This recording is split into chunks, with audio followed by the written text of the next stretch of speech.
Yo, yo.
Guten Tag und herzlich willkommen in Österreich.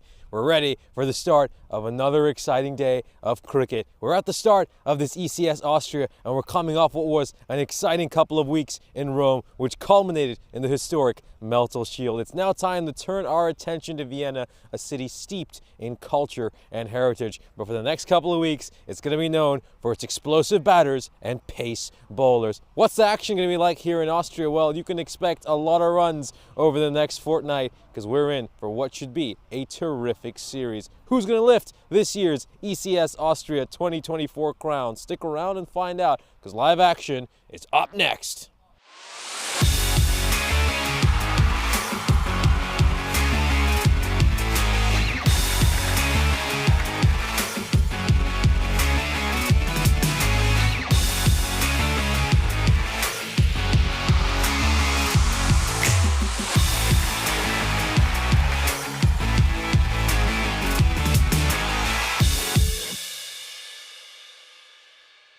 This European Cricket Network event is proudly brought to you by HCL Software and Paramatch. So this is a really batting friendly surface from what I've been told. It's a pretty hard surface, and we've been seeing scores north of 200 during the domestic T20 tournament, where of course they used longer boundaries than the ones we're going to be using for today's matches. Of course, this outfield is pretty hard, and I've been told that it should be a rather quick outfield as well. It's fairly dry as well from what I've noticed, so expect to see a lot of fours throughout the course of this day. Our first match is between Cricketer CC and Vienna CC. Let's head over to the coin toss where you'll be joined by match referee Tyrone Peters. Vienna CC the call. Heads. Heads is the call. It's tails. So, we're gonna bowl first. They're going to have a bowl. Thank you very much for that update. Of course, these are two sides who have been here since the very first ECS. They are two heritage teams here in Austria. And of course, this is going to be a very exciting matchup to start off proceedings in this year's ECS. Cricketer CC, of course, led by Bilal Zalmai, who's also going to be behind the stumps for them. And meanwhile, of course, for Vienna CC, got to look out for Mark Simpson Parker, their captain. He's certainly going to be an exciting watch throughout this series. We're just moments away from the start of live play, so let's head over to the commentary box. Well, welcome everyone. We're set for the start of play here in Austria. Great to be here for the start of another exciting European cricket series. Of course, we had the great pleasure of coming your way from Rome and what was a terrific couple of weeks of cricket there. Of course, an exciting final to round things off where, of course, Royal Roma lifted the ECS crown, and then we had a great weekend of Meltel Shield action as well. Here's a look at the fantasy dashboard for our first match of the day. Cricketer CC about to take on Vienna CC. Of course, as you can see, the two captains right there at the top of the list, the two key players for these teams to look out for. And once again, a reminder of the outcome of the toss. Cricketer CC won the toss, decided to have a ball, so they have put Vienna CC in. And I think we're going to be seeing Mark Simpson Parker and Abdullah Akbarjan out in the middle. We'll, of course, have the identity of the openers revealed to you as soon as that information comes our way. But yeah, should be a great way to start off. Of course, these two teams know each other very well. They've been playing against each other for quite a few years now. They were here for the very first edition of the ECS. Win predictor says that the Cricketer CC are fancied as 72% favorites here against Vienna CC. So, of course, the bowling side coming in as big favorites to start things off. Of course, both these teams, despite being in the ECS since the very first edition, have never actually lifted an ECS crown and have generally struggled to make it to finals day and haven't always been able to enjoy sort of success in this format they would have hoped for. So they'll be hoping that they can, of course, get lucky this year and go all the way. Of course, the defending champions are Donaustadt, who've won a couple of European cricket series in a row and will be going for the three-peat during this year's edition of the ECS. Of course, we're not going to see them in action until tomorrow. They will not feature in any of today's games.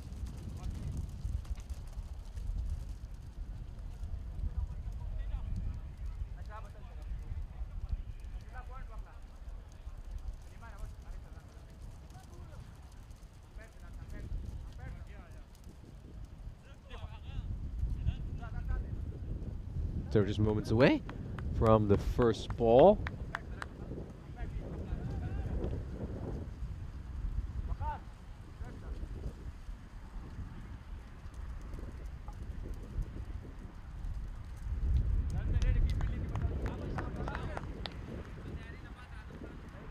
Yeah, let's see. This should be very, very exciting. Of course, great to always be at the start of a European cricket series. Just looking to get the field setting right here. They've got a long on and a deep mid wicket in place. Here we go. First ball. Yeah, just gets a little bit of inside edge on it. So it's going to be Omari to open the batting here alongside Simpson Parker.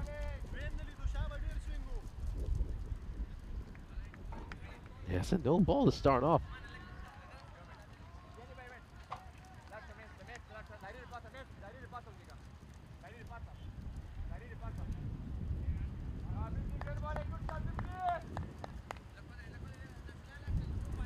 And of course, it's a no ball to start off. Well, very odd start to this ECS.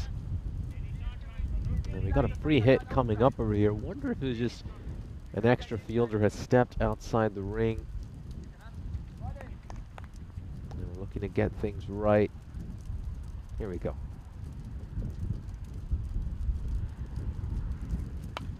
Just gonna go for the big shot here. Of course, even if it's taken, it's not gonna matter. It's a free hit. They'll pick up a single. And Omari is off the mark with his first run of this year's European Cricket Series. Of course, Mark Simpson Parker, well-known figure here in Austrian cricket. He's a man with 3 runs to his name over the years. 391 ECS runs to his name over his career with a strike rate of 187. Had a terrific European Cricket Series last year. This one is just swung back in by Eckstein, hit straight towards mid-wicket, and he's going to grab a single off the very first ball. Had a great ECS last year, was the 3rd highest wicket taker and also the 6th highest run getter. If you have a player who could really contribute with both bat and ball in that manner, it's just an amazing weapon to have in your team. This time he's going to look to go big, and it's going to go all the way. So the first Maximo of this year's ECS. We haven't had to wait too long for it. Omari just bashing one straight down the ground. Terrifically hit. They're getting some lovely swing back in here, Eckstein. Just needs to pitch it right. Maybe pull his length back a little bit. That was just a touch too overpitched. Pull this on a good length. It'd be so difficult for Omari to face. Oh, this time he's going to send one through cover. Just clears that front leg. Gives him the room to just swing that bat down hard. Gets the front shoulder out of the way and away for 4. You know, that is a T10 shot if you've ever seen one. Fantastically hit by Omari. And it's a couple of boundaries in a row.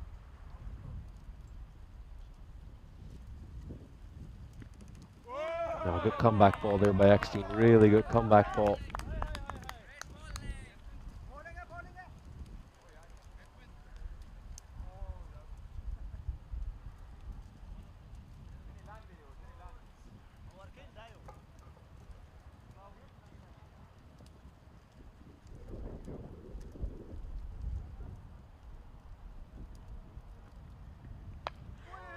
Inside edge, and this one's going to go away towards square leg.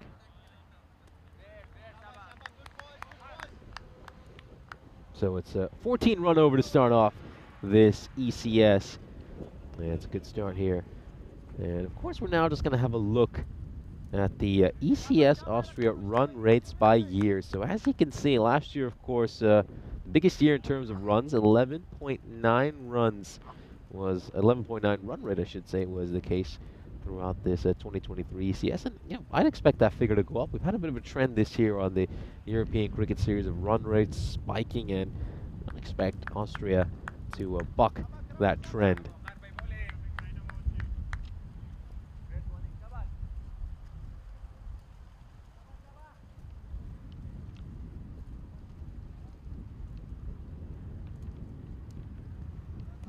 Now this one is quite wide there by Zelma. He's trying to go for that wide Yorker, and he's ended up missing that tram line by quite a bit.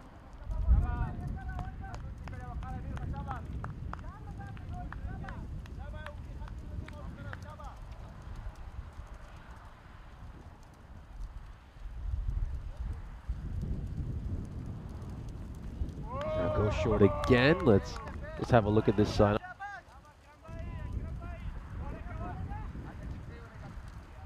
Just having a look at it from here. Yeah, as you can see, well over the helmet. That's it. Easy call for the umpire. Quite windy, I have to say, out here. It's certainly living up to its name, of course. Heard quite a bit about how windy can get out here in Sea Barn. This one is struck firmly, and it's going to go over mid-wicket. That's gone all the way for a 6. A great strike there by Omari. Second maximo of the innings for him. Superbly struck.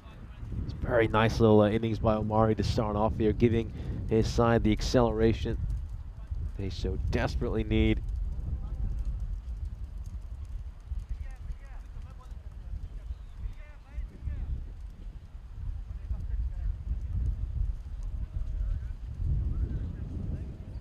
Yeah, certainly be worth getting some numbers here on what exactly the wind speed is. We'll have a look at them for you. Of course, also a chance to just dive into the chat and say good morning to a few of the regulars. Jeffrey Mobb, Johnny Heeshin, Rob Thompson. No, much better ball. Much better. So opens the face of the bat there, Omari, and pushes that one away towards point. And he'll get a single. Ivan B joining us as well. Great to have you here. Got Golam Mustafa as well.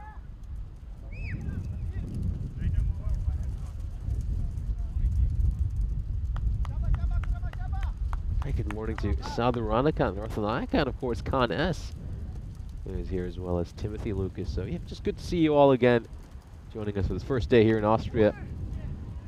Is this going to be a streaky boundary? Yep, the old French cut goes away for 4 runs. Inside edge over there. First boundary of this series for Mark Simpson Parker. A little bit lucky with that one, but he'll take them however they come. Yeah, very positive start here for the NSCC.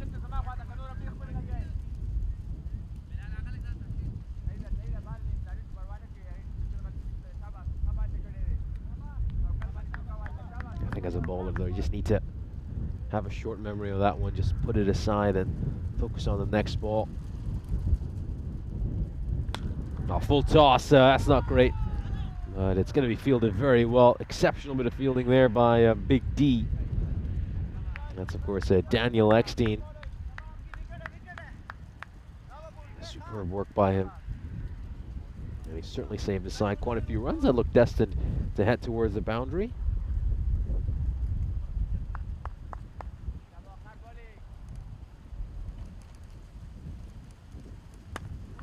Pushed away towards cover, and again, exceptional bit of fielding.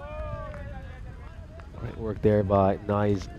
Let's have another look at this. Yeah, this was a quick single.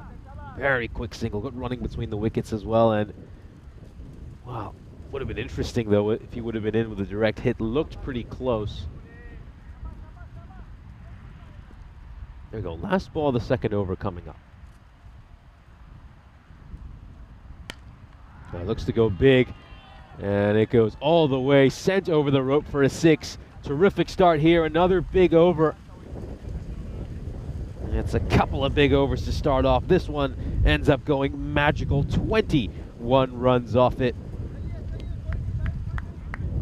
There's going to be some thinking here to do for Bilal Zelmai. Who does he turn to? Here's a look at the standings. And of course, well, got a bigger ECS than ever before. 11 teams involved in this year's European Cricket Series here in Austria. And of course, Cricketer CC, Vienna CC are 2 sides who have been here since the very first edition. Of course, Cricketer CC did manage to make it to the finals day last year, ending up in 3rd place. They had a record of 6 wins, 2 losses, and a couple of games that were abandoned. Of course, unfortunately for Cricketers CC, they were beaten in the final by Donaustadt. And of course, Donaustadt made that 2 wins in 2, 2 series wins in 2, and there's an edge! There's an edge! The first wicket of this year's European Cricket Series. Eckstein does the trick. And it was a fantastic opening cameo by Omari, very aggressive, going at a strike rate of just around 200, but he will have to depart. Just catches the toe end of his bat. And this is well taken by the skipper, Bilal Zalmai, well watched. The first one will fall for Vienna CC. It was a good attacking innings here. Certainly did a solid job, Katib Omari. And he's going to get a polite round of applause from his teammates as he makes his way back towards the dugout.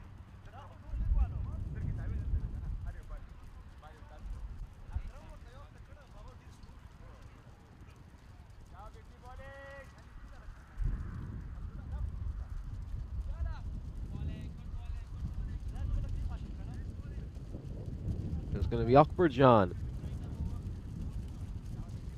who is coming in at number 3.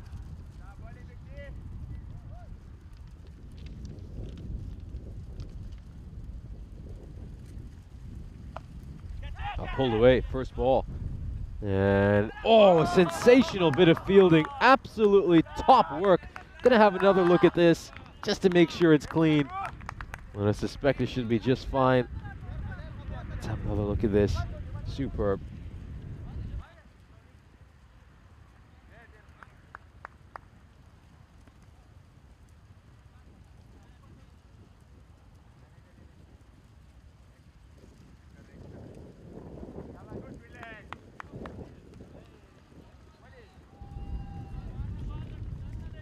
So it's been signaled to 6 there. Yeah, good effort out in the deep, but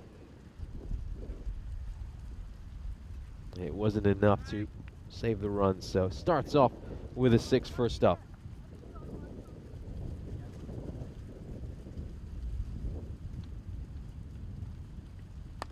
Last time you look to go over the offside and doesn't have enough to go for a 4. Not quite. Good work there by Kogiani to get to that. Seeing 7 runs off this over so far. Got a couple more balls to come. It's been best over of the innings so far for the NSCC. The first couple overs were obviously rather expensive. In particular, that second over by Wakar Zalmai, which went for 21. So it's kind of important for Cricketers CC to just sneak in. Quiet over. Good ball there, really good ball. Not too far from the stumps. Just have a look at this one. Oh, that is just a whisker away from the stumps, getting some great movement back into the right-hander here as well, Eckstein.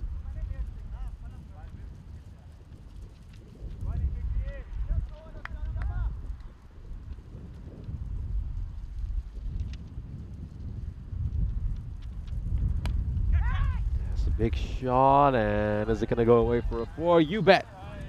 So it's a boundary here for Simpson Parker. Not sure he's quite directed this one exactly where he intended, but he's gone hard at it, and it's going away for a boundary.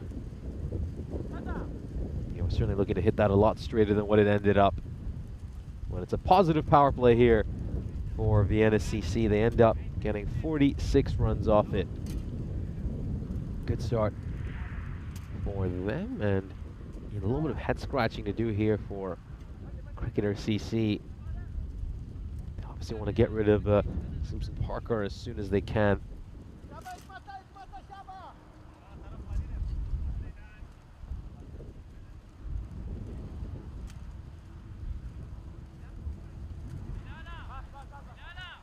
It's going to be Kogiani, who of course did a good bit of fielding in the previous over to save his side a few runs. He's going to come in to bowl the first over after the power play. So of course, with fielding restrictions lifted, you can have up to 5 fielders outside the ring. They're currently positioned at long off, long on, deep mid wicket.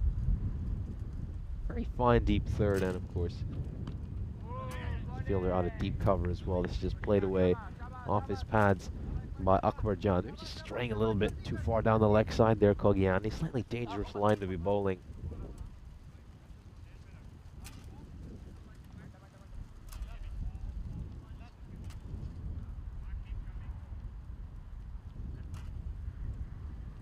So it's going to go around the wicket here to the right-hander as well.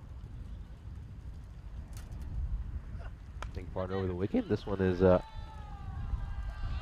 struck away, goes away for a 4, outside edge, 4 runs. A few streaky boundaries here for Simpson Parker earlier in his innings. There was, of course, that inside edge, which went away for a 4.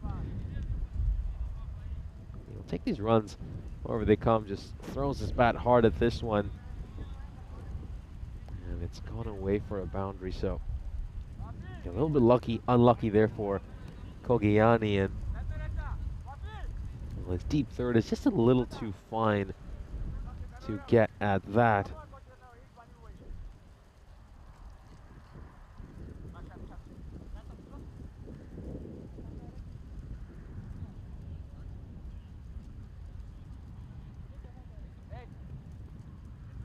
They've just been told to wait. I think they're just making a few changes in the field here. They've brought fine leg back into the ring, and they've sent another fielder out at deep third, so this one's gonna get pulled away, all the way, 6 runs. No luck about that shot. That is just wonderful cricket by Simpson Parker. A touch too short, and he's pulled it away over mid-wicket. Goes the distance, 6 runs.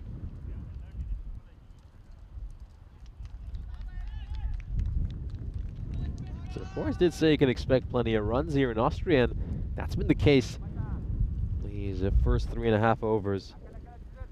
As of course, well, we just have a few things flying around right now in the commentary box. Don't quite have an ice cube this morning, first thing to start off. This time he's going to look to go straight down the ground, and it's gone all the way for a 6. Terrific shot. This is beautiful. Plays this wonderfully on the up here, Simpson Parker. That is so tough to hit straight down the ground. We'll have another look at this shot. Absolutely gorgeous. Yeah, so missing an ice cube at the moment here, and hopefully we'll get one later today, or set up later today, I should say. So yeah, with all of the wind that's around, of course, Seaborn, well known for how windy it is. It's just got all sorts of things flying around at the moment in the commentary box. Just a touch chaotic. Oh, this time's gonna go big. Gonna go big over long on. Massive, absolutely massive. 4 consecutive boundaries here for Simpson Parker. Oh, beautifully hit, absolutely beautifully hit. And can he make it 5 6s in a row and make this over supersonic? 25 runs off it so far.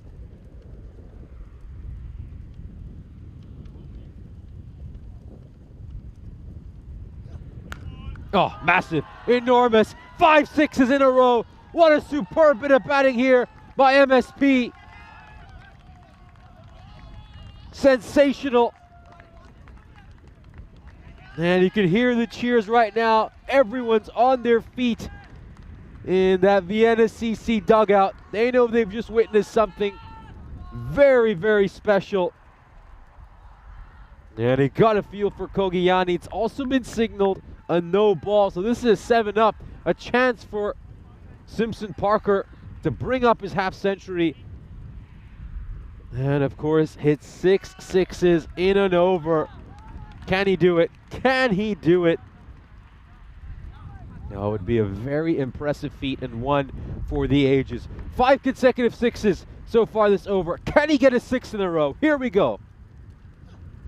Oh, he just looked to get a little bit innovative, but it's another no ball. It's another no ball.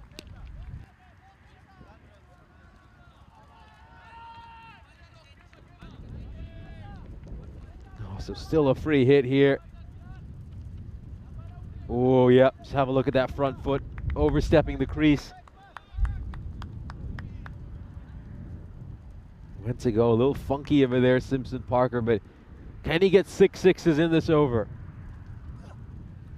Oh, that's going to be a wide. That is going to be a wide. So, well, it's proven to be a disastrous over so far. 2 no balls. And now a wide. It's still a free hit, of course. 34 runs off this over so far. Well, can he make it hypersonic by hitting a 6 right here?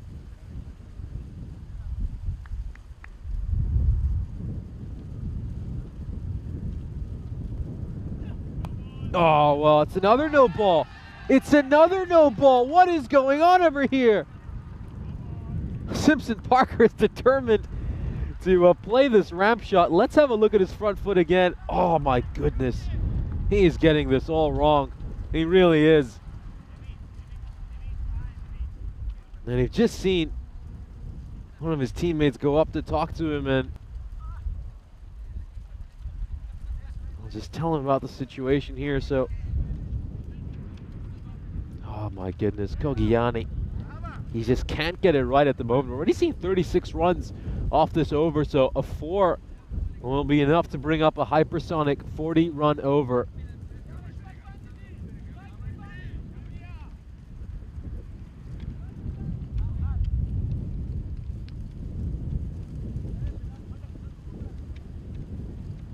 Making a few changes in the field.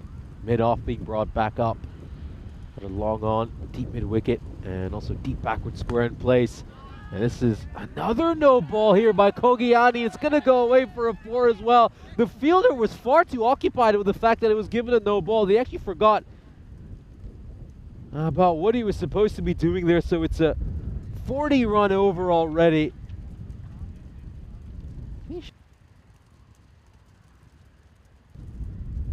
Oh, this is a disaster. This is an absolute nightmare. Has he got anything behind the crease here? Oh, no, he hasn't. No, he hasn't. I mean, he just can't sort out that front foot. And it's really starting to cost his side. This over's been going on forever. And keep in mind, the longer this over goes, the less time they have to bowl the remaining 5 overs. They'll have to do, of course. You've got to get into that final over in about 15 minutes and 18 seconds. So he's chewing valuable time off the clock. He's also giving up plenty of runs. This over has gone hypersonic, 41 runs off it. Oh, this could become one of the all-time biggest overs in European cricket history. There certainly could become one. Nightmare, absolute nightmare over for Kogiani. Here we go. Can he get a legal delivery in and bring this over to an end? Oh, that's better. That's a good ball. And my eyes were on his front foot over there. He did look like he got something behind that crease at last. But that over was an absolute nightmare. And I don't think we're going to see too many 40-plus run overs for the rest of this European cricket series. 42 runs coming off that over.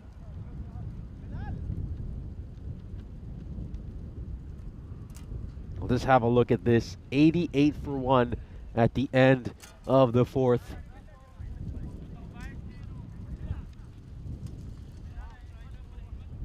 Well, this is going to be a huge, huge challenge here. Absolutely massive challenge. Gotta say, it's rather chilly over here as well. Do regret coming in just short sleeves. Would have probably been a good idea to maybe bring something else to wear as well.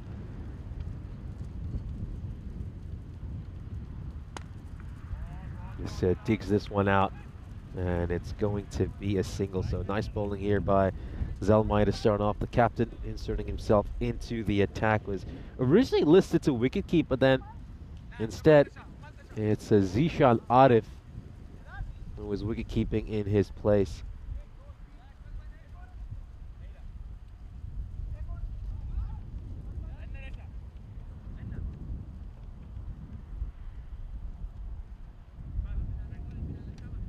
Yeah, so got a long off, long on. cow corner, deep square leg, fine leg. And then an extremely fine leg. You'd almost call him something like a long stop in place.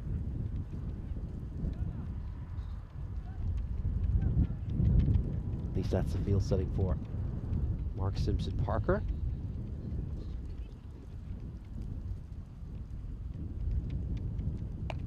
No, it just sticks that one in a little bit too short. Over the field, right mid wicket, goes away for a 6. Yeah, not a great length there by Zalmai. Far too short, allows the batter to get underneath it, and he can just rock back and pump that one away for a 6. Good shot by Abdullah Akbarjan. And they're just 4 runs away from bringing up their 100.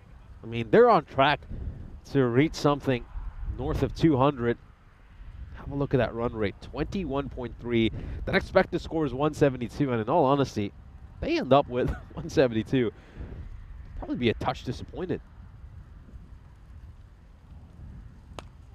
As crazy as that sounds, of course, I mean, 172 is a mammoth total, but the way they're batting over here, they surely will try to target that 200.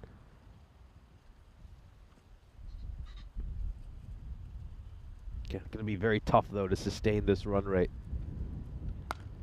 Goes big, goes massive, not too far from the camera tower itself. It's gone all the way for a 6, and Simpson Parker brings up another half century. A superb display of batting by him, of course. Struck 350s during last year's European Cricket Series, and he's got his first one of this year's series in the opening match. Superb innings, brings up his half century in just 15 deliveries. Well, this time he looks to go towards mid-off, and it's just a little too hot to handle. And I just wonder if I have a chance to do a bit of fielding here. Unfortunately, this headset cable just doesn't quite extend that far. It ends up not too far from, well, what is at the moment the commentary table, because still waiting for the ice cube to turn up. Halfway through this innings, Vienna CC are 107 for 1. Here's a reminder that we got 28 days to go until the marquee event on the European Cricket Network, the ECC, when of course the finest men's teams from around Europe will converge for the greatest festival in European cricket.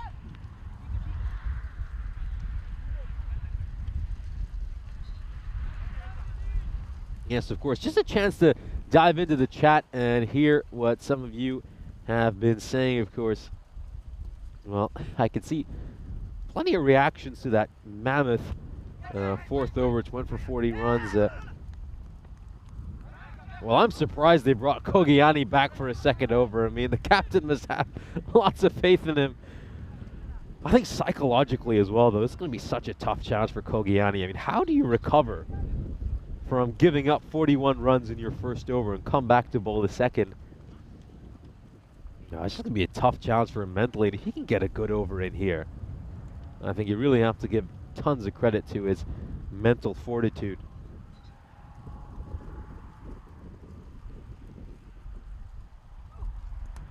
Got him! Beautiful ball. That's the end for Simpson Parker.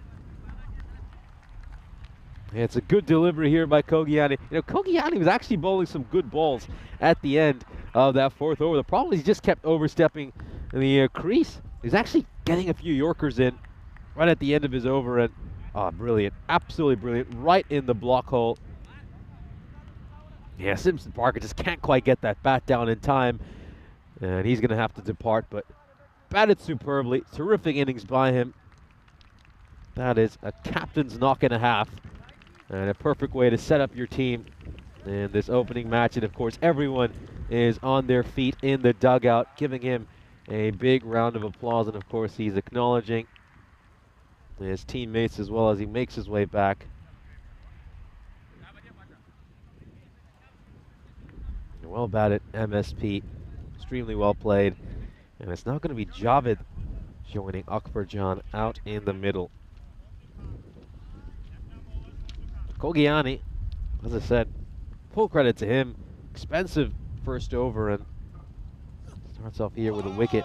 That's great pace. Absolutely brilliant. Just does Javed with how rapid that delivery is. Oh, it has just zoomed past the outside edge of that bat.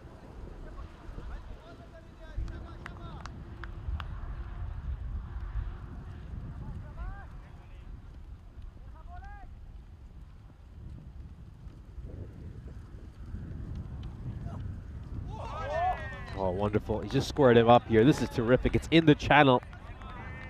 That's where you want to be landing it if you're Kogiani. I mean, you could tell he was a good bowler with some of the balls you saw right at the end of that previous over, but he just kept overstepping the crease and bowled far too many no balls. But no, credit to him. Credit to him for coming back so well after everything he went through in that first over. Well, struck up in the air. This could be a catching chance. It could be 2-2 here. Oh, dear. Well, he's just completely lost track of the ball. This looked like it was going to be a regulation catch. We'll have another look at this. It popped up in the air. He had all the time in the world to get set. But he can't just loses track of the trajectory of the ball, I think. Well, I don't quite have the identity of the fielder available to me. I think it might be Wakar Zalmai, who was out there in the deep. He just kind of was frozen, rooted on the spot, and then the ball landed in front of him. Pushed away towards cover. And it's going to be a single here, so wonderful comeback over here by Kogiani. I mean, gotta give him so much credit for having the mental resolve to give up just 4 runs after going for 42 in that first over. Of course, he did have a couple of leg buys during his spell, but also picks up this wicket of MSP as Vienna CC are 111 for 2 at the end of 6.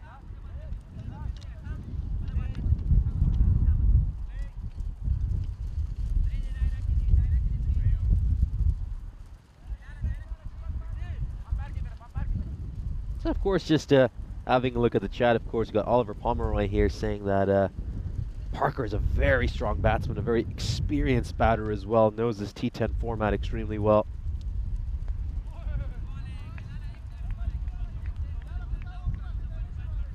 No, certainly is. I mean, terrific player, very decorated cricketer as well, someone who knows a European cricket and the entire scene extremely well. This catches the outside edge of the bat, and it's going to race away for 4 runs, so that's a boundary. Boundary to start things off here. Bilal Zalmai still a little bit unlucky, went for 19 in this first over. Throws the kitchen sink at that one, and it goes away for 4 runs.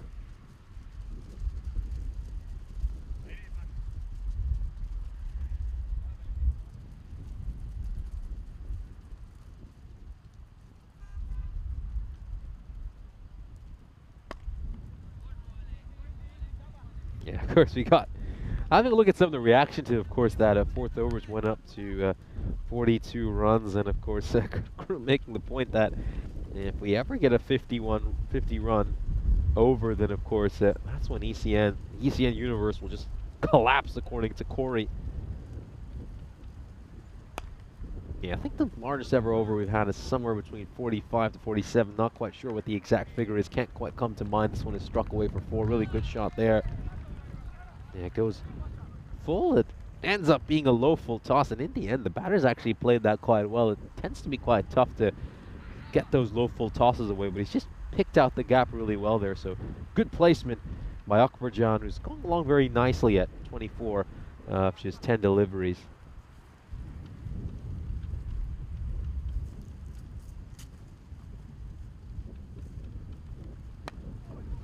Struck away towards mid-wicket, and it's going to beat the fielder, go away for a 4. Once again, terrific placement by Akbarjan. He's just picking out these gaps really well in the field. Knew there was a gap between long on and mid-wicket around this cow corner area, and strikes it really nicely over there. Nasrallah Mirachel couldn't make it there in time.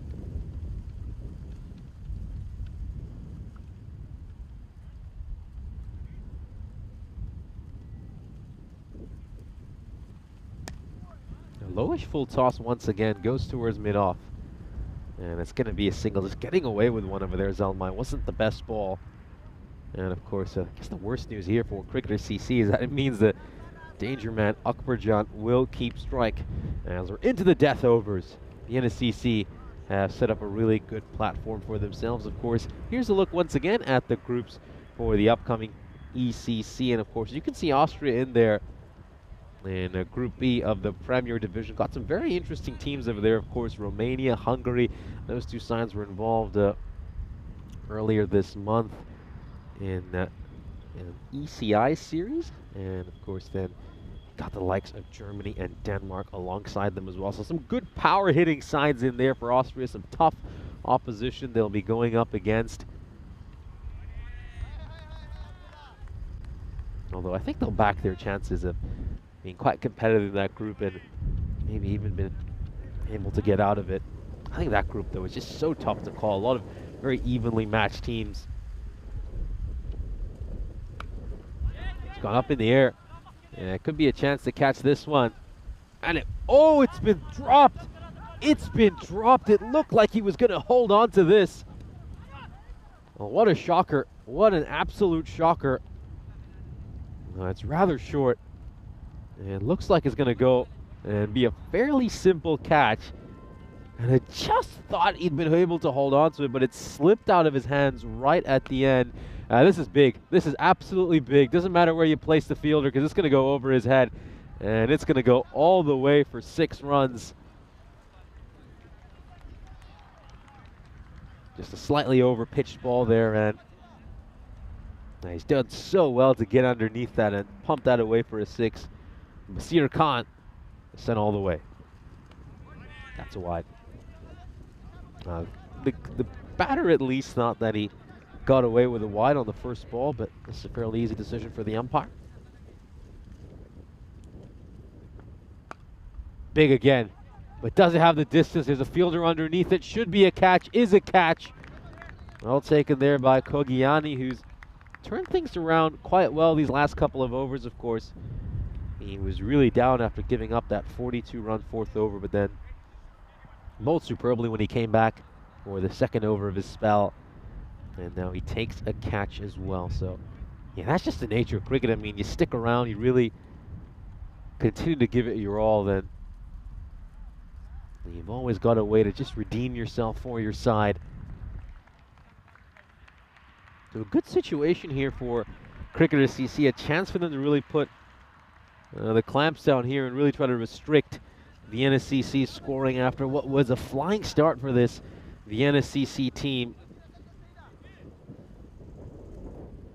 They've got rid of some of the danger men in that top 3 who were going at the rate of knots.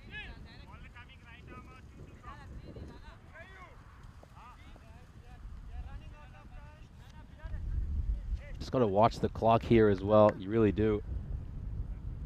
Oh, it's going to be a squeeze. It's possible, but it's going to be a squeeze to get in another 1.2 overs. Oh, it's a wide. That is a wide. That's not going to help. That is not going to help. So you got just over 3 minutes and 30 seconds here to get in these remaining deliveries. Ooh, well. That is going to bring this over to an end.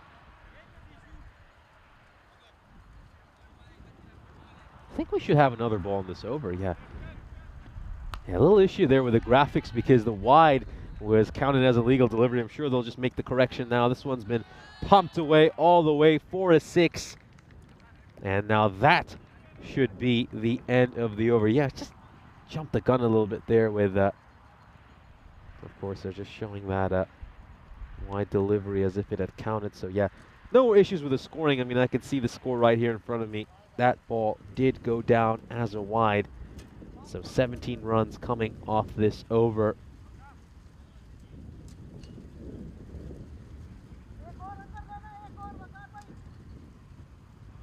Yeah, so not much time here at all to bowl this over, of course. Got to get those overs in within the allotted time. You've got to get 9 overs in within the allotted time at the start of the innings. So we'll just have a look at that clock once it pops back up. Yeah, just a shade over 3 minutes. Oh, that's not going to help. That's definitely a no ball. That should be a no ball. He has got that one badly. Oh, another free hit is coming up over here for sure. Well, that's sort of like a baseball pitch where that one is, and he's just baseball batted that one away. And it's a 7-up, goes all the way for a 6, so a disastrous start to this over.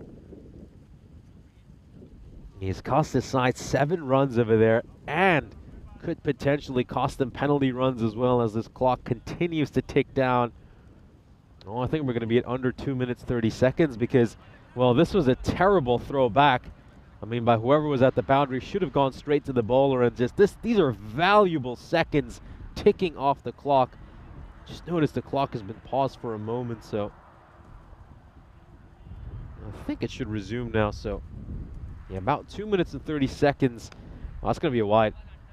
That's going to be a wide, so oh, it's going to be tough to see them making it from here. It's going to be really tough to see them making it.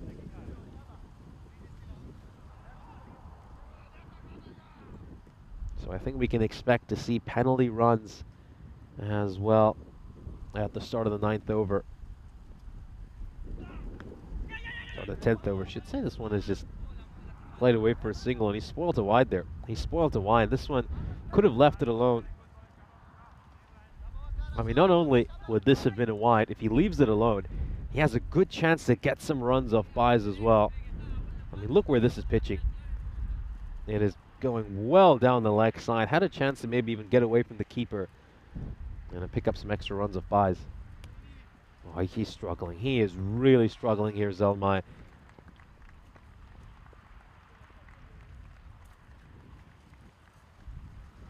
Oh, just have a look at this. Yeah, that one getting away from the keeper, and it's been very difficult so far for this cricketer CC side. Just having a look at extras. 20 runs of extras already.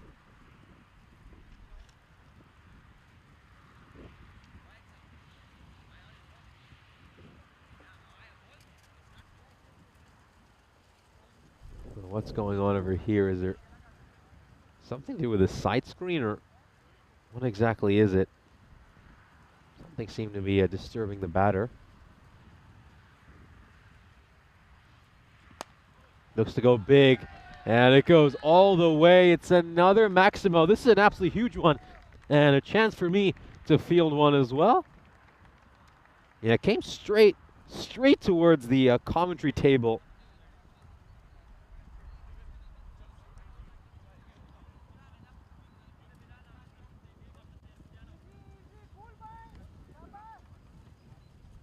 Yeah, so as things stand, it's still just a commentary table. No, don't have any signs of the ice cube appearing. No, looks to go for the slower ball here.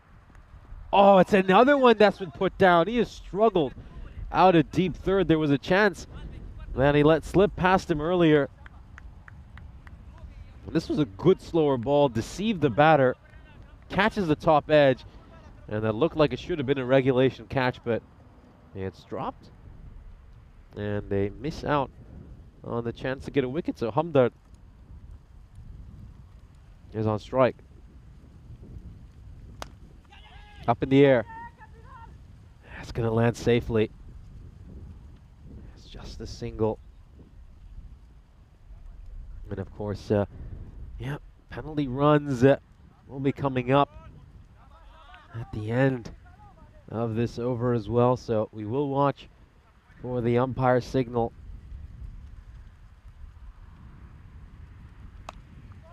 Huge. Absolutely huge. That's going to go over point for a 6. Oh, this has been an onslaught. It really has been. They have ripped apart this bowling attack. It's nice and deep in his crease, and good use of the bottom hand as well. He's got such fast hands. Gets underneath it.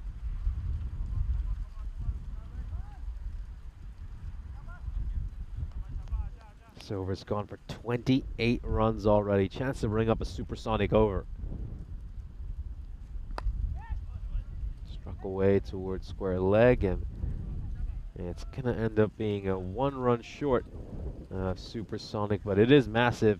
Vienna CC 171 for 3, and this could become 176 now. Of course, we're just waiting for the umpire signal. We should have penalty runs there. Just having a look at match referee Tyrone Peters. He's clearly on the walkie-talkie talking to the two umpires. So I wonder if he's just communicating that time has run out over here. Have a look at the bowling figures, and well, the only word you can say when you see that is ouch. Really has been a baptism by fire in this first match of this series. And now let's just watch out for the umpire signal here.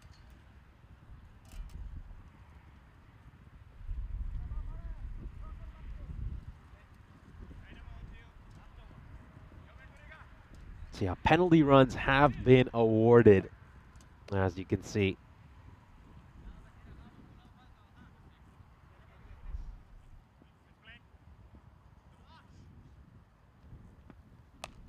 This is a cutaway and goes all the way. Beautifully struck. And that is going to be a Maximo to start things off. Short, wide, and is punished.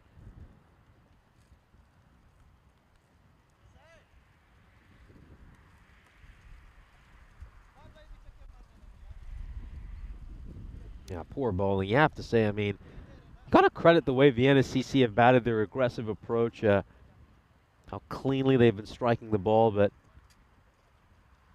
I think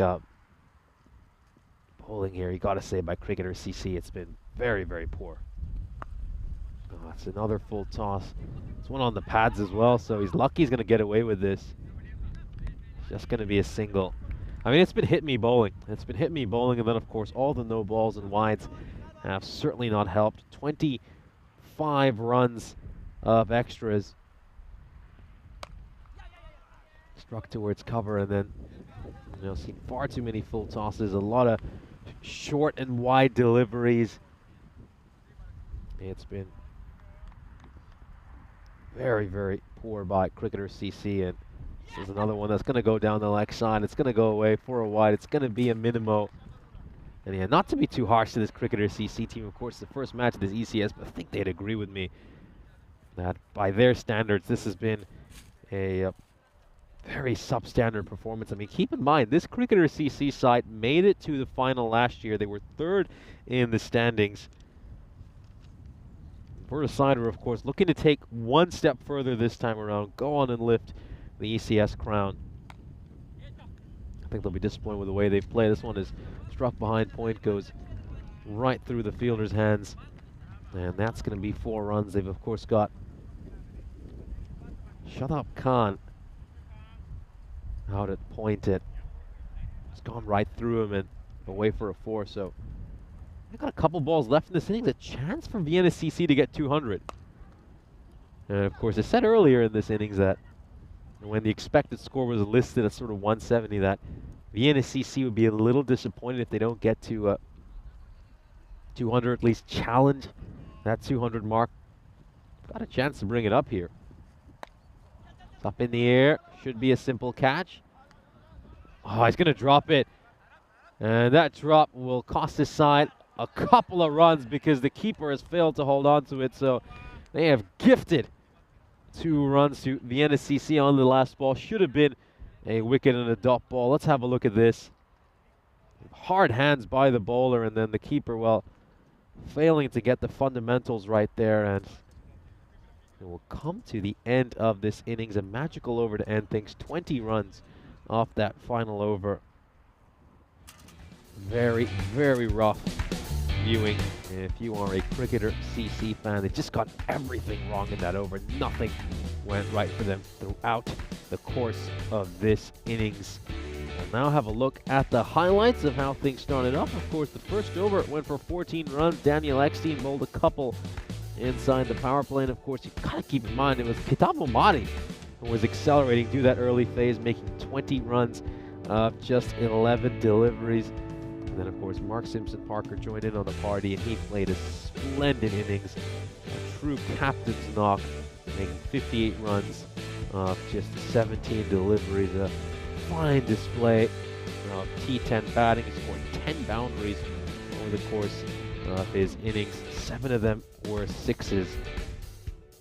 He was, of course, done by this terrific delivery by Kogiani. He went for 42 runs in his first over, but then, of course, had a terrific comeback over where he gave up just 4 runs and picked up a wicket. However, that wouldn't stop this Vienna CC side from accelerating, because Iqbal Singh and Kagana Hamdard would pick things up from right where MSP left them off.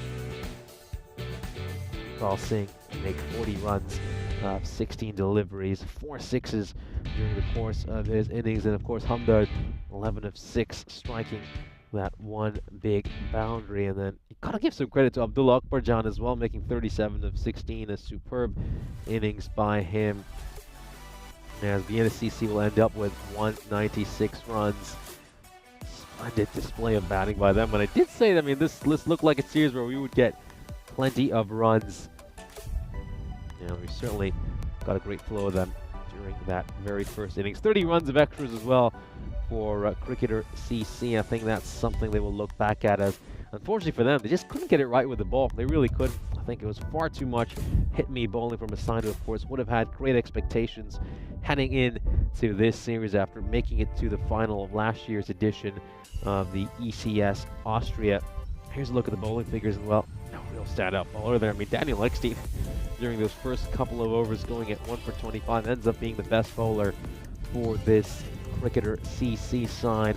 A lot of head scratching for them. It all went badly wrong, and they're going to need something very, very special in that second innings if they are to pick up a victory. We will join you back in just about 6 minutes' time. We'll bring you some updates about the chase.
This European Cricket Network event is proudly brought to you by HCL Software and Paramatch. We're back for the start of the second innings, and a huge challenge here for Cricketer CC, as they've, of course, got to find a way to chase down this target of 197 and be up there as one of the greatest chases on the network.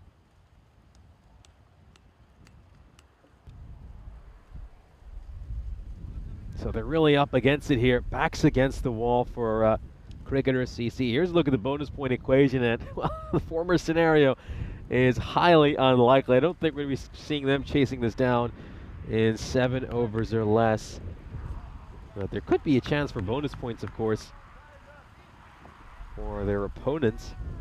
The NSCC, they certainly have a chance to pick up some bonus points.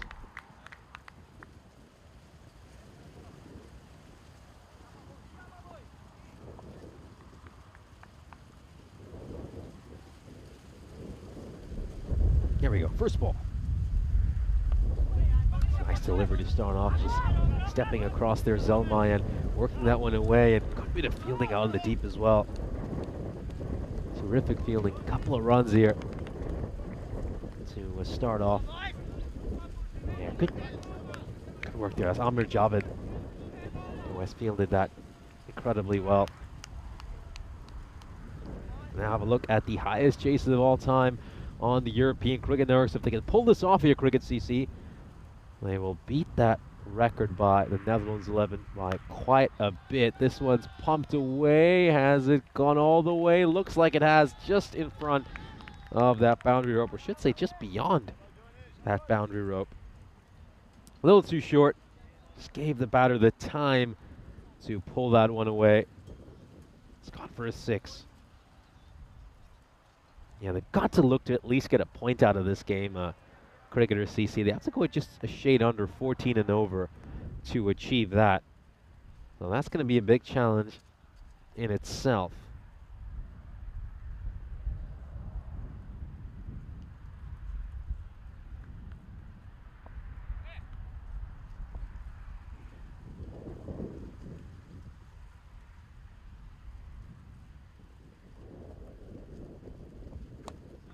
It's gone up in the air.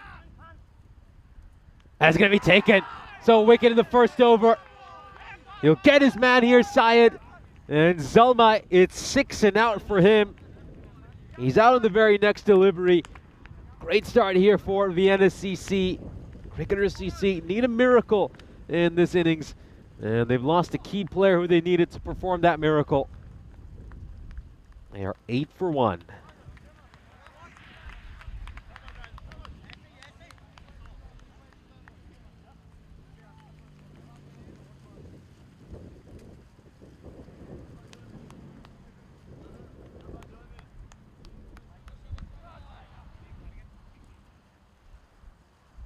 So got a question here from Jeffrey Mobbs asking where we are. We're over at the Sea Barn Cricket Ground. Of course, Sea Barn itself, I believe, a little hamlet. It's quite a distance away from Vienna itself. You do have to get on the motorway to make your way here. And once again, have a look at the highest run chases of all time. So target is 197, which is quite a bit higher than what, of course, the Netherlands 11 achieved in that great match against Spain.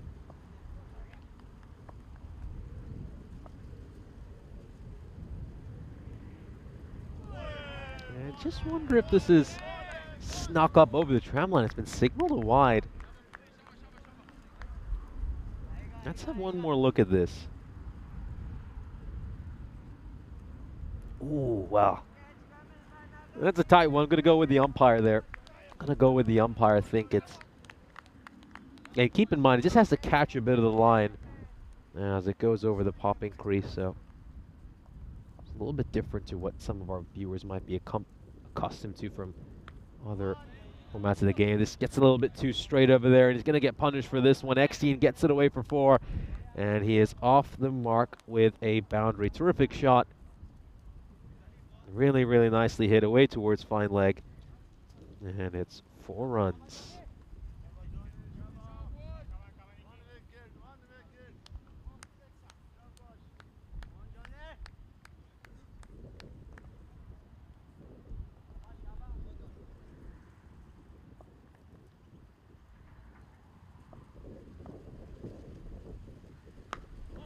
Huge. Absolutely huge. Goes all the way for a 6. Maximo here for Eckstein. It was in the slot. It was asking to be hit. Not a great delivery there. Really wasn't. A bit of slot bowling here from Syed.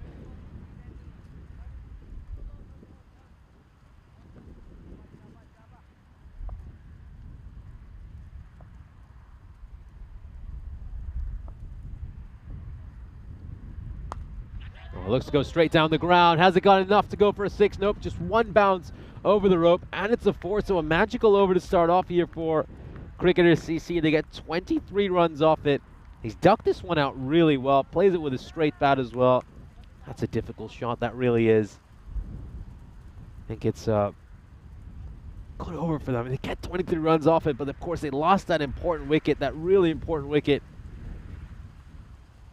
And of course, here's a look at the golden ball counter, which has now gone over 100. So up to 108 golden balls. It's been a pretty barren summer for golden balls. Had just one golden ball these last couple of months. That was, of course, over in the ECSW in Croatia. And in terms of men's golden balls, last one was in the middle of June, all the way back during the ECS in Cyprus. So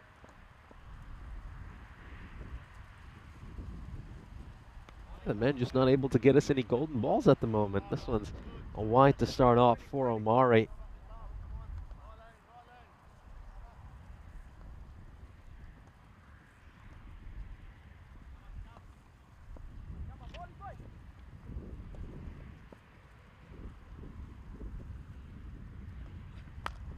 Now looks to go big again, and it's gone all the way for a 6, so it's a Maximo right there.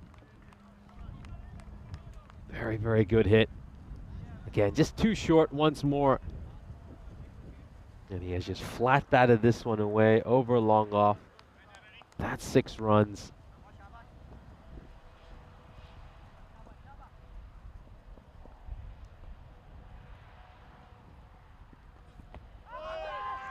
Straying down the pad, the leg side there, strikes the pads, and good backing up there by Abdullah Akbarjan. It was a pretty decent throw by the fielder, and Akbarjan has done well over there.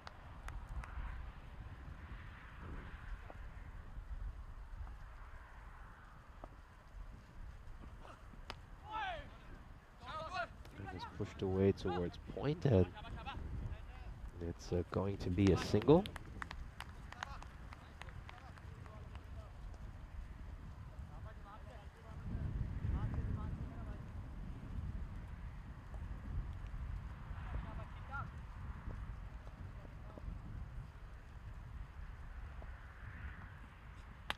Oh, that is nasty. That is really nasty, and we have to check on the batter here.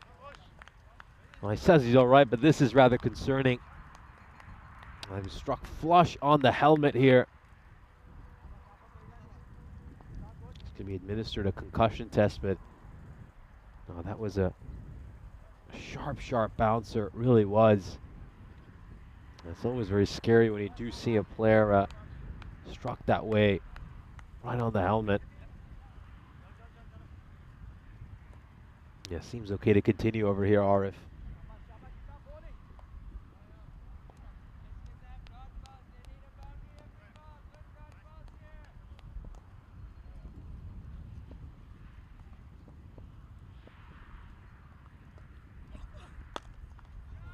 Struck beautifully, and that's how you come back after getting struck on the helmet. Well, what guts, what fight Arif has. He was absolutely rattled earlier. This time, cleared that front leg, just sent that one through long off. It's gone away for a 4, so not the best ball there by Omari either. It was in the slot. It's asking to be hit, and it has been hit.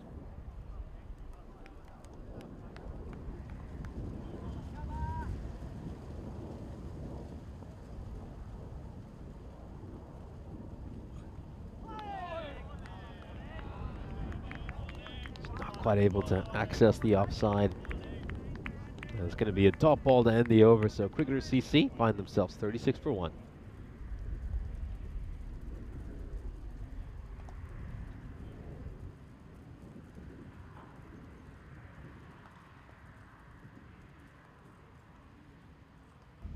here's a look at the teams that are going to be involved in this year's European Cricket Series here in Austria. Yeah, the biggest ECS ever. 11 different teams will be playing over the course of this fortnight. Of course, you can see the defending champions on Austria there at number 3. They'll be in action tomorrow. First thing tomorrow morning, we'll get to see the defending champs.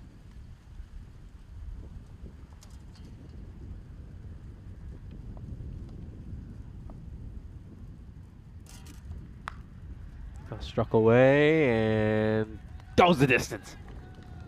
Great hit there by Eckstein, who's had a fiery start to his innings. 21 runs off just 5 deliveries. Beautiful hit. Absolutely wonderful.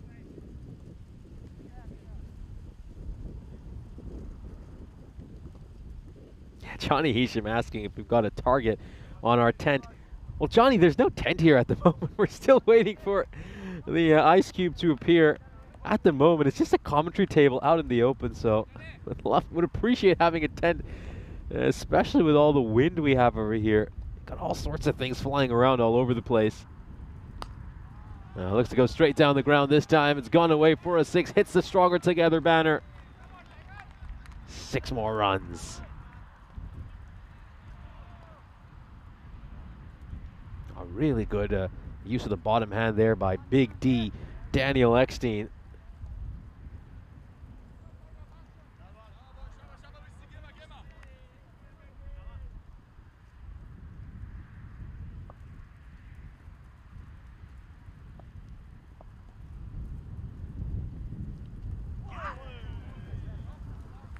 Sneaking underneath the bat that one, just took a little bit of pace off that one side. Doesn't quite rise as much as the batter expected.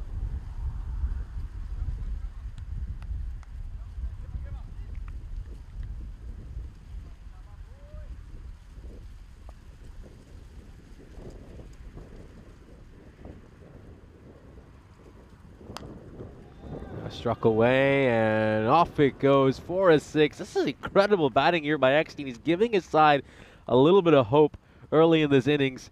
And you gotta say, they're keeping up with this run rate very well to start off. It's just a question of how long can they sustain this. Superbly struck away by Eckstein.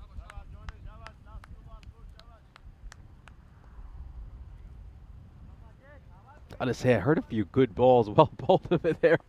Not sure I agree. Not sure I agree. It's a difficult over here for Syed. Goes big. Could be a chance to catch. And it will be taken. Well, you got to credit this Vienna CC side. They've held on to their catches during this power play, something that Cricketers CC struggled to do. And it's going to be a wicket. Now, well held on to, really well held on to. Just take a look at this shot again. I could see immediately the disgust as soon as he plays that shot. He knew that he hadn't quite been able to strike it as nicely as he would have liked. I got a question here by Jiwan Acharya.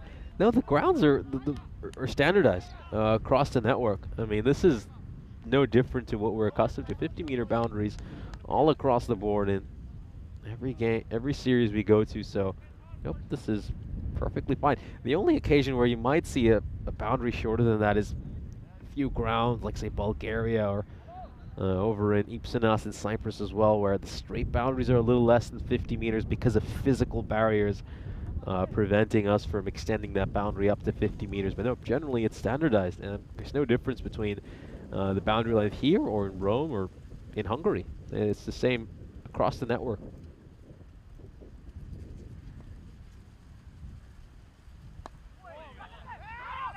Oh, could be a chance for a run-up, but it isn't going to be, as Kogiani will come back in. So a good power play for Cricketers CC. They are 54 for 2 at the end of 3.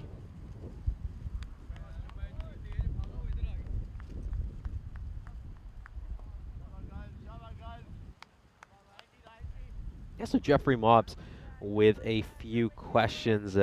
Unfortunately, I'm not sure where the pitch is laid on. I actually asked that question when I got in here first thing this morning. Unfortunately, the person who asked it wasn't quite able to answer that, so I will look to inquire a bit more, ask a few other people as well associated with Austrian cricket. So that was actually the first question I had as well. As for what's in the fields, well, those are sunflowers. Got a lot of sunflowers around here. And we're quite far out from Vienna itself. We're in a little hamlet called Seabarn. Short delivery, this should be a wide.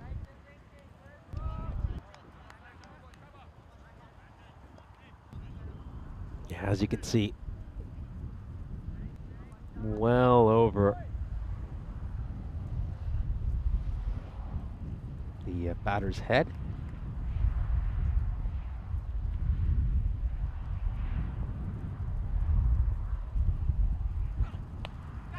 Oh, it's up in the air.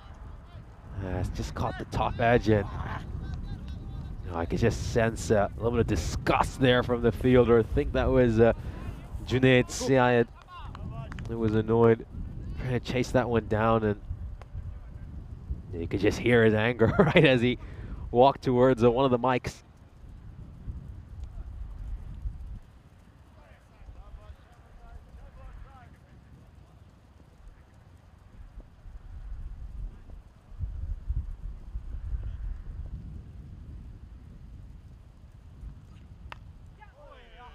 Up in the air, and that's going to take a hop or two and go over the rope. So it's another streaky boundary here. A little bit unlucky, you got to say, Sama. Not sure he should be looking to bang in every ball short. It is rather risky, but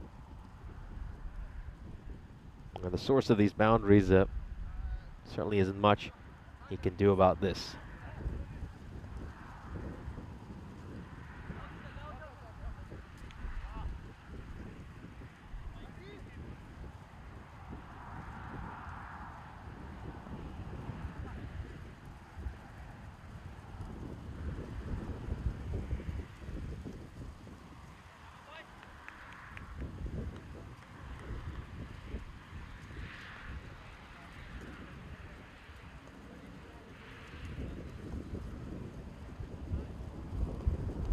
So just a brief pause in the game. We should be ready to get underway now.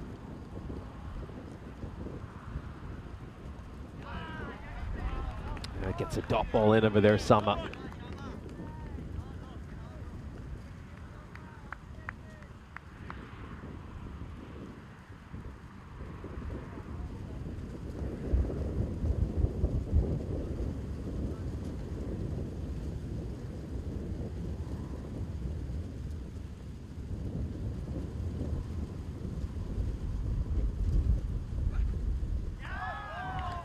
Big swing and a miss. A good couple of balls here by Sama.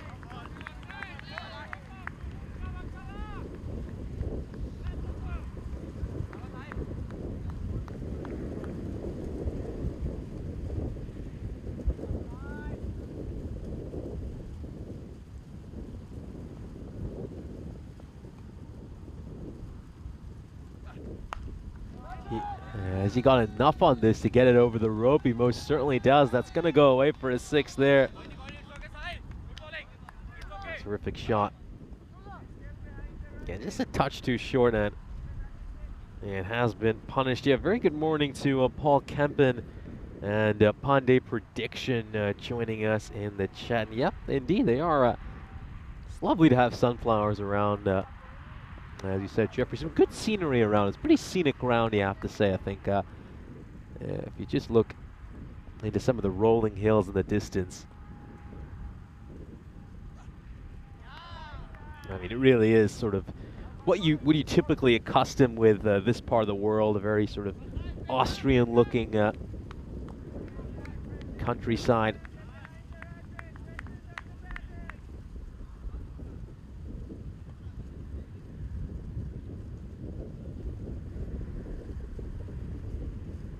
Can he get a legal ball in here, Sama, and end this over? 16 off it so far. Oh, it's a good ball. Hard length delivery. much better ball, and he took some pace off it as well, I suspect, because Arnif was through that shot rather early. 70 for 2 at the end for 4. Yeah, Con S saying that Seaborn looks like a quaint little town. I wouldn't even say it qualifies as a town. As I said, it's more like a hamlet. I mean, there's just a few houses here. But yeah, very, very pretty place for sure. Certainly very different to Vienna itself, which of course, city of 2.3 million people, and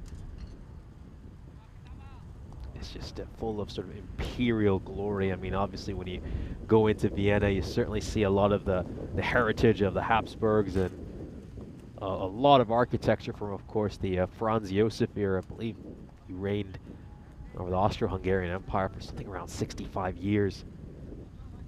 And when you go into town, you certainly see a lot of the glory of that era. This one's gone up in the air, and it looks like it's gonna go over fine leg for a 6. So really, really nicely played there. Just gets underneath that one very well, Kogiani, and gets it away for 6.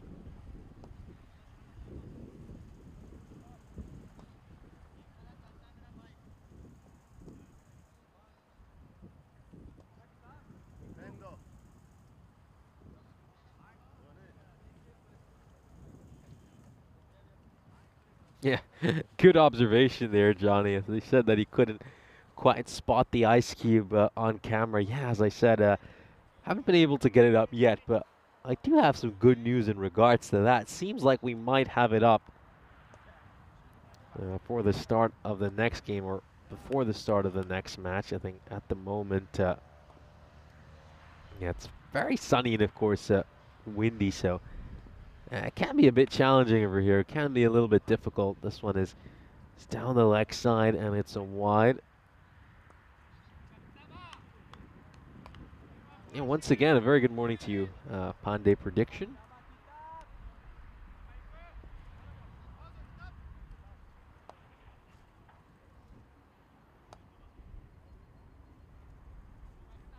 Just making some minor adjustments in the field here, the NSCC. Over mid-off, all the way, 6 runs.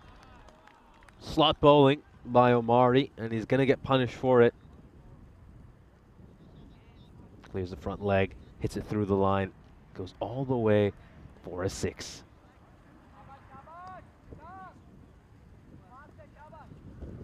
Yeah, so once again, going to repeat this because we got this question brought up.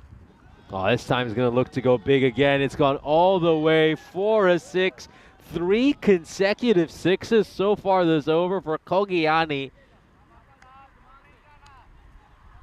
Got 19 off this over so far because he obviously had that wide snuck in there as well between the first and second ball. Enormous, absolutely huge. 19 of 3 so far.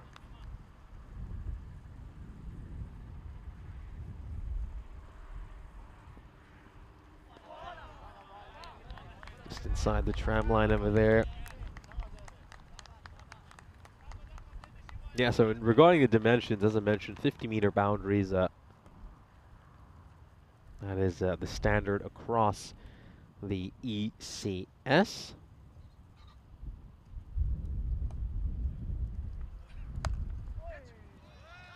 Oh, this one's going to go away for a boundary as well. Lucky boundary there for Kogiani. Streaky boundary.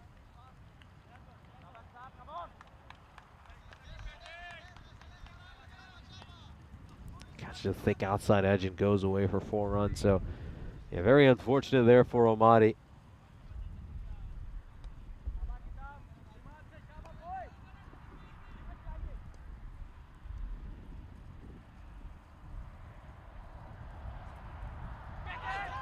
Oh, is there something there? I wonder. I think it came off the shoulder. That was my thought as well. I didn't feel there was any bat involved, and yeah, there you can see clear deflection off the shoulder.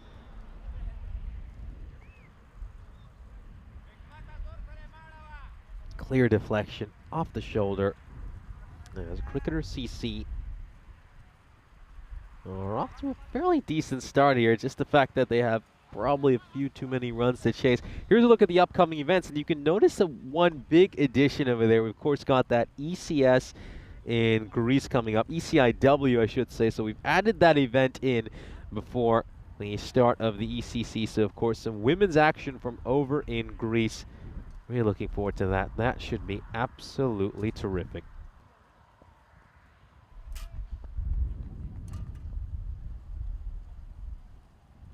Yeah, good to see an event in Greece this year. I think, I believe there was originally a chance that we were going to do one around the start of September, I believe, somewhere near the end of this ECS in Austria, but we are going to end up doing one just before the start of the ECC, which is very, very good to see.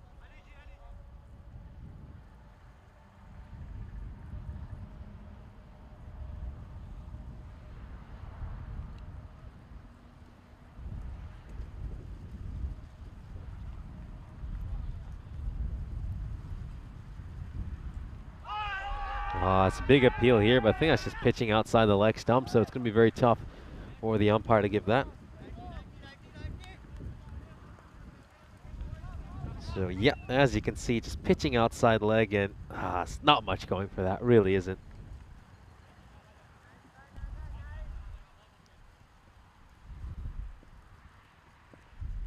Yeah, really not much going for it.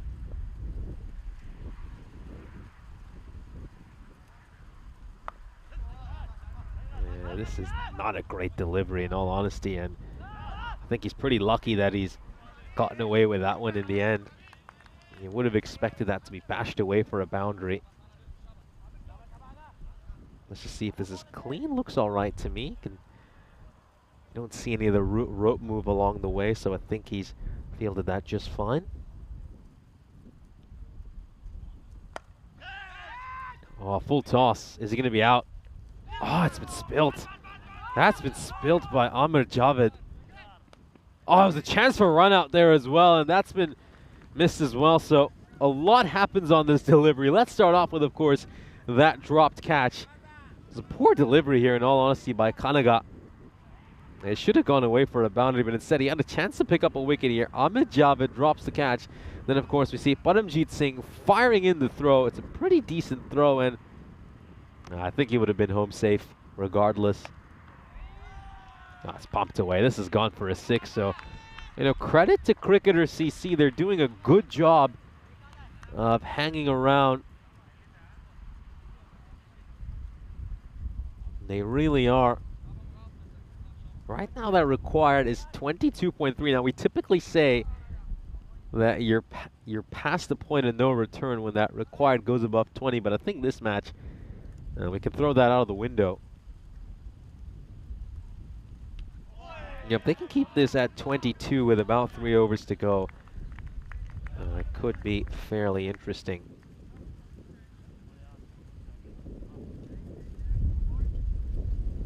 Cricketer CC are 104 for 2 at the end of 6.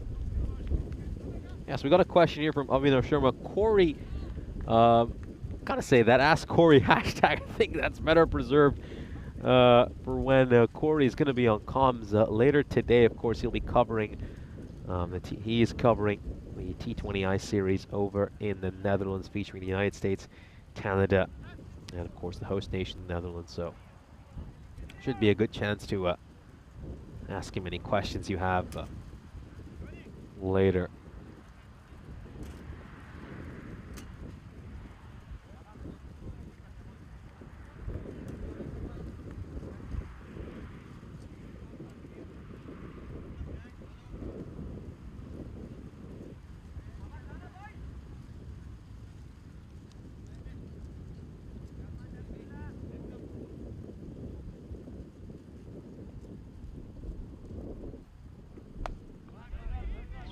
Out towards mid-wicket. That's going to be a single to start off the over. Just coming off the toe end of the bat there.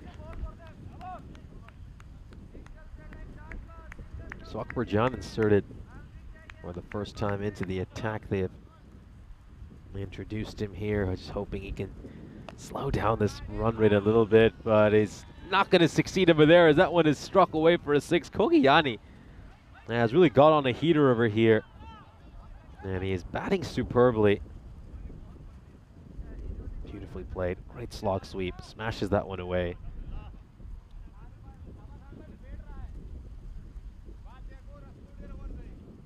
Iqbal Singh, the wicketkeeper, with a 4-digit number. Now, you don't seem to see that too often.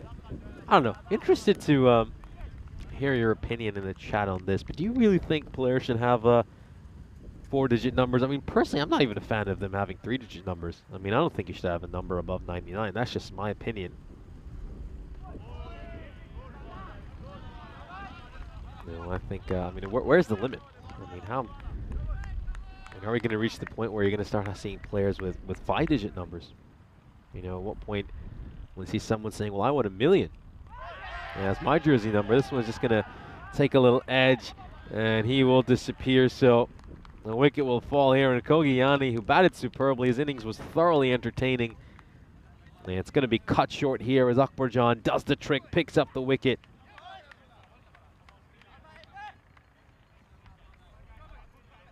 Just a little bottom edge, and it's well taken there by Iqbal Singh. Yeah, I love this comment here by Kroom. The new hashtag should be hashtag root for Nish. Hey, we might be getting one. I might be getting one in a few overs, hopefully, for the start of the second match. But you know, as things stand, I'm out here in the sun and wind.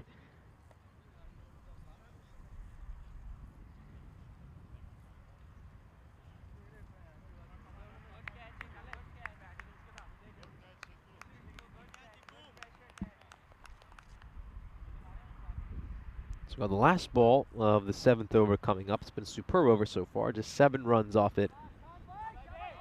And of course a wicket.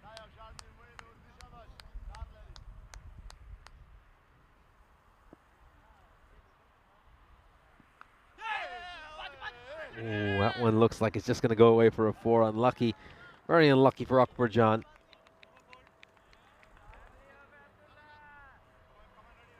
He's looking to play this one over mid-wicket, but it catches a thick outside edge, goes away towards third for 4 runs.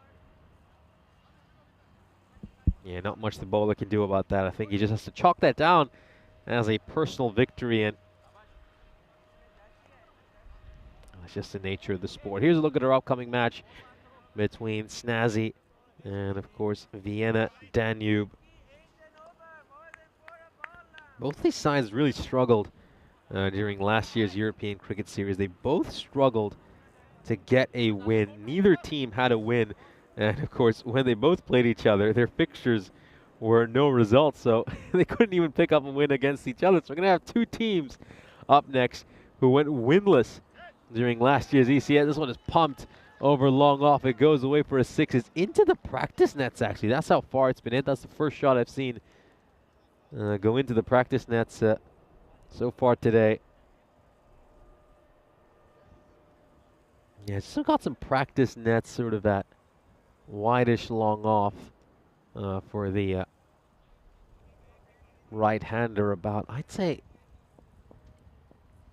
10-20 meters from where I'm currently positioned. This one is struck beautifully into the gap.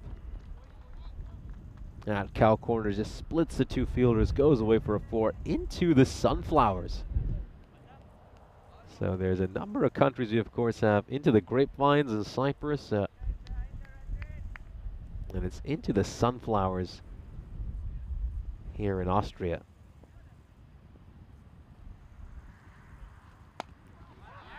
Struck out towards mid-wicket. That's going to be a single.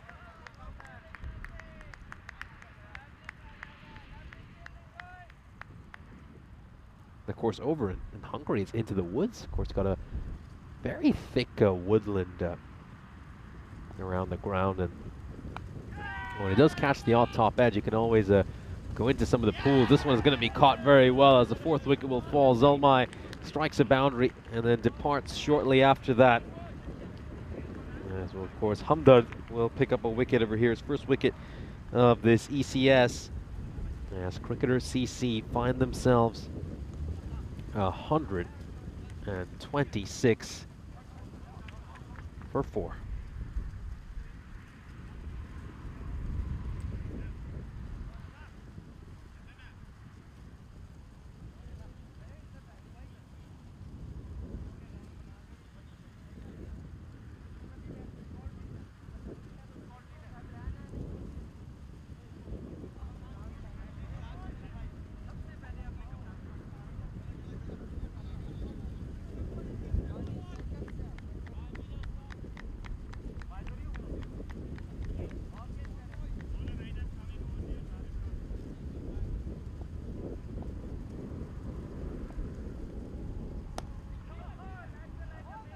Played out towards mid-on.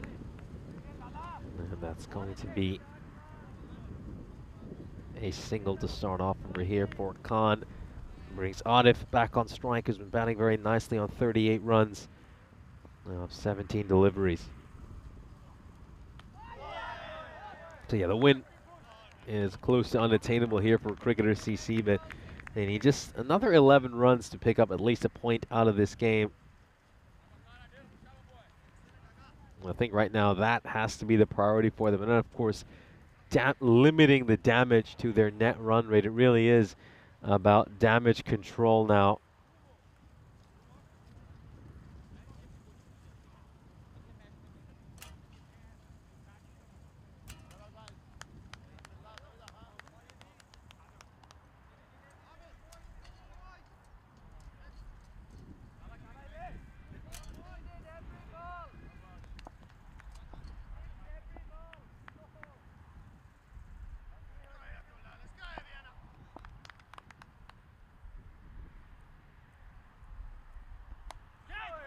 Up in the air, and it's going to go away for a boundary. So streaky boundary there for Khan. Once again looking to play this one away towards mid-wicket. Catches a thick outside edge and goes away for a boundary.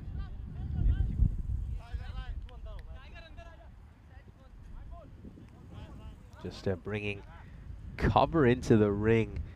And are they just sending another player out towards deep third? No, not at all. I think they're just sending another fielder out towards that long on regions. They got long on and cow corner quite close to one another out at that leg side boundary. Oh, this is huge. Doesn't matter where you position the fielders. Massive, massive shot.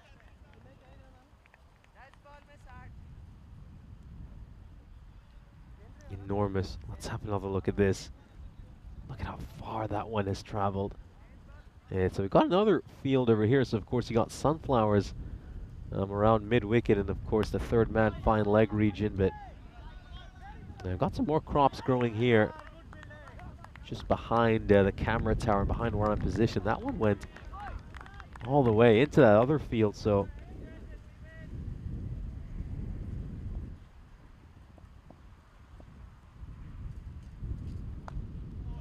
oh, it's a no-look shot. That is a no-look shot away for a 6. Well, much like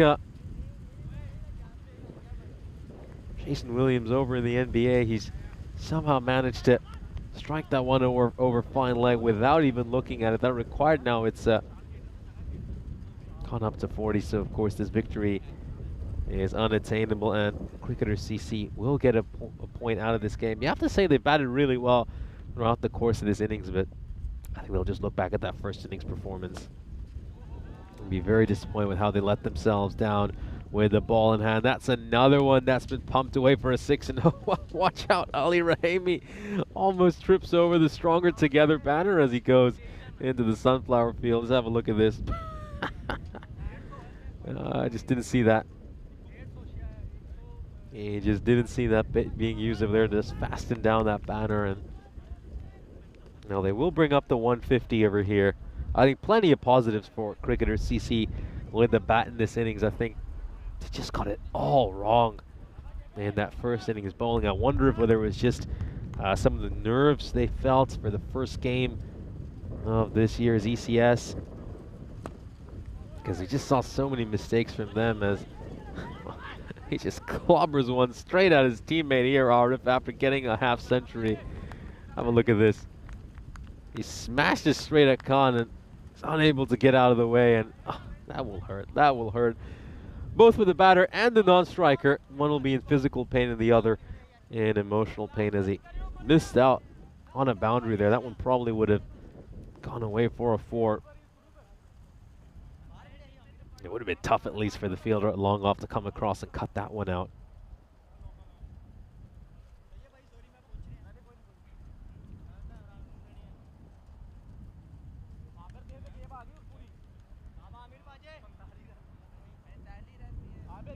So we're set for the start of the final over. They're going to give it to Javed, the 6th bowler. They're going to introduce into the attack.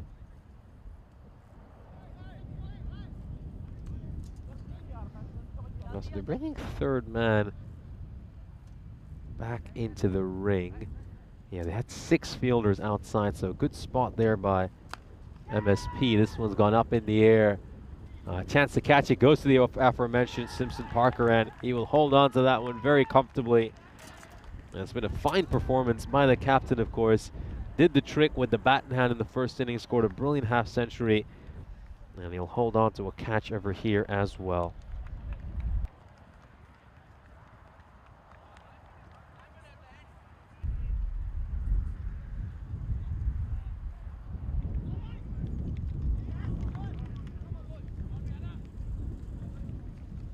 Yeah, good moment there for the bowler.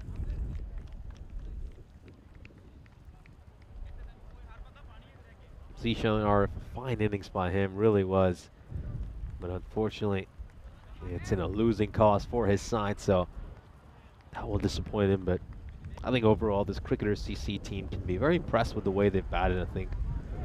Came out with a very aggressive approach, and if they bat this way, I think they'll win a lot of games throughout the course of this ECS. Just have a few issues to address with their bowling.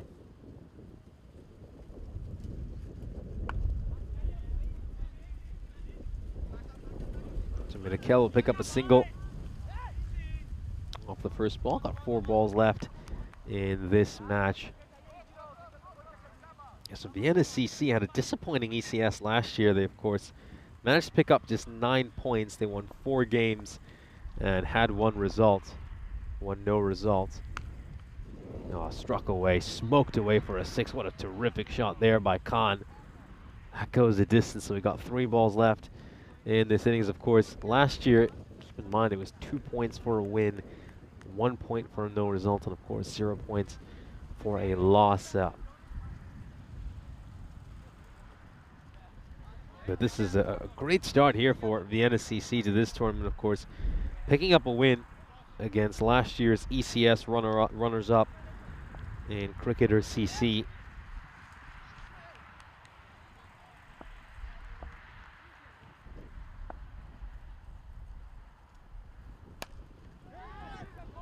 As it's got enough to go to the boundary, not quite. Just going to be a single, of course.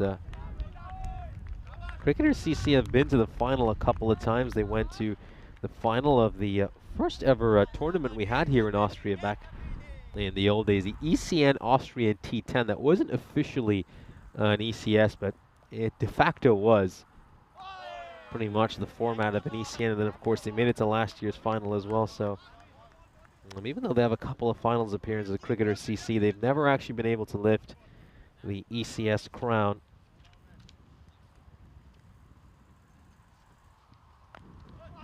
This one's just going to be played away for a single. Meanwhile, of course, Vienna CC have only qualified for finals day once. That was back in 2022, and they'll be hoping to get back there as they will pick up an impressive victory in their first match thanks to a dominant batting performance in the first innings. They might have a few concerns about their bowling, and I'm sure they're just going to discuss the way they bowled in that second innings and find a few things that they could have improved, as of course they were a touch expensive during the second innings. Probably gave up a few too many runs for their liking. But they will take the win. They won't quite be able to get the bonus point, which I'm sure they were hoping to get. But a winning start to the ECS for them, as we'll have a look at the fantasy dashboard for our upcoming game. Well, let's have a look at the highlights instead. It was a flying start for this cricketer CC side. They, of course, got 23 runs off that first over.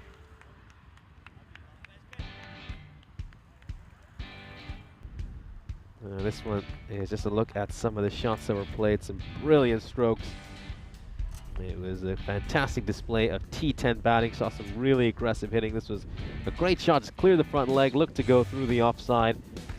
And they had a great power play. Keep in mind, they were 54 for 2 at the end of the power play, which was actually slightly ahead of what Vienna CC were at the end of the power play. Vienna CC were 46 for 1 at the end of their power play. So the cricketer CC, they got the start they needed, but it was just so tough for them to sustain that run rate. It's always very unrealistic to expect to go at a run rate of about 20 for much of the innings. Now we'll take a look at some other key moments throughout the course of this innings. That was the wicket there. That was an important wicket. And they got a bit lucky with a few boundaries that just caught the edge and went away for a 4, but that's just the nature of the sport, and everyone does get a few of those. This was a good shot that was struck straight towards the fielder out in the deep. And this time they look to go over long on with that shot. Terrific hit. We're just taking a look at this shot over here as well. As you can see, this time it was caught very well by Mark Simpson. Parker, of course, on the previous ball made a good spot. He saw that there were 6 fielders outside the ring. He just asked third man to come back in the ring and, of course, saved his side a few runs with that and then took the catch in that final over. So we'll now have a look at the fantasy dashboard for our upcoming match. Snazzy against Vienna Danube, two sides who were winless during last year's European Cricket Series. And the one good thing for them is I think at least one of those two teams, unless we of course just see the heavens open up and rain pour down, will get a win off the very first match of this ECS. Now let's now have a look at the scorecard for this innings. As of course we can see, Zishan Arif made a half century, 51 runs of 22 deliveries for him. Great innings by Daniel Eckstein. Thought he batted superbly, making 33 runs of 9 deliveries. Kogiani with 37 of 15. Good innings at the end by Basir Khan there as well. You gotta say, the cricketer CC side, their approach was great. I thought they batted superbly, and ultimately they lost this game in that first innings with some of their poor bowling. Meanwhile, for Vienna CC, I think there's a few things they'll certainly be looking to improve with their bowling. They were good in the extras department, giving up to 6 runs of extras, but there's quite a bit to work on from their end as well. Match 1 is in the books, and it's a great start here for Vienna CC, who take this one by 36 runs, beating last year's runners-up. We'll join you in just about 20 minutes time, should say 15 minutes time, for the start of our second match of this series.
This European Cricket Network event is proudly brought to you by HCL Software and Paramatch.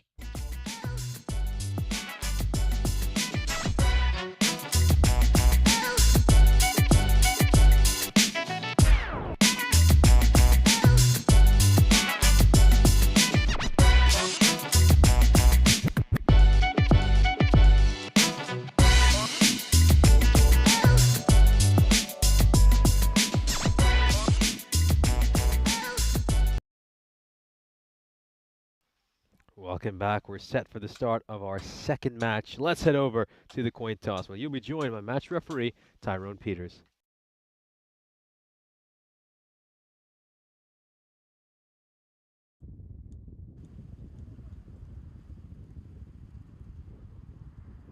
Danube to call.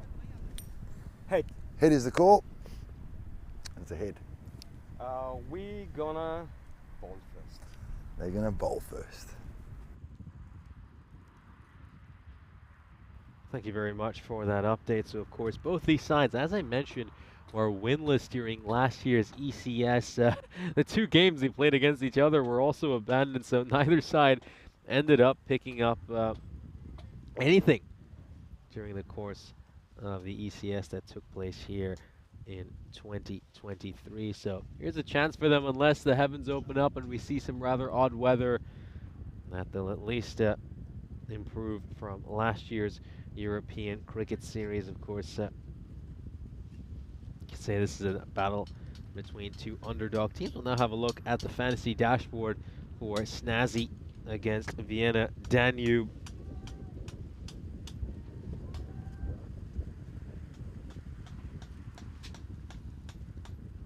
And of course, we do have some good news in regards to the Ice Cube. It looks like it's coming up, and it's going to be in place for this game. Here's a look at the win predictor. As we can see, Vienna Danube are 62% favorites heading into this game against Snazzy. And looking forward to this match, of course. Two sides who are going to be underdogs, you'd feel, for the remainder of this ECS. So this is going to be a huge game for both of them, as it might be the only opportunity for these two sides to pick up a victory in this ECS, or well, maybe one of only two opportunities. We'll, of course, find out.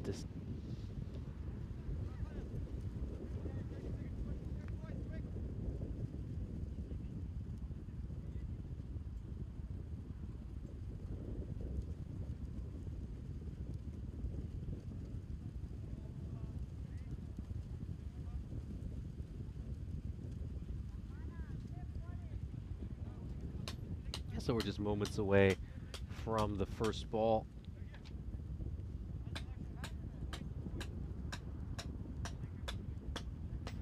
Very good morning to everyone joining us in the chat. Got Rob Thompson and Johnny Ishimi, of course, Corey Rutgers. He's over covering the Tri-Series in the Netherlands.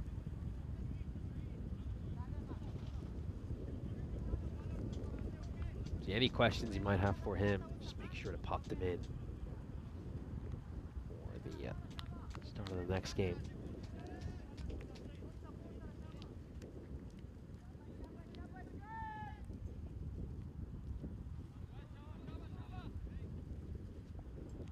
There we go, first ball. And it's going to be a wide to start things off.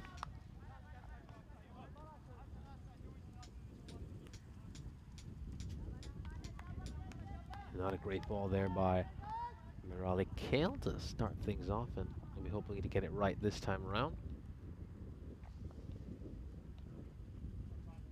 That's another wide. Back-to-back wides to start off.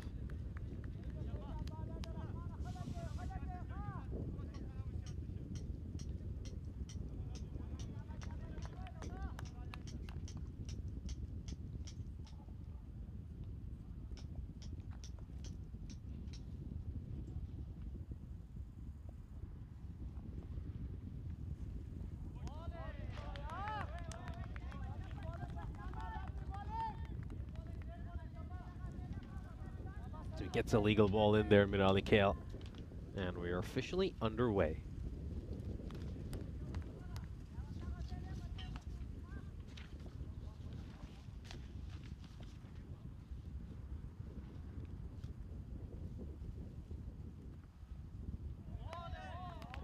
think that might just be a touch too short, and we'll have a look at this side on over here. Yeah, just going over his head.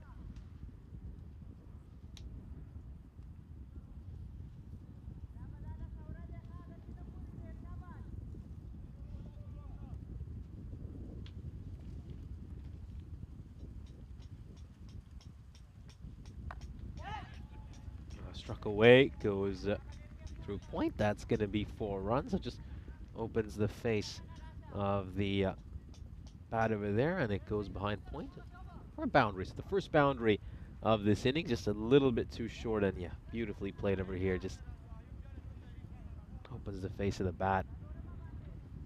Good shot there by Lakmal Kasturi. Now this time's going to get some top edge on this one, and it's going to go sailing over the fielder at third. 6 more runs here for Kasturi.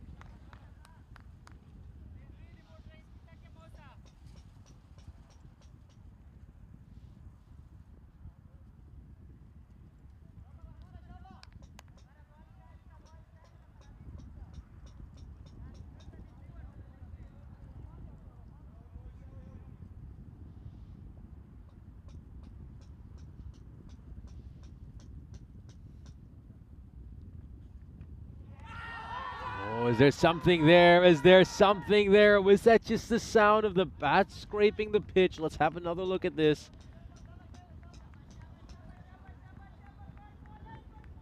Yeah, I think that's just the sound of the bat, the bottom of the bat. Striking the pitch along the way.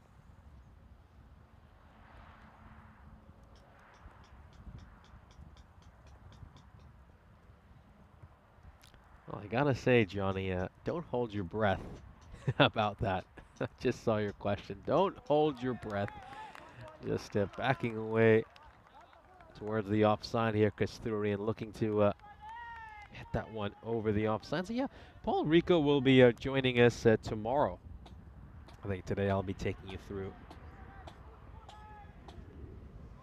all the action.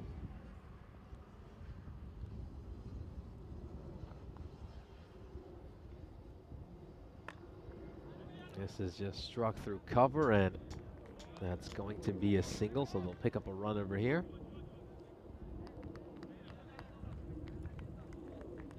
Out of the first over, Snazzy find themselves 14 for no loss.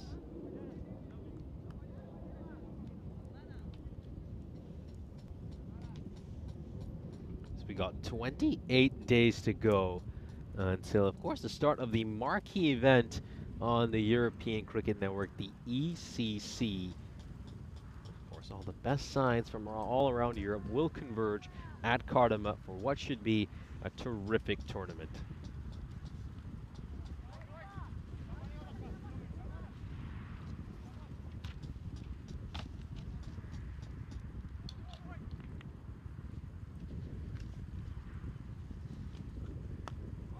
Great ball there by Ayubi. Absolutely terrific delivery.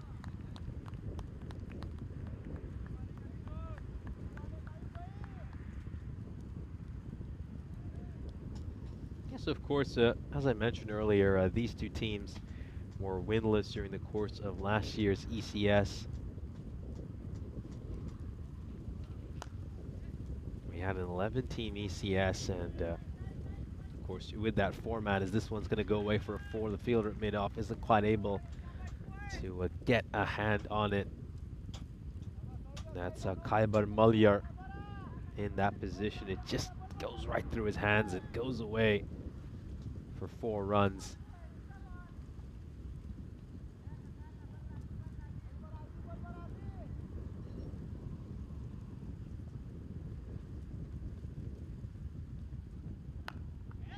Pulled away.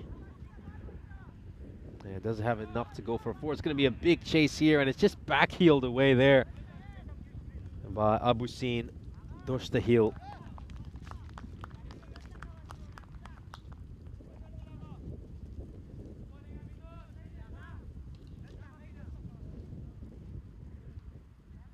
Yeah, good throw there, fired back in.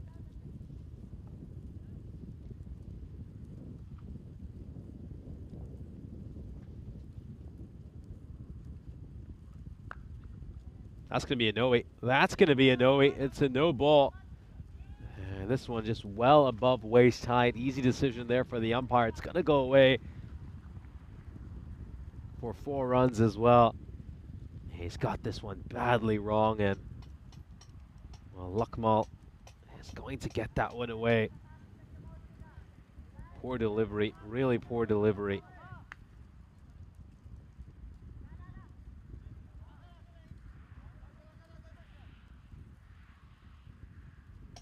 Just making a few adjustments in the field here. They've just brought fine leg back into the ring. Got a long off and a deep third in place.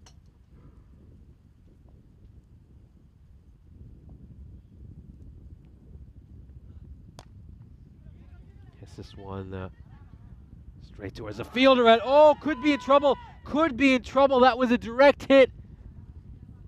Now let's have a look at this.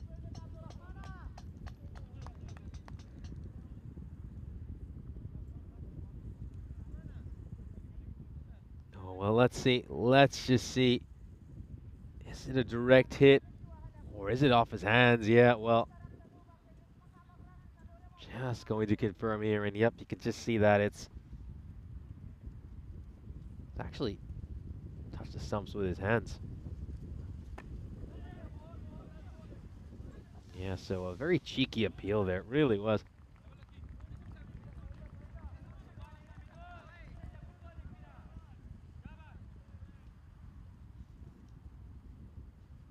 Last ball of the second over coming up.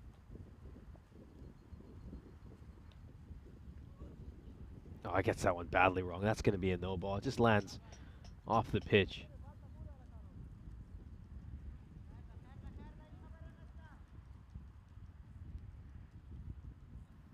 Yeah, so we got a free hit coming up.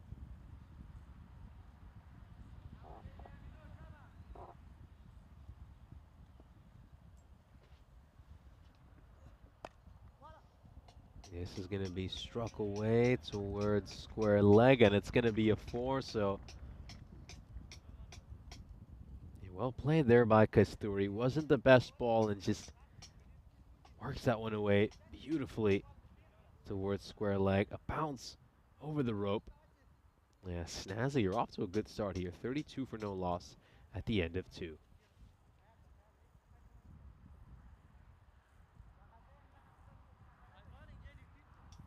So here's a look at the teams involved in this year's European Cricket Series in Austria. Of course, Vienna CC off to a great start, picking up a victory against last year's runners-up Cricketer CC. The Cricketer CC, they batted well in that second innings, just lost the game in that first innings with some very poor bowling, a lot of hit-me bowling, far too many extras as well. They got 30 runs of extras.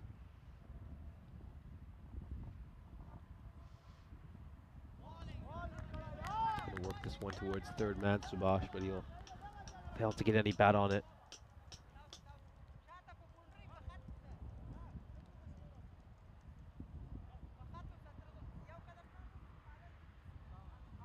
Very good morning to Chris Smith, who is joining us in the chat, saying that it's public holiday here in England, so all is good, but I CBA to go to the shops, but I really need to.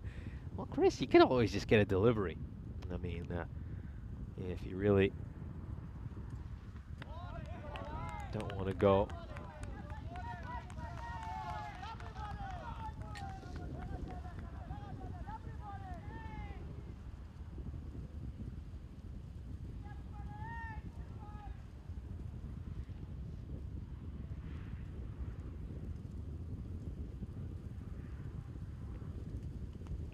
Got it. And there's a wicket. Subhash is looking to work that one away towards the leg side. And Mirali Kale will get his man, the first wicket of this series for this Vienna Danube side. It swung back in a long, long way. Catches some hat along the way as well. And he will be gone. So Snazzy are 32 for 1.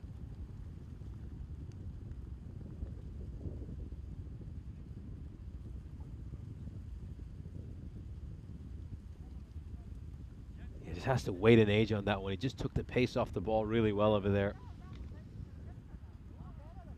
Yeah, full credit to Abdul Milali Kale for putting in a good ball over there.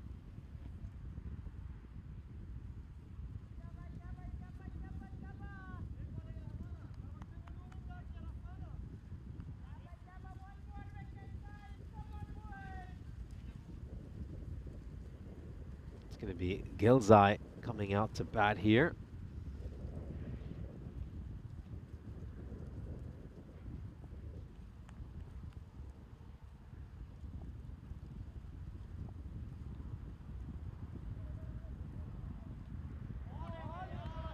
It's the captain himself, of course. John Gilzai has 136 career runs to his name with the 14 innings he's batted in, averaging 19.4 for his career. Strike rate of 168.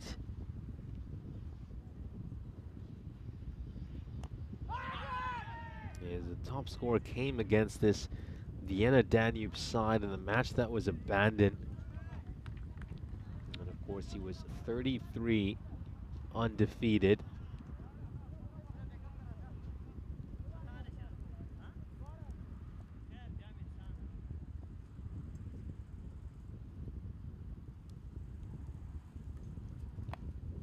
This one is just played away. I just wonder if it's taken a bounce in front of the rope. Yep, looks like it has.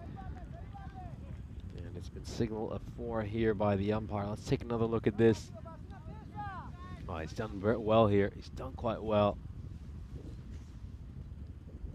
To just get that one away. And it's gone for a 4.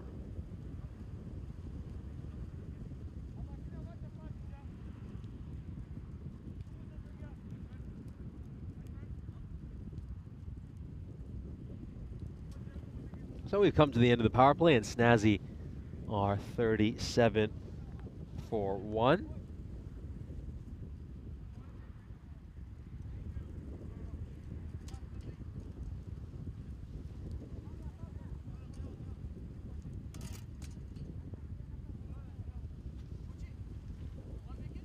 Yes, of course, when these sides played each other last year, the match was abandoned after just 2 overs were balled. And Gilzai made his career best score in that match. He was 33 undefeated on 11. Obviously facing the bulk of the deliveries over those first couple of overs, and then the match was abandoned because of inclement weather.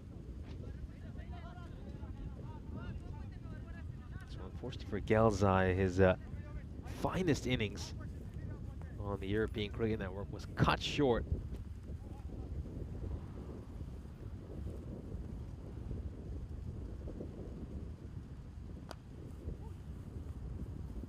Just coming off the toe end of the bat for Kasturi. It's going to go away for a 4. Nice acrobatics there by Gilzai, the non-strikers end, to get out of the way. Let's have a look at this. Oh, well, right between the legs. Oh, he's been nutmegged by that one.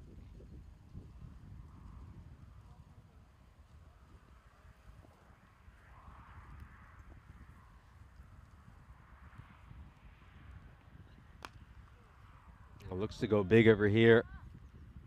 Oh, that's a good bit of fielding. That really is. Terrific stuff there by Ruhullah Abdurhamizai.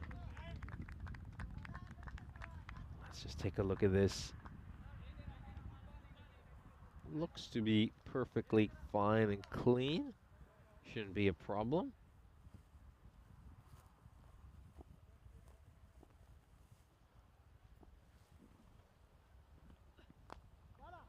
He's going to play this one through point, and it's going to go away for 4 runs. So nicely struck away by Gilzai. Hasn't quite got the length right over here, Rehman, and just manages to squirm that one away for 4 runs.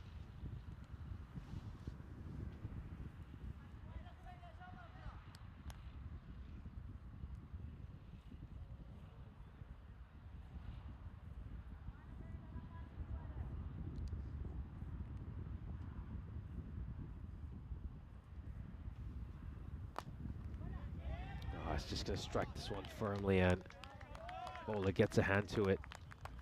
It's going to be another single.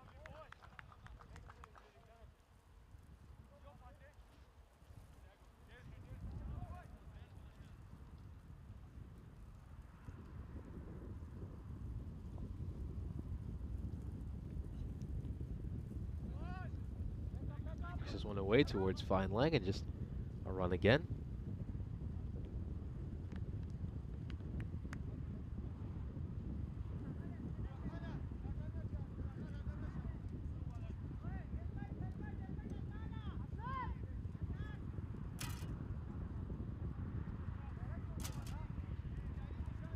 So we come to the end of the fourth over, and Snazzy find themselves 49 for 1 at the end of 4. Here's a look at the graph for them so far. They're going along at a decent rate, 12.25.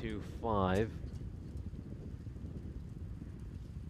course, as I mentioned, both these teams were winless during last year's European Cricket Series. Snazzy lost 9 of the 10 games they played in, and of course, match they played against this Vienna Danube side was abandoned 2 overs into that match, and then meanwhile Vienna Danube lost 6 and had a 4-0 result. I can just see here that Kasturi stepping across, looking to work that one away towards fine leg. It's a good idea. I mean, there's nobody back there, and if he gets any bat on this, it'll most certainly go away for 4 runs.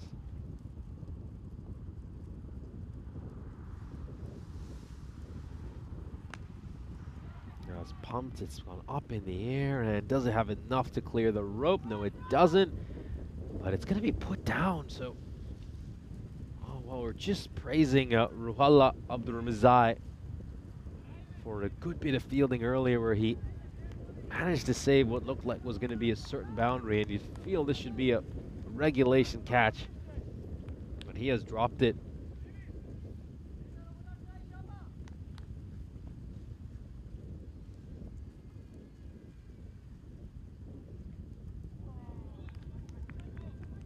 There, much better delivery.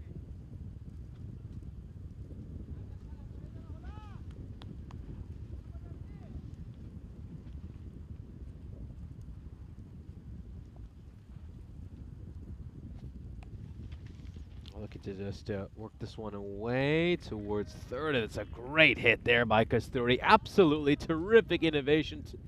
Outstanding switch hit. Let's have another look at this. Oh, get a load of that. Incredible strike there by Lakmal Kasturi.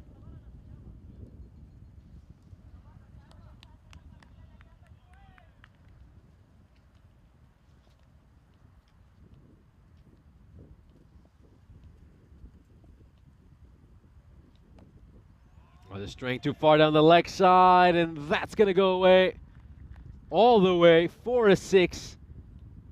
And Lakmal Kasturi is batting absolutely superbly here at the start of this match.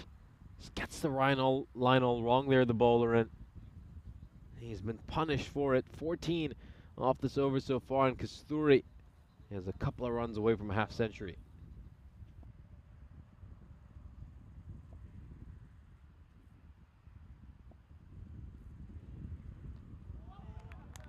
Just gets that one to turn away.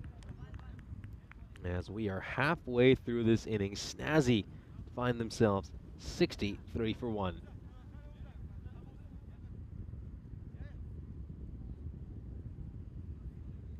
Of course, it's time for our in-match analysis, and Snazzy, they're off to a fairly decent start here. Lakmal Kasturi top scoring with 48 runs of 22 deliveries, struck 9 boundaries throughout the course of his innings. Meanwhile, Janan Gilzai, the skipper, has joined him out of the middle. He's on 8 of 6, having struck 1-4. So they're going along pretty well here, Snazzy. They have enough wickets in the bank as well that they can look to accelerate during the course of the remainder of this innings. And I certainly think they'll be eyeing something north of 130, north of 135 as well. And if they can really get going, I think even something in the 140s or 150s might be on the cards.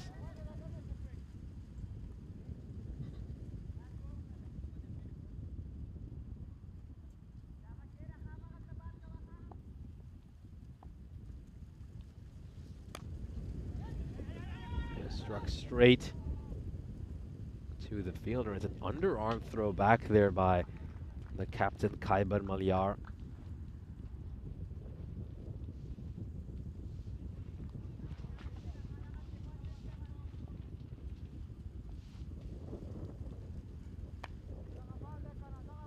Struck out towards mid-wicket. That's going to be a single, so they'll need to go at something between 16 to 18 and over to try to get north of 140, which is going to be tough. It certainly will be.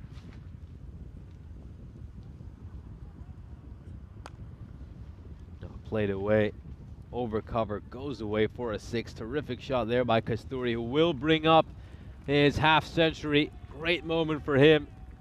And an outstanding shot. Lakmal Kasturi with the first half century of his career. Very well batted in this crucial matchup for his team against a team who you'd expect they have as good a chance of beating as any. Steps very, very far across there, and Sher decides to follow the ball early.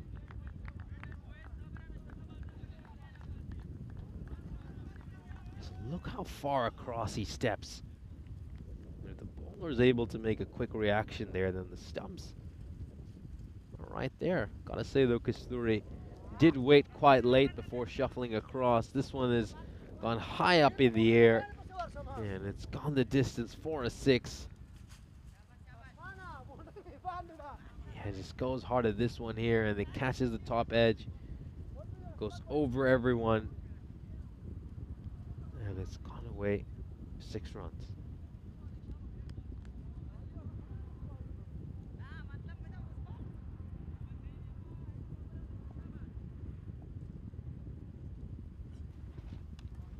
Gets that wrong, gets that badly wrong. He's trying to go for that toe-crushing Yorker there, but he's missed it by quite a bit. And it ends up being a wide down the leg side.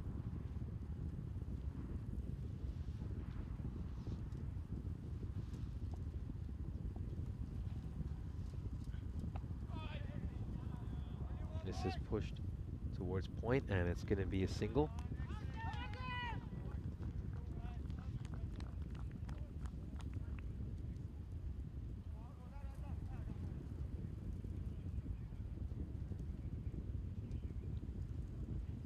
Take another look at this.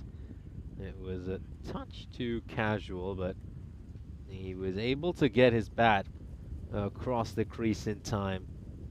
As Snazzy are 79 for 1 at the end of 6.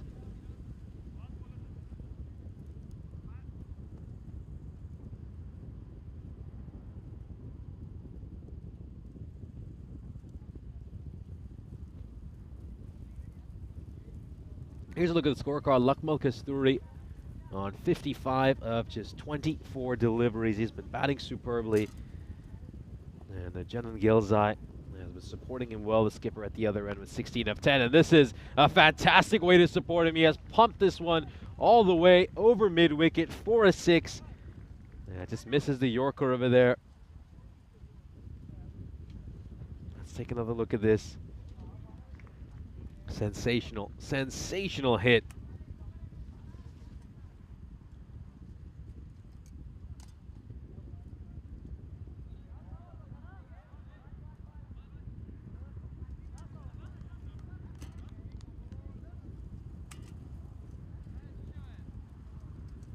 So it's an outstanding start to the over for Snazzy. They get a 6 off the very first ball.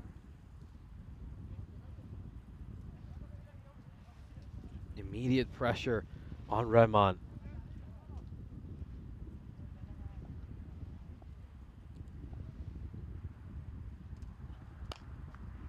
This is struck towards mid-off, and that's going to be a single. Just took an odd bounce over there as it was going towards the fielder. I think if it was struck any harder, could have caused him a few issues as he went down to put out the long barrier. Yeah, good, very good morning to Wayne, and of course Terry Richmond joining us as well. Now he's looking to back away to create some room to go through the offside. And oh, direct hit, he would have been gone. He had given up. He was walking casually towards the non-striker's end. would have been the end for him. There we go. Lakmal, he's just given up. He knows that he'd be gone with a direct hit, and he was just challenging the batter to make that direct hit, and he was unable to. This is going to go all the way as well. Goes the distance for a 6. Kalzat smashed another one away. Just gets a touch too straight with his line over there, and that's very well stroked away by Kalzat. They've been going along at a pretty decent rate here, Snazzy. Consistently getting about a couple of boundaries every over.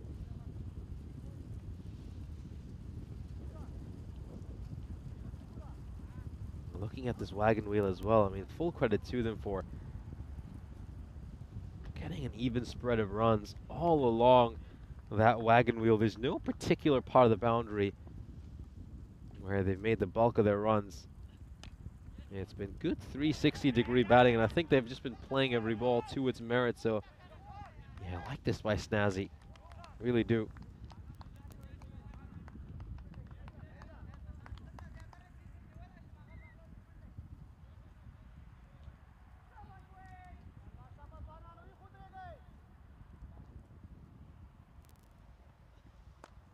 Oh, this time he's just going to miss the Yorker ever so slightly, and it's going to go away for a 4. He's maybe just missed it by a couple of inches over there, and that means that Kasturi can get underneath this one. Clears the front leg, hits it through the line. Away it goes for 4 runs.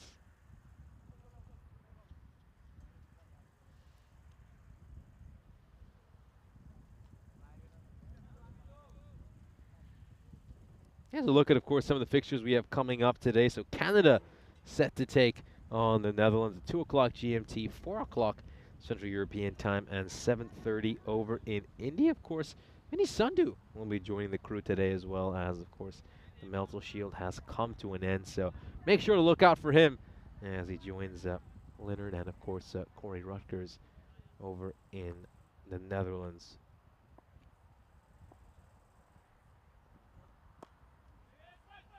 Nicely tucked away. That's going to go away for a single.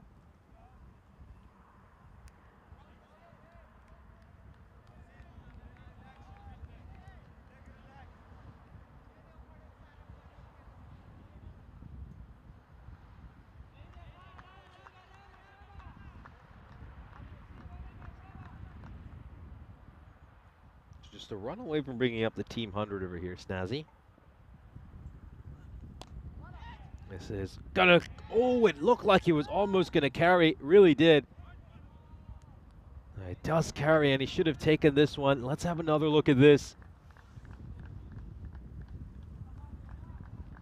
It was there to be taken. It was certainly a good chance that one went flying straight to Khyber Maliar, the skipper, who's had a few issues in the field so far this innings. This one's gonna be struck straight down the ground, over mid-off, goes for a 6. He was there in the slot by Ayubi, and that's gonna hurt, isn't it? It get a chance dropped off your previous ball, then you get pumped off a 6 on the very next.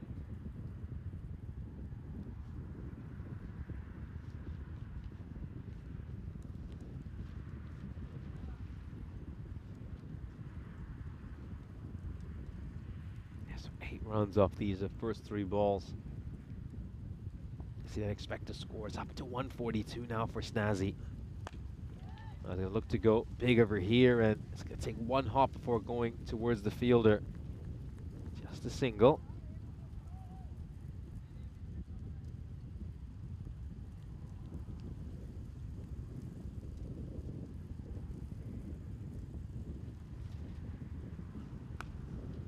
Oh, goes big. Goes absolutely big here. And yes, sent that one flying over mid-wicket into the sunflowers for a 6. Superb shot here by Kasturi.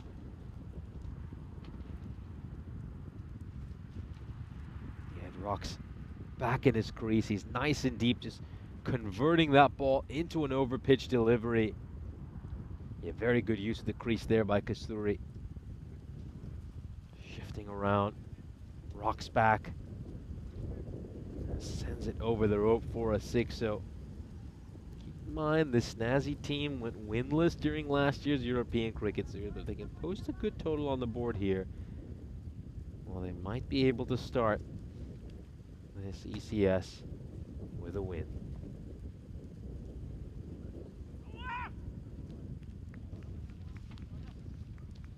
End of the 8th over. 15 runs coming off that over. A good one for Snazzy.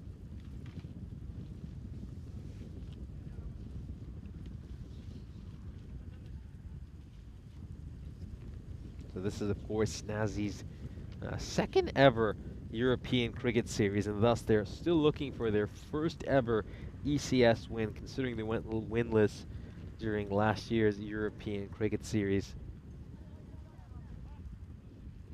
Put themselves in a good position so far this innings to pick up that first ever win.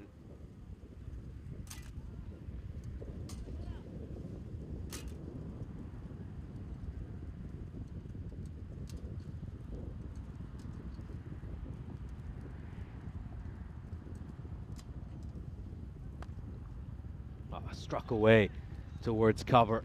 That's 4 runs there for Gelzai. Yeah, very good shot. Really nicely struck. Now looks to toss this one up here, the skipper, and gets that one wrong. So it's a captain v captain battle over here, and Gelzai coming out on top on the first ball. Oh, could be a chance for a stumping. Let's just have a look at what the square leg umpire has to say. Looks rather uninterested. Have one more look at this.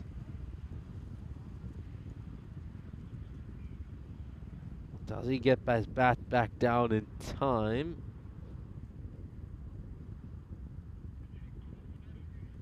Yes, he does.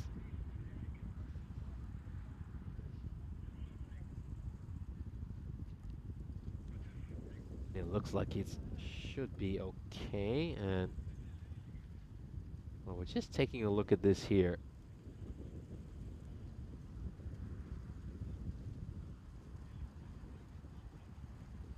Yeah, let's continue to look at this as we roll this forward frame by frame. I think his bat has been grounded over there, so he should be all right. So it's been given a not out. A little too close for comfort over there for Gelzai, but does manage to get that back down in time.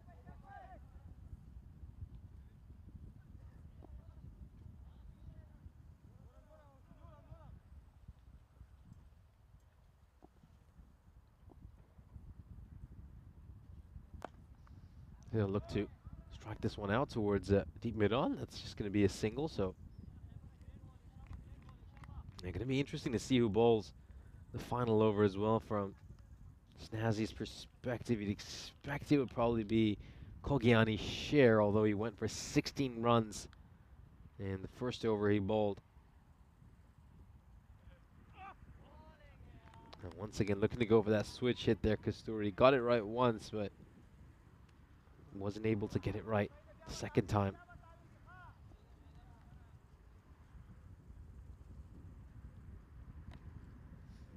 Bashed. Absolutely bashed. It has been smacked away over fine leg. It has gone the distance for a 6. Kasturi moves into the 70s. Once again, just a bit too short, too far down the leg side. And he's going to get punished for this.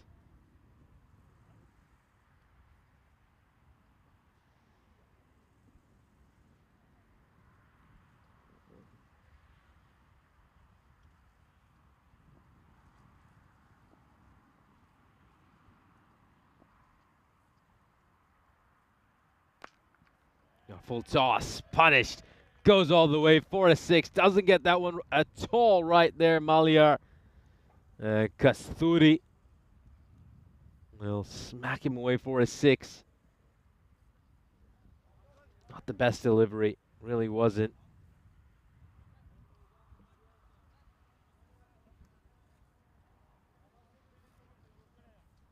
Here's a look at the bowling figures for this Vienna Danube side, and with the exception of Abdullah Middle-Kale, it's been a pretty expensive effort by an entire bowling unit.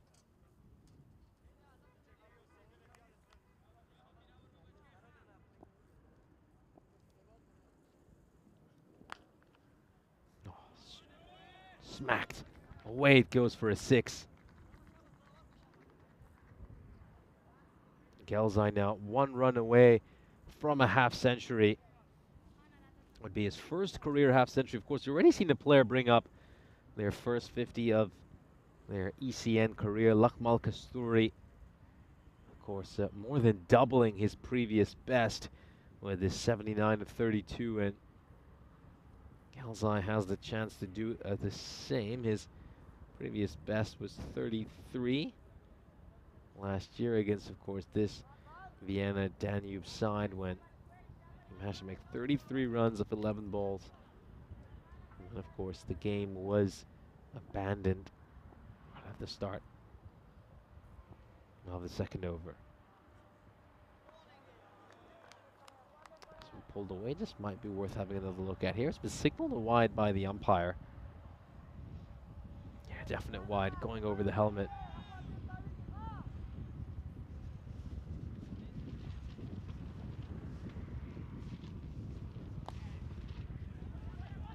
Played out towards the leg side, and are they going to push for a second run here? No, they will settle for a single, and Gelzai will bring up his half century, his first career 50 on the European Cricket Network. And both of these two men have batted absolutely superbly for their team. Their partnership is worth 105 runs. Gets outside the line of that ball and plays it away beautifully. Goes away for 4 runs. Nice batting here, really nice batting. Sheard is looking to go wider, and look how far he steps across and still managed to work it away towards the leg side.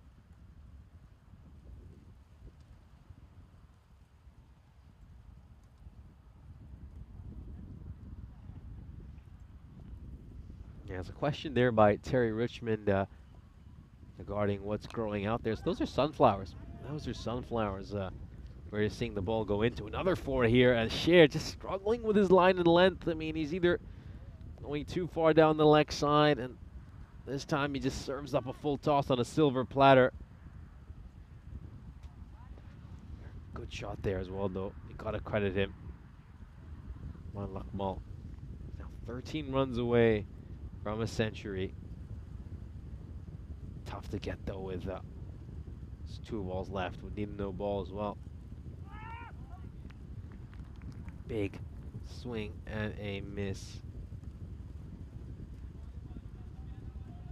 Got the last ball of the innings coming up, and with a boundary, Snazzy can bring up their 150.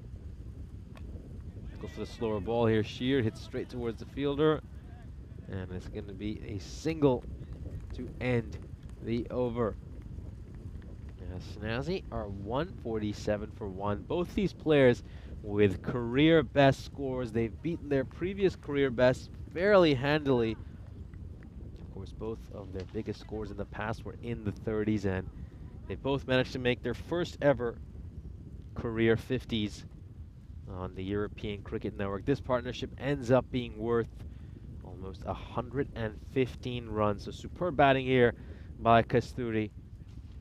And incredible batting by Dylan Gelzai as well, making 50 of 22 deliveries. We'll now turn our attention to the highlights of this innings, and not too much to see from the Vienna Danube point of view in terms of highlights. They did pick up that wicket of Shivash early, of Middle-Kale getting rid of him. 1 run, 4 deliveries, but full dominance by Kasturi and Dylan Gelzai, who I thought both batted superbly throughout the course of their innings.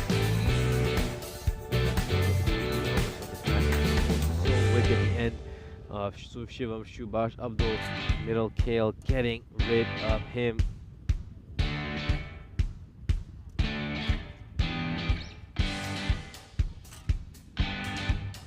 Just taking a look at some other moments throughout this. That was a good bit of fielding out in the deep side. 3 runs with that. Continue to look at some big moments. Of course, Luck Focus 3 hit 16 boundaries over the course of the game. 7 of those 16 were sixes, while Jenon Gilzai took 7 boundaries. 5 of those 7 were sixes. Good batting by him. Batting with a strike rate of 244 to 7 for Jenon Gilzai. Both of them going along at just the rate their science is desperately needed. End up with 147 runs. Looking at those Vienna Danube bowling figures, though, most of that attack struggle. Abdul Kale is probably the only one who had fairly respectable figures for 1 for 19 in the 2 overs he bowled. Outside of that, you look at down there, their economy rate is just a touch too high. Come to the end of this first innings. Vienna Danube need 148 runs off 10 overs to win. We'll take a short break and be back on your screens in 10 minutes time, the second innings.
This European Cricket Network event is proudly brought to you by HCL Software and Paramatch.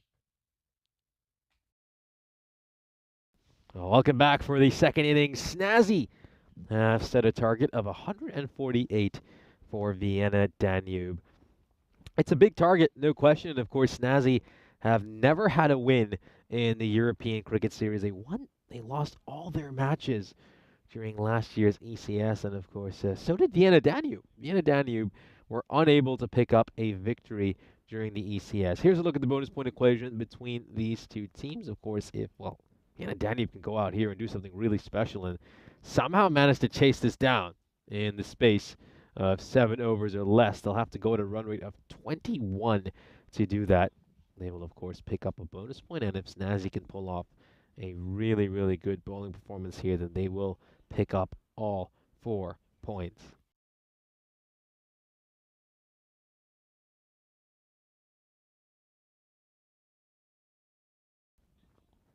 So we're just moments away from the start, and of course you just get a beautiful view of the wonderful rolling countryside here in Austria. It's going to be the captain who is going to open the batting alongside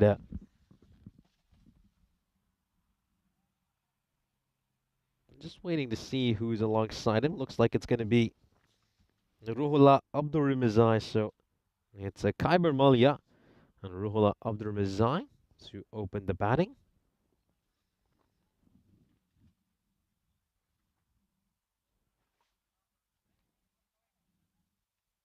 Yeah, so Salman kind of asking what is a par score on this surface. It's quite hard to tell. We're, of course, very early into this ECS. I gotta say, I mean, this is exactly what I was told before the start of this match. It's a batter's paradise so far. Very flat wicket. Not too much in it for the bowlers, I think. Over in Rome, I think it was kind of had a good balance between bat and ball. Not here so far, I think. Seen runs flowing so far this morning. And it looks like this is indeed going to be a very high-scoring series, as I said in the intro of the day. Here we go. Moments away from the first ball. Oh, I'm going to look to play across the line over there. It might just be sliding down the offside. Let's have another look at this. Yeah, probably just doing a touch too much and maybe going on to miss the stumps. Very tough for the umpire to give that one, especially with Luckman just going across the left-hander. Oh, he's played that one very, very late there, Muller. About as late as it gets. Just gets a little bit of bat on it. And it's going to be a single. Just have a look at this. Yeah. Brings that bat down about as late as he can.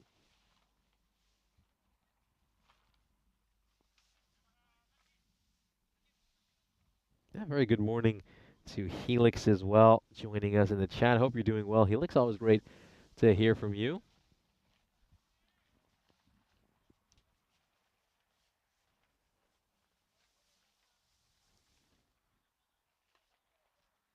This is just pushed away towards square leg, and they'll pick up another single here. So, yeah, nice running between the wickets there. And Abdurrahmizai is off the mark with a single.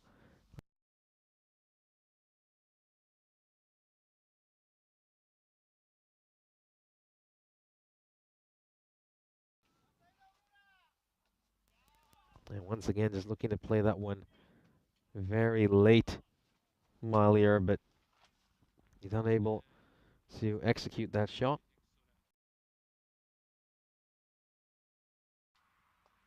This was just struck over mid-on, and it's going to take a few bounces. Doesn't have enough to go to the rope. Not quite. That is a sensational bit of fielding. Very, very good work there. And fires in a nice throw as well. That was Basit Iqbal who was chasing that one down. He just gets it over him and then puts in a good slide. Let's have one more look at this. Yeah.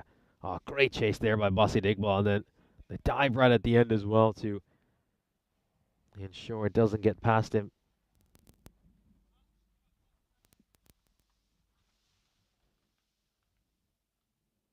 Oh, Oh, it was somehow missed everything. Misses the keeper, misses the stumps, and goes away for 4 byes. Let's have another look at this. I mean, that was a full toss. You would have thought that Malier would have been able to strike this one away. Oh, dear.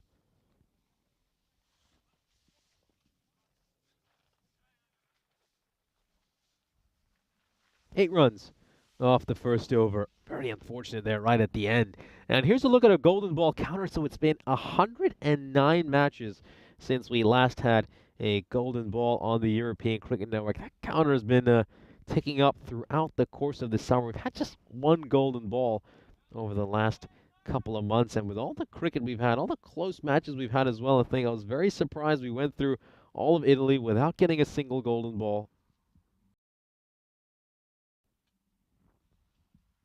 And that's now, well, about 4 countries we've been through without getting any golden balls. This one is struck towards mid-on, and that's just going to go past the fielder away for 4 runs.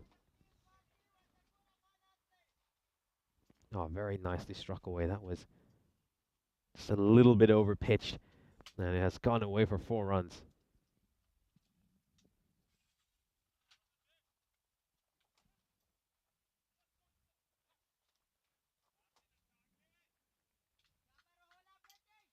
All right, well, let's see if Satyam Subhash has a good comeback ball here.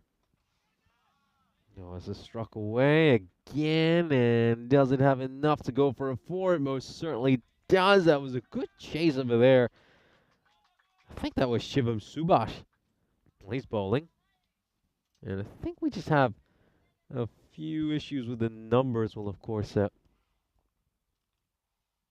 just tell you what it is, so. Yeah, it is, of course, Satyam Subhash who's bowling, as Shivam Subhash is out at third. So, yeah, a couple of S. Subhashes. This one is struck through cover, goes away for 4 runs. Yeah, I wonder if the two of them are related by any chance. That might be something worth investigating during the match break. Once again, just the bottom hand taking over there. Yeah, that goes away for 4 runs. Goes big again, and it's going to go away for a 4. So consecutive boundaries, 4 consecutive boundaries so far this over. It's been a 16-run over so far. Just getting it all wrong here, Subhash. Far too much width. No, that is carved away beautifully behind point. Goes away for a boundary.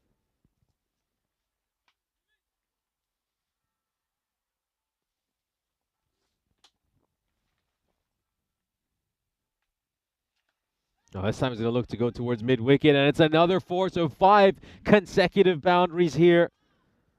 20 runs off this over so far.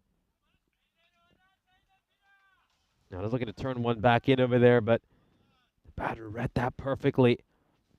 And it's gone away for a 4, so will we get 6 consecutive boundaries this over?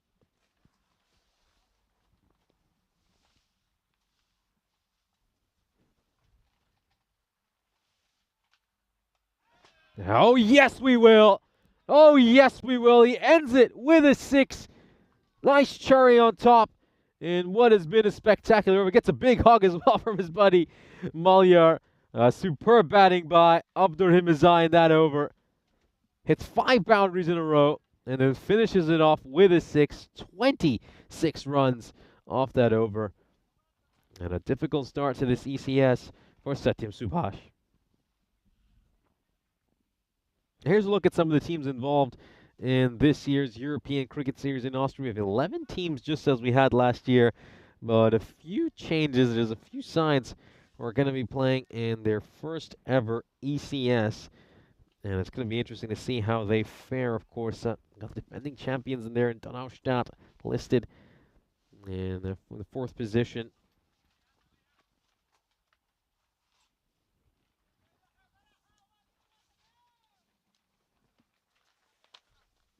Now then, let's see what's going to happen here. Are they going to continue with Lakmal Kasturi? Wouldn't be such a bad idea. Thought he bowled pretty decently in that first over. Gave up just 4 runs.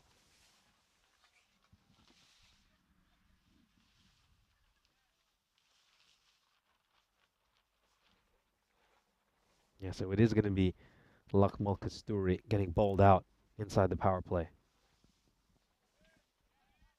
Yeah, this has gone up in the air, and oh, it's going to trickle away for a 4. A little bit unfortunate there. Very unlucky. No, extremely unfortunate. Just catches the top edge of the bat along the way. And it's just gone straight over the fielder's head.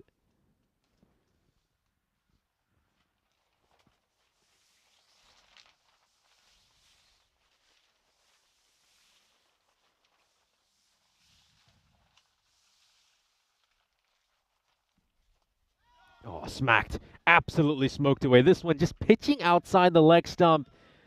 And he has managed to hit this one away for a boundary. Not too far from that little Ford Fiesta you can see out at, what is that, fine leg position. Good use of the feet as well. And away it goes for a 6. Yeah, so Helix with a question there. So going to be joined by Rico Full later in this European Cricket Series. Going to be arriving tomorrow. Of course, he's making his way from Rome. This one is popped up in the air. Should be a soft dismissal, and it is a soft dismissal. What an unfortunate way to go out here for Khyber Malyar. Played a good-looking shot.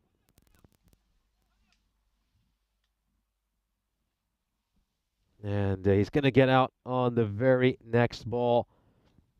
Yeah, let's just have another look at this wicket.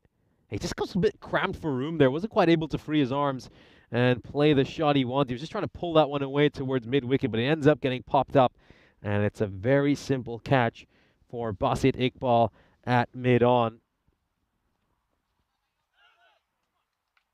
So they pick up their first wicket here. As Vienna Danube find themselves 44 for 1. Going along at just the run rate they need here, Vienna Danube. I think it's worth comparing where these two sides were at this stage. Snazzy were 37 for 1 at the end of the power play. And I'm thinking about this at 2.3 overs mark. They were at 32 for 1. So Vienna Danube are well ahead of what Snazzy were at this stage.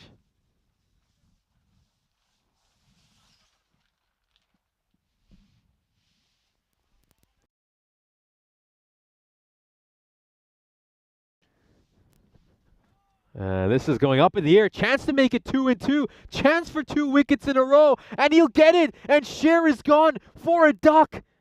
It's a golden duck for Sher. And we're going to see Derek for the first time in this European Cricket Series. Well, he's had to wait a little bit. It's been a run feast so far in this ECS. And there he is, Golden Derek. Well, he's shed a lot of pounds after that series over in Rome where he looked absolutely ginormous. And I'm sure once he's had all the chicken schnitzels here in Vienna, he'll be back up to his old Roman size. So there he is, second wicket in a row. And Lakmal Kasturi has a chance to pick up a hat-trick here. So is he going to add his name to the Hall of Fame? There we go. Hat-trick ball coming up. Everyone on their toes. They know they've got a chance to make a little bit of history. Salman Kale on strike. It's just straying too far down the leg side, and Salman Kale, well, he has no nerves when he goes up to face that ball. Struck away for a 6. Yeah, just straying down the leg side.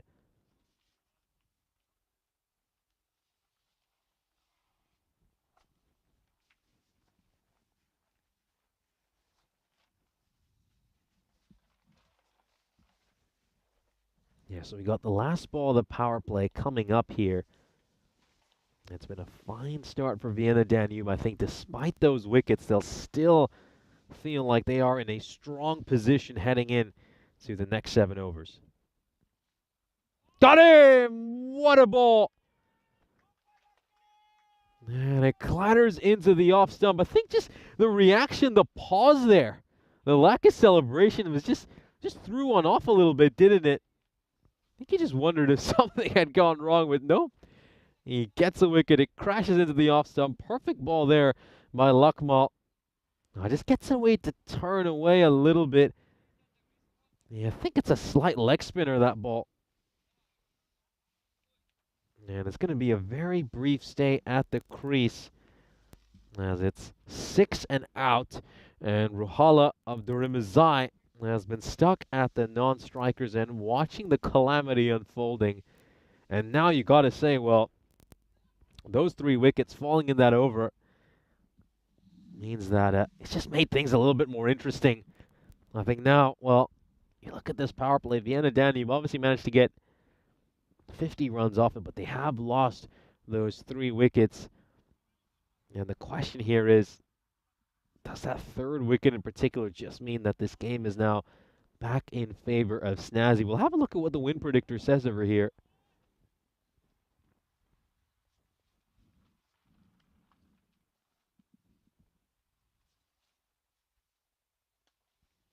Oh, this is up in the air, and it looks like it's going to clear the rope and go all the way for a 6.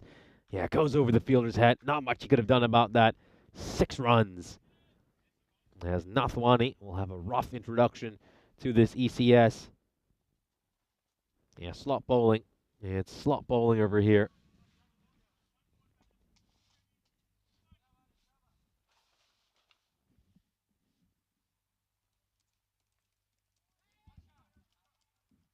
No, it gets this one wrong as well, and away it goes for more runs. So, this is poor bowling, you have to say here, by Nathwani to start things off. This wouldn't have been the start he dreamed of last night.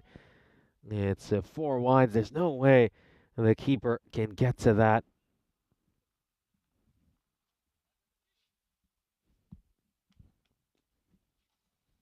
So 11 runs and 1 legal delivery so far this over.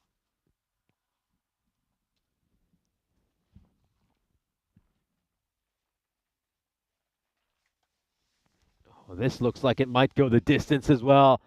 It certainly will. Well, he is feasting on this bowling by Nathwani. He's just making it too easy for the batters right now. You can't afford to bowl in the slot against these quality cricketers we have here in Austria. Terrific strike. And that has been absolutely launched. The required now is down to just above 12. This is struck away towards mid-wicket, and it's going to be Janan Gelzai who is there to field that.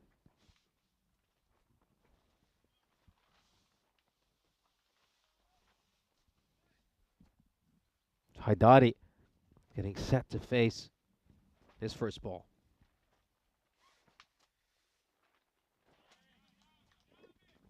That ball just taking off, a good bounce and carry on that one. The end of this over? I mean, the end of the 5th.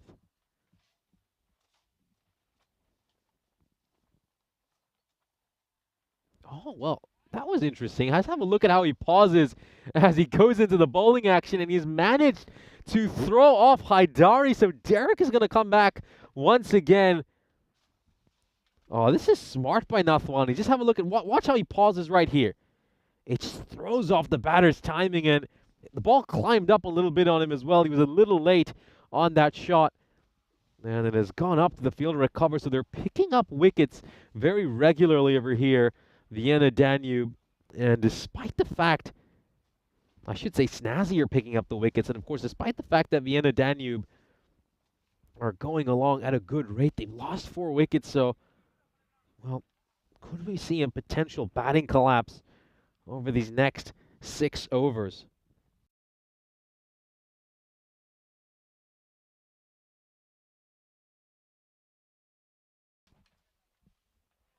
Oh, just catches the inside edge of his bat. So the 4th over comes to an end. Vienna Danube are 68 for 4. That was an expensive over. 18 runs came off it, but they did manage to pick up another wicket.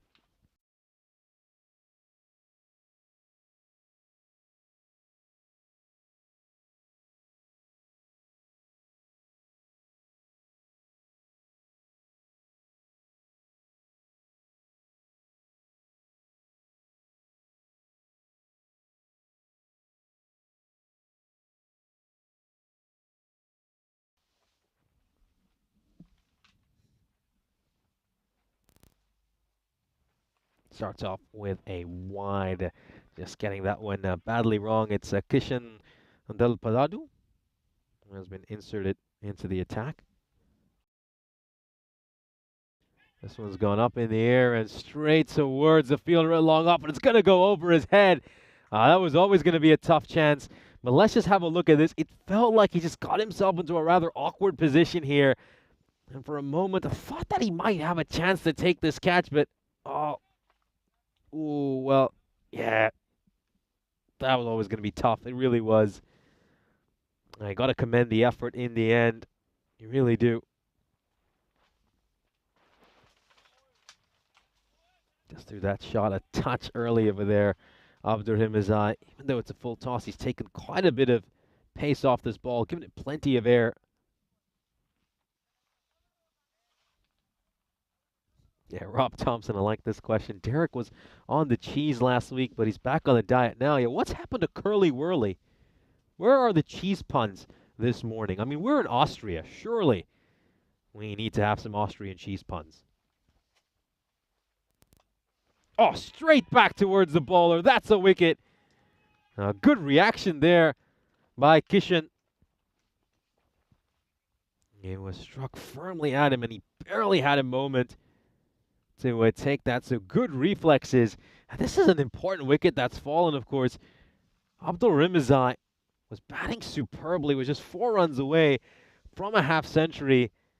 And, well, despite the fact that they're going along at a great rate here, Vienna Danube, you just feel like they've lost a few too many wickets.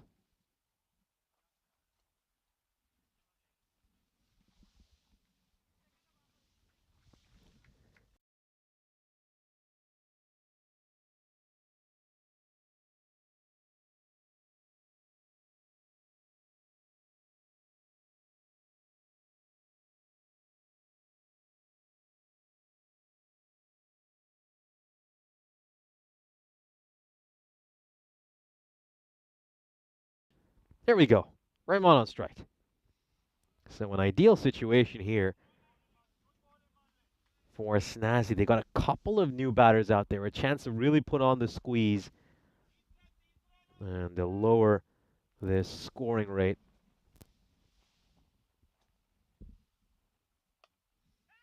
Oh, there was a chance. That was a chance to take a catch. It would have been tough. It was struck firmly at him, and he just didn't have enough time to get to that one. That was Hamza Bhatti who had a chance to take this catch. Let's have a look at this. It's come off the toe end of the bat, and Hamza Bhatti, of course, fielding at point. No, it was always going to be a difficult opportunity. It was always going to be a difficult opportunity.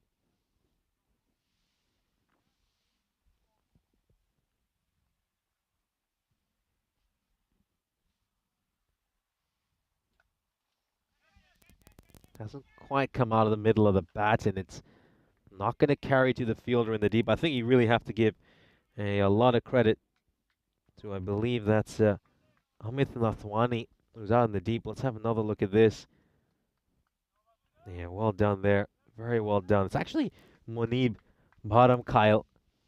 As, of course, we are halfway through the innings, and it's a chance to welcome you into our Ice Cube. So we have the Ice Cube. The Ice Cube is up. Of course, we didn't have it during the first match, and it's good to be back with you all over here. Of course, it's been an interesting match so far. As I mentioned, both these sides failed to get a victory during last year's European Cricket Series when they played each other. Of course, the match was called off due to rain, as we, of course, now return to live action.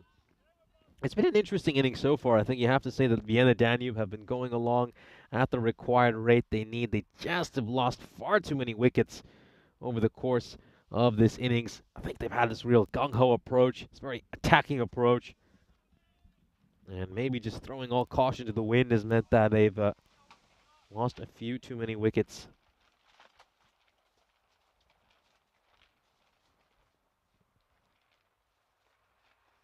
Gotta say, this Snazzy side, they've got a lot of spin options based on what I've seen so far this game. So, you know, some of these spinners can just start to develop a bit of consistency with their lines and lengths. You know, that just gives Snazzy so many good options to control games during these middle overs. Oh, it's been given an out. So it was a very muted appeal. Didn't hear much of an appeal at all. I think it was one of the tamest appeals I have seen. Well, let's have a look at this. Ooh, wow. Well, I'll leave that to you at home to think about that one. I mean, I'm not overly convinced. Just feel like that might be sliding down the leg side. It's kind of why that dismissal caught me off surprise a little bit as well.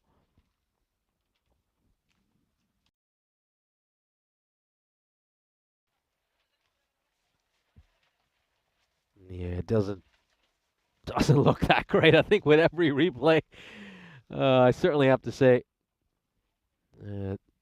feel pretty convinced about my initial thoughts having looked at that replay. But again, it's a tough task for the umpires out in the middle. Keep in mind, they don't have the luxuries we do. And he probably felt that with the leg spinner, that ball was maybe just straightening a lot more and going on to hit the stump. So you can see why he's given it an out. And yeah, I think they obviously don't have the luxury we have here watching this game from our screens. And there we go. It's another wicket. Well held on to. Really, really good catch by Canan Gelzai. The skipper holds on to a very difficult one. And Minal K will depart for a golden duck as well. So Derek getting in his steps in this second innings after we didn't see him for the first 3 innings.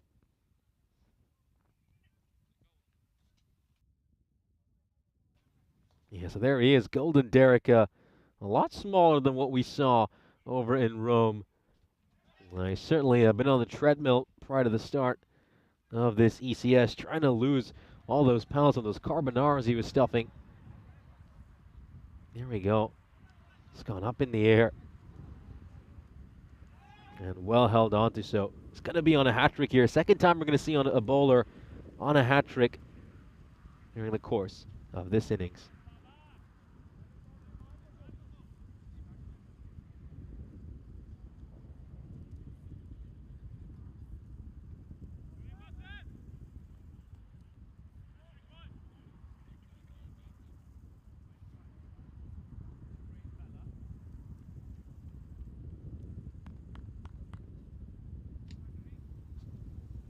There we go. So hat-trick ball coming up here for Iqbal. And it's going to be Dosta Hill on strike. So can Iqbal create a bit of history? I mean, this is interesting. You obviously have the graphic up for a single point here, and we'll talk more about it after this ball. Oh, just gets the toe end of the bat there, Dosta Hill. So he's going to get off the mark and pick up a single. So Vienna Danube, we're 80 for 7 at the end of 6.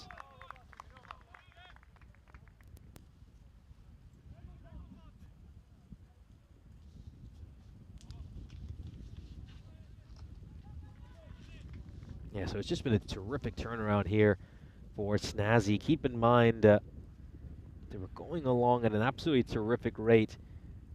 50 for 2 before the last ball of the power play. But then, of course, I think the problem really has been that they've just been losing far too many wickets throughout the course of this innings. They, of course, lost 3 wickets in that third over. And, of course, have lost 3 wickets over the last 9 deliveries as well. So it's just, wickets have been coming in clusters here for this Snazzy side. And Vienna Danube, we're certainly going along at a good run rate, have lost their way. And of course, it's also worth pointing out that the batter has taken more than 60 seconds to make his way out towards the crease. So we've just seen 5 penalty runs awarded to the bowling side because the batter is late to the crease. I think we're just going to see that target now pushed up by another 5 runs. We'll just wait for that graphic to update. So yeah, 5 penalty runs updated. There we go. That's why that target is up to 153 now. Yeah, very poor. Very, very poor. I mean, he just doesn't have his equipment ready. I mean, of course, I mean, look, these wickets were falling in clusters, and I don't think he expected to be out there batting. But I still don't think that's an excuse for taking as long as he did. So, yeah, 5 penalty runs awarded to Snazzy. Now it's a full toss on the pads, and this should go away for a 4. Not a good ball there by Kishan Dalpadu.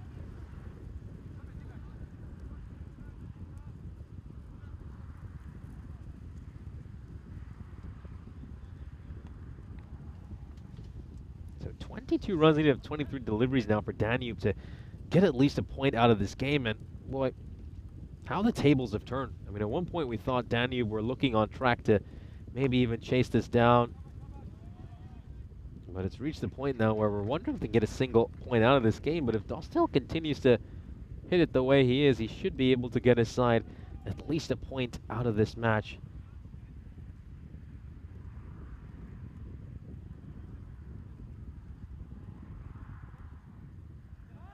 So 18 needed of 22 now to pick up a point. He just beats the outside edge of the bat there as Dostal fails to connect.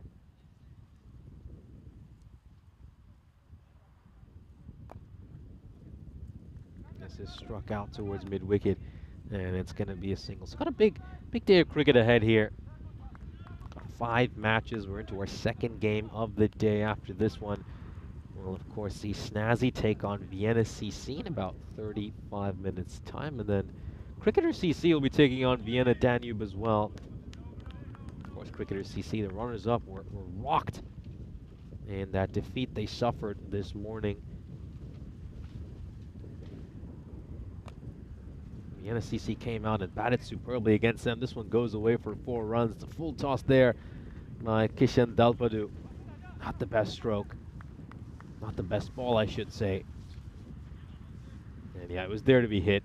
Asking to be hit, served on a silver platter, and it has been punished. Yeah, once again, just repeating this point, the target was 148 before, but as I mentioned, penalty runs have been awarded to Snazzy because, of course, a batter took far too long to make it out to the middle. It was Abusin Dostal who took over 60 seconds to make it out to the middle. So, of course, just to remind all of you the rules, I'll do it right after we have a look at this fantasy dashboard for our upcoming match between Vienna CC and Snazzy. I mean, hey, both those teams could be going into that game up 1-0. Snazzy look like they will be able to pick up a victory in this match. So yeah, if it takes you over 60 seconds to make it out to the middle, 5 penalty runs are awarded to the bowling side. But if you take over 90 seconds, then you're timed out. This should be a stumping, and it is going to be a stumping. Fairly simple work there as Iqbal will pick up his 3rd wicket. And, you know, Iqbal might have a chance to pick up a fifer here. He's got 4 balls left after this. He's bowling to the tail enders as well. So, well, we haven't seen too many fifers over the last few weeks. Of course, it's a very rare feat, a very difficult feat as well in this format of the game where you're bowling just 2 overs.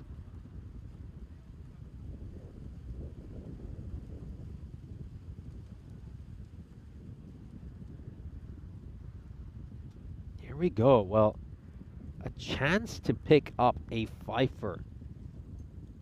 He's bowling to the tail.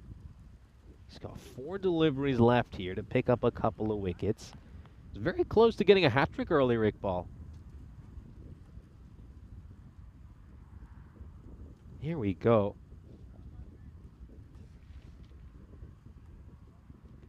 Oh, getting plenty of spin here, Iqbal. That one turning away quite a bit.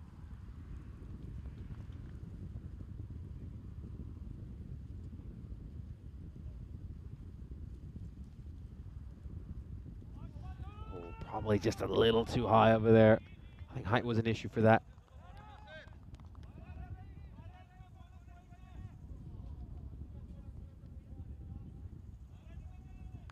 There we go, 2 balls left in this over. Oh, this could be close. This could be really close. This could be really close. The umpire's shaking his head here, so I have to say he gave one decision earlier with Iqbal, which I thought was a lot less close than this. Of course, I'm referring to when Hamid Ayubi was dismissed Ooh, well, is he just too far forward? Is he just too far forward over here? I mean, I can understand it's tough for the umpire to give that, but gotta be honest with you, this was a lot closer than the Hamid Ayubi one that was given out. Now, it's gonna go away for a 4 here, so that's been struck for a boundary. Yeah, 4 off the last ball of the over, so it ends up going for 5 runs. Yeah, very good looking shot there. Just gets his hand over the ball, plays it nicely along the carpet. And Vienna Danube, unless we see a couple of quick wickets in this upcoming penultimate over, they should be able to get at least a point out of this match.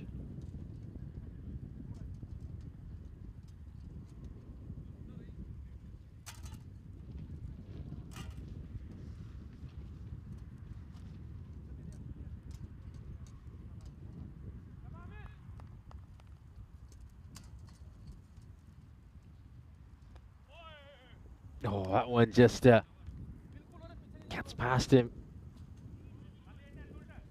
So Vienna Danube, you would expect them to be able to get the point out of this. They just need another 4 runs. Yeah, slips past the keeper, and it's just been a few too many byes throughout the course of this innings. I think we'll just trouble this Nazi side a little bit. It's now 15 runs of extras, and there have been a couple which have slipped by the keeper. A couple of 4s which have gone past him.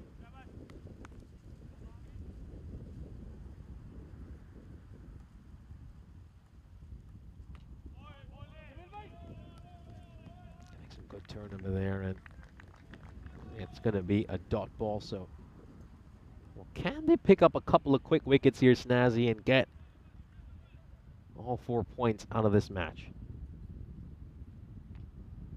Yeah, it's an innovative switch hit attempted there.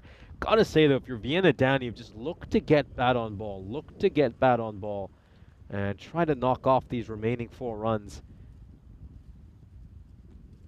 I mean, don't have to go for glory on every shot and trying to smash everything out of the park. I mean, surely they're aware of the situation here. They need 4 runs of 8 deliveries to pick up a point.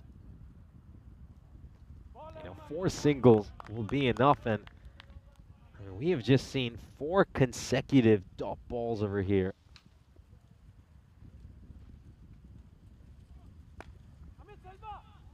Yeah, we'll be able to pick up a run. I think Nathlani be a little bit disappointed. I think he would have fancied his chances of being able to do a bit of fielding off his own bowling. End of the 9th. And Vienna Danube need 3 runs off the last over to pick up a point.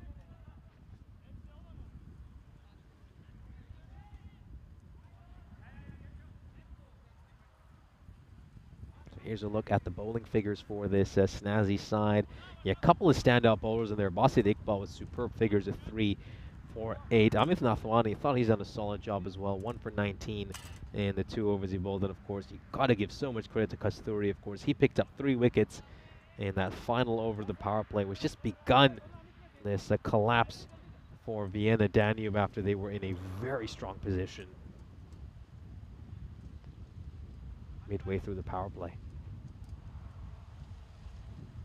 So Vijay Sekara is going to bowl the final over. They decide to introduce a 6th bowler into the attack. They're not going back to Satyam Subhash. He went for 26 runs, of course.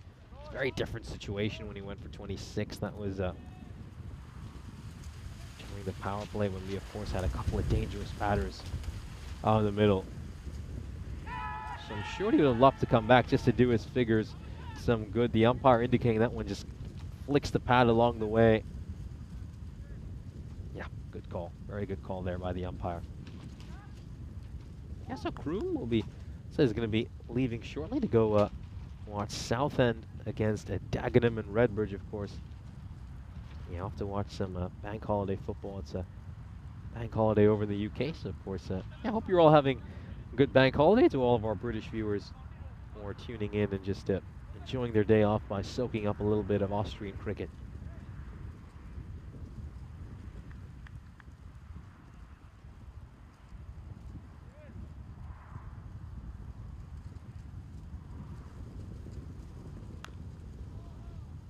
this was a full toss, and it's going to get smoked away. Huge shot, and that will bring up at least a point for Vienna Danube, so they will be able to salvage a point out of this match. And it would have been a real shame if they hadn't got at least a single point out of this game, considering the way they had started. And yeah, credit to these two.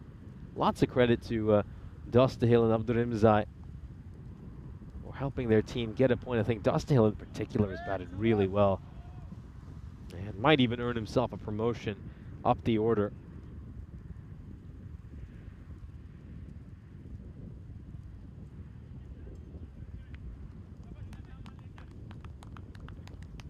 So Vienna Danube, as you can see, have achieved a point out of this game. Oh, he's going to look to go big here again, and well, what a terrific shot here by Dostahil.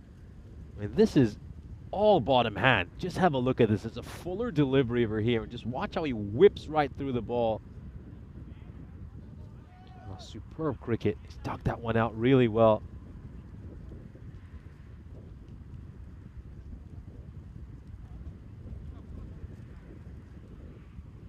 So, of course, the victory unattainable here for Vienna Danube, and it's just a case of damage limitation now for these remaining 4 deliveries, seeing as many runs as they can get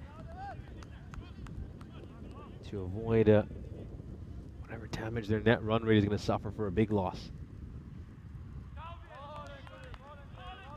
Just bowling a lot wider here, Vijay Singh. I think, yeah, a wider line is often better against a lot of these tail-enders who just, I think, mostly feast on the straighter deliveries.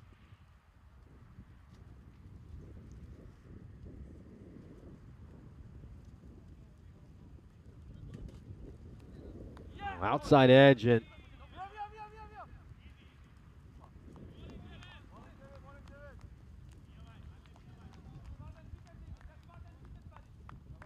they won't pick up a run here. Good bit of keeping there. I thought maybe they'll just sneak across and try to pinch a single. That's not the case for them.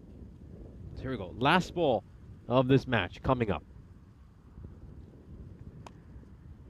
No, it's struck away beautifully, so gotta say it's a good cameo here by Dostahil. He'll end up, well, is he gonna end up with 25 runs, or is he gonna be stuck on 24? We'll have a look at this one more time.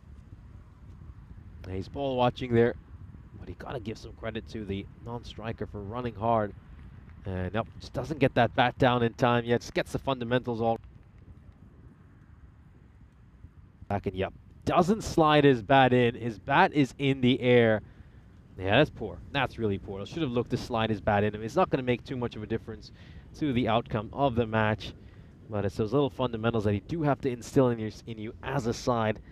So it's a disappointing way to get run out, and it's also going to deny Dostahil a run, as Vienna Danube will be defeated handily in this match. They lose by 34 runs. Snazzy have their first ever European Cricket Series victory, so a big congratulations to them. Of course, their side went winless during last year's ECS, but this time around they win the very first game of this ECS, and they will be feeling so positive and so encouraged. It's a massive moment for their cricket club, and I hope they really enjoy, cherish, and celebrate their first ever ECS victory. Unfortunately for them, they won't have too much time to do that, as of course they'll be right back out in just over 20 minutes time for the start of the match against Vienna CC. Both these sides will be heading to this game 1-0. It's time to roll the highlights package. And it was a flying start for Vienna Danube. They were, of course, 34 for no loss at the end of the second over. And they were going along at a good rate in that third over as well. They managed to make 16 runs. It was a very odd third over. 4-6, wicket, 6 wicket. We'll, of course, see the highlights of that over very shortly. This Satyam Subhash over was quite a disaster for Snaz. He was struck for 6 consecutive boundaries during the course of this over. 5 fours and a 6. Here's a look at some of the shots that he was struck for. I think gotta give Ruhollah Abdurrahimzai so much credit for the way he batted, making 46 runs off just 13 deliveries. Superb batting by him.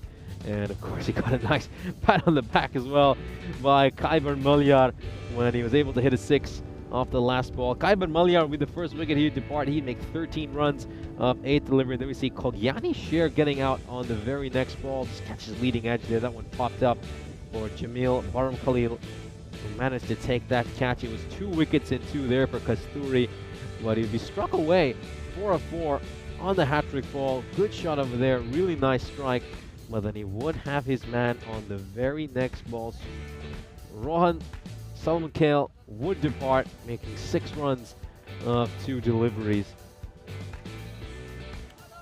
We then see Amit Nathwani hitting a 6 off the very first ball of the next over. They managed to get 18 runs from that 4th over. Of course, he had a 4 wide sandwiched in between a couple of 6s, but then Nathwani would get his man. He would pick up a wicket on the second last ball of the 4th overs. He would get rid of Subor Haidari, who would depart for a duck. And then Kishan Dalapadu would pick up a wicket as well. He would, of course, get rid of none other than Ruhali Abdul Rizai himself. He would depart, having made 46 runs of 13 deliveries. And once Abdul Rizai departed, it just felt like this game had gone away from Vienna Danube. It was going to be very tough for them to win it from there. Yeah, disappointing, very disappointing from the perspective of this Vienna Danube side. As of course, they were going along at a good rate for those first 4 overs, but they just lost their way because of all those wickets. They will end up falling short, having made 118 runs, falling well short of the target. Here's a look at the scorecard. As we can see, the top scorer was, of course, Ruhullah Abdur Mazai with 46 runs of 13 deliveries. Abushin Dosthill making 24 of 18. We'll now turn our attention to the snazzy bowling figures, and well, you've got to say, pick of the bowlers is Basit Iqbal with figures of 3 for 8. Superb performance by him. I thought he bowled superbly. Shout out to Amit Nathwani as well for figures of 1 for 19. I think that's very respectable in T10 cricket. And of course, Lakmal Kasturi, he of course started this collapse for Vienna Danube when he picked up 3 wickets in that 3rd over, so he certainly played a huge part in this victory as well. I think extras is going to be a bit of a concern for this snazzy side as they end up giving up 17 runs of extras. The match 2 is in the books. It's a convincing victory here for Snazzy as they defeat Vienna Danube by 34 runs and pick up their first ever ECS victory. Huge congratulations to them and everybody associated with the Snazzy Cricket Club. They won't have too much time to celebrate this victory, though, as they'll be just out in just under 18 minutes time for the start of match 3.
This European Cricket Network event is proudly brought to you by HCL Software and Paramatch.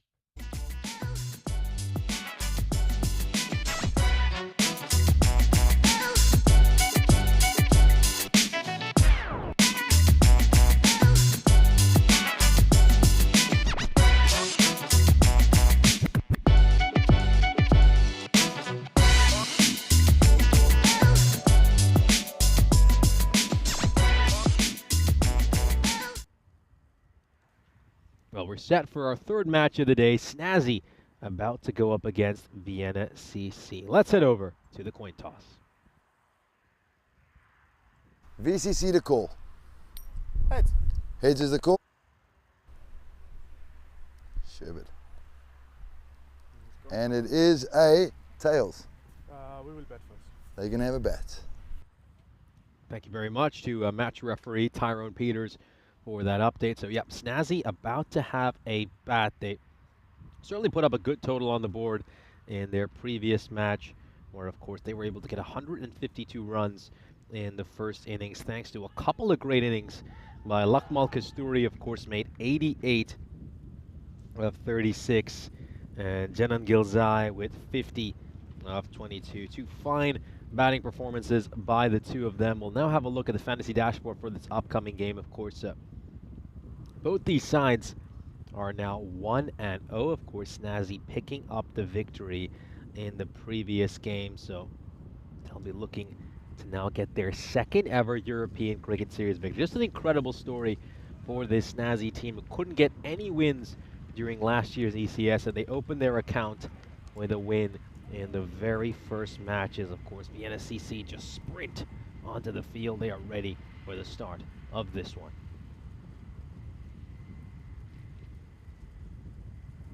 Here's a look at the win predictor. Vienna CC are fancied as 62% favorites, rightfully so. Obviously, very well-established team, Vienna CC. They've been here for every edition of this European Cricket Series. And of course, they'll be hoping to make it to finals day this time around. Last year, Vienna CC were unable to make it to finals day. They ended up with just 9 points, 4 wins, 5 losses, and 1 no result. So, you know, so far in their history, Vienna CC have only ever made it to finals day once, and that was, of course, in 2022, the only time they qualified. And of course, they were then defeated in the semifinal. Yes, it was one of the original teams. I'm sure they'd love to finally make it to the final, and the fact that they came out and just batted superbly against the defending champions, blasting them out of the match during the course of that first innings, means there's certainly very encouraging signs for them.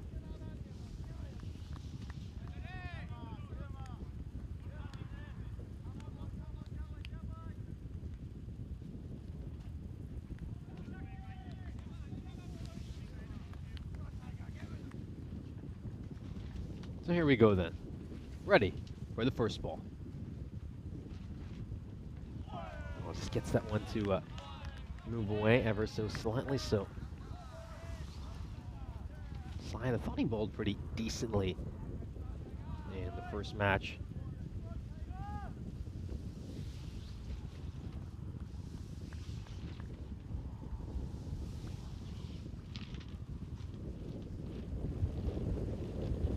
Second ball coming up. That's nice bowling here. Really is nice bowling, and it's just going to be pushed away for a single. And he will get off the mark here, Kasturi.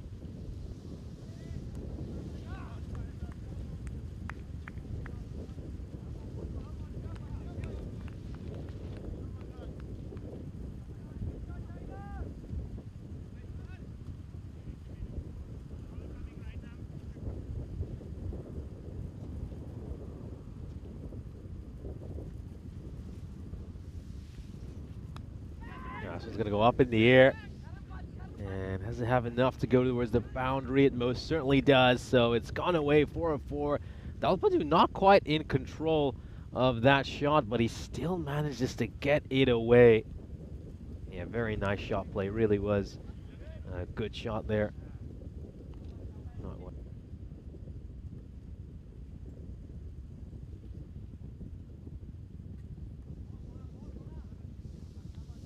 Yeah, so we got Johnny Hisham on board for this game, saying that he believes this game will be a tight one. Yeah, it could be exciting. I thought Vienna CC, they batted superbly in that first match.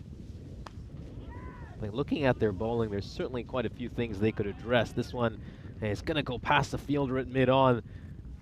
And that goes away for a 4. And it's not quite come out of the middle of the bat. Let's have a look at this. Comes off the bottom part of that bat, and it just falls in front of the fielder at mid-on. Of course, that's Sai Sama who is fielding there. Goes away for a 4.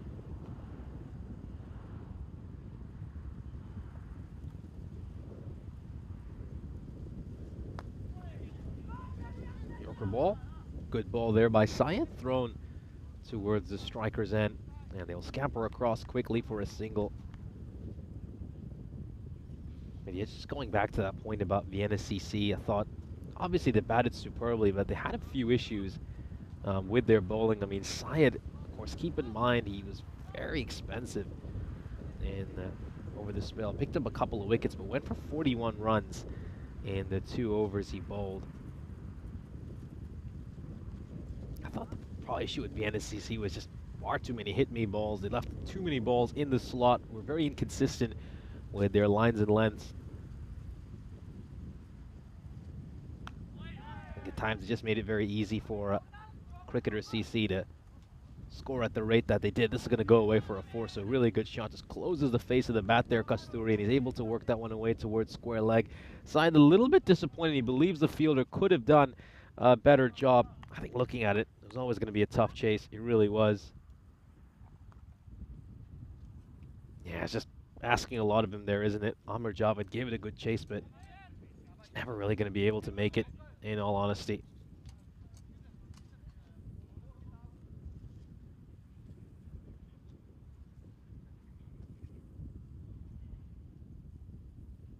So here's a quick reminder, I got 28 days to go until the marquee event on the European Cricket Network. The ECC is getting closer and closer by the day. Can't wait for that one, and it's probably not too long until we, of course, start hearing about some of the squads for Group A of the Challenger Division. I gotta keep my ears peeled for that one, as this is coming straight into the commentary position, and, well, this one has just been deposited, well, somewhere to the left. Just going to take my headset off and try to field of it. Oh, well, before I've got a chance to get to this, Sai Sema has just sprinted across and managed to get at that. Yeah, just hit the outside part of the ice cube.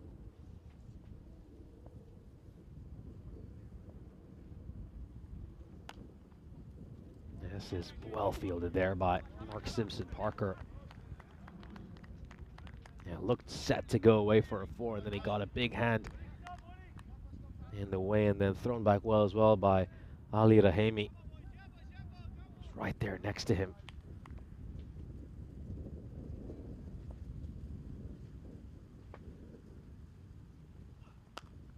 Now this time it's going to coming straight in towards the ice cube again. It's gone towards the left, so, well, certainly have to say the ice cube has been a target for the batters. We've seen a number of balls go through this region. It's just gone to a little field behind me over here and been deposited where there's a few crops growing.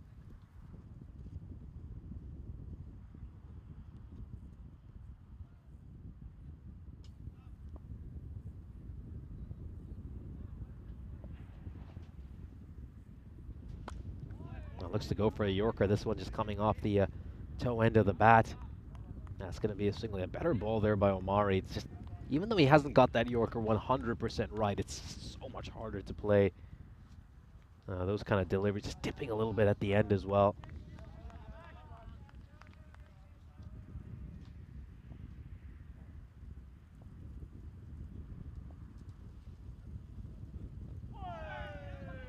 Oh, terrific ball. Absolutely terrific delivery there by Omari. And especially with the batter backing away, his eyes would have lit up. He would have known that if he can nail that Yorker, he's got a chance to pick up a wicket. In the end, Lakmal Kasturi just gets enough bat on it. And he's able to pick up a single.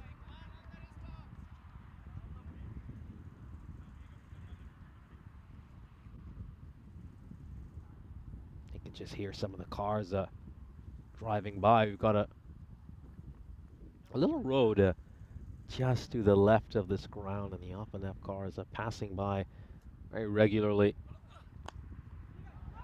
Now struck straight towards the fielder at mid-wicket. That's going to be a dot ball. So you got to say, good comeback here by Omari after getting hit for a couple of boundaries early in this over. Snazzy are 24 for no loss at the end of 2.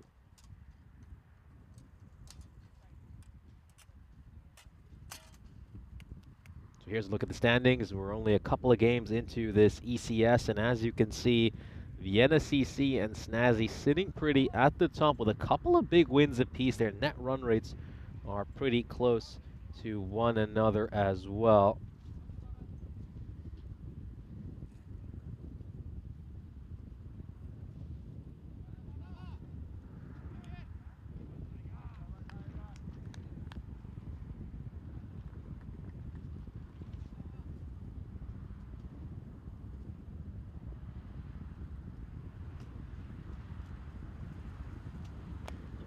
That's gone up in the air, and this is one that's just gonna score him away past the fielder. No, it won't. It's just gonna be a single.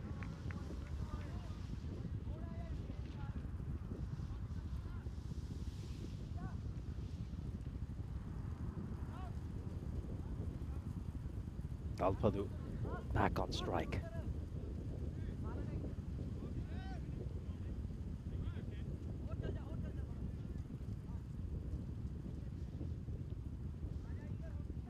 Looking to get the field setting absolutely spot on here, and now looks like he's set to come into ball. Now shuffles very far across there, Dalpadu, and it's going to get past the fielder at mid-on once again. He's looked to go straight towards where Sai Sama is, and he's not able to get a big mitt down and save this one. He's been a busy man out at mid-on.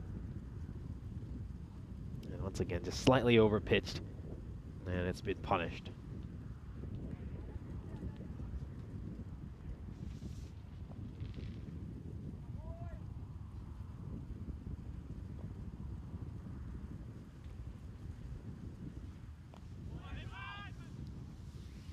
Dot ball, much better ball there, full and straight by Syed. Yeah, tough for Dalpadu to get something like that away, of course. Dalpadu didn't get an opportunity to bat in the previous match. It was Shivam Subhash who opened alongside Kasturi, and of course Shivam departed having made 1 run, 4 deliveries. Just digs this one out and hits it towards mid-off.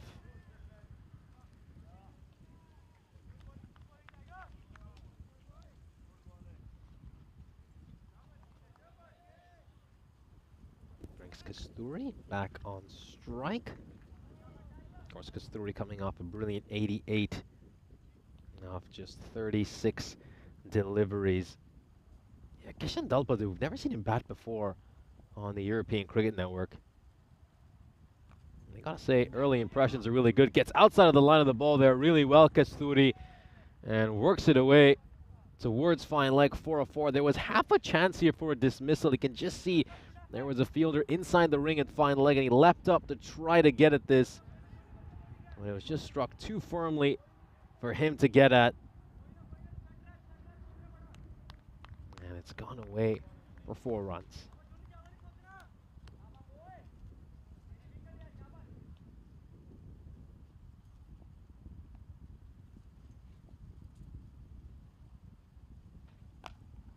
Goes big. Does it have the distance? You bet. Huge shot. And it's a 6 to end the power play. Terrific power play for Snazzy. They are 40 for no loss at the end of 3.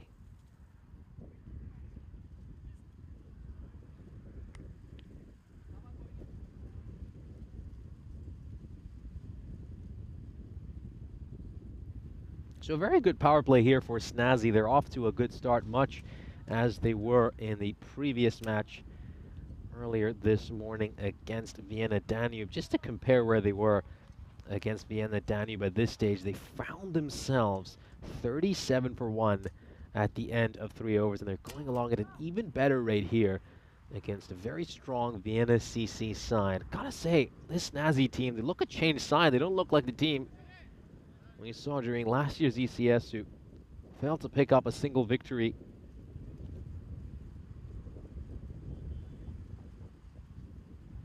Hamdard coming in for the first over after the power play.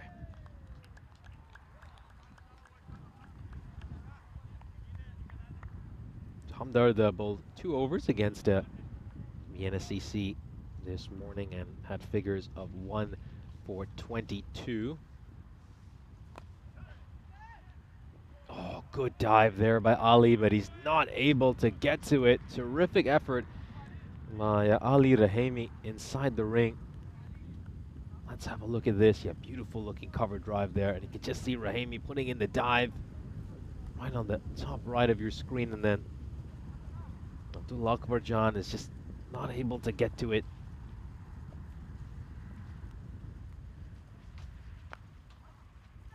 That ball just climbing up on him. It's going to be a dot ball.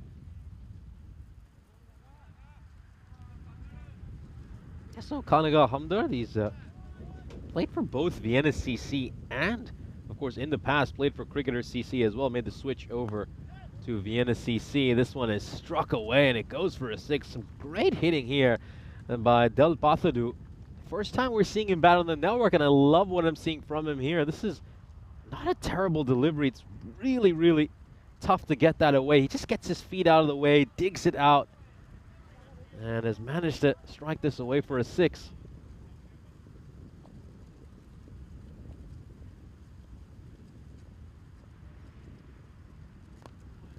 That's a lowish full toss. Good wristy stroke there. Works this one away towards mid-wicket. I really like what I'm seeing early by Del Pathadu. In particular, that last shot he hit where, I should say the last boundary he hit where, you know, you could just see it was a good Yorker there, and he got his feet out of the way and somehow managed to send it over the rope. Now, we know Kasturi likes to attempt this shot. He doesn't always get it right. Did get it right once in the last match. And we'll just have a look at it here. He isn't quite able to nail the execution of this one. As Snazzy find themselves 51 for no loss at the end of 4.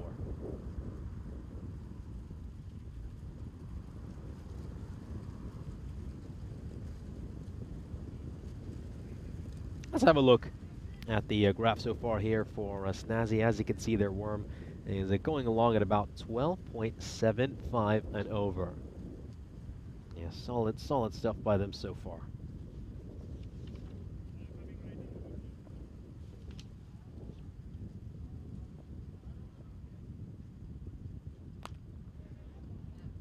This is struck out towards Maidon, and of course Ali Rahimi.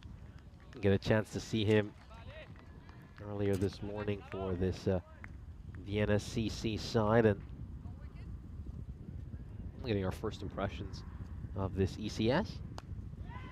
Oh, should be a dismissal, and Ali Rahimi does the trick in his first over, so they bring him on here, hoping he can produce a wicket, and that's exactly what he has done. Superb bowling here by Rahimi. Let's just have another look at this. Oh, that has been hit straight towards the fielder at cover. And it's a well-taken catch. Very, very well taken. Rahimi will get a wicket, and Snazzy will see this opening partnership broken at 52 for 1.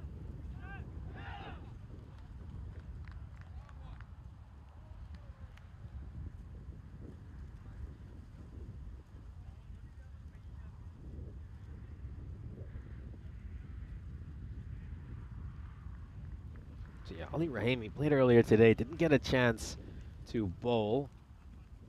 He's got career figures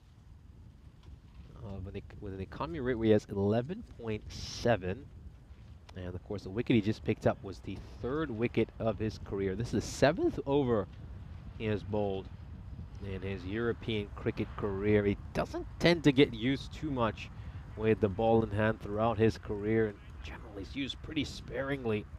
Even though he's been playing since the very first ECS back in 2020, his appearances have generally been few and far in between. He bowled just the 1 over in 2020, just 1 in 21. Didn't get a chance to bowl at all in 2022, even though he was a part of that series. Oh, full toss. This should be punished. Might even be a chance for a no ball. Gelzai, the skipper, bashes this one away over cow corner. Just check the height on this one. Yeah, that should be okay. That should be okay. And of course, Rahimi played during last year's ECS as well, and it was the most games he's ever played. 15 matches what he was involved in total. Only got to bat about 6 times and bowled 4 overs during the course of that ECS. Good running between the wickets here. They'll get a couple of runs.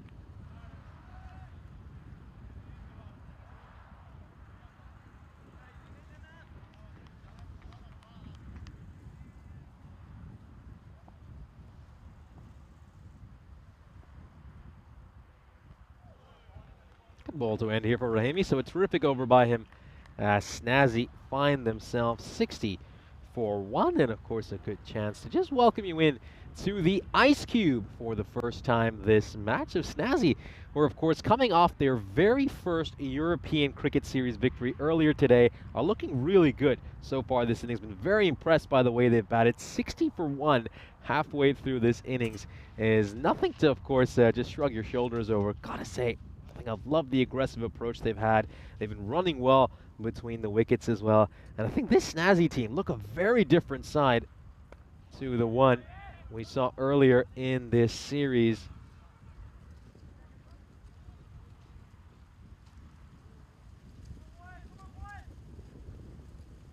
So going along at a good rate of 12 over here, and I think the fact that they have all those wickets in hand means they can accelerate in the second half of the innings, much the way they did in their previous matchup. Oh, carved away beautifully. Carved away beautifully there. He just played that one nice and late, Gelzai. Watch how he rocks back, looks at this really closely, and then plays it away late. Picks out the gap. 4 runs.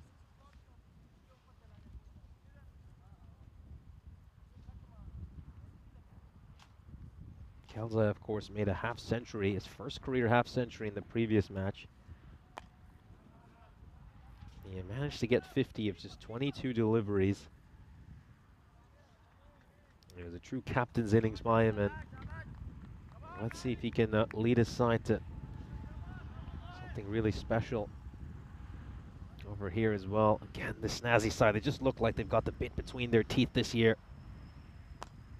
Good use of the feet, and it's going to be struck down the ground, but well fielded by the man out at long off. Of course, well, one thing with the Ice Cube is it just kind of takes away your peripheral vision, so I was going to take a peek outside and try to give you who's fielding where. So got a long off, a long on, a cow corner, a deep mid wicket, and a deep extra cover in place.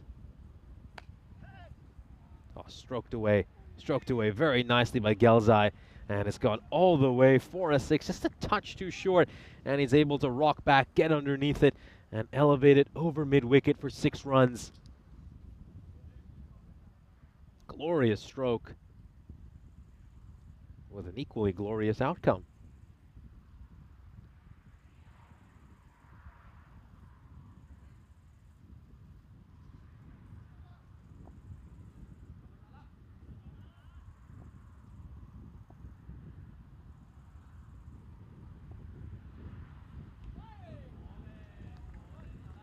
Up ball to end the over for Hamdard, who will end up with figures of 0 for 24. Not too dissimilar to the figures he had earlier this morning when, of course, his side Vienna CC took on Cricketer CC.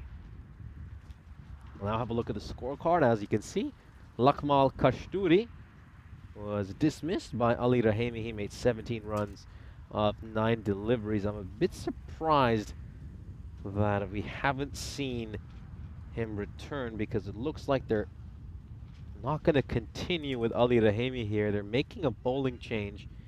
It's going to be Abdullah Akbarjan who's going to bowl here.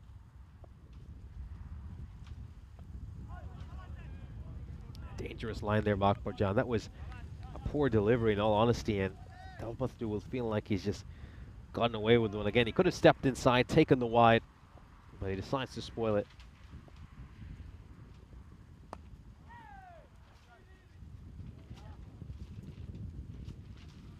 So rather surprised we don't see Rahimi. Thought Rahimi really bowled very well in that 5th over, and yeah, I don't see any reason to hold him back. I'd have him straight back on. You know, want to see if he can just get a few more wickets and really stem this flow of runs. Abdullah Akbarjan, yeah, of course, had figures of 1 for 35 in the last match. He was a touch too expensive, but I think we can expect to see an improvement from him in this game. Up in the air, and oh, that edge is just going to fly away. Streaky boundary, very fortuitous boundary. They'll take those runs however they come. Let's have another look at this. Yeah, looking to go over mid-wicket, and catches that outside edge, and we'll have another look at this. As you can see, it's just landing in front of the rope. And it's gone away for a 4.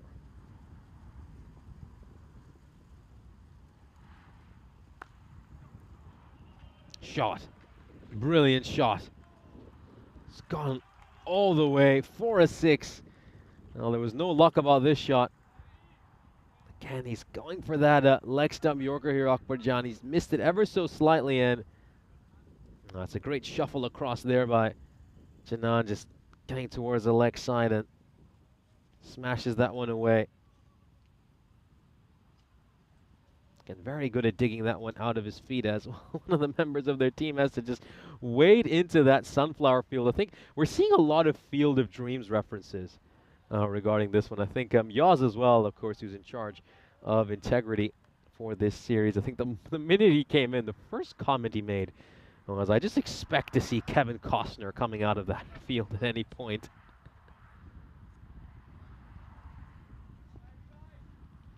Yeah, it certainly does have that Field of Dreams vibe, doesn't it?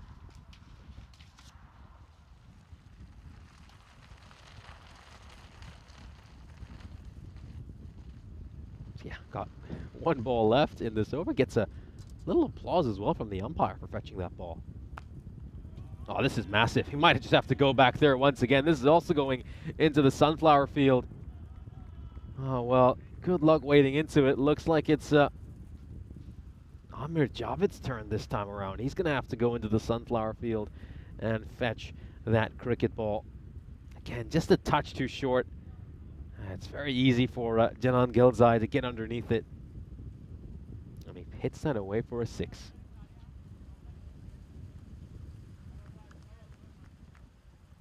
So here's a look at the cricket coming up in the Netherlands. Of course, Canada will be taking on the Netherlands in this upcoming match today. Of course, been an exciting series over in the Netherlands. And of course, Vinny Sundu, Mr. Maximo, will be joining Corey Rutgers and Andrew Linnard for the coverage of that match. So, yeah, make sure to check that one out. 2 o'clock GMT, 4 o'clock Central European Time, and 7:30 over in the Indian subcontinent.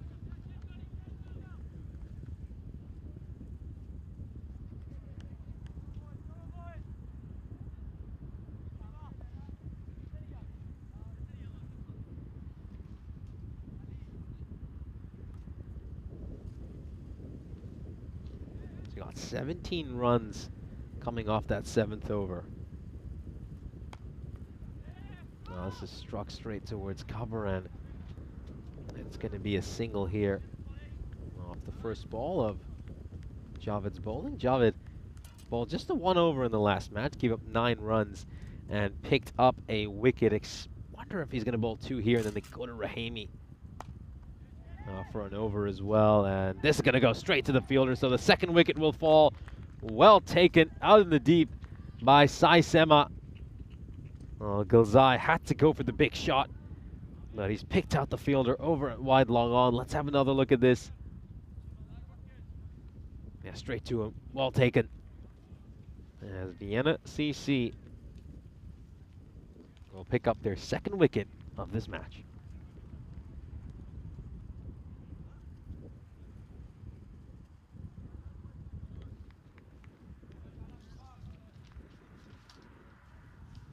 Yes, we got a question coming in here from Bunty Kumar asking why MSP Mark Simpson Parker is not bowling. Yeah, a little bit surprised by that myself as well. He was the third highest wicket taker during last year's ECS. And keep in mind, he was the only bowler in the top 3 who had bowled less than 18 overs during that ECS. He bowled just 11.5. And let me read some of his figures for you. He had an economy rate of 8.87. Managed to pick up 12 wickets and a strike rate of 5.9. That means he was getting you at least a wicket every over. That's just very impressive, really is. And I wonder if he just tweaked something. He's not quite able to bowl. So I think it's a big loss for the NSCC that they can't throw the ball to him. Of course, he is captaining this side, so it is ultimately his decision whether he wants to bowl or not. So yeah, I just wonder if he's not 100% or he just wants to give some other players a chance to bowl.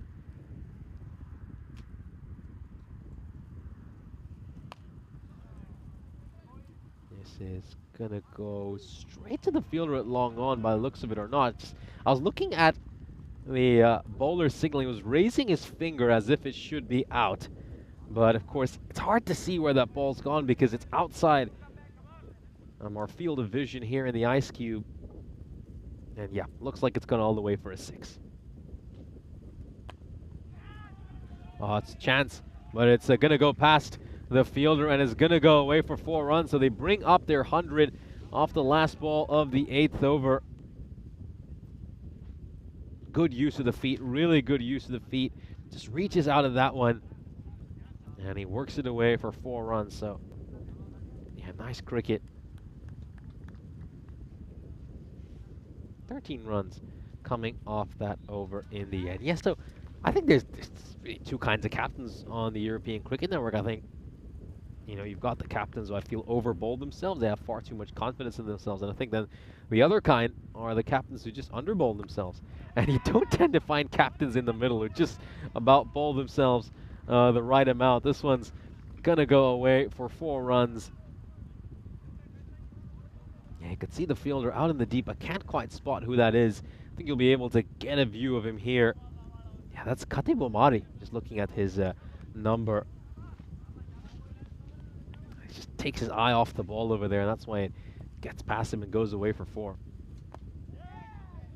Big, but does it have the distance? No, it doesn't. It's well taken by a man with a very safe pair of hands. Sai Sama holds on to another one, and that will be the end of Dalpathudu. Good innings by him, 43 of 23. First time he was batting on the European Cricket Network, and he's done a stellar job. Fine first batting performance on the network.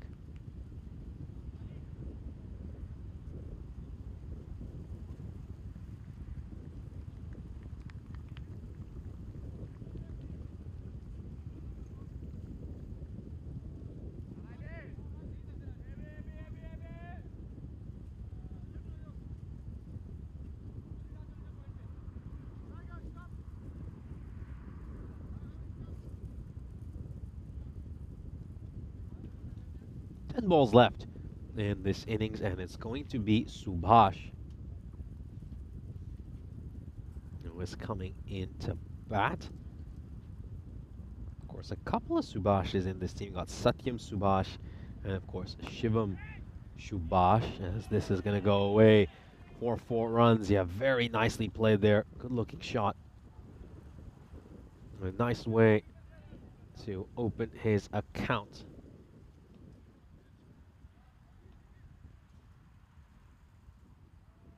So it is Satyam Subhash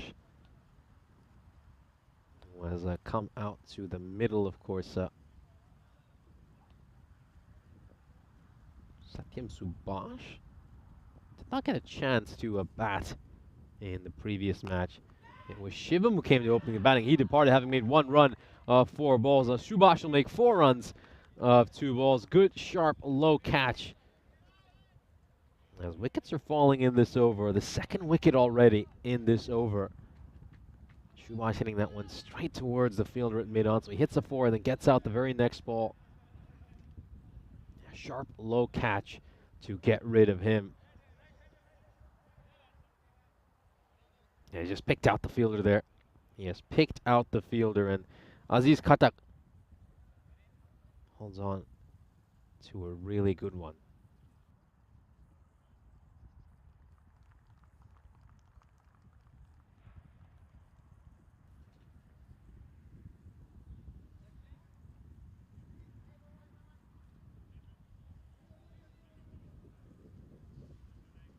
So we got 8 balls left in this innings.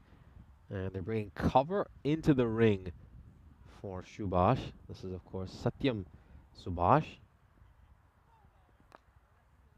So one Subhash replacing another. It just works this one away really well. And Akbar Jan was just trying to go for that toe-crushing Yorker, but he hasn't quite been able to get this right. Let's have another look at this. It's a good idea. He doesn't miss by too much in the end. Yeah, some really fast hands there by Satyam. Gets that one away behind square leg for 4 runs. Good ball there by Akbar Jan. Really good ball. And he does manage to get the direct hit in, but there's nobody backing up. So it could be a couple of runs. Well, we'll have to look at this from both angles. So we'll first have a look at the... And let's see if there's a chance here at the non-striker's end. This is the first one. This is the first run. Is he down? Is his bat across the crease? It certainly is. That looks okay. Now we'll turn our attention to the second run. Let's have a look at this. Oh, they're able to get them both. I mean, this is great running between the wickets. Really, really good running. Full credit to the two of them. I mean, once he went for that direct hit, there was no one within the vicinity of that ball, so they've done really well here to just pinch another run. Akbar Jan's over, ends up going for 14.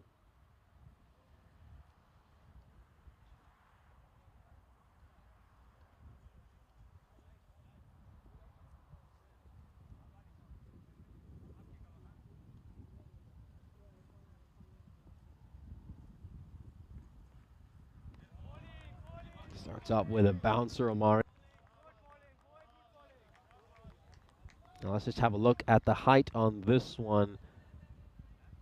Should have been given the 1 for the over, and it is given the 1 for the over. So he's used up his bouncer over here, Omari, on the very first ball. Yeah, nice one that just catches the batsman by surprise.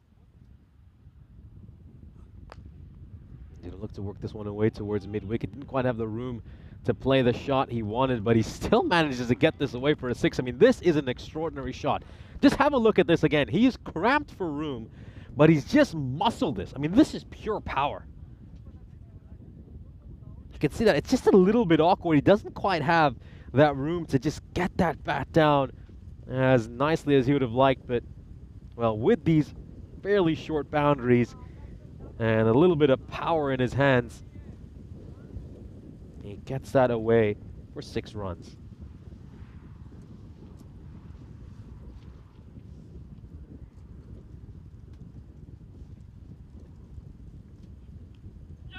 Oh, this is good bowling here by Omari. Really good bowling. Just follows the batter really well.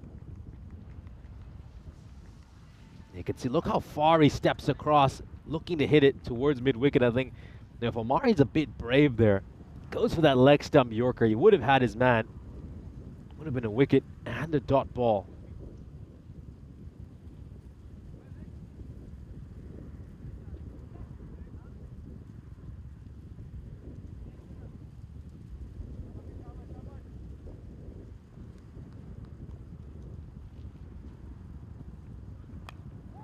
Just misses the Yorker there.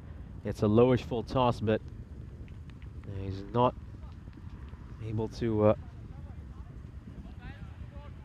get that one away, so it's just going to be the one run. And looks like lunch has arrived as well. I think it's got a bit of rice here and some peas and potatoes, and I think this might be some Lebanese flatbread along as well.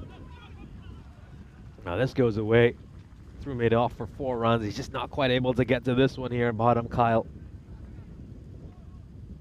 Let's have a look at this. Yeah, great use of the feet. Gets to the pitch of the ball, hits this beautifully through the line, and it's gone away for 4 runs.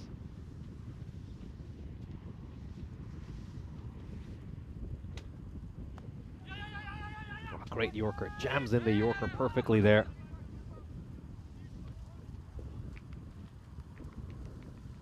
So we've come to the end of this innings. And Snazzy, well, they put up 130 runs on the board over here. Let's see if this is a good total or not. My initial thought is 130, 135 will probably be par for this series. So it should be a competitive total. I think with some good bowling, they could make this an exciting match in the second innings. But Vienna CC coming off that superb performance where they smacked Cricketer CC around for 196 runs will certainly back their chances to pick up a victory in this game. Let's now have a look at the highlights of this innings. And Snazzy, they got off to a really good start. You got to give them plenty of credit for that. They've been attacking throughout the power play. They've been very aggressive during the first 3 overs. They were 40 for no loss at the end of 3. Going after Junaid Syed in particular, who gave up 30 runs in the first 2 overs he bowled. I was very impressed with the way Kishan Dalpadu batted, making 43 of 24, his first ever innings on the European Cricket Network, and I thought he did a stellar job. This was, of course, a good catch there to get rid of Lakmal Kasturi, well held on to there by Kahagana Hamdard. As Kasturi coming off his first career 50, making 88 of 36 balls, make 17 of 9 this time around. The skipper Janan Gilzai came in, and he batted superbly, making 35 of 13. He would have a 39-run partnership alongside Kishan Dalpadu.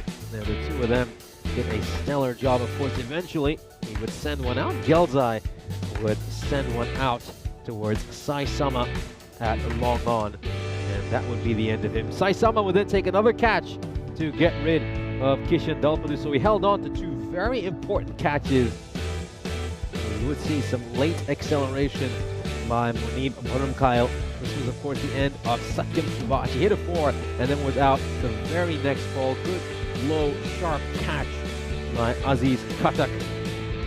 Munib Baramkyle made 22 runs off just 9 deliveries, struck 4 boundaries over the course of his innings, 2 4s and 2 6s. As, of course, Snazzy would end up with 130 runs.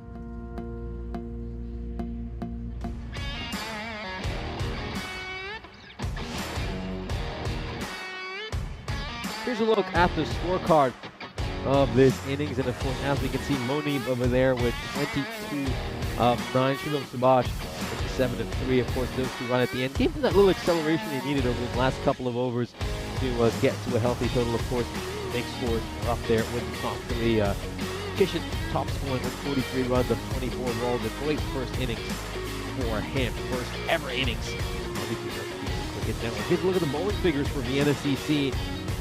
For the pick of the bowlers has to be Ali Rahimi with figures of 1 for 9. Top stuff by him. Pretty solid by Omani as well. I think 7.5 is not too bad for this format. And Amir Javed bowled just the 1 over, picked up a wicket, and managed to give up just 13 runs. So we're halfway through this one. And of course, another sign of encouragement from Vienna CC is, of course, the fact that they gave up just 2 runs of extras.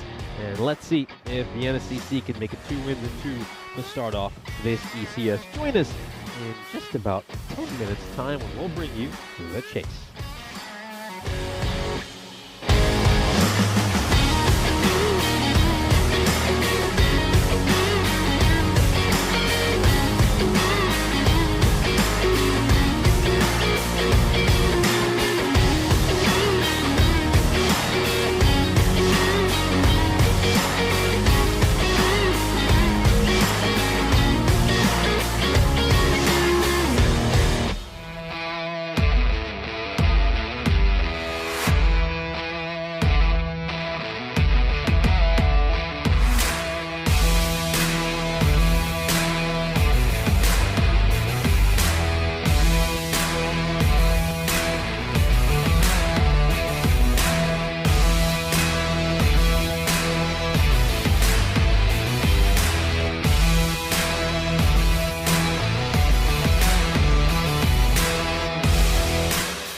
This European Cricket Network event is proudly brought to you by HCL Software and Paramatch.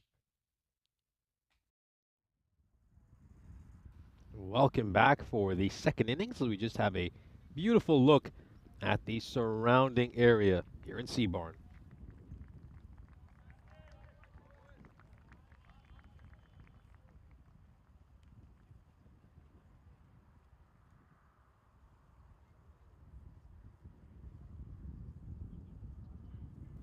So we're just moments away from the start of the second innings. It was a good performance by Snazzy to start things off. Of course, they managed to make 130 runs during that first innings. And here's a look at the bonus point equation. Of course, if they're really capable of pulling off something special here, Vienna CC, and they can go at about 18.6 and over, and of course, they will be able to pick up the bonus point.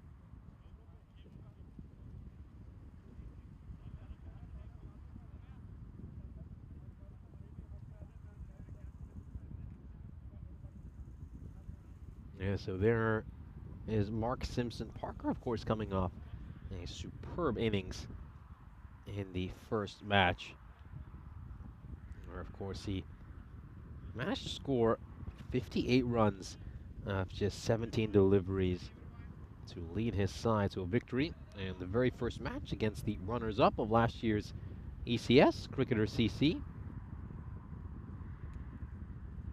Well, just look at the contrast in height between the two openers. Mark Simpson Parker, a very tall man. And of course, he's joined by Ali Rahimi at the other end, who's, well, let's just say a little shorter. Little being very generous. Oh, this was just worked away off the pads towards square leg, and what a sensational bit of fielding there by Kishan Dalpadu. Oh, he puts in a great dive. Just have a look at this. Looks like it's going to go away for a 4, and well, oh, terrific leaping effort. Absolutely terrific.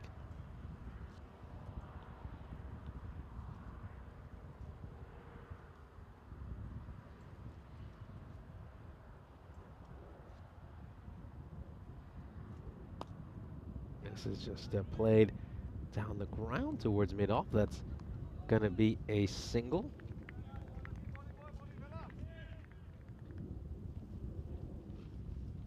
Yes, of course, the castle you could just see was the Seabarn castle.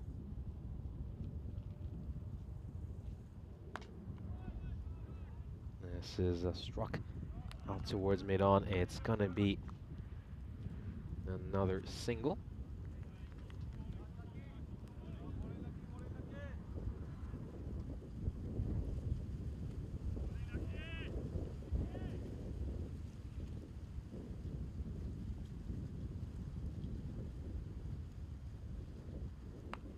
Oh, it's gone up in the air. Could be a chance for a cotton bolt. And it is. Simple enough catch there for Kasturi, who has really embraced this role. Bowling during the power play, of course, was bowled out during the power play. And he will pick up a wicket over here. Ali Rahimi will depart with a pretty low score.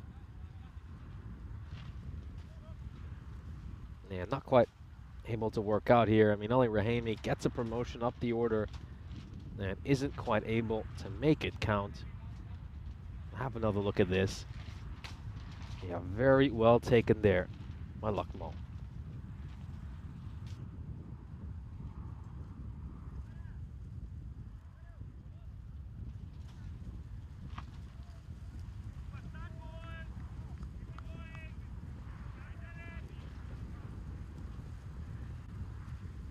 So there's a couple of castles around this area. I've just been looking into it while the game has been progressing, and well, I believe the one you saw, Seabarn Castle, that one was built in the second half of the 7th century, and there's another one not too far from here. It's a little bit closer towards the market towns. This one could be another wicket, so there it is, as it's a disastrous start here for Vienna CC, who will now lose a couple of wickets in the first over. Akbarjan, who batted so well in the last match will depart. Oh, well held on to. Really good catch. As they now find themselves in all sorts of trouble.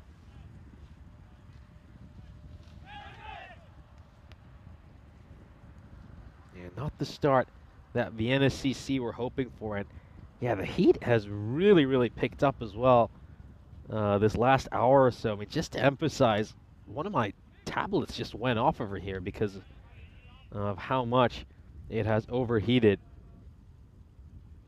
And yeah, got a few things going down here. So temperature really picking up. And the heat out in the middle has been picking up as well as the pressure is ramping up on Vienna CC. Find themselves 3 for 2.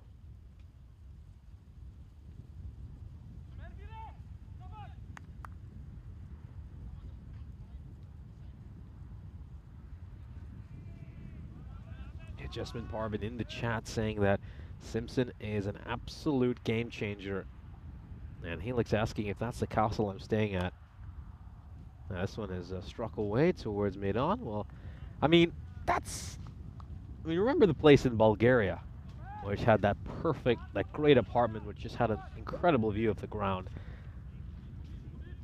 Would you take that? I mean, from a commentary position, it'd be so nice to commentate from there, wouldn't it be?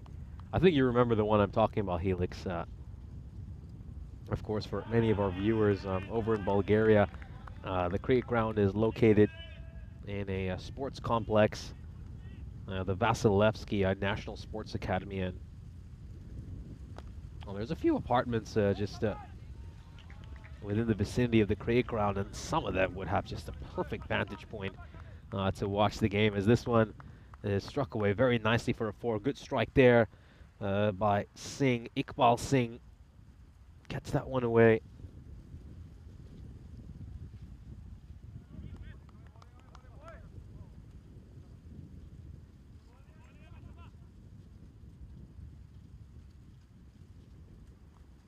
Well, catches it outside edge and it's taken. It's taken. What a huge wicket, and look how much that means. Look how much that means to the fielder. Well, he's been put in that fly slip position for exactly that kind of moment. And he has held on to a superb catch over here. That's, of course, Basit Iqbal, who bowled superbly in the last match. Can't wait to see him later in this innings. Oh, that's an important one he holds on to, a really important one. As Iqbal will depart as well. So it's Basit Iqbal taking the catch of Iqbal Singh.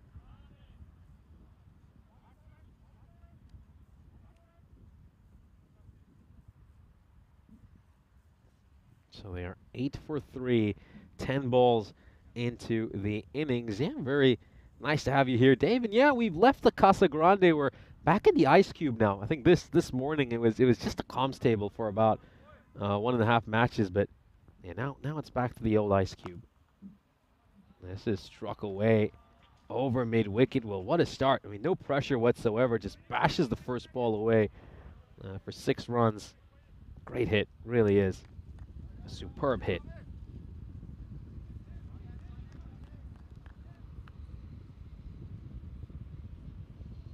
And maybe just a touch too full with his line over there. Yeah, so Helix saying, I need to get an Aussie tablet, one that can actually handle the heat. I mean, I've got another device over here that's just done fine. I think, well, I remember we had a bit of a discussion with Rico about, I think it was with Charlie actually in Bulgaria, about a certain company whose products I don't particularly like. And let's just say they failed me again. So they've proven me right.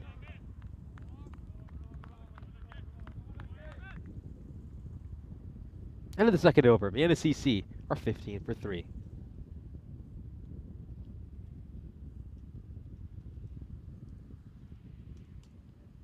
Here's a look at the standings. As we can see, Vienna CC and Snazzy both starting off with wins at the start of this European Cricket Series. Meanwhile, of course, Vienna Danube and Cricketer CC suffering a couple of defeats to kick things off in this year's edition of ECS Austria.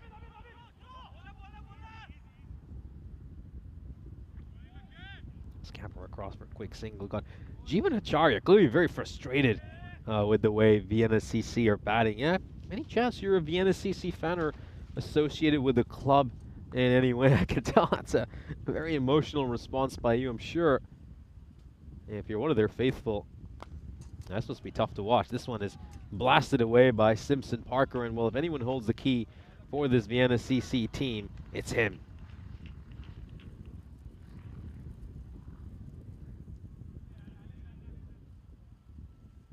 Yeah, he's just been at the non-strikers end as he has watched his teammates depart one after another, but he's still there, and as long as he's still there, his side have a very solid chance of winning this game. No, Dave, we've got it covered now. I think it was just a case of this morning where a few things were missing, and of course I think we now have all the equipment in place and have been able to put the ice cube back up. Oh, that's going to be a dot ball. Yeah, Helix, you're quite close there with your guess. So, yeah, just think of things that grow on trees.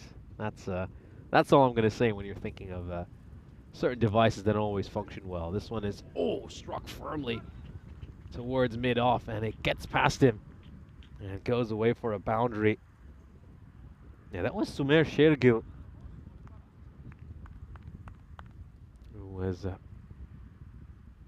trying to get down and feel that one away. It goes away for 4 runs.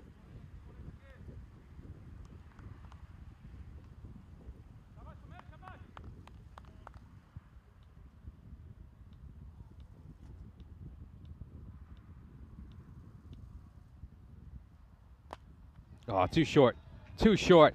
And Simpson Parker just waits for that one, and then he bashes it away over long on. Now, that was just a case of stand and deliver. It just sat up so nicely for him. And just watch that. It's pure hand-eye coordination and power. Just waits for that ball, and bang! Hits it away for 6 runs. So, a couple of boundaries to end the over.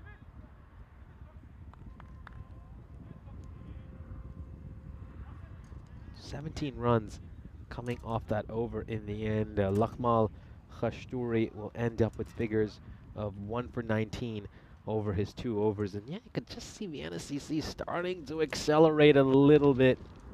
But there is, of course, that concern that they have lost 3 wickets.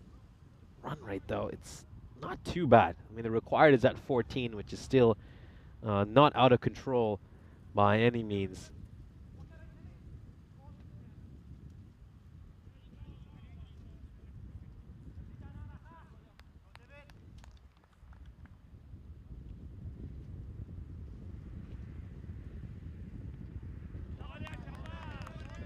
Dot ball to start off. Yeah, so the Casa Grande, or the Rome Dome, that was something we were experimenting with in Rome, and it certainly seemed nice. I have to say, it was a lovely place to commentate from, but I don't think we're going to see it for this ECS. I think for this European Cricket Series, and probably the next one over in Croatia as well, we're going to be back to the good old-fashioned ice cube. Hey, you might see the Casa Grande making an appearance later this year. This one's gone high up in the air, and it's been put down. That should have been a fairly regulation catch, and worst of all, they'll come back for a couple of runs as well. You can't afford to give these players second chances. They have far too much quality to not punish you. And Kitab Omari will get away with one.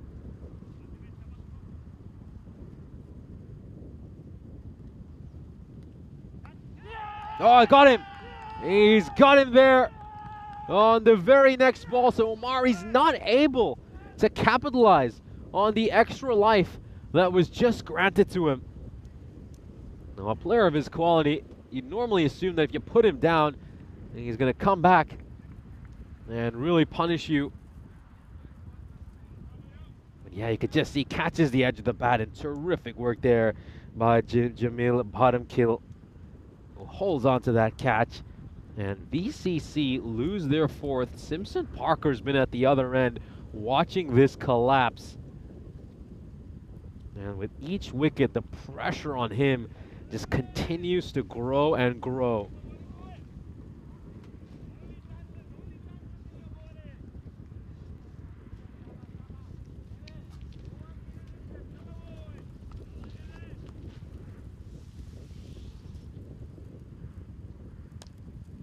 Well, this is played away through cover. Beautiful shot. What a glorious stroke to start off here by Katak. Nicely played. Tex Morgan. There is Yaz, of course, in charge of integrity for this European Cricket Series. A great example of how you should feel. Just have a look at this. Perfection.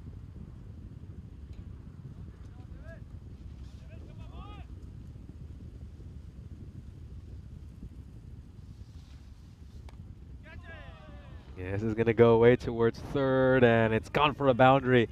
A lot streakier this time, not as classy and as elegant as the shot we, of course, saw him play earlier, but it gets the same outcome. Not going where he intends to direct it, but he will get 4 runs.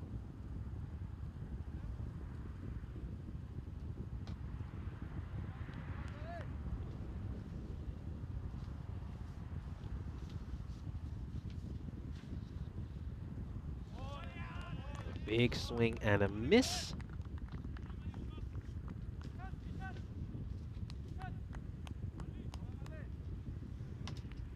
Out of the 4th over, VCC are 42 for 4.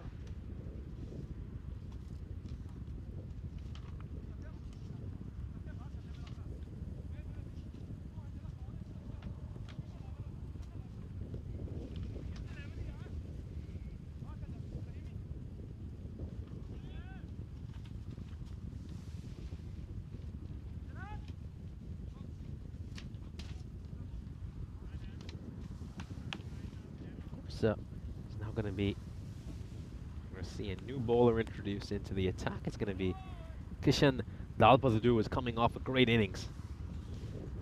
Made a brilliant 43 in the last match. Of course, Simpson Parker is a member of the Austrian national team, and we've had a chance to see a few Austrian internationals so far this morning. Oh, what a stroke over there. I mean, this is effortless. I mean, just look at how he has managed to hit this one away for a 6. And Dalpadu just goes a little bit too short, and just watch this. This is pure hand-eye coordination. I mean, he makes it look easy when he's hitting these away for a 6.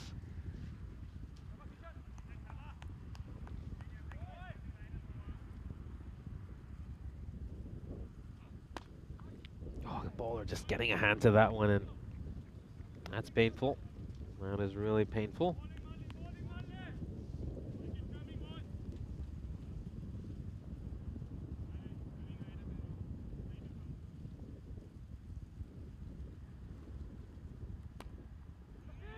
Oh, is it going to carry? Yes, it will. Another wicket falls.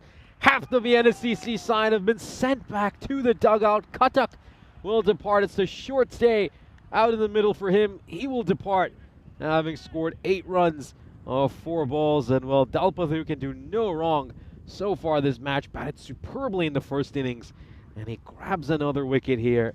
Katak played a glorious stroke off the first ball of this innings, but this time he's just picked out the fielder in the deep. That's probably not a textbook catch. It's a little bit crocodile. But he will take it, and that's all that matters from the Sanasi perspective.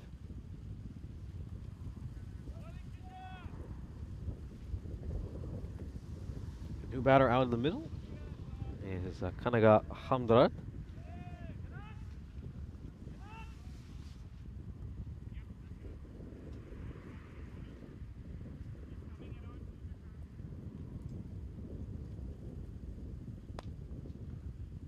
Hit out towards mid-wicket, and that is going to be a single.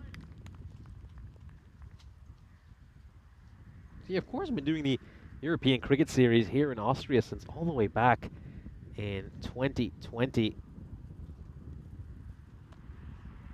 Oh, not a great ball there by Dalpadu, asking to be hit, and Simpson Parker, well, he feasts on those. He feasts on those kind of deliveries. Sends another one into the sunflowers. As the VCC are 56 for 5 halfway through the innings.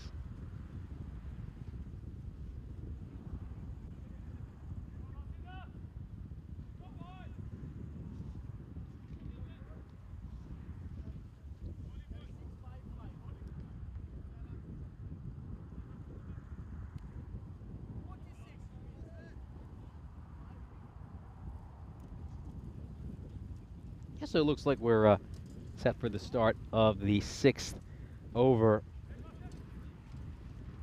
Of course, yeah, just going back to that little thing I was saying. So we've been playing tournaments here since all the way back in 2020. Of course, we had the ECN Austrian T10 pack that year when, of course, Vienna Afghan beat Cricketer CC by 2 runs in a dramatic final. Of course, that tournament wasn't officially listed as an ECS. Yeah, that year Pakistan CC did quite well in the tournament as well. Missed out on the semifinals based on net run rate despite going 3-1 in the group stages.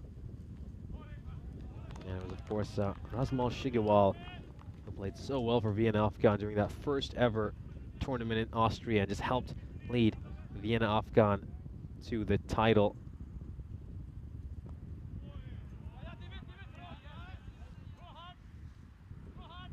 Just going to be another single.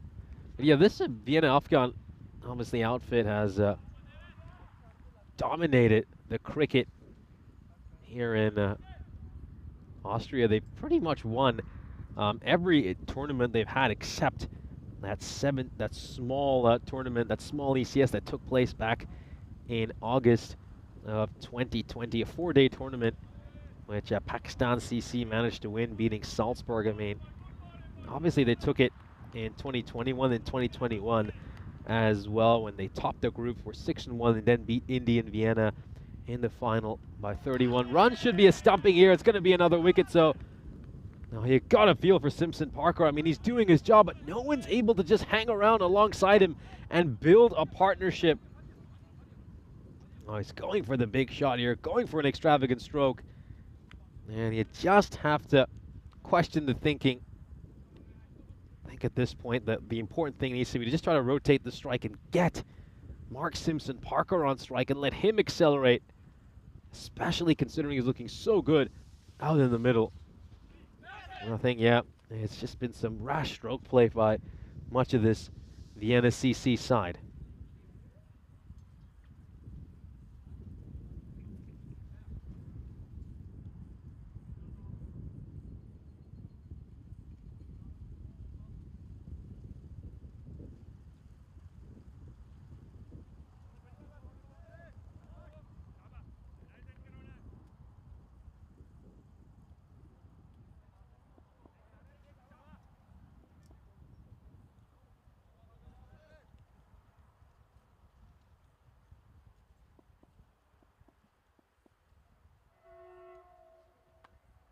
This one just comes off the bottom edge of the bat and it's going to go away towards third man for 4 runs. That's a boundary. Let's have another look at this. You're looking to clear the front leg and go over long on, but it just catches the toe end of the bat along the way and it goes for 4 runs. So yeah, just continuing what I was talking about as we have a quick look at the scorecard. No scores of note outside of Mark Simpson Parker, who's just desperately looking for somebody to build a partnership alongside him. Full credit to Snazzy as well for giving up just 1 run of extras. That too off a leg by. It's been a very disciplined performance by him.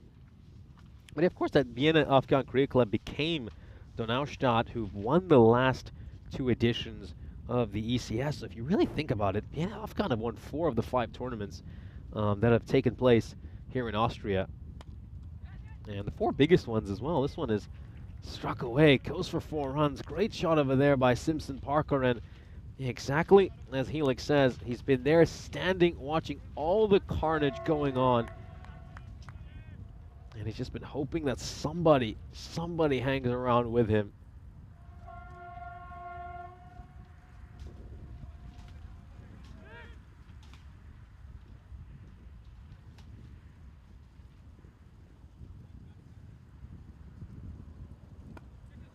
Good ball there, fired in by Del Pasadu.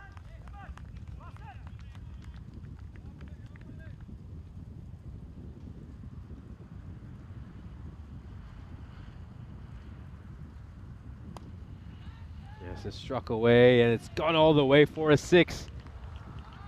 And it's just gone beyond the rope. Good shot there. And he's looking to toss this one up.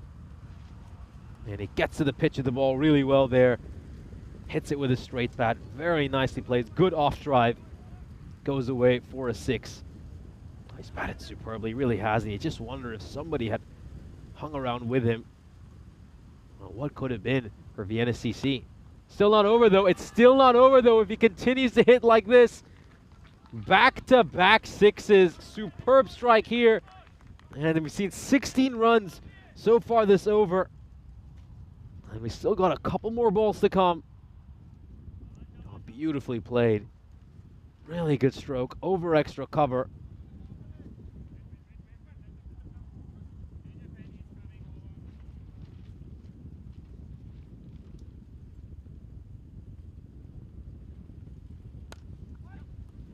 Oh dear, well this is concerning. This is really concerning. Where has it hit him?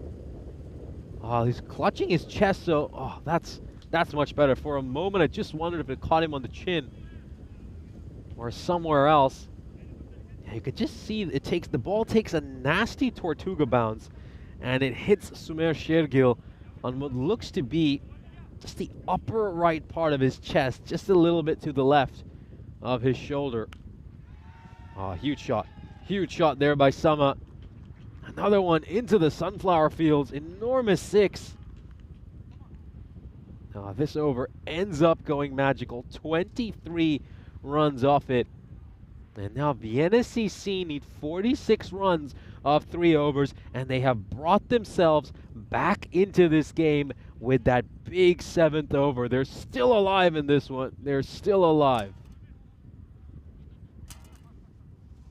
Here's a look at our upcoming match between Cricketer CC and Vienna Danube. Of course, both these sides were defeated in their opening match by the two teams we see playing right now. It's a huge matchup coming up for them. Neither one of those sides will want to fall to 0-2 so early in this tournament.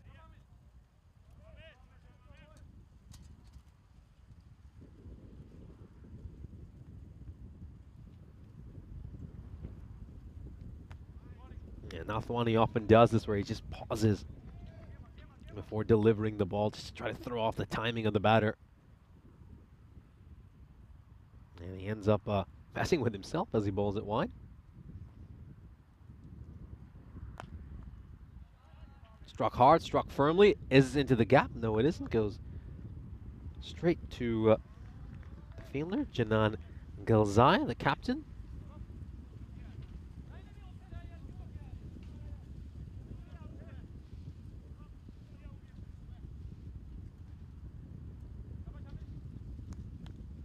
Looking to get the field setting spot on here for Sama.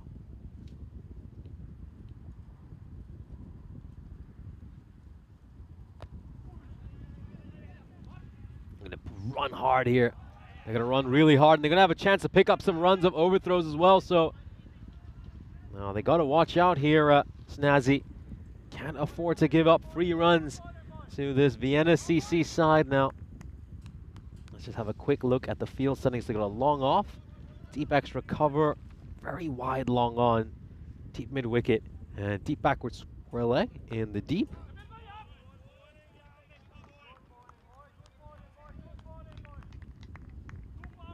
Yeah, I think he should be looking to pitch this just outside the off stump on a pretty good length. I think that's the plan here for Nathwani. Oh, just swinging out of his shoes there, Sama, and loses his balance. Have a look at this. This is a wild swing, not even watching the ball closely.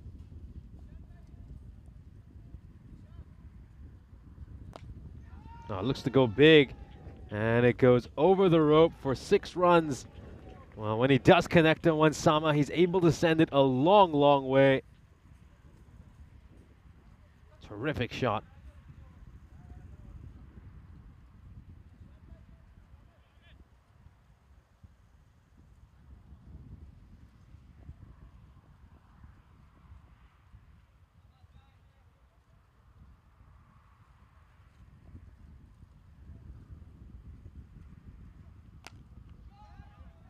Struck away, straight towards the fielder at cover.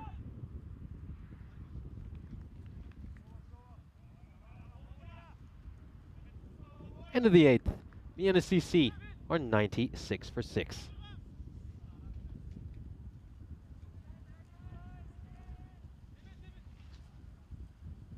Yeah, as you can see, Snazzy are posted 130 runs on the board, and the NSCC aren't too far from them at this stage yet. Right, 96 for 6. Snazzy around this period were 103 for 2 at the end of the 8th over. The NSCC need 35 runs of the last 2 overs. Not unattainable. It's a very, very doable. Let's see, are they going to go with Iqbal and Vijayasekara for the last couple of overs? Looks like that's exactly what they're going to do. So, yeah, so they're going to use spin in that final over, most likely. Which can always be a bit of a risk.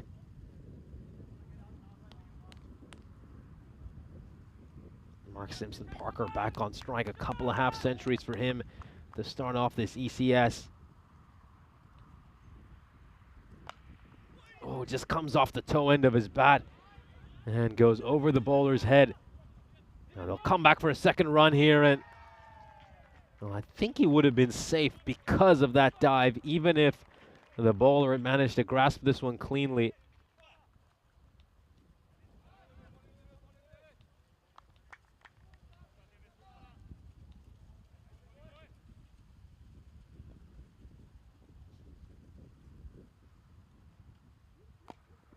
Oh, great Yorker, terrific Yorker. Yes, now 10 career 50s for MSP in T10 cricket on the European Cricket Network.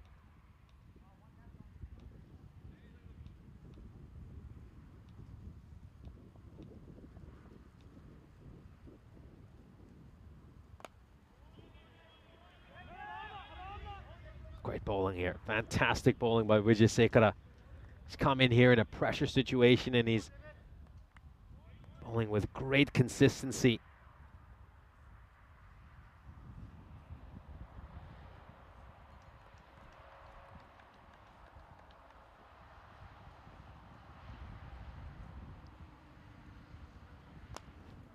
Well, looks to go big, and it's been caught. It's been caught.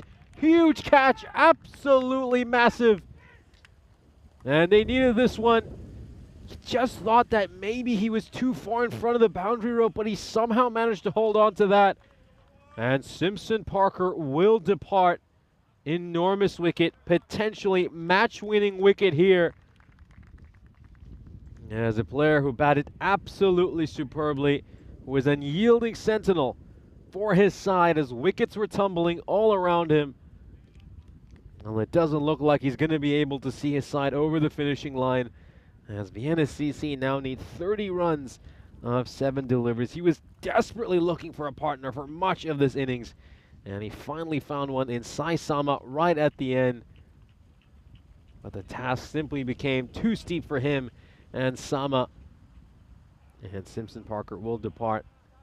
Great one for him. Great start to this tournament from a personal point of view. A couple of half centuries. And he now has 10 career 50s in T10 cricket on ECN.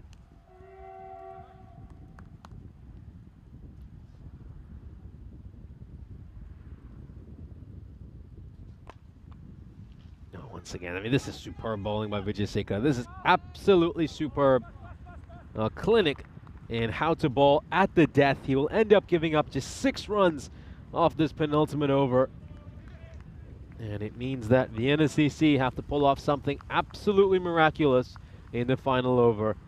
As Snazzy, a side who didn't have a single win over last year's European Cricket Series, might start off this tournament with back-to-back wins. You'd expect to be Basit Iqbal bowling this final over, so they are going to have a spinner bowling the final over of the innings.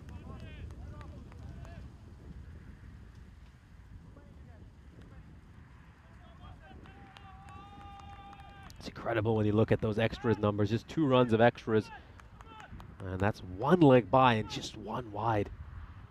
They really have done a sensational job in that department. It starts off with a dot ball, so every ball has to go for a 6 here. Or 4 6s and a 4 will take us to a golden ball.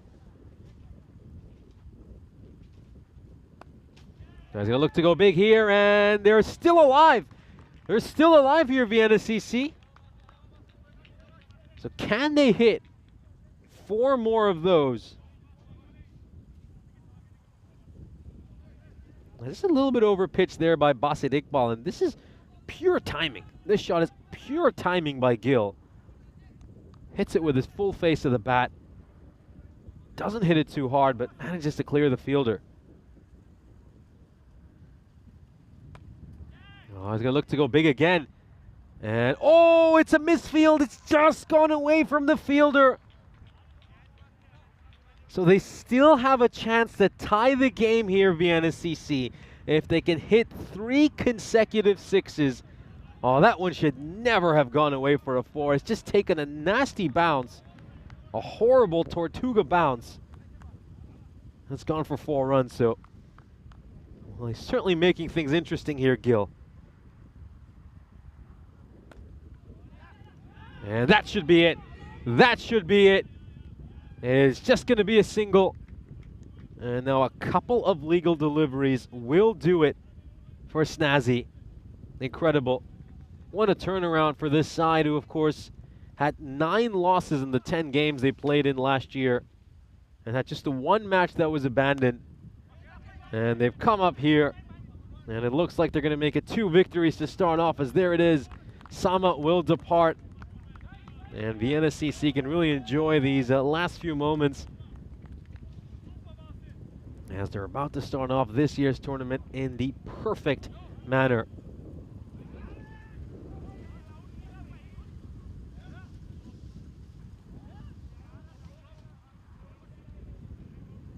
Just going to take another look at that. Yeah, well held on to. Really good catch.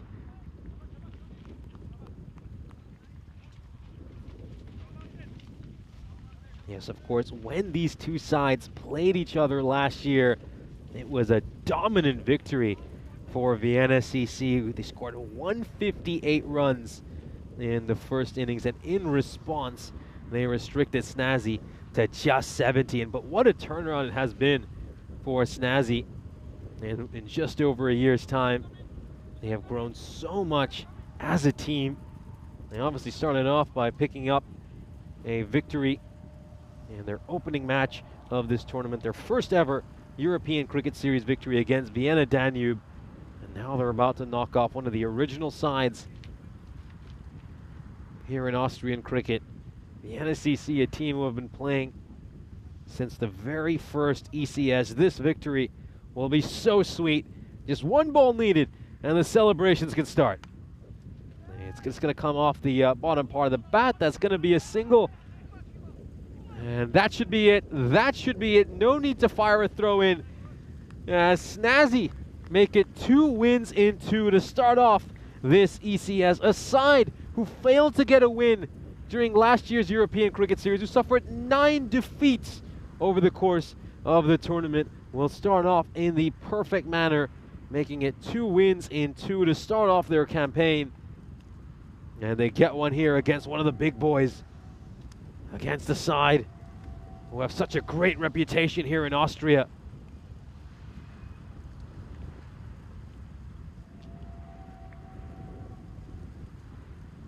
Yeah, we're just going to see some handshakes between these 2 teams. Plenty of respect for them. This is going to hurt for Vienna CC. They would have been hoping to pick up a win against this Snazzy team, but they've been shocked. They've been upset.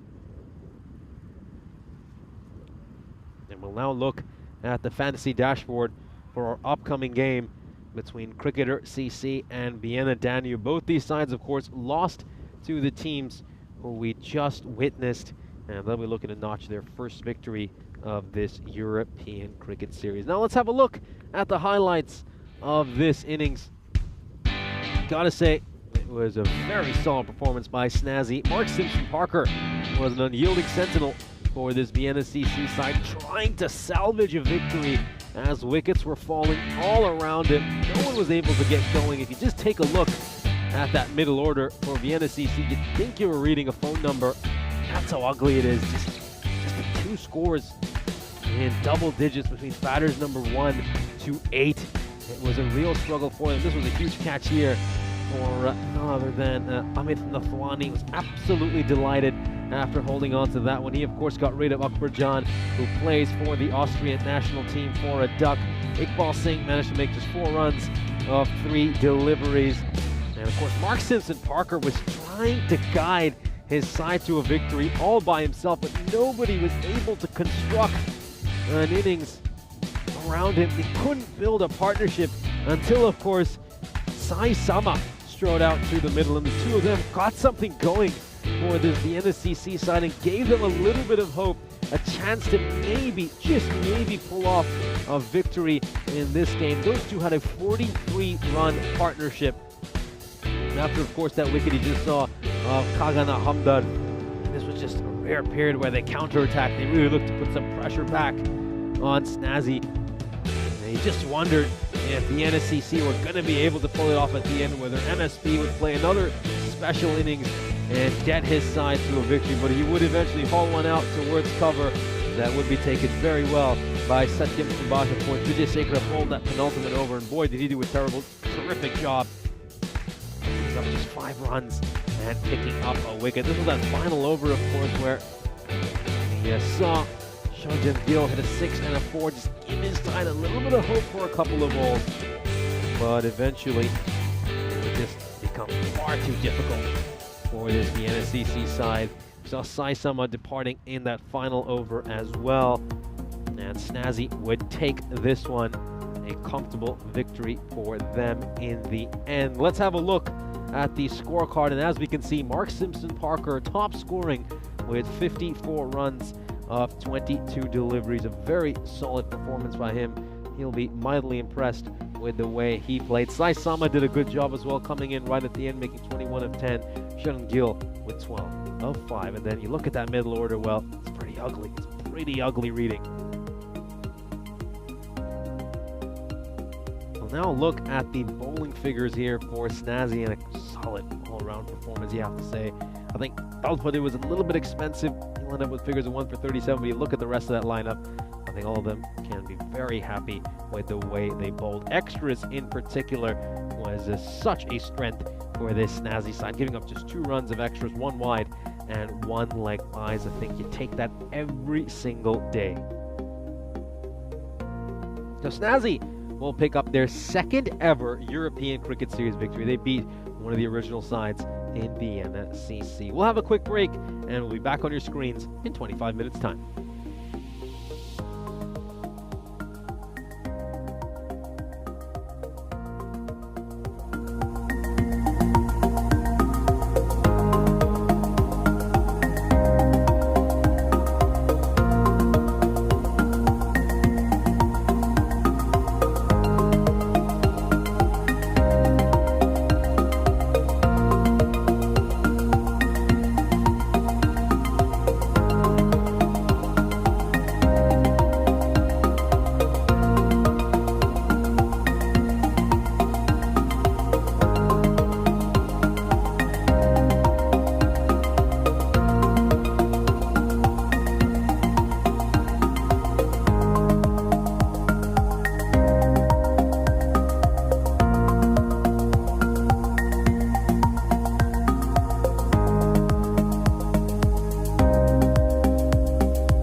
This European Cricket Network event is proudly brought to you by HCL Software and Paramatch.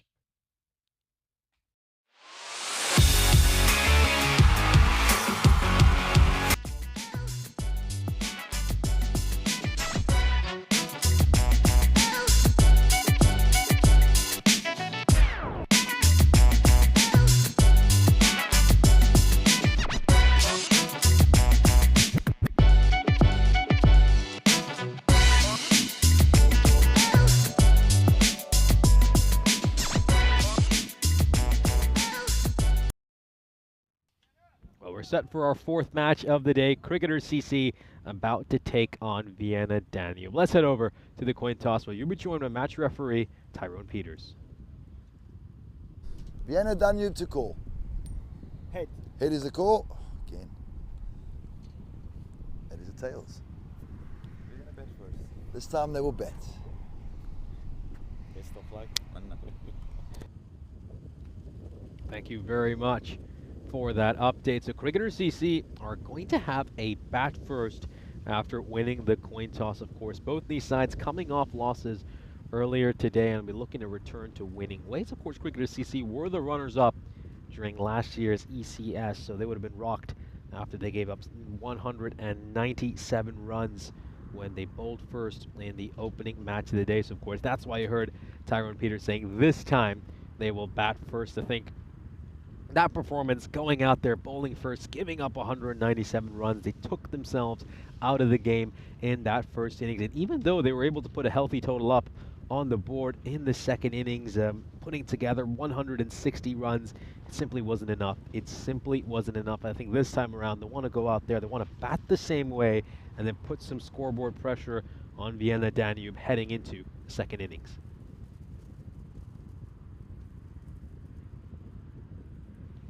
So we'll have a look at the win predictor, and of course, Vienna Danube aside, who are still looking for their first ever European Cricket Series win, are going up against a team who finished runners-up during last year's tournament. Of course, keep in mind, this Vienna Danube side were involved in 10 games last year, lost 6 of them, and 4 were abandoned with no results. So, well, they're still looking, still seeking a victory, and getting one against this Cricketer CC side will obviously be looking to bounce back after what was a very tough loss for them this morning.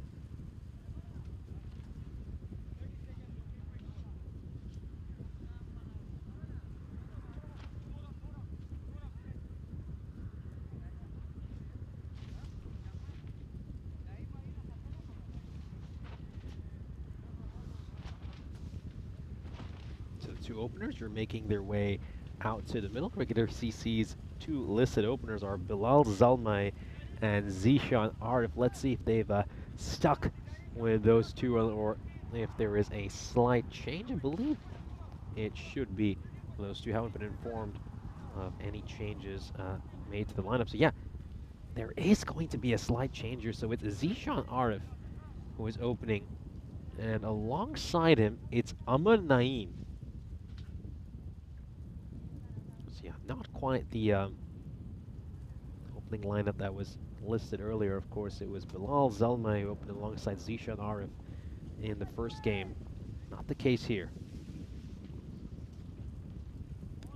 So the captain just pushing himself down the order after making 8 runs off 3 deliveries in the first match of the day. He's decided to let Zishan Arif open alongside Amar Naeem. So Amar Naeem and, of course, Waqar Bhatti into the lineup. Shadnan Khan has dropped out of the team for this game. He is listed as the 12th man. And they look to go short over here. Just catches the top edge, and it's into the sunflower field. 6 runs. Looking to pull that one away. And it catches a healthy chunk of that top edge and goes away for 6 runs.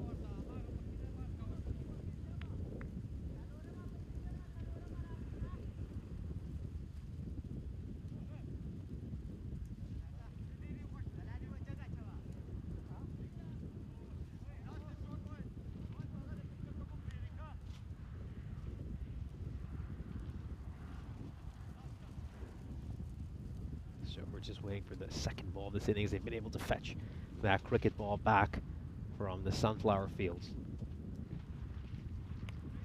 That one is going to be very wide, so just gets that one wrong over there. Was looking to step across and play a big shot, but he's just got the line all wrong, the bowler.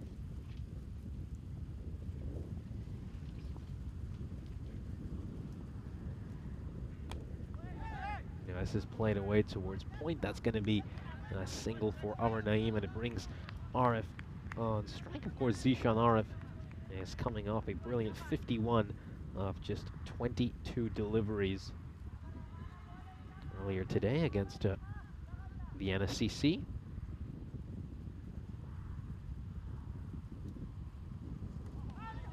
Looking to go for that wide Yorker, and he has got that absolutely spot on.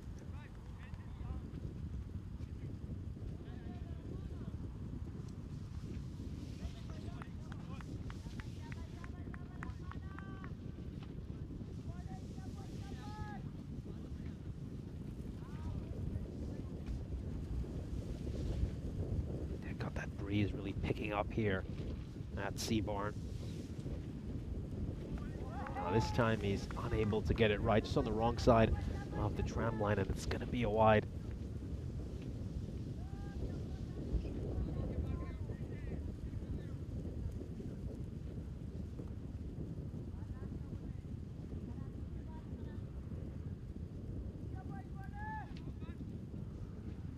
Let's see if he can get this one right here. Vienna Danube had their issues with the ball in hand against Snazzy earlier this morning. This time he overcompensates, goes too far down the leg side.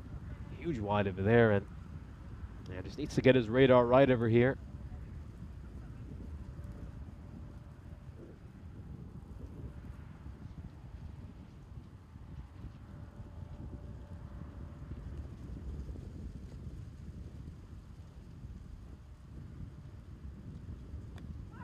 It's a great ball, terrific delivery, and he's just going to get some bat on this. This is going to go away for 4 runs. Yeah, just off the inside edge, off the bat, and it's gone away for a boundary. Let's just have another look at this. He's just looking to go with the old helicopter shot, and it's caught a bit of the inside edge, and that's gone for 4 runs. Not much the bowler can do about that. Again, it's just about looking at this as a personal victory and ignoring the fact that it's gone for 4 runs. He landed on the right spot.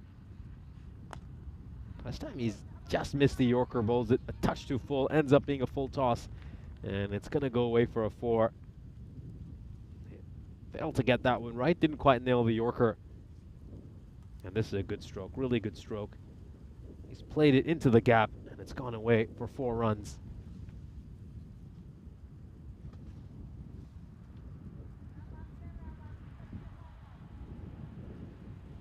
So 2 fielders outside the ring right now. One's at deep third, and it's got a deep point in place as well. And there's going to be a nick. There's a wicket. Gets the breakthrough. Arif strikes a couple of boundaries, but then he's dismissed. And you got to say, Minal Kale deserved that. He was a little bit unlucky with a few deliveries, but not the case over here.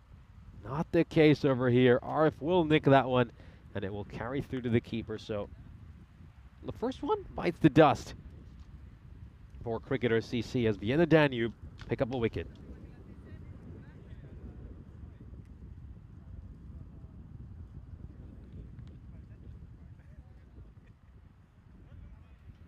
Here's a look at the European Cricket Series calendar. Of course, it's been an incredible year of cricket on ECN. We've had the privilege of going to so many great countries that have provided us a wonderful tapestry of cultures, landscapes, and thrilling cricketing action. I mean, just take a look at the landscape around where we are here at Seabarn, and it just provides the perfect backdrop for all this cricketing drama to unfold.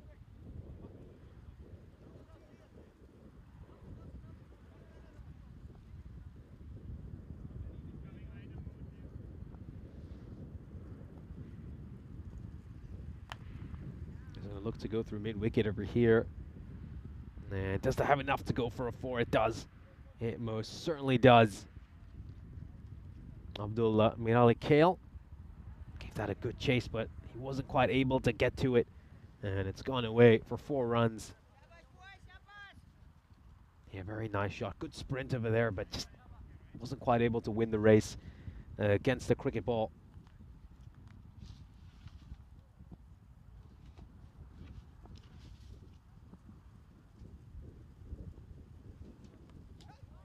Oh, he's not in control of that shot. He really isn't in control of that shot. It just catches some of the bottom edge along the way. And it's gone away for more runs. Unfortunate, very unfortunate for the bowler. And there's been a few streaky boundaries early in this innings.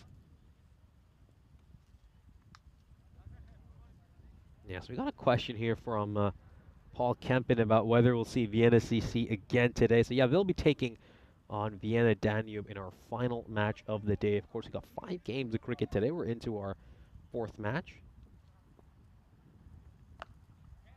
Now goes big, goes huge. Takes a hop beyond the rope, and that's going to be 6 runs.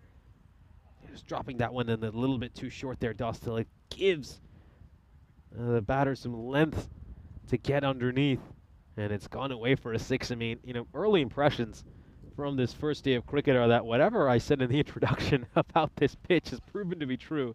It really is a flat deck. It's absolutely flat, and it really does look like this is going to be a run feast throughout this ECS. It's almost just starting to remind me a little bit of that pitch in Hungary, where really the only ball that you can bowl is just go for Yorkers, ball after ball, constantly look to challenge the bottom of the bat.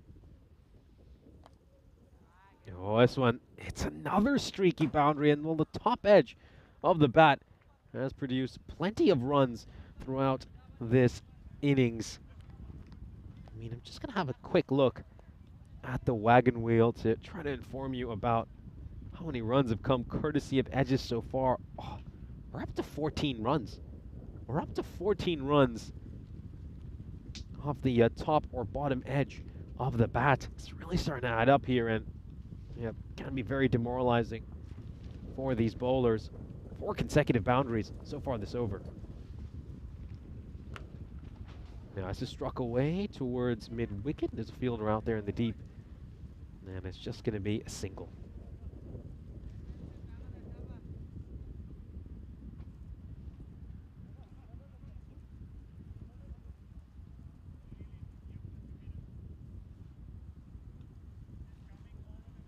Of course, this Vienna Danube attack was rather expensive this morning as well, when they went for 152 runs against Snazzy. Dostal himself didn't get a chance to bowl much. Oh, beautiful ball. Absolute gem of a delivery.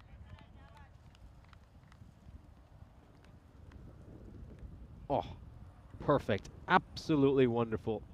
Great pace, great bounce. And he could just tell he was looking to play a wristy stroke, try to work that one away towards mid-wicket, but he's unable to get to it. So it's going to be a dot ball. We'll have a quick look at the standings. And Snazzy, well, who would have thought this? A side who didn't win a single game during last year's ECS are sitting at the top of the table with a couple of wins to start off in the ECS. And you've got to say there were 2 convincing victories as well. I think they certainly thoroughly outplayed Vienna CC in that match. And, of course, did the same to Vienna Danube as well. And they'll be heading back home absolutely delighted.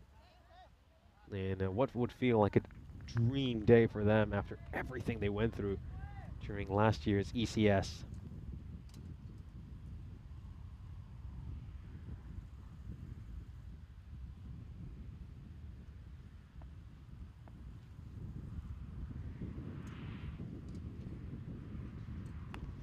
And it just goes down the leg side. That's going to be a wide.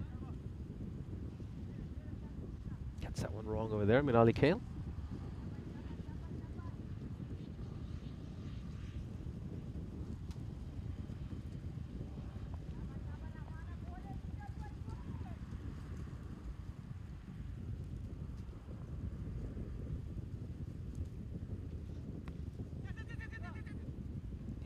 Wide down the leg side, just struggling a little bit here.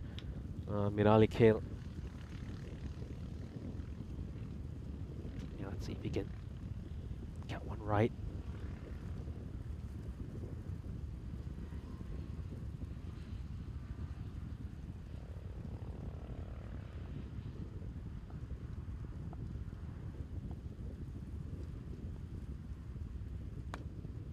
Tries to go for the Yorker here, but it's going to be worked away very nicely away for a 4. Good shot here by Naeem. Terrific shot.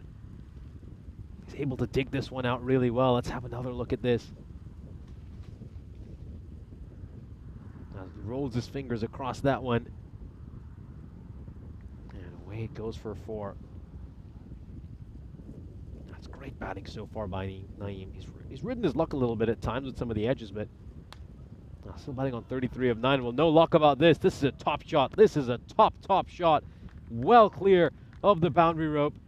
And he has pummeled that away for a 6. And he's going to bring up the team 50 inside the power play. It's a dream start here for Cricketer CC. And this is why they chose to bat first. Struggled when they bowled first in the previous game. Gave up plenty of runs in that first innings. And I think this time they decided, you know what, we won the toss. Let's go out there. Let's bat well and put the opposition under a lot of pressure. This is struck away through mid-wicket, and it's going to go away for 4 runs. So a good shot once again by Naeem. And well, this has been an extremely expensive over so far. We saw 21 runs coming off the previous over, and we've seen 18 already of this one.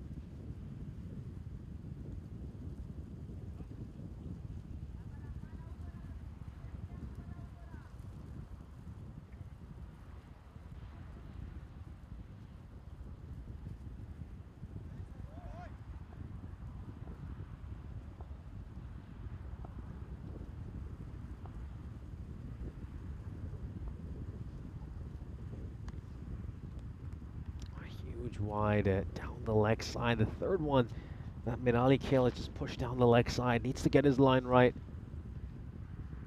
Oh, extras have already become a bit of a concern for Vienna Danube. It's now 8 runs of extras, and we're not even at the end of the power play.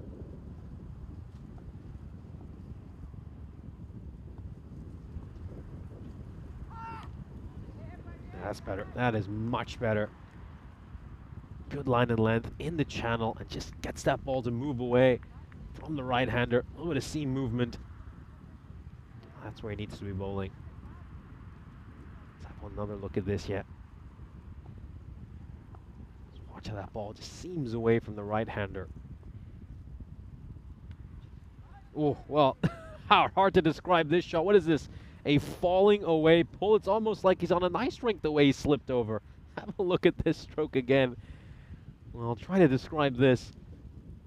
He's going to play a pull shot, and as he's about to play, he loses his footing, but gets enough bat on it, and it's away for a boundary. Once again, just coming off that top edge, which has actually been more productive than the middle of the bat so far for Amar Naeem. Well, this promotion up the order has worked a treat for Cricketer CC. As we come up to the end of the power play, it's a dream start for Cricketer CC, who are 63 for 1.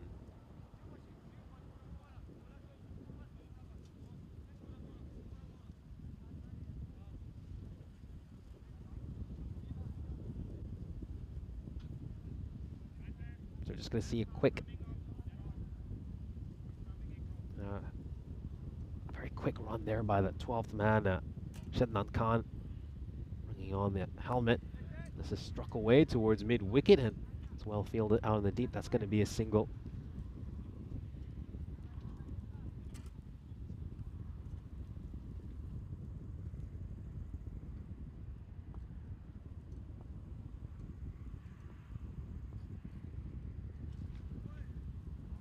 Now this is very wide by Melior.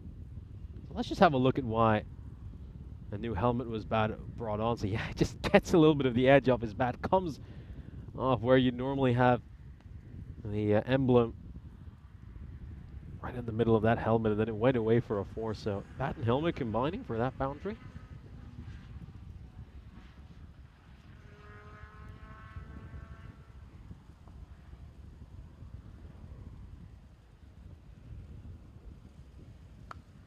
He's going to go big over here. That is massive. Enormous shot over mid-wicket. Goes for 6 runs. And Naeem will have a half century. A fine, fine innings by a terrific cricketer. And the decision to have him open the batting has worked an absolute treat for cricketer CC. Amar Naeem with the 4th half century of his career. The first one he's hit on the network since back in 2022.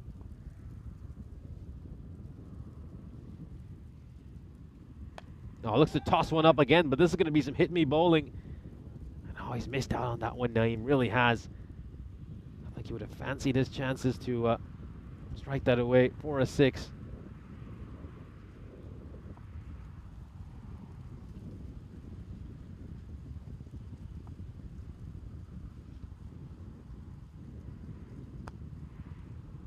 And struck beautifully through mid-wicket, and this time he's just picked out the gap so well there, Zelmay. Doesn't look to overhit it, just threads the needle over here. Great precision. Bounces down the wicket, gets to the pitch of the ball, and then just a little jab by him, short arm jab, and manages to work it through mid-wicket.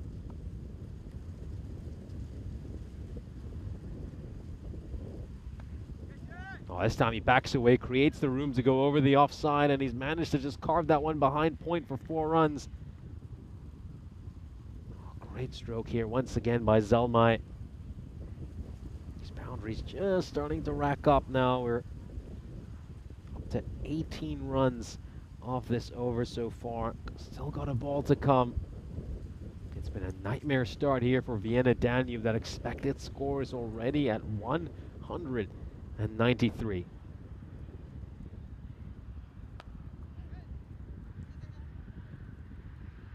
Oh dear. Oh dear, well that looked to be a regulation bit of fielding.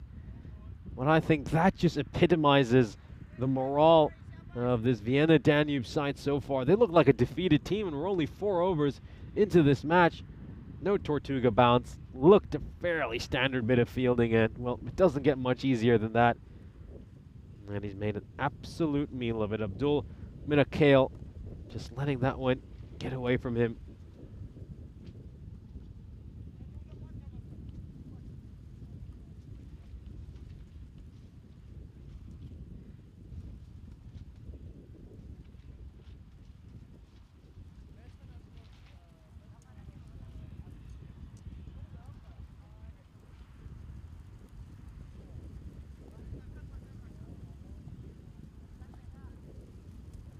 Ready for the start of the 5th over.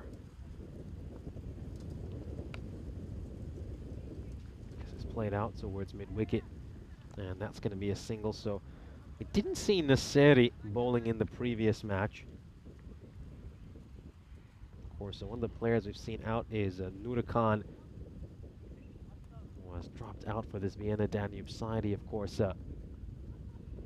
played in the opening match of the day. Now this time he's going to look to go down the ground, and I don't think the fielder's going to be able to get there. It's 1 hop over the rope, 4 runs.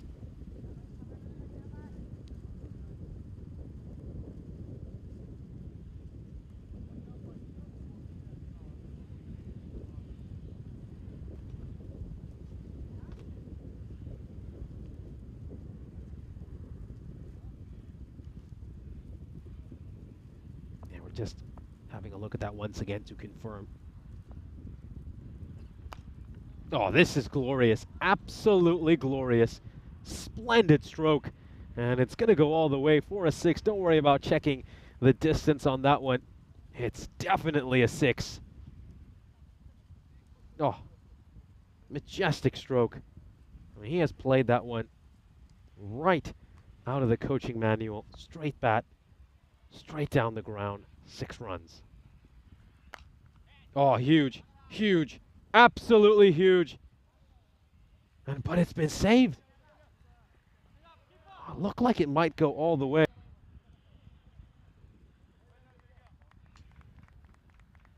Also, when it came off the bat, well, I certainly thought it was going to go all the way for a 6, of course. Got to play limited vision from here in the ice cube, and, well, let's just watch this. Has he managed to stop this going away towards the boundary? Yeah, just bats that one down and saves this side some runs.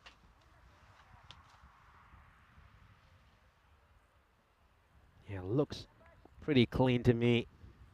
Sensational bit of fielding.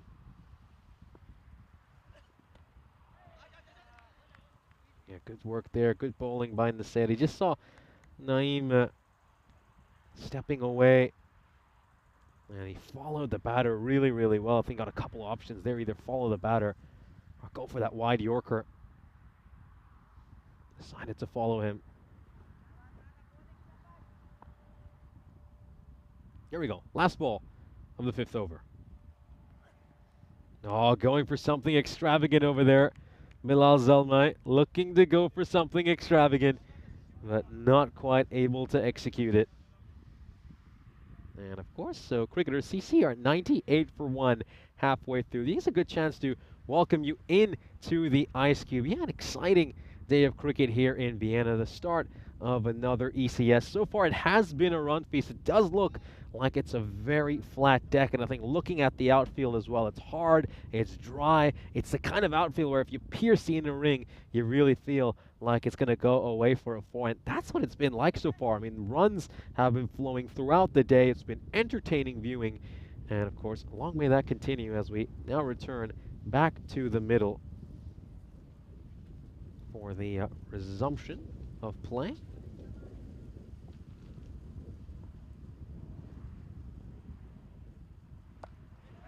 Oh, has this got the distance on it? Hard to tell. I think it's a 4. It's just kind of away from the vision we have over here in the Ice Cube. Let's just take a look at this. Oh, nicely played away. Really nicely played away. And oh, well, the fielder, he just takes his eye off the ball, so you're never going to save any runs if you're fielding like that. Pretty dangerous as well. You're always could get struck by the ball as well if you take your eye off it. This one's going to go for 6. This is going to go for 6 into the Sunflowers field.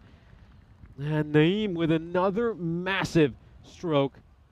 His career best is 87, which he hit in 2022. So, you know, the one thing he's missing on the network is a century.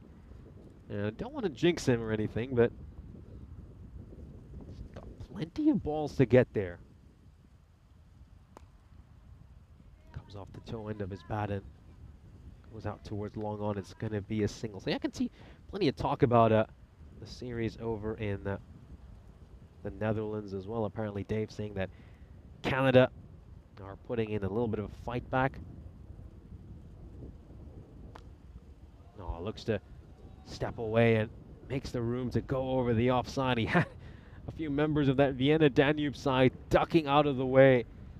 And he gets it away for a 6. Really good shot there by Zelma. Yeah, Netherlands have just been incredible over these past couple of weeks. Of course, they won all 4 of their ODIs, and they've been so convincing throughout this T20 series as well, picking up a 5-wicket win earlier, right at the start of the series against Canada, then a 102-run win against the USA. I think the manner in which they've been dispatching the USA and Canada team has been nothing short of sensational. And I don't quite have the score of that game in front of me right now. Of course, I can check.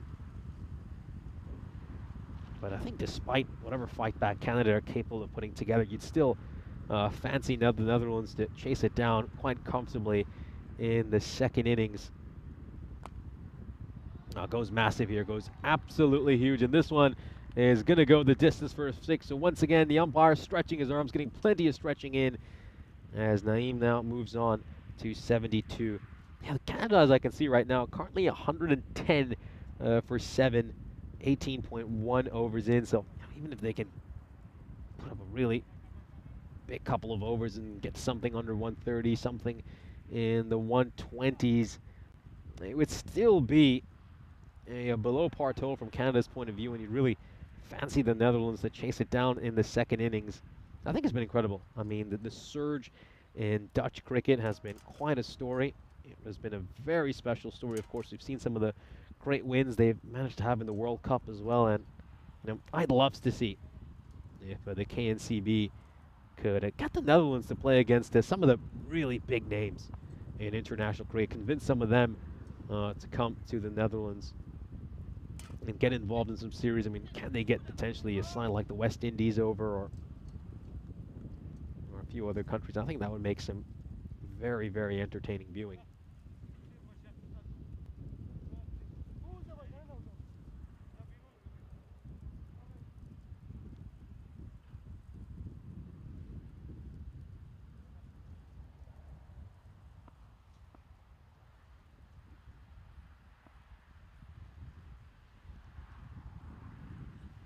Oh, full toss. This could be a no ball. This could be a no ball. It's going to go away for 4 runs, so it might be a minimo, and it has been signaled a no ball. That went well above waist height. We'll have a look side on to confirm. Oh, yeah. I don't think that's dipping down below the waist. I really don't. And I can't see this getting overturned. Away it goes for a boundary.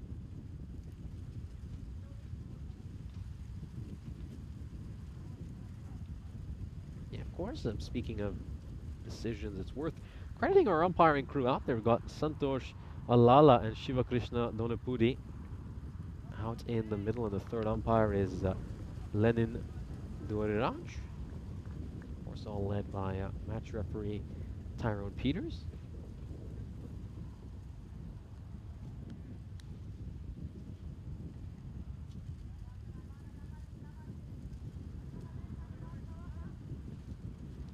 Mr. Kitty is asking if there's a chance they could get to 200. The 200 is definitely on for Cricketer CC here. I mean, the expected score is currently up to 200. When you look at some of the batters, they still have to come. Just looking down this list for them, they've certainly built a platform to go on and post something really big towards final leg. That's going to be a single, of course. Bilal Zalmai pushed himself from opening the batting down to number 3. He made 8 of 3 earlier this morning, and he decided to give Amar Naeem a chance to open the batting, and that has proven to be a masterstroke, as Naeem is on 72 of 21. But then you look at some of the other batters listed to come. You've got Kogiani, scored 37 of 15 this morning. Oh, that should have been a catch. That should have been a catch, and that really should have been the end of Amar Naeem's innings. He's going to be dropped here. You got to feel for Rahman. No respite for these bowlers who have been taken apart by Naeem. The punishment will continue by the looks of it.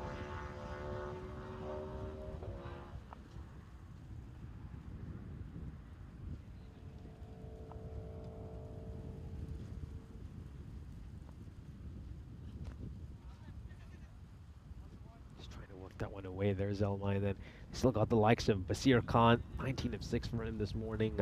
Daniel Eckstein batted superbly this morning. Made 33 runs, just 9 deliveries, I think. If they lose a wicket here, it'd be good to bring Eckstein on. And you can't go wrong with either Eckstein or Kogiani.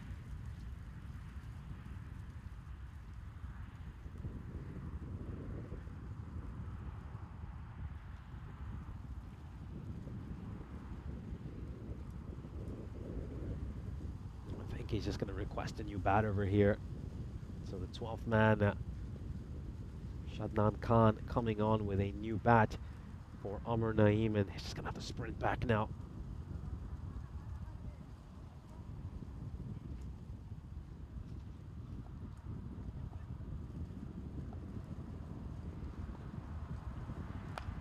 A full toss. He's going to get away with this one, Rahman. Just going to be a single. Of course, Abdul Rahman gave 31 runs in the 2 overs he bowled this morning. He was a touch expensive against Snazzy.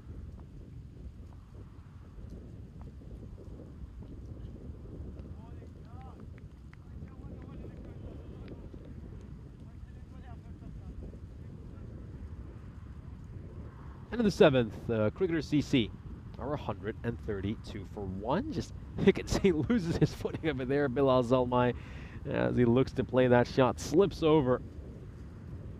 And we'll have a look at the upcoming events on the European Cricket Networks. Of course, Meltel Shield and our adventure in Rome has come to an end, as has the Valletta Cup. Of course, we'll talk a little bit about that later in this broadcast. And then over in the Netherlands. They're still continuing with that T20I series, of course. Very exciting cricketing over there. And as we mentioned, the Netherlands have been absolutely dominant throughout that tri-series. So we're back here in Austria now for a couple of weeks of cricket. We got the usual format, 12 days of ECS cricket, and then we round it out with a weekend of international action. Of course, this time around we got a men's and women's series coming up right at the end of this tournament. That was huge, huge, huge into the sunflower field, and that has gone for a six. So Naeem now has improved his all-time highest score. He now moves on to 80. Well, I did say I had a feeling that he might go on and do something really special. It's 20 runs away from that now. And we still have 16 balls left in this innings. Certainly is doable.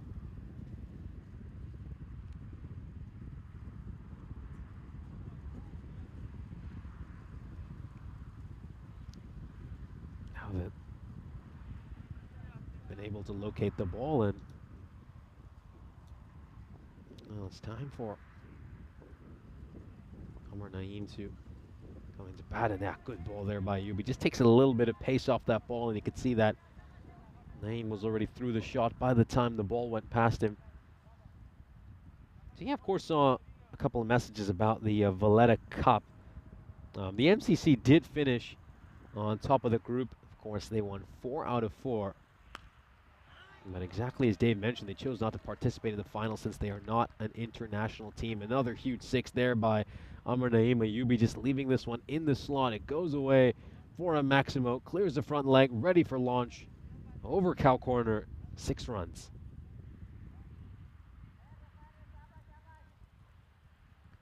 But yeah, of course, the final ended up being between the Isle of Man women and Greece. And of course, the Isle of Man came out on top, so big congratulations to them for winning the Valletta Cup. Oh, has he got enough on this? It doesn't quite look like he's got the distance. Is this going to be catchable? Oh, it's going to fall short of the fielders, and more frustration, more anger for this Vienna Danube side. Not quite going their way so far, is it? This should have been at a catchable height. But again, the two fielders running into each other, no real communication, didn't hear anything from them, no one was calling for it. And it's just, I never felt like they were going to catch that the way they were approaching that ball. Never really felt like they were going to take it.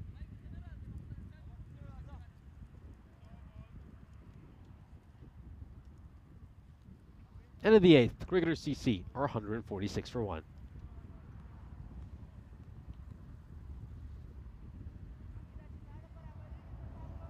So these last couple of overs producing 24 runs, which means that now getting to 200 is just a little bit hard for Cricketer CC. Now at one point, of course, the expected score was up to 200. He would have really backed them to be able to get there.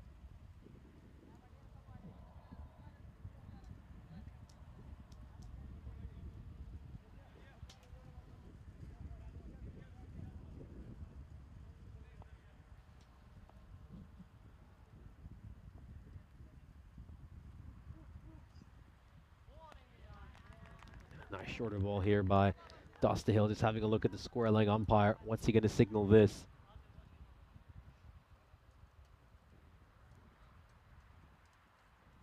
Ooh, wow. Well, that is close. And he is just bending down a little bit as, of course, our director, Alexander, points out. Yeah, so should at least have been the one for the over if it wasn't a wide. Don't know if I saw one for the over call. Yeah, we certainly would have imagined that it should have been given as a bouncer. And yeah, if there's another bouncer ball this over, we'll know if that one was signaled a one for the over, but I just didn't see the signal. I really didn't.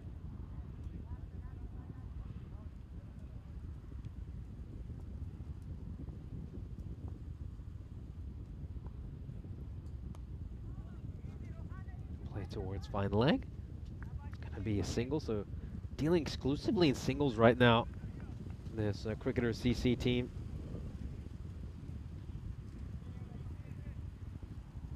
Yes, of course, the innings over in the Netherlands has come to an end, and Canada end up posting 132 runs on the board. Now this time he's going to look to go over extra cover, one bounce over the rope. Great shot there by Zelmai. The captain has played fine innings.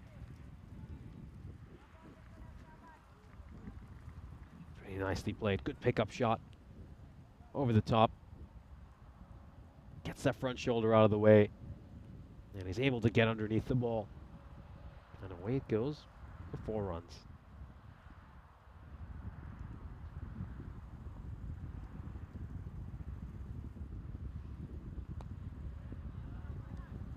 Towards fine leg, it's going to be a single. So, yeah, incredible fight back by Canada. I mean, keep in mind they were 35 for 6 at the 8.4 overs mark, and then of course we saw a big 7th wicket partnership worth 66 runs. Great batting by Bin Zafar and Shreyas Mova.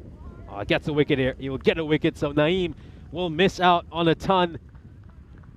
But he has managed to make his highest career score on the network. 88 runs for him. Now, what a shame. You got to say, he deserved 100 for the way he batted, but he's not going to be able to get it. Will fall 12 runs short. But it was a fine knock by him, and also the first half century is made on ECN since back in 2022. Just going to take a look at that wicket once again. A perfect Yorker, but I gotta say, he could have played that a lot better. Really could have. You can just see it goes in between the gap between bat and pad. And it goes on to crash onto the leg stump.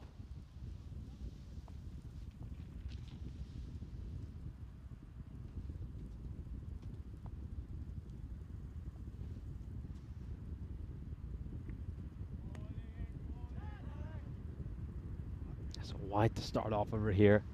Yeah, going back to that for Canada, so I think ending up with 132 runs is very impressive from their point of view. And a good last couple of overs, managed to get 28 runs off the last 2 overs. So good batting by them right at the end, but I can still feel that's just a little bit below par. And the Netherlands will be favorites to win that game. One bounce straight towards the fielder.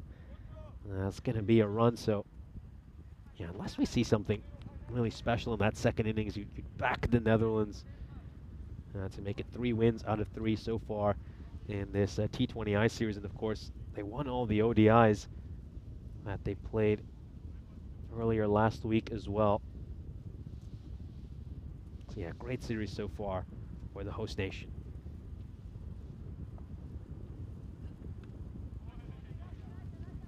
Struck away towards square leg. It's just going to be a single, so Eckstein will pick up a run off the first ball. Of course, Eckstein batted superbly this morning against Vienna CC, managed to make 33 runs off just 9 deliveries.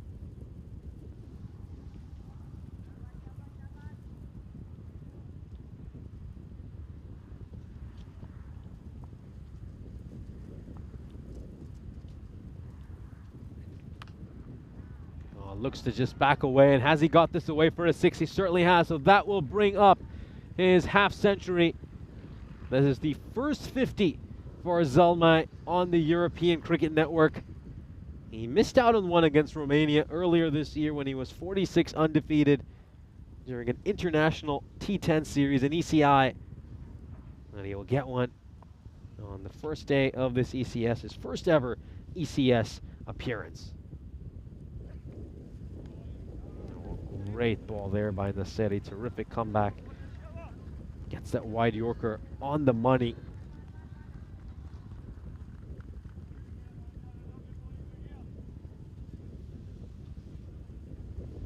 The 2 balls left in this innings. And Cricketer CC already up to a 19% chance to win. Has he got enough on this? I wonder if it's going to clear the rope. And it looks like it has quite comfortably. So once again, a chance for the umpire to stretch his arms. Tyrone Peters will try to chase that ball down. Oh, it's been great hitting here by Bilal Zalmay, the 5th 6 of the innings for him, and the 14th so far this innings for Cricketer CC. I think we look at some of those maximum rates when we're having a look at the stat gun, and usually the best teams tend to hit 10 to 11 sixes per innings. And we're already up to 14 here for Cricketer CC.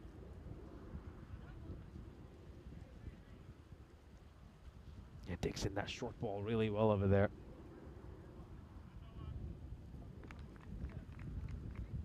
And has this been called over? Yes, it has. So I just wondered for a moment if there was another ball left. There isn't. As the innings will come to an end, Cricketer CC will end up with 168 runs. A formidable total for them. Really, really good performance by Cricketer CC. And again, a side who earlier this morning won the toss, decided to put Vienna CC in. Vienna CC went out there, scored 196 runs, and then their own score of 160 odd proved to not be enough. So this time around, they win the toss, decide to bat, and thought they'll pile the pressure on Vienna Danube, and that's exactly what they have done. So big challenge coming up ahead for Vienna Danube. We'll now turn our attention to the highlights of this innings, and Amar Naeem was pushed up the order in place of Bilal Zalmay, and he certainly did a superb job. That was the end of Zishan Arif. Good bowling there by Minal Kale, well held on to by support Hedri. Zishan Arif would make just 8 runs for delivery. Start a couple of boundaries, and then we can get off on the very next ball. And then huge partnership between Amar Naeem and Bilal Zalmay. This partnership was worth over 130 runs, 134 runs to be exact. A terrific partnership, which really guided this Cricketer CC side to a very strong position. And these two just batted the opposition. At the moment you feel out of the game, it's going to be tough for Vienna Danube in the second innings. And according to Win Predictor, they have less than a 10% chance in the second innings. Just taking a look at some of these strokes that were played, 13 sixes between the two of them over the course of this innings. 12 fours were struck as well. At times, Amar Naeem just rode his luck, especially early in his innings, when there were a number of top edges and bottom edges that flew away towards the boundary rope. But as he settled in, well, he just continued to get better and better, playing some magnificent strokes. If you're taking a look at some of them when sent into the Sunflowers field, and there have been a few that they sent that way. Well, look at the two of them having an embrace. Certainly enjoyed their time out in the middle. It was a glorious experience, magnificent experience for the two of them. And of course, here's that rather funny moment where Zalmay looked to advance, just lost his footing. And of course, then had to ensure that he didn't get run out. Here's a look at some of the catches that were put down. You gotta say, they had a terrible time in the field, Vienna Danube. There were a number of misfields by them over the course of the innings. And of course, they dropped what looked to be a fairly simple catch as well. This was just the second wicket that fell. It would be the end of Amar Naeem. Good bowling there by Abusin Dostahil. That went absolutely spot on, and that's really how they should have been bowling to him from right at the start of the innings. So we'll now turn our attention to the scorecard for this Cricketer CC team. And of course, Amar Naeem top scoring with 88 runs of 30 deliveries, the highest career score from him. Just misses out on his first ever ECS century. Bilal Zalmay pushed himself from opening the batting down to number 3, and he did a stellar job, making 57 of 26 after scoring just 8 runs this morning. It's now time to look at the bowling figures for Vienna Danube, and while just looking at that, it was a difficult outing. It really was for most of their bowling attack. He looks at the likes of Minal Kale, who are normally so good for them. Of course, keep in mind this morning, Mirali Kale, well, was very economical. Gave up just 19 runs in the 2 overs he bowled, but went for plenty here. 1 for 42 are his figures at the end of this match. And then Abusin Dostahil will end up with figures of 1 for 28. Of course, he was not given the ball this morning, but when he got it this time around, I thought, well, clearly did better than a lot of his teammates.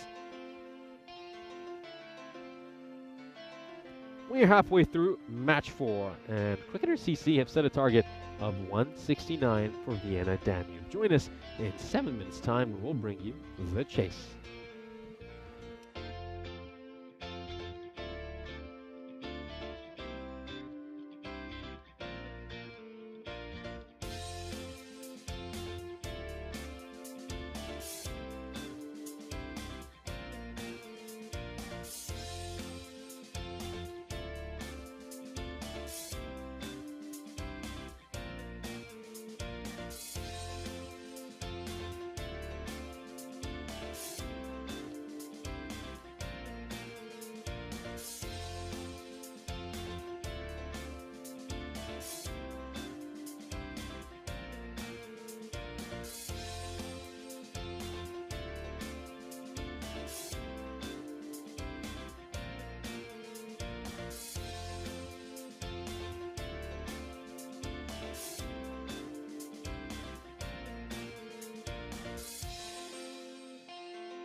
This European Cricket Network event is proudly brought to you by HCL Software and Paramatch.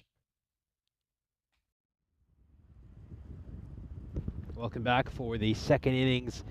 And of course, Vienna Danube have a huge task at hand here in the second, as of course they gave up 168 runs during the first innings. Some superb batting by cricketers CC, in particular Amr Naeem with 88 runs of just 30 deliveries. His captain Bilal Zelmai alongside it and batted pretty ably as well, making 57 of 26. We can just see the umpires making their way out to the middle. So it's highly unlikely that we see Vienna Danube pick up a bonus point in this match, as of course they will have to go at 24 runs an over to achieve this target in 7 overs, which is, well, highly unlikely, probably not going to happen. Meanwhile, we are quite likely to see the latter scenario. There's a good chance that cricketer CC could restrict Vienna Danube to 117 or less, in which case, of course, they will leave here with that bonus point. So plenty to play for in this second innings. Even if Vienna Danube can't get the win, they need to get at least a point out of this match.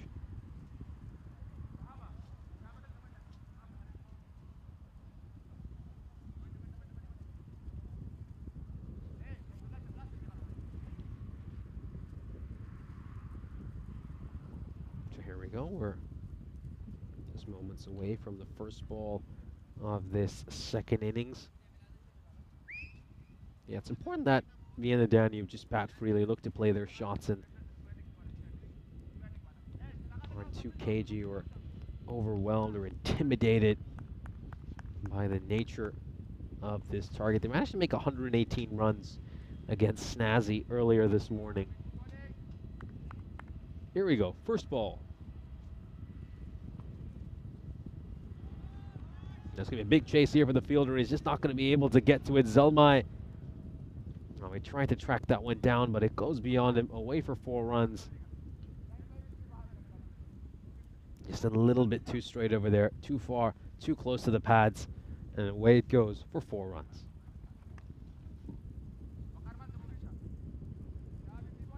That was Wakar Zelmai who tried to chase that one down.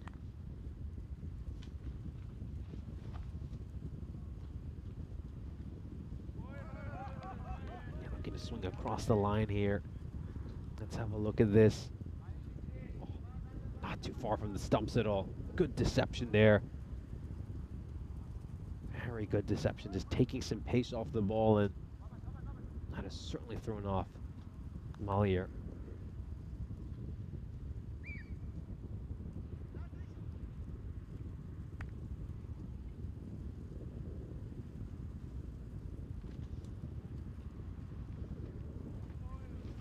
So he's looking to work this one away behind square leg over here, Malier, but he's not quite able to middle it.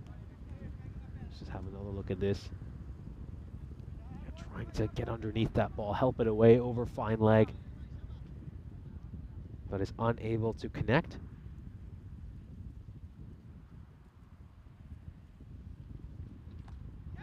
It looks to go big. There's a fielder out in the deep, and it's going to be a comfortable catch for him. So Malier's time out in the middle is very short-lived. Hasn't quite clicked for him today, just 13 runs in the first match, and here he will depart having scored a run of ball 4. Hasn't worked out for him, has it? And the opening day of the tournament for the Vienna Danube captain has been a disappointing one. Let's take one more look at this. Again, he's just trying to go behind square leg, but there's a fielder in place for just that. And he has held on to that catch really well.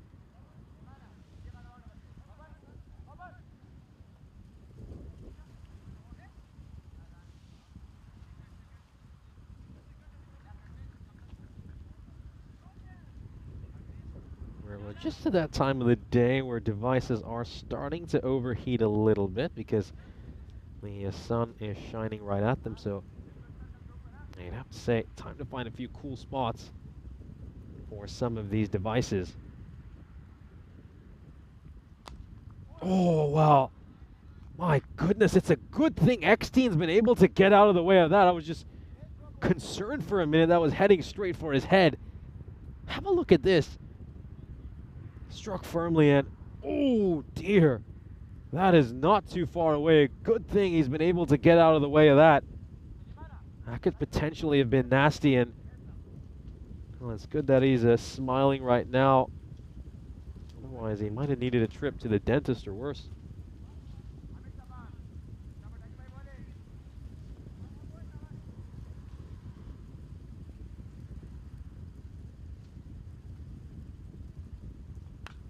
Huge, massive hit. Incredible strike there by Dostahill. Pulled away for 6 runs. And it's a couple of boundaries for him to open his account. Yeah, that's how you play it.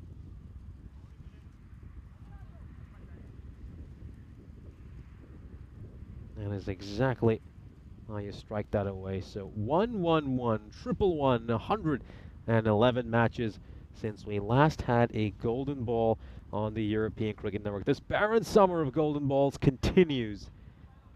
And well, we went through Italy without a golden ball, went through Hungary, Romania, Bulgaria, Czechia. And now we're here in Austria, and yeah, hoping that we can finally get a golden ball.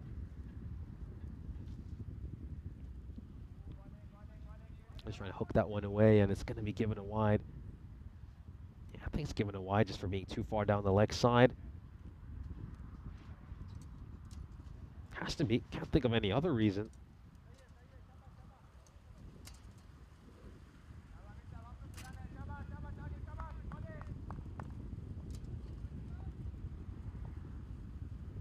Yeah, I mean, there's a few people who might feel like, you know, balls like that probably shouldn't be given a wide, and I'd have to say I'm part of that committee as well. I think that's just a little bit harsh on the bowler, but again, these umpires,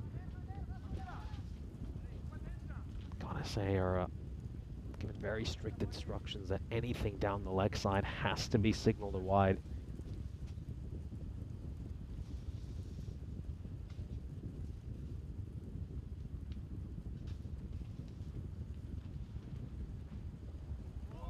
A wild swing here by Dostahill, another one that gets past him, so that's going to be a dump ball. The first dump ball he has faced so far this innings.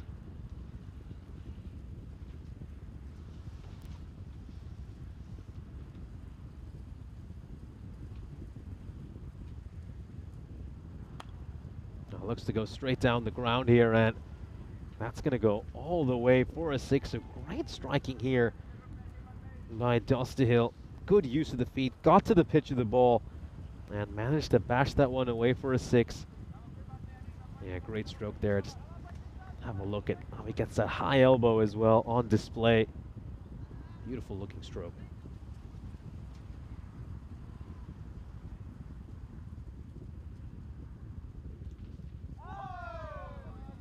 Getting down on one knee, just trying to bash that one away over long on, and the oohs and ahs as the ball just went past the outside edge of the bat. Just missed the line there, basically, Dostahill. Just missed the line of that ball.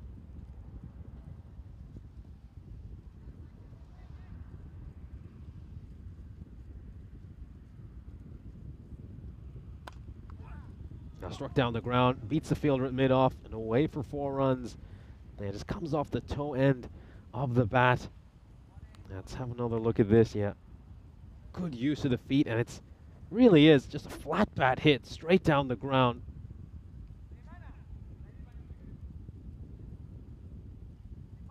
It's a power play shot, really, I think. Outside the power play, you wouldn't expect that to go away for a 4, but if you can pierce the inner ring this time of the game, then you're likely to get a 4. Could be given a wide, and will be given a wide. Just, yeah, gets the line wrong over there. I don't think that has caught any of the line along the way. Let's take another look at this.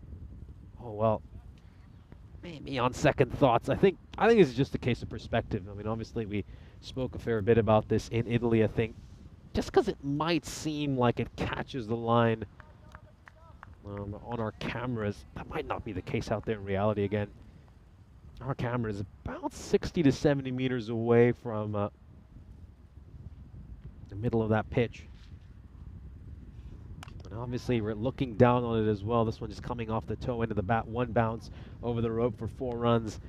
So when you look at some of those calls, I mean, keep in mind, you don't have the same perspective that the umpire does, who's got the best view in the world. And the second over. 30, 1 for 1.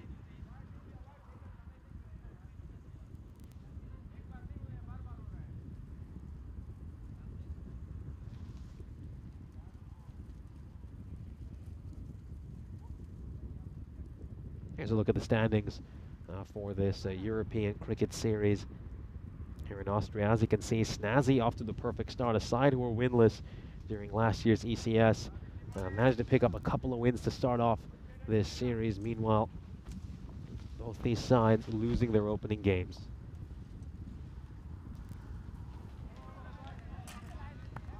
Yeah, so Eckstein has a long on and deep mid-wicket in place. You'd expect him to bowl a much straighter line, but he starts out with a wider delivery.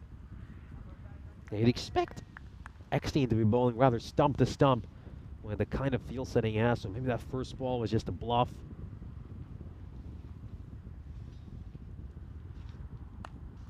Oh, they'll look to go big here. I don't think he's quite got the timing on this. It should carry to the fielder in the deep, and it will carry. It will carry. Abdur Mizai, who batted superbly this morning, making 46 runs of just 13 deliveries, won't quite be able to click in this innings, as he's going to send one out to the aforementioned deep mid-wicket fielder, and he will depart. So Vienna Danube find themselves 31 for 2.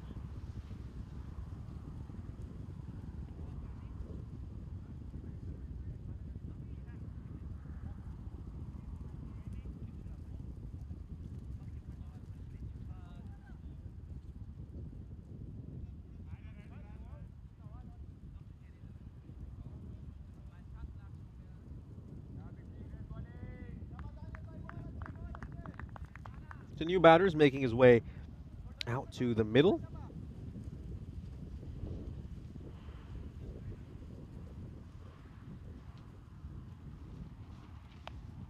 A big shot.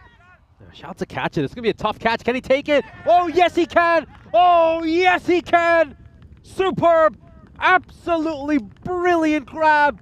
Hamid Khan, who was listed to bat at number 11, gets promoted up the order and has departed to an absolute blinder of a catch. I mean, how often have we seen fielders attempt to take catches running towards the boundary rope? It rarely comes off, but it does this time. It's a top edge. It looks like it's going to be another one of those that just goes beyond the fielder's grasp for 4 runs. But Bilal Zalmay has taken one for the ages.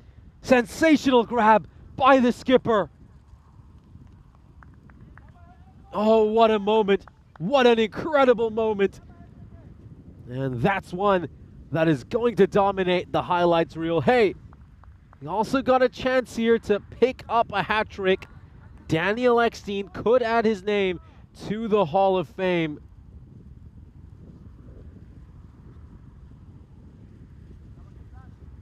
Here we go. Can Eckstein do it? Oh, it just climbs up there on the batter, and that is really well played in the end by Kogiani Sher. Keep in mind, Kogiani Sher departed for a first baller this morning, so he'll be glad he's off a pair. Oh, very nicely done there by Sher.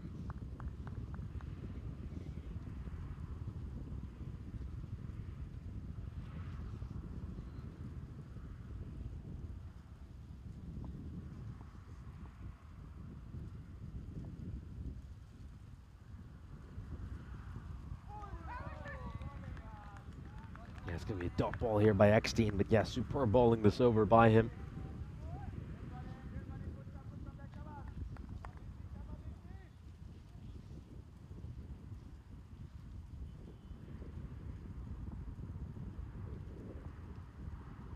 Last ball of the power play. Oh, this is just flat batted over, long off. Great stroke. It's a good use of the feet here by Shed. And then to also have the hand-eye coordination to watch the ball as closely as he has and play horizontal bat stroke. Incredible. Very, very good shot. This is so difficult to execute. Climbing up on him as well. Has to play it on the up. Go 10 runs off that over. And in terms of the run rate, they're going along at a pretty decent rate over here, but I think going into the game, they needed to go at just under 17 and over, so just too much to ask, you have to say, from this Vienna Danube side. I think the priority has to be here to get at least a point out of this game.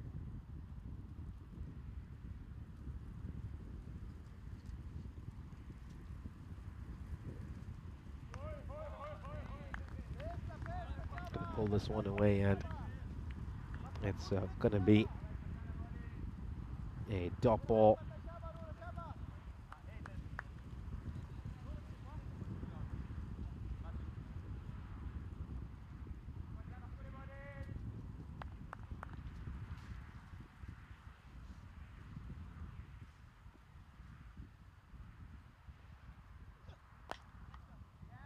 Now this is struck away towards mid-on. It's going to be single. It doesn't quite come out of the middle of the bat. I think the sound off the bat wasn't the sweetest. Meanwhile, a chance to, of course, give an update on what's happening over in the Netherlands in the Tri-Series. So yeah, the Netherlands find themselves 23 for 1. Got a couple of balls to go in the 4th over, and they're trying to chase down a target of 133. Now struck away towards mid-wicket. It's going to be a single. He has pretty solid bowling to start off by the Canadians. Kaleem Sana in particular, giving up just 8 runs in the 2 overs he's bowled so far. Yeah, let's see if Canada can hand the Netherlands their first defeat of these last couple of weeks. It's been smooth sailing for them so far over the course of this Tri-Series in both the ODIs and the T20Is. Nice ball there, really nice bowling here by Kogiani. Kogiani was had a very interesting day, to say the least, to start things off. Of course, he had figures of 1 for 44. His first over was an extremely expensive one. Then he came back well in that second over. It looks good. This is short and wide, and I don't think a fielder's going to get to that because it's going to go beyond the rope. Uppercut away for a 6. Just gets his hands underneath that one and is able to elevate it over the rope. Yeah, fantastic uppercut. Just look how fast his hands are as he can generate that power underneath the ball.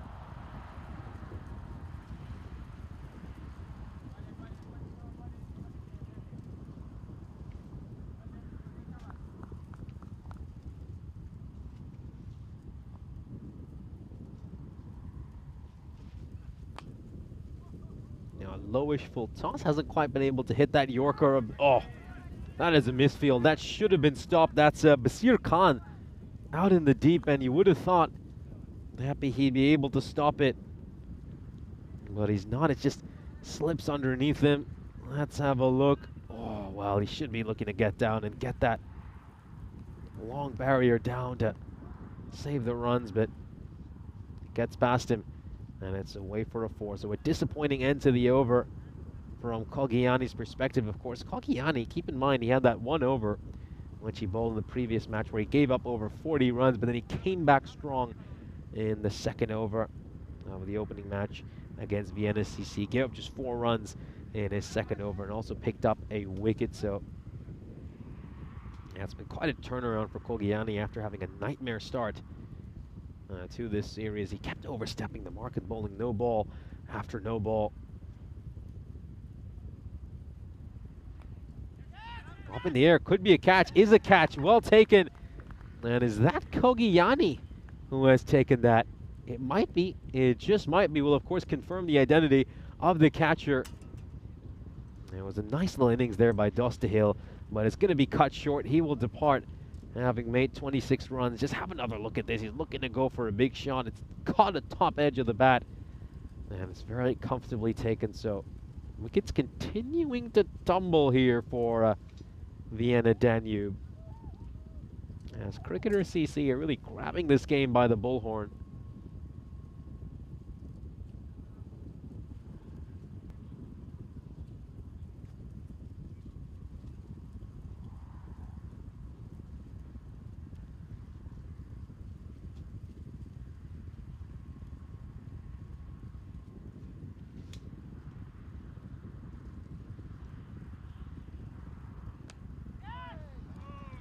Struck away for 4 runs. That's going to go away towards the boundary rope. Yeah, great stroke there, straight through point. As Vienna Danube, well, they're facing a really uphill task over here, trying to get 111 runs off 34 deliveries. That required is above 19 and a half.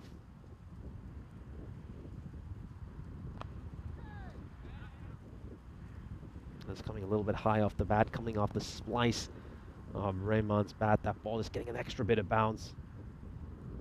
Yeah, Zolmai at figures of 0 for 33 when he bowled earlier this morning. Can make some room there, Cher, to carve that one away, and he's going to do it. He's going to do it. Very good shot. Backs away and has played this beautifully. Yeah, look at how fast his hands are over there.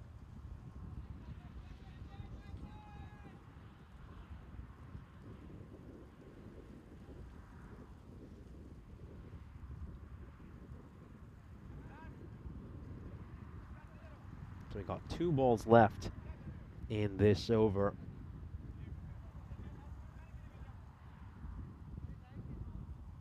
Cricketer CC, of course, they're going to pick up their first win of this ECS after being handed a massive defeat this morning by Vienna CC.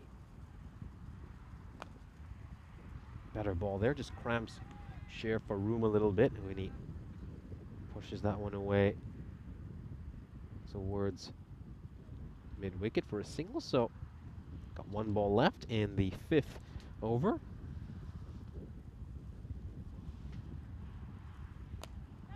Now he'll look to go for the big shot, and it's going to be taken very comfortably. Zalmay picks up his 2nd wicket of this series. He went wicketless this morning, but no problems whatsoever over here. He's managed to get another one. As, of course, this Vienna Danube innings just continues to fall apart. It's not quite able to direct that where he intended. He can just see the bat turn in his hand a little bit as well. Maybe just a slightly loose grip. Hard to tell. As Danube are now 64 for 5. And, of course, a chance to welcome you into our commentary position. Of course, gotta say, Cricketer CC, I mean, this is what we expected from them at the start of this ECS. It was a real shock to see them go for 196 runs this morning against Vienna CC. This is much more of what we're accustomed to seeing from them. Some very good bowling, some powerful batting in that first innings. And so far this game has been smooth sailing for them. We'll now head back to live action as we're set for the start of the 6th over.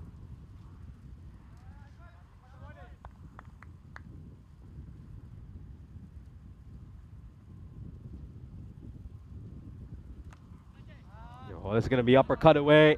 This is going to be uppercut away. It was a touch too short and wide. And he has latched onto this, using the pace to guide it away for a 6. That's a brilliant shot, making the most of the width that's on offer. Brilliant cricket. Just a little bit off the top edge of the bat, but I think his plan was to try to direct it there. I think it's gone a little bit finer than he would have liked. But top cricket, and yeah, it's a dangerous ball. I mean, Colgiani does like to dig one in short and wide a couple of times and over. Yeah, for me, that can be really dangerous. And I know Colgiani's got a good Yorker on him. I think he should look to stick to bowling lots of Yorkers and then just bang about 1 or 2 in short. But try to keep it closer to the body rather than giving so much width.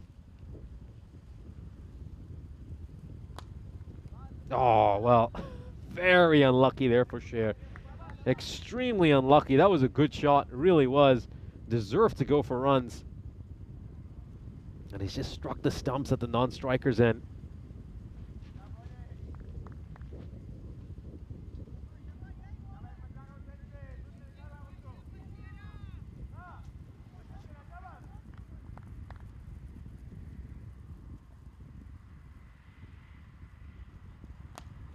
Now looks to go big over here, and that is going to go sailing over the ice cube itself. Enormous strike. I mean, wonder who's up in the tower right now. They might be under assault as well.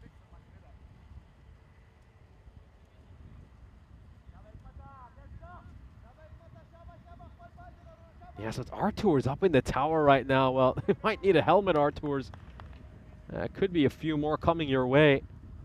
The way that Cher is batting. Oh, this comes off the outside edge of the bat, and he somehow managed to get that one away for a 4. Now, how do you describe this stroke? This is such an awkward cricketing stroke. No, he's gone for the Yorker here, the bowler, and he somehow digs it out. It's a check swing. A check swing where he's just kind of opened the face of the bat.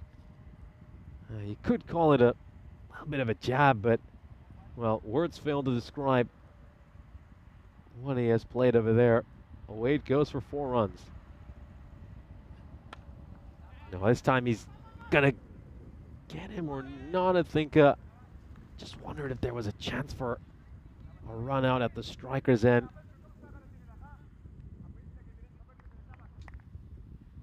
Yeah, so a bump ball, just a little bit confusing. And yeah, I think just the way it ballooned up could immediately indicate that it was indeed a bump ball. 17 off this over so far. Got 1 ball to come.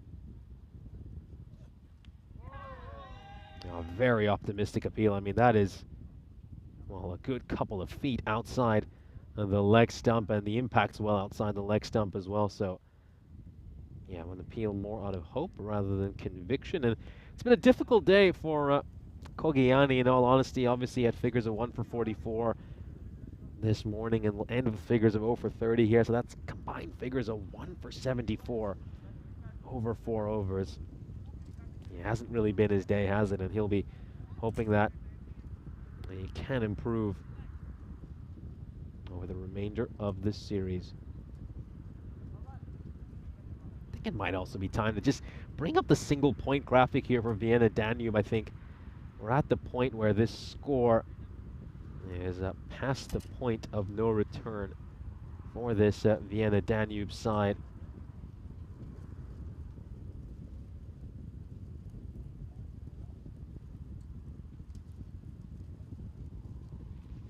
Oh dear, nasty delivery, nasty beamer.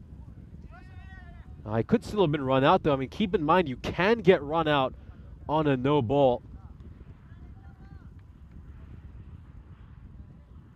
So let's have a look at this. Well, first of all, start off by taking a look at this beamer. And, oh, he's just stuck a bat out there somewhere, hoping that maybe it catches the bat and goes away for a few runs. And I just want to see whether there was a chance for a run out there with a direct hit.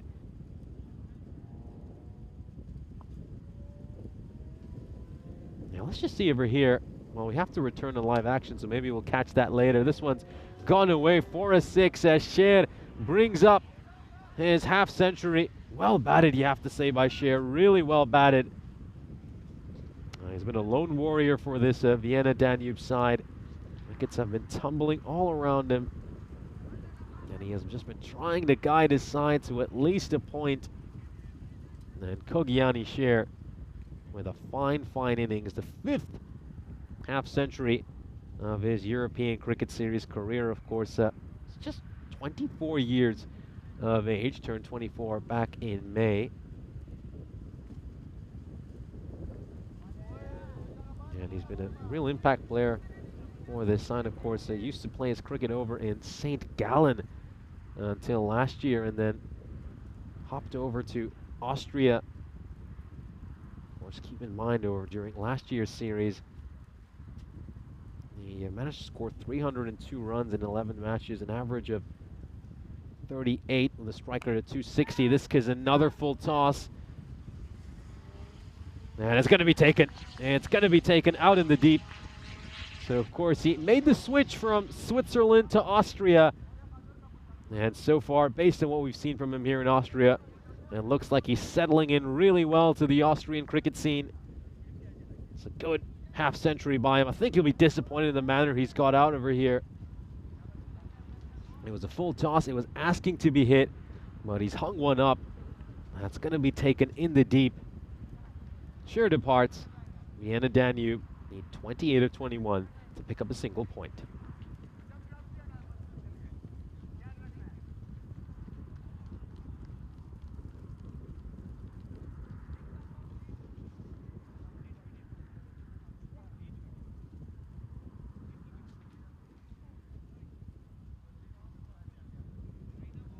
So he's just asking for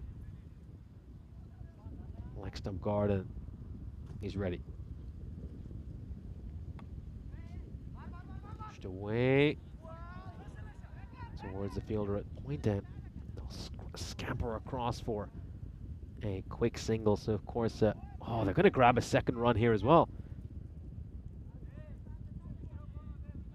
Yeah, so they'll just scamper across and grab a second run because of an overthrow. So, yeah, sloppy cricket here by cricketer CC. Keep in mind, they'll want to get all 4 points from this match, and with the lower order batters here, I think it's possible for them to keep them under 7.8 and over. Just need to be disciplined here. Need to be really disciplined for these remaining 3.2 overs.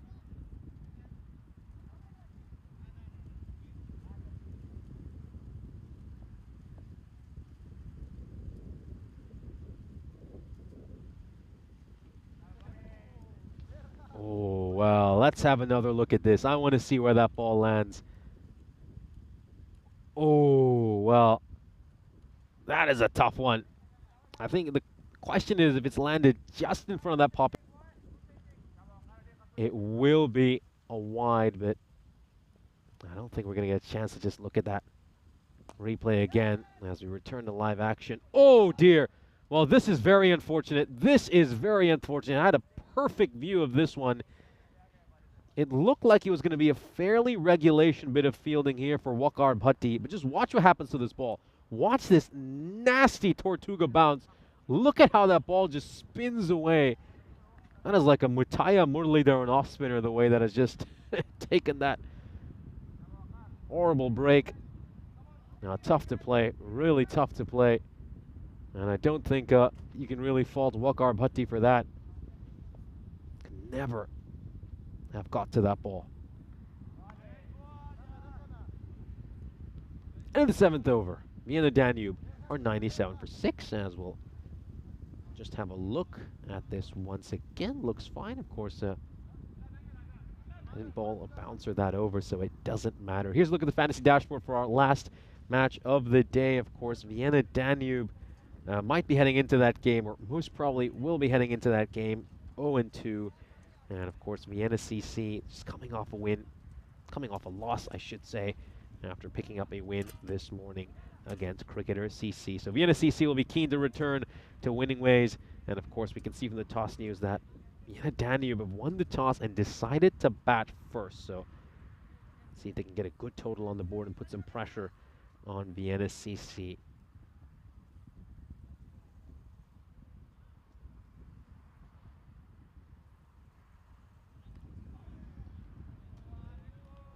So it's been an interesting weekend of cricket over the network. Of course, we spoke quite a bit about the series over in the Netherlands. And of course, you have a few people in the chat talking about it as well. 4 runs over there for Salman Gill. He'll get off the mark with a very good looking shot. Dances down the wicket and meets that ball on the full. But of course, we had plenty of women's cricket as well this weekend. I think the highlight of the cricket over the weekend was, of course, all the women's cricket we had. Of course, the Valletta Cup, and a truly historic moment in the Meltel Shield as well.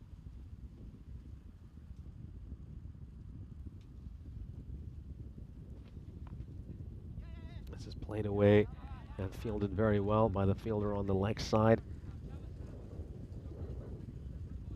Yeah, so of course, over at the Meltel Shield,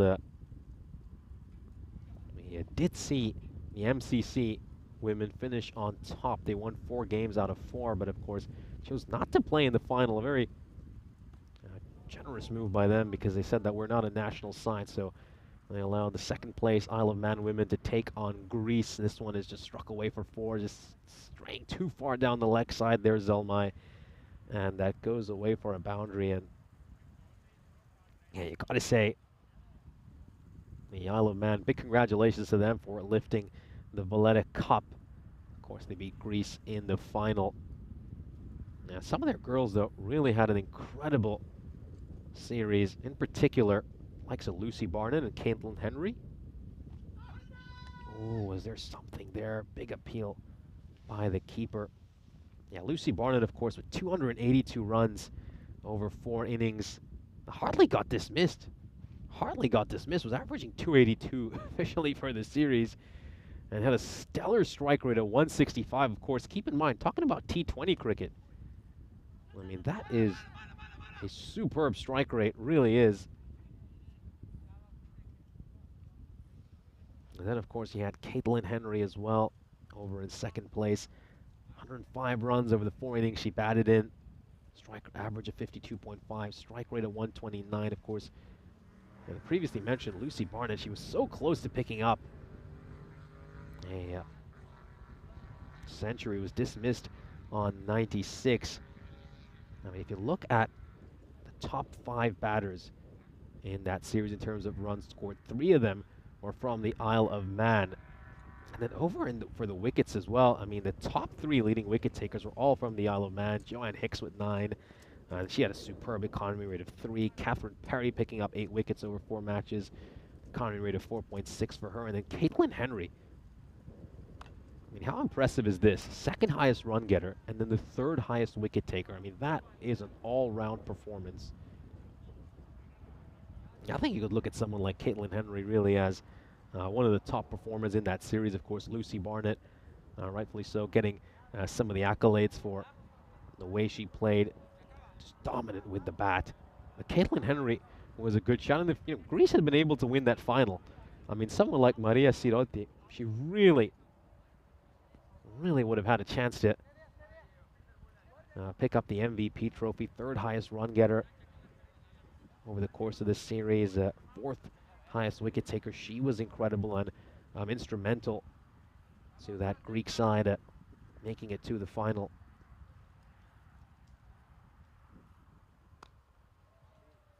Oh, and has this one gone all the way as well? It certainly has. 6 runs. Yeah, great strike. Really is superbly struck.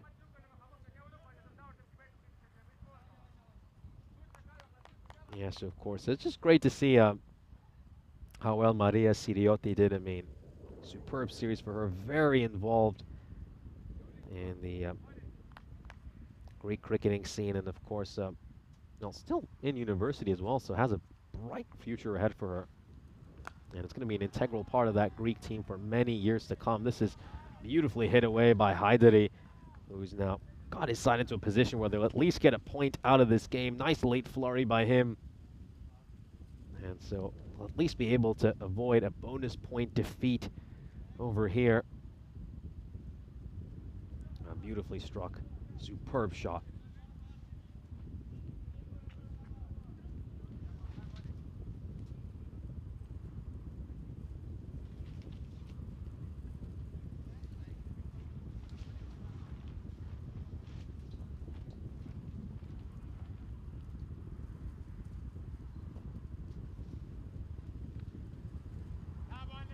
That's a better ball, much better ball. The length was just right over there. And I mean, so often, I think we say it, but at this level of cricket, the length's even more important than the line.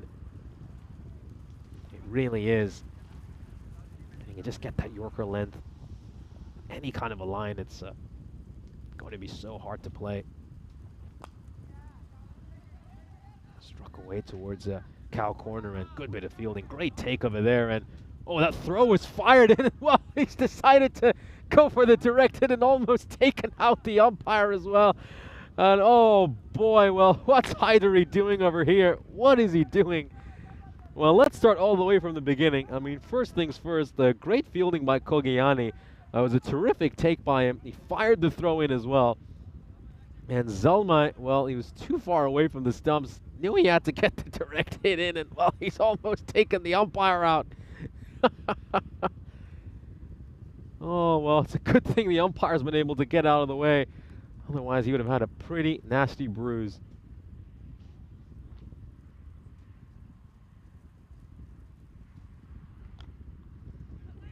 And just gets a bottom edge, and it's going to go away towards fine leg. And it's some good running between the wickets here. Really good running. As they will pick up a couple of runs. Into the ninth over. Vienna Danube, well, they still have a chance to win this. Mathematically speaking, they need to get 6 sixes of the final over. Can they do this? It's going to be tough, but it's still possible.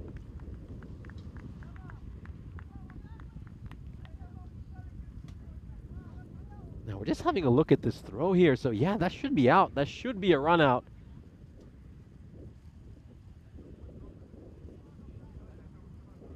Yeah, so he's out over here. Yeah, so yeah, just missed that one. Now that should be a run out, so let's have another look at this. Yeah, gets the inside edge of the bat, away towards fine leg. Oh, terrific throw over there, great direct hit, and he's gone. That's a run out. It's a superb bit of work.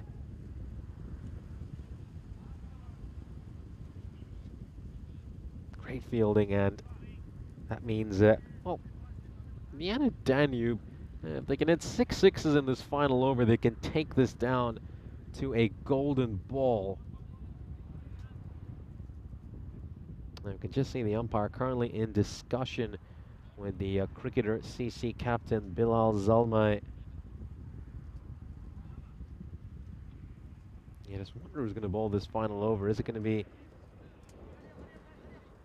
an introduction of a new bowler here? Just waiting to have a look. So they could go to Waqar Bhatti, but I'm not sure they're going to do that. Looks like it's going to be a 6th bowler introduced into the attack. Yeah, so it's going to be Khan who's going to come on to bowl this final over. And that should do the trick. That will do it. So Vienna Danube, well, unless there's a flurry of no balls, they're not going to be able to take the game from here. So all cricketers CC have to do is put in 5 legal deliveries. Of course, we talked a bit about the Valletta Cup, but it's also time to just discuss how the Meltel Shield went. So, of course, a big congratulations to Team Europe for beating the British and Irish Roses. Team Europe ended up winning 7 out of 9 games. And, of course, saw a great performance by the skipper herself, Babetta de Leyda. I mean, have a look at some of these figures. 342 runs for her over the 7 games she played in, averaging 85.5. And she did that with a strike rate of 237. Well, Rathanayaka as well was the 3rd highest run getter of the series overall. This one's just going away towards 3rd, 1 bounce over the rope for 4 runs. And she was so close to getting a century, dismissed on 98. Of course, had a chance to see Rathanayaka training for the Meltel Shield when I was covering the ECS over in Rome. Boy, does she hit the ball hard. She really does. She is one of the hardest hitters of a cricket ball. I mean, she was in the nets often with Vasu Sani, the skipper of the Romanian national side, and, well, she was absolutely whacking him as well in the nets. Such a firm striker of a cricket ball. I think just watching her bat, you felt like she was in for a big series. And it's just great to see hard work pay off. Oh, this is going to be struck away as well. Where is that going to end up? It's going to go away for a 6. So some nice shots here. Linus area, a couple of boundaries for him. And, of course, Rhea Fackrell batted superbly as well for the British and Irish Roses throughout that series. She ended up with 280 runs, averaging 54.5, and a strike rate of 187. So Yes, of course, the two shields between Team Europe and the British team end up getting split. The men, the British and Irish Knights, managed to win against the men's Team Europe 6-3, and then of course the women coming up strong for Team Europe against the British and Irish Roses. So yeah, good to see the state of women's cricket in Europe right now. That Europe can put in such good performances against the British and Irish Roses as well. We'll come to the end of the innings, and Vienna Danube will be put out of their misery. Cricketers CC win this one by 19 runs. Now, unfortunately for Vienna Danube, it's a winless start for them, and they're still looking for their first ever ECS victory. Of course, they went winless during last year's tournament, and they're yet to pick up a victory in their first two matches here today. Of course, they'll have another attempt at picking up a win today. They'll be playing in 20 minutes time against some pretty challenging opposition in Vienna CC. So it's going to be a couple of Viennese sides going up against one another in the final match of the day. Cricketers CC will be delighted getting their first victory of this series on the board. They were, of course, gutted when they lost in the manner they did to Vienna CC this morning. The defending champs, or I should say the runners-up from last year's ECS, are on the board with a win. We'll now have a look at the fantasy dashboard for our upcoming match. And this should be a rather exciting affair. Vienna CC, of course, set to take on Vienna Danube, who now slipped down to 0-2. Mark Simpson-Parker with a terrific start to this series. A couple of half centuries for him in his first two games. We haven't seen him bowling much. And keep in mind, he was the third highest wicket taker during last year's ECS, so I wonder how much longer he's going to go without bowling. Vienna Danube, of course, won the toss for that upcoming match, and they are going to have a bat first. We'll now take a look at the highlights of this innings. And you got to say, they just kept losing wickets at regular intervals. Of course, we saw Myler depart early in the innings. A good catch out in the deep by Wakar Zalmai to get rid of him. Abdul Rahim would also depart. Daniel Eckstein getting rid of both the openers. The two of them scored 1 and 1 runs respectively. We did see a nice little innings there at number 3 by Abushin Dostahil. He made 26 of 11. You just saw Hamid Khan's dismissal. We're going to take a look at it now. Bilal Zalmai with an absolutely brilliant catch running towards the boundary rope. It is so hard to have your bearings and take a catch like that. Daniel Eckstein would pick up his 3rd wicket. Gotta say, Eckstein, he's certainly been able to produce important breakthroughs for this Cricketer CC side throughout this opening day's play. A good little partnership here between Kogani Sher and Dostahil. The two of them really tried to fight back and give their side a chance. Of course, Kogani Sher would make 51 runs of 17 deliveries, struck 9 boundaries over the course of his innings. You're just taking a look at some of the key moments throughout the course of this inning. This was a lovely shot. Absolutely loved it. Brilliant uppercut. Is using the pace of the bowler to guide that one away towards 3rd. And, well, hard to describe that stroke. Just dug one out. That was a Yorker length delivery. And then, well, he just stuck a bat up there on a beamer. And it got some bat on it. And it went away for 1 run. We certainly saw some good striking by this Vienna Danube side. I think we can say they've certainly got some batting prowess. I mean, they managed to make 149 runs. That's a pretty decent score. They just got it wrong in that first innings.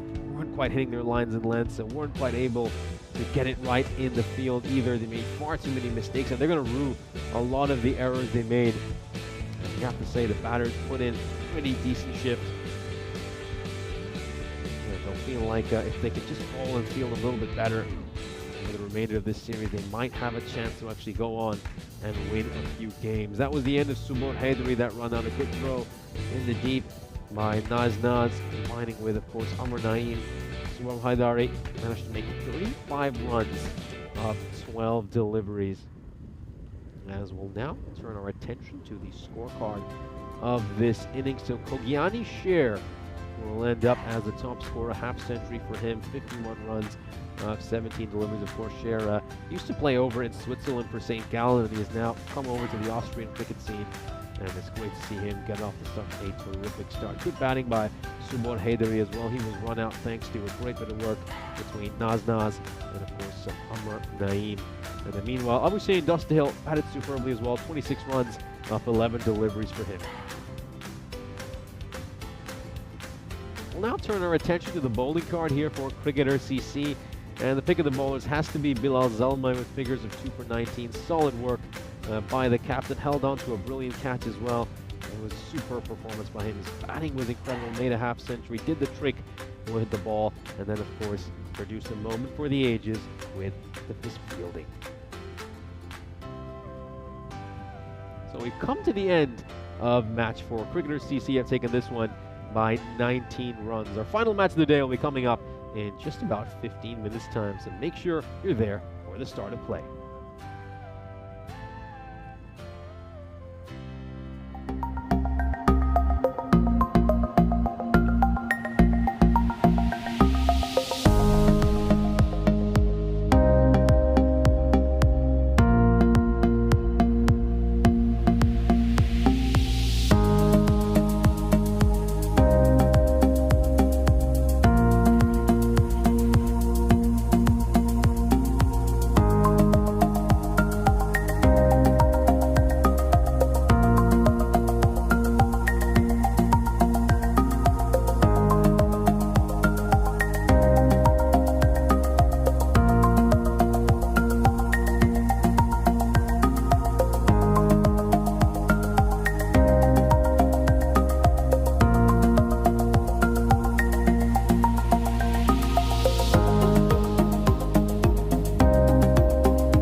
This European Cricket Network event is proudly brought to you by HCL Software and Paramatch.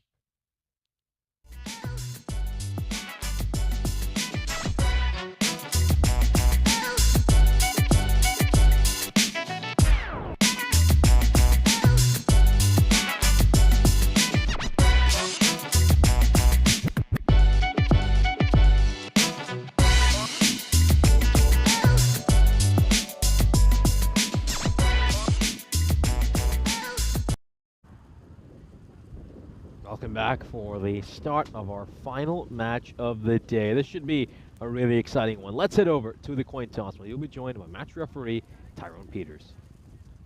Vienna Danube to call. Head is the call. It's a head. They will bet first. Thank you very much for the update. So Vienna Danube deciding to have a bat first. They're going up against Vienna Cricket Club. Of course, Vienna CC started off with a win earlier this morning, defeating the runners-up from last year's ECS, Cricketer CC. They did that by 36 runs. And then they were completely outplayed by Snazzy, a side who, of course, failed to pick up a victory during last year's ECS. Might have started off 2-0, beating Vienna Danube and, of course, Vienna CC themselves. Here's a look at the fantasy dashboard for our upcoming match. As you can see, Mark Simpson Park are up there with 203 points. Been a great day for him so far. A couple of 50s for him, 112 runs in the 2 innings he's batting in. He's hit 13 sixes and 5 fours, a strike rate of 287 across the 2 innings he has played in. He has certainly been the star performer so far today, alongside Lakmal Kasturi from Snazzy. The win predictor, though, has this game as pretty even. I'd be giving Vienna CC a little more of an edge heading into this match. I think they're slightly under-fancied there by the win predictor, but you'd expect them to probably be more like 65% favorites, at least based on my account.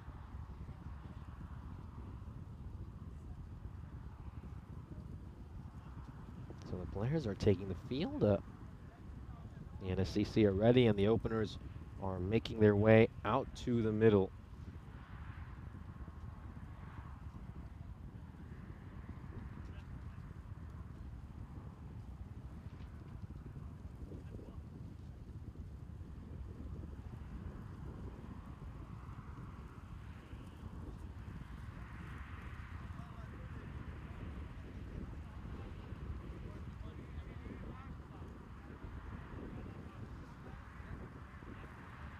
Just moments away from the first ball, so let's see if the 2 openers are going to be here for Vienna Danube. They're officially listed as Khyber Malyar alongside Ruhullah Abdurramazai.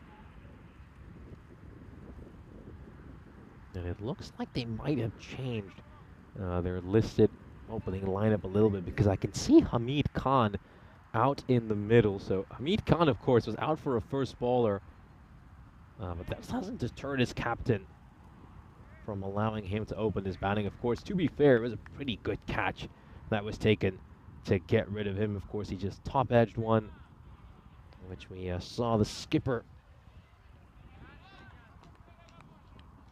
of Cricketer CC, Bilal Zalmai, hold on to in what was a spectacular effort. Here we go, first ball.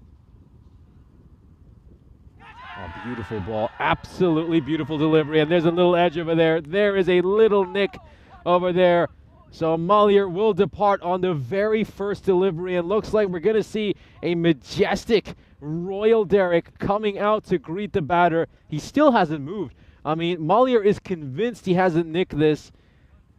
And, well, he's going to have to go towards the dugout. He is still rooted to the spot, and he's just starting to make a move towards the dugout, still looking at the umpire, still disgusted by that decision. And there he is. Royal Derrick comes striding out. And, of course, what is a part of the world known for a lot of imperial history? Royal Derrick in the land of the Habsburgs comes out to greet another batter.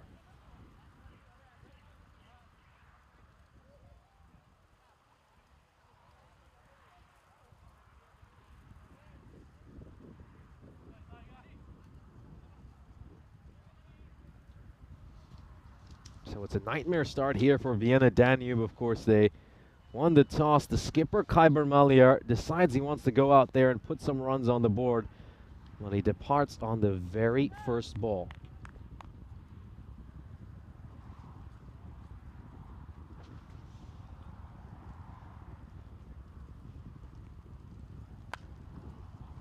This is going to go away for a boundary. Yes, it will. Good shot there by Dostahil, coming off a good innings in the last match. He did really well. Batted really, really well. Managed to make 26 runs off just 11 deliveries.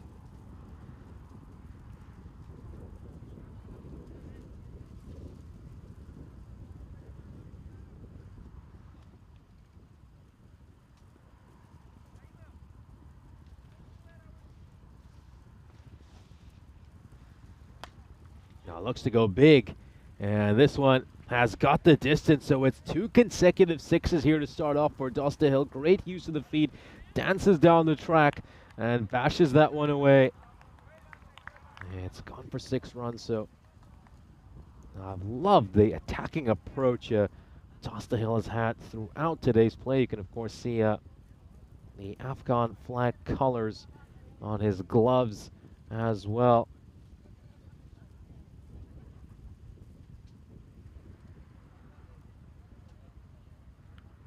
Outside edge, and it's going to take a few bounces before going over the rope for 4 runs. As let's just take a look at this. He's going for a big shot over mid-wicket, and that goes away for a boundary.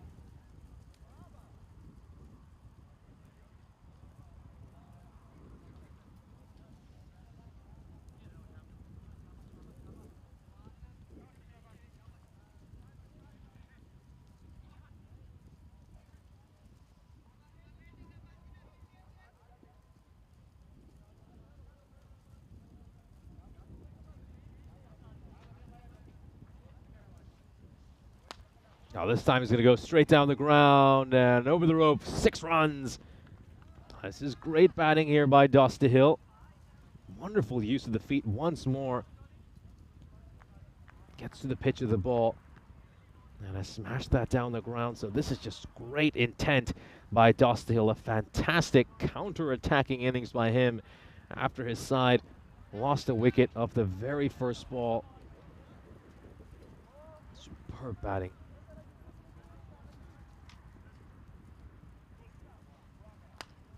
This time he's going to look to go straight down the ground, but he's going to pick out the fielder, so it's a brief stay at the crease for Dostahil that is taken really well by Kitab Omari. And it was just 1 shot too many by Dostahil in the end over the course of that over. He was looking to attack everything, just tried to clear the fielder, but he sent it straight to him at about chest height. Well taken, and another batter will depart. So they lose a couple of wickets inside this first over. Vienna Danube are 22 for 2. Here's a quick look at how many days we've got to go until the ECC. We're just 28 days away from the marquee event on the European cricket calendar.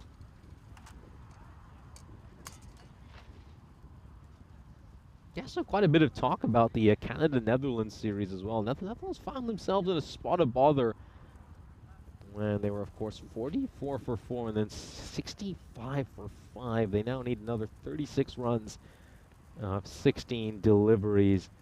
It's been great by Canada. Just got a bit of that during the match break as well, and their bowling's been on point. Some spectacular fielding by them as well. Saad bin Zafar in particular, 1 for 15. He did end up getting bowled out, and Praveen Kumar with figures of 2 for 10 in the 4 overs he bowled. I think those two really played a huge role in putting the squeeze on the Dutch. Just sliding down the leg side over there. It's a big, loud appeal, but umpire can't give that one.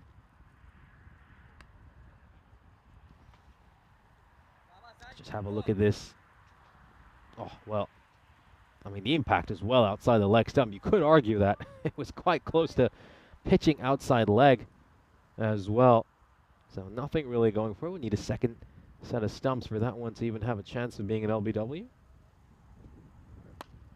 great ball. Terrific delivery. Digs that one out really well there, Nasiri.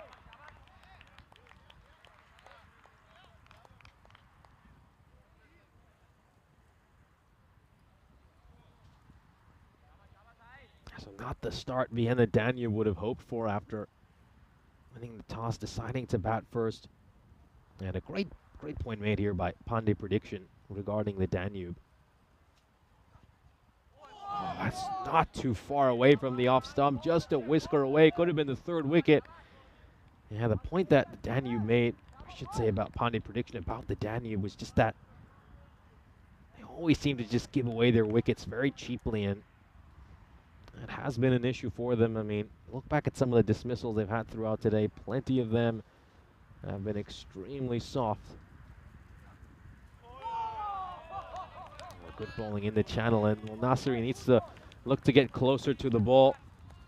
He's kind of backing away here and just looking to push at it with his hand. Yeah, rather than getting closer to the ball, just have a look at that again. He's going away from it.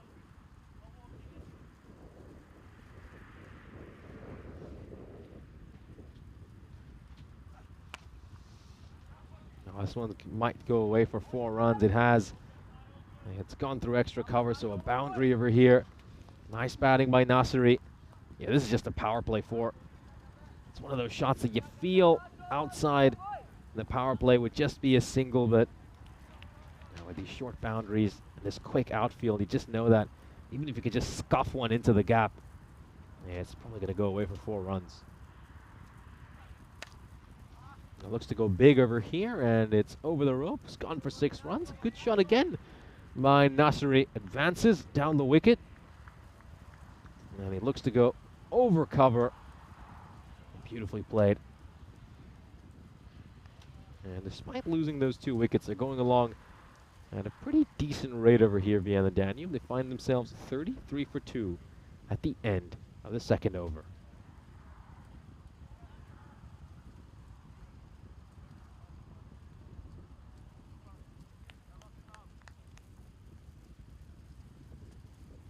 So we'll have a look at the standings for this European Cricket Series. So the Danube are the only winless side so far this series. The only side who lost all their games.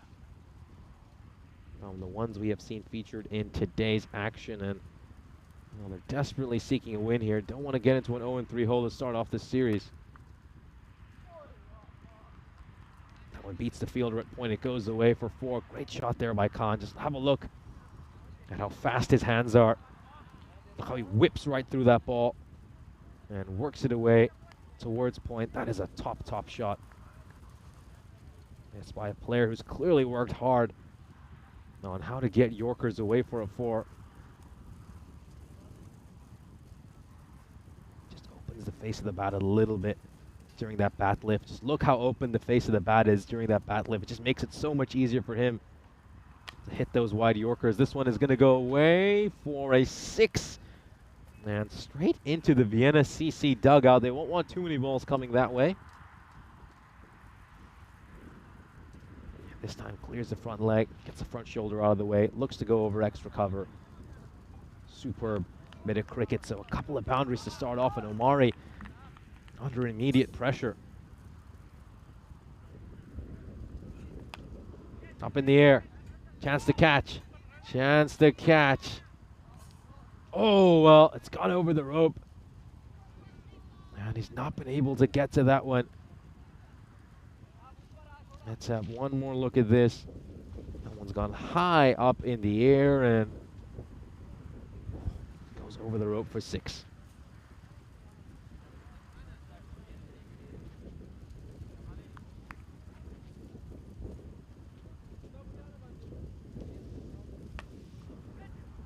He's going to chip this one up. He'll fall short of the fielder. Just the 1 run.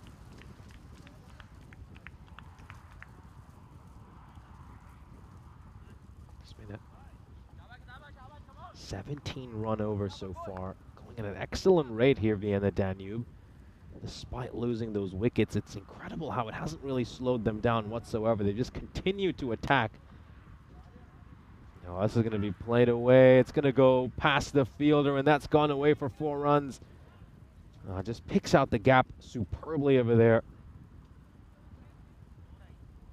Great placement. Goes past Sana, who's put in a big chase over there. Well, he's lost the race against the ball.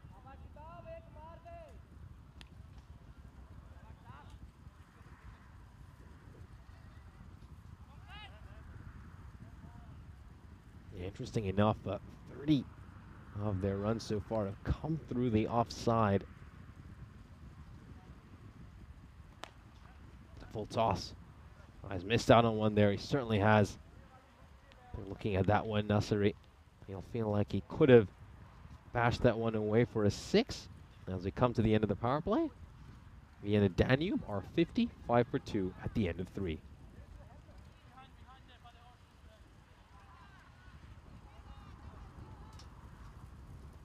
Let's have a look at this power play. As you can see, Vienna Danube going along at an excellent rate, required rate of 8, current run rate, I should say, of 18.3.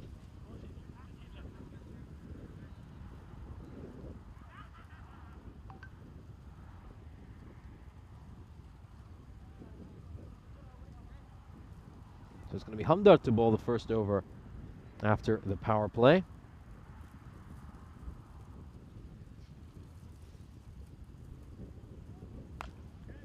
Yeah, I said a little bit too short there. And it's actually very well fielded in the end by Sana. I think Nasser will feel a little bit unlucky that he picks out the one fielder. It was there to be hit. I mean, this is not a great ball, just giving far too much length to the batter. Goes up in the air, and this could be a chance here for MSP, and he'll hold on to it. He will hold on to it. I think that's fine. Yep. He certainly says so. We'll, of course, have a look at the replay to confirm. But it doesn't feel like he's made any contact with that rope. Feet like a ballerina at the end, able to keep his balance. Just didn't quite have the room to play that shot. Was a little bit cramped. And, well, let's watch this here. Ooh, yep, that looks fine. That looks fine. He almost steps on his own feet. And there was a big concern for a moment that he might just trip himself over that rope. But it's perfectly fine. The batter was just told to wait for the final decision. Yeah, great fielding. I mean, the way he's able to keep his balance here is exceptional. Now, it's worth taking another look at. I mean, look how good he is. Just maintaining his balance, and well, one step, that is the toughest one. And then here, it just looks like he might trip over on his own feet for a moment, but he's done sensationally well there as the third wicket will fall. Hamdard picking up a wicket right after the power play.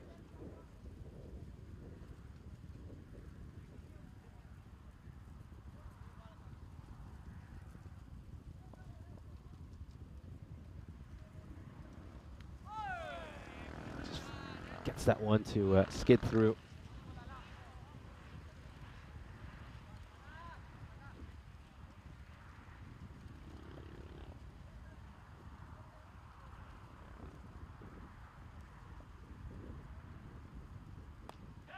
This one is struck over cover, takes one bounce.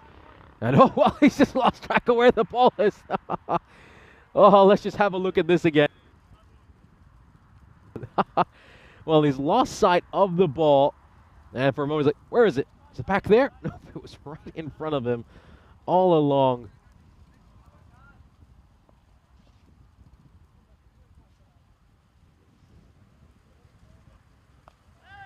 Up in the air.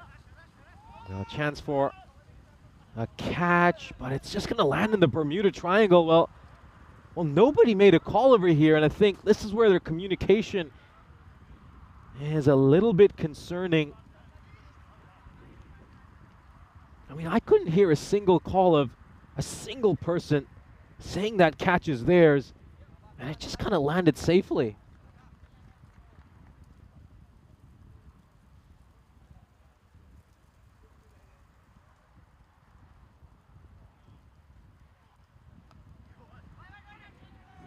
Oh, just sneaks underneath the fielder.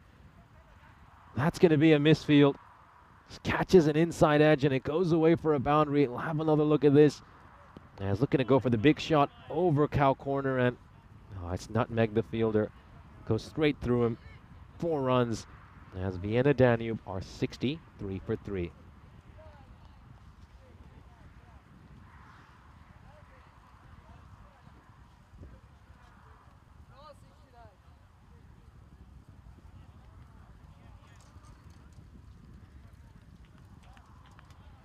So we'll have a look at this right here. As we can see, Vienna Danube 63 for 3 at the 4-over mark. And despite losing those wickets, they've still kept that run rate up.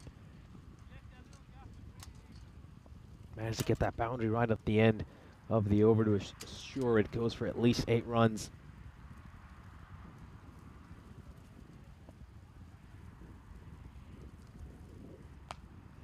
High up in the air. And it's going to be caught. Well, he had to take it on the juggle. Should have been a little simpler than that, but he had to juggle it a little bit, but he does get it. That's Kitap Omari. Let's have one more look at this. Now it goes for a big hoik out towards cow corner. Slightly hard hands there, not as soft as he would have liked, but then he takes it on the second grab. So all's well that ends well from the Vienna CC perspective as they grab another wicket. So the Danube looking to attack, looking to go hard, but they're also regularly losing wickets here. And well, it's been a familiar tale for Danube so far, where they've been very positive in those first 5 overs, but they just lose too many wickets throughout the course of their innings. It's rather odd because I think most of us would think, well, T10 cricket, it's bish bash bosh, you just got to look to hit everything. But I think the fact that they've not been able to pace their innings accordingly has hurt them. And you wouldn't usually think that's the sort of thing which would harm a side in 10 overs cricket. When you look at most of the sides who struggle in this format, it's not usually because they lack firepower. It tends to be, I should say, because they lack firepower. It's very rare that you see a team struggling because they're just losing too many wickets while attacking. That one didn't quite. I wonder if that carried to MSP. I think based on his expression, it looked like he feels he had a chance to take this one. Not going to hit this one through the line, and I'm not quite sure that carried. I think he's done quite well in the end to ensure it doesn't get past him and go away for 4 runs. Pushed away towards square leg. That's going to be a single. Yes, of course, feel free to get your random questions in. We're into the last match of the day.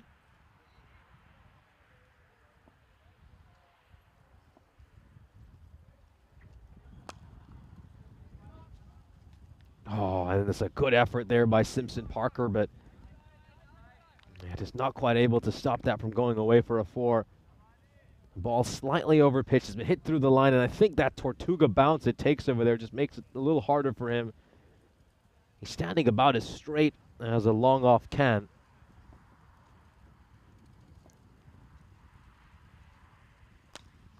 No, this is going to go all the way for a 6. Maximo, great shot there by Sher. And he certainly is roaring like a lion right now. Back-to-back boundaries for him.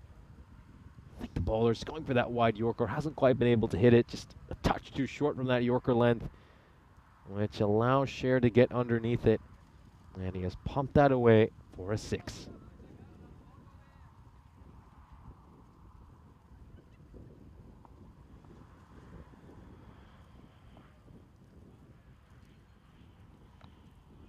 Now, gets outside the line over there and works that one away towards fine leg, goes away for a boundary. 4 runs here.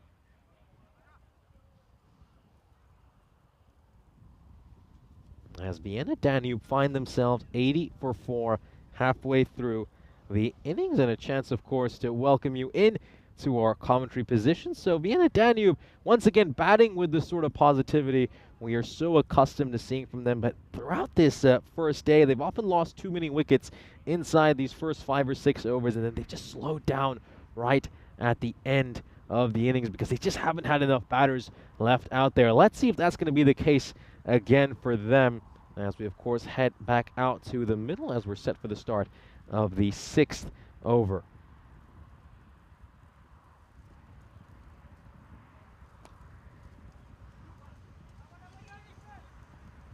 Head away towards mid-wicket. That's going to be a single.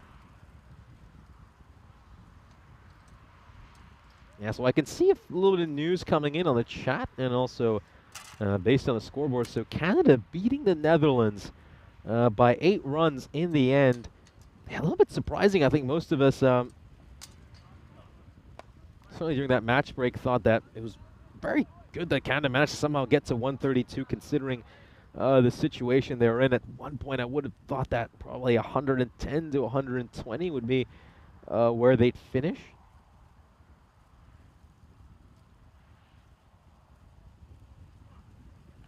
They did ever so well to somehow get to 132 runs. I mean, you got to give so much credit to Saad bin Zafar, who certainly will be up there as one of the man of the match contenders. Shreyas Mova as well, making 33 of 26 for the Canadians.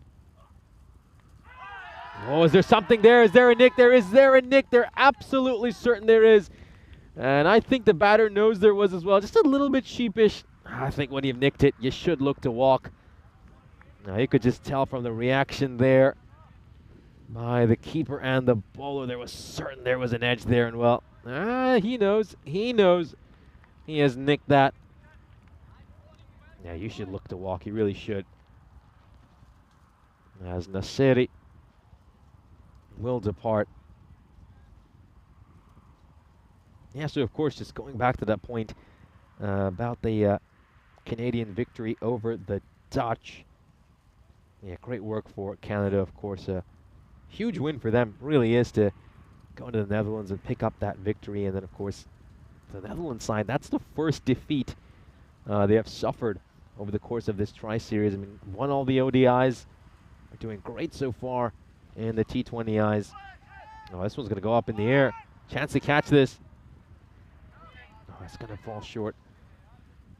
Of course, it's the first victory of this that series for Canada because their match against the USA earlier in the T20I series got abandoned. So it's good for them to get a win under their belt.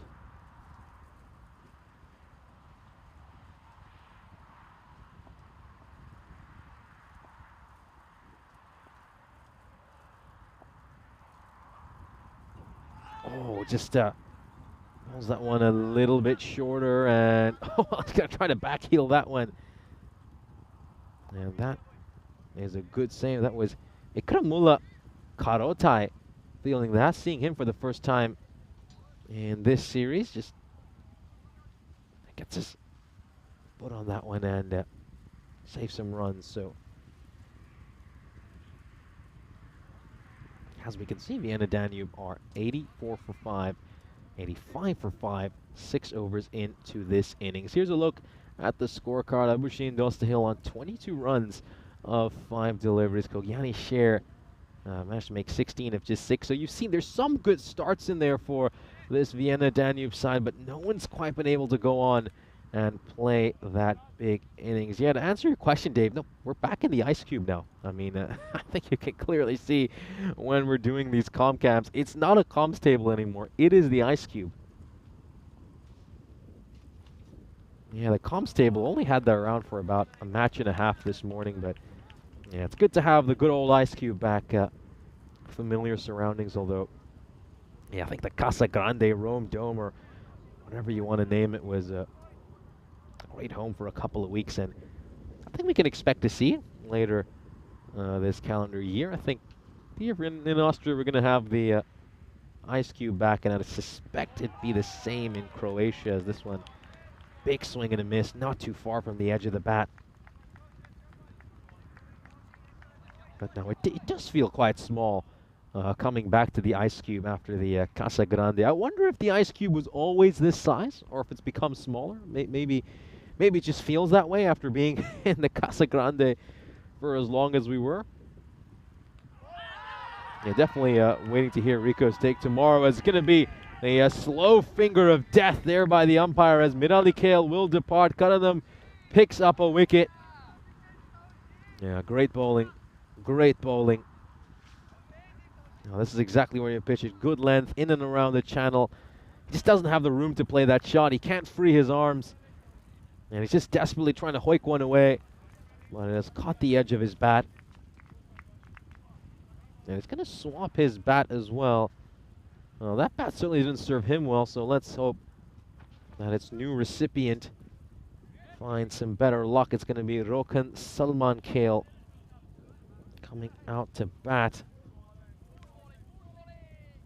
Yeah, I love this comment by Dave. Never step on a grizzly. It could bite you back. Yeah, it's a bit like, what was that textbook they had in Harry Potter? What's it called? Fantastic Beasts and Where to Find Them? Yeah, that's the one.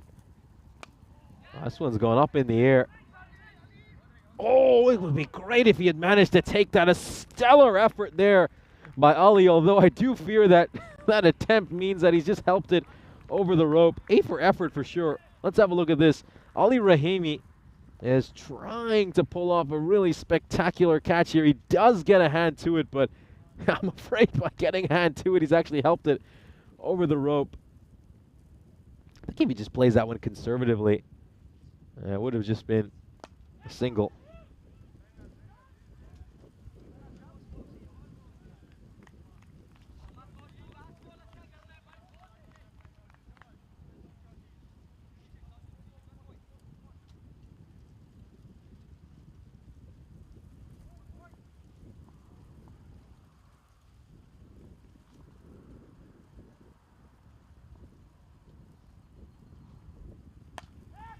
No, majestic, absolutely majestic. He holds the pose for the photographers.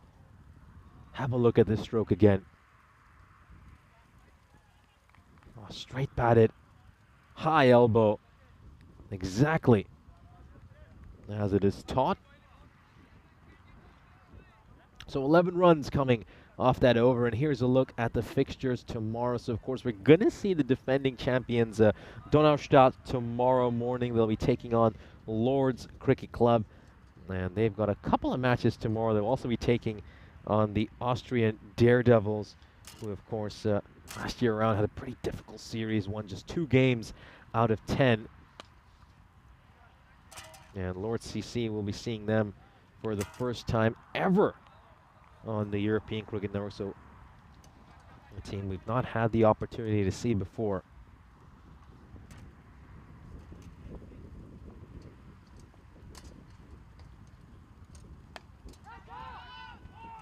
Has it got the distance on it? You bet it has. Good effort there by MSP, who's been a very busy man out at long off. He's standing really, really straight at that long off position, about as straight as it gets. And this one just goes over his head, unable to get to it. Oh, full toss. This could be a no ball. It's been given a no ball. Is it going to be a 7-up? And it's going to be taken a good catch out in the deep, but it's not going to matter. You can still get run out. You can still get run out on a no ball. And he's out. Oh, terrific catch. And then a great throw as well. So he does find a way to get a wicket for his side. So we got a free hit coming up here for the new batter, but let's relive what we've just witnessed over here. Oh, it's a rank full toss well above waist height. No question that's a no ball. This is a great catch. Absolutely sensational catch running in there by Omari. They risk the second. He fires in the throw, and then Quinton Norris with some very sharp work. Excellent, excellent bit of fielding there by Kitab Omari. And so they will get a run out on this no ball. Yeah, just keep in mind the free hits coming up here for the new batter.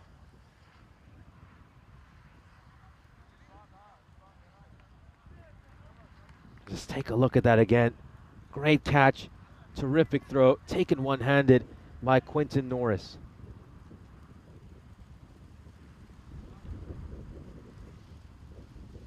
Here we go. Raymond facing a free hit on his very first ball, and he's going to punish it. He's gonna punish it, sends it straight towards his dugout. And one thing I really like about this Vienna Danube side is even their lower order look to attack. They've got hitting up and down this order. Now, there's a lot of teams on the European Cricket Network. Well, I think once you get past their top 4 or 5, they do slow down. Oh, great catch there. Amazing catch by Mark Simpson Parker. Well, he's been exceptional out in the deep throughout this day. We've seen him save plenty of runs for his side. And now he's going to hold on to a real doozy. Have a look at this.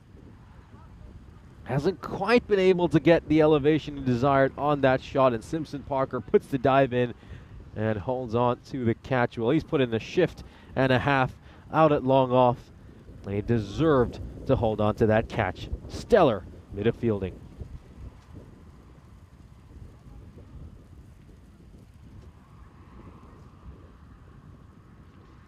Just going to take a look at this moment one more time. Yeah, great moment for a man who's had a terrific day so far. A couple of half centuries to his name. So we'll start off this ECS. And his fielding has been on point so far as well.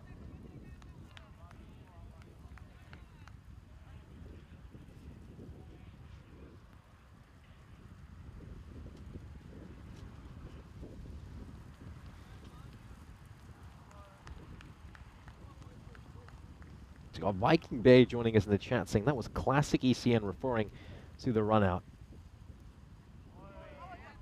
And that was a no ball, a caught, and a run out. Yeah, I mean, that really is classic ECN. You can, of course, get run out on a no ball, and it's a moment we have witnessed a fair few times on the network, someone getting run out on a no ball. End of the 8th over. Vienna Danube are 109 for 8.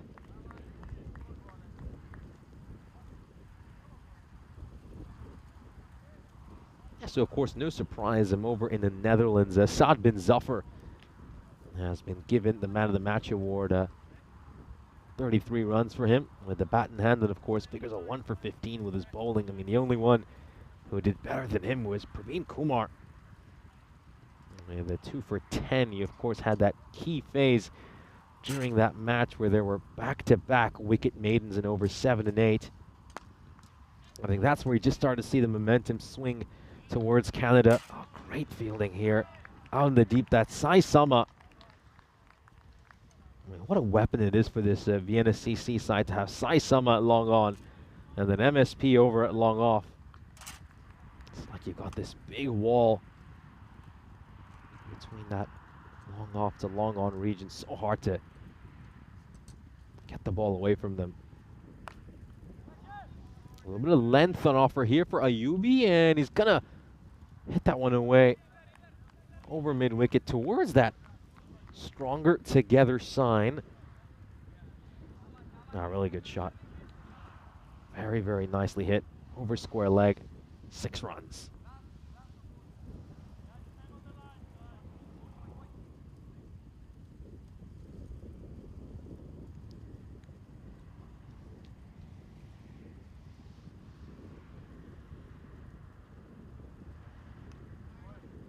Why just gets that one wrong there, Karanam, and you can see Salman Kale was just keen to maybe pinch a single, but I think Ayubi's done the right thing there to just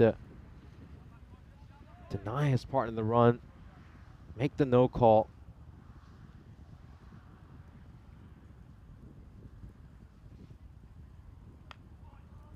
Just coming off the toe end of the bat, and it's going to slip past the fielder's grasp. It's going to be a single, so 9 runs off this over so far.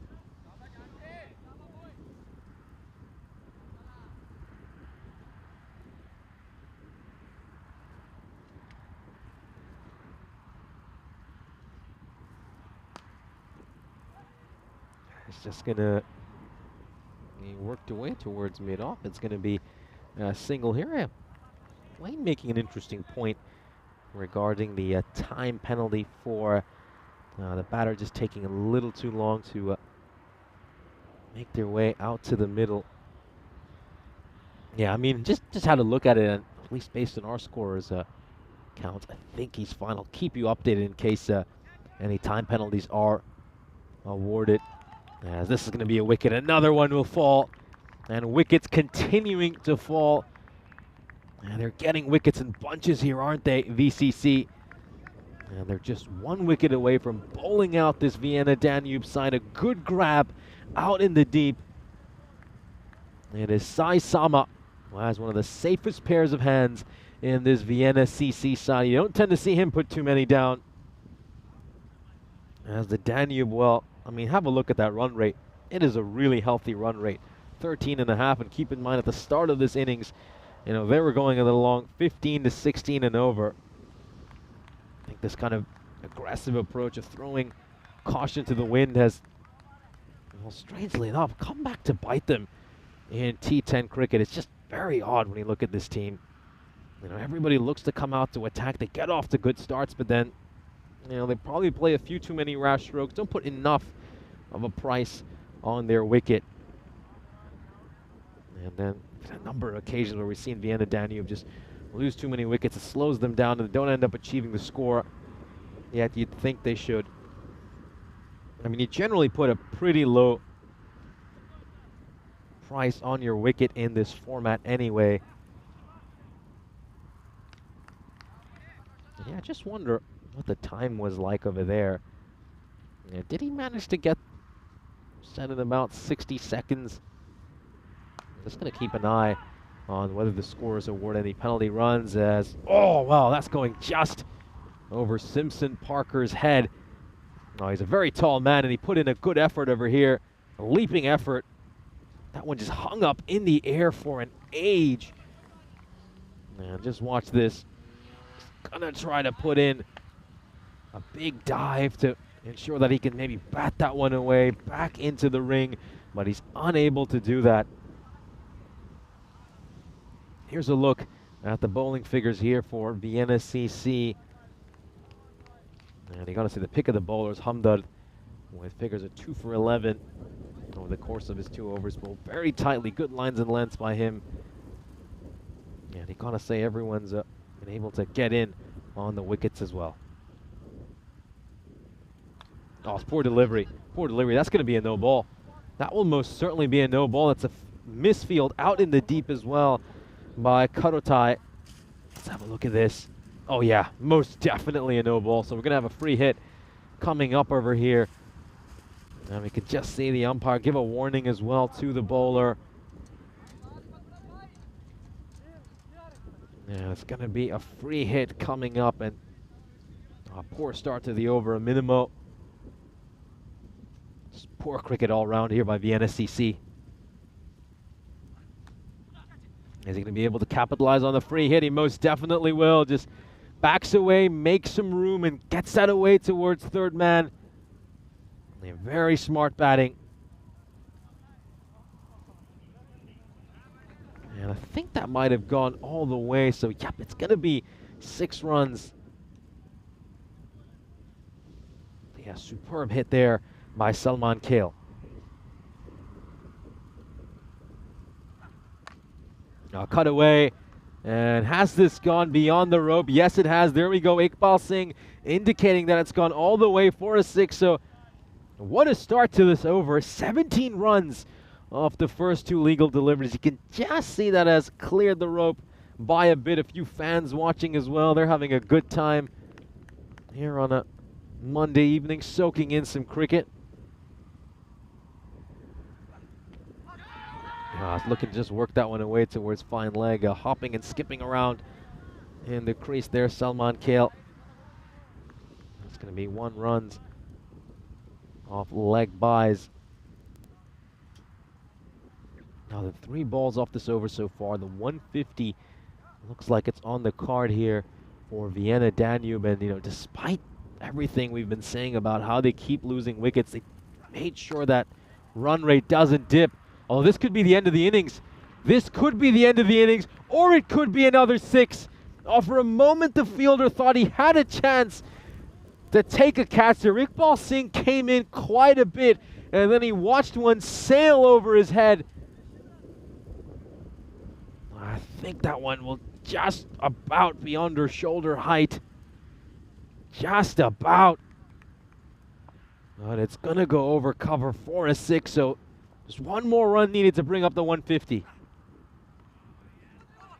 Oh, they're going to look to run here. They're going to look to run. Oh, it should be a run out. And it looks like it's going to be a run out. So, oh, my word. Just total mismanagement here. Oh, they still had a ball to go in the innings. And they're not going to be able to face it.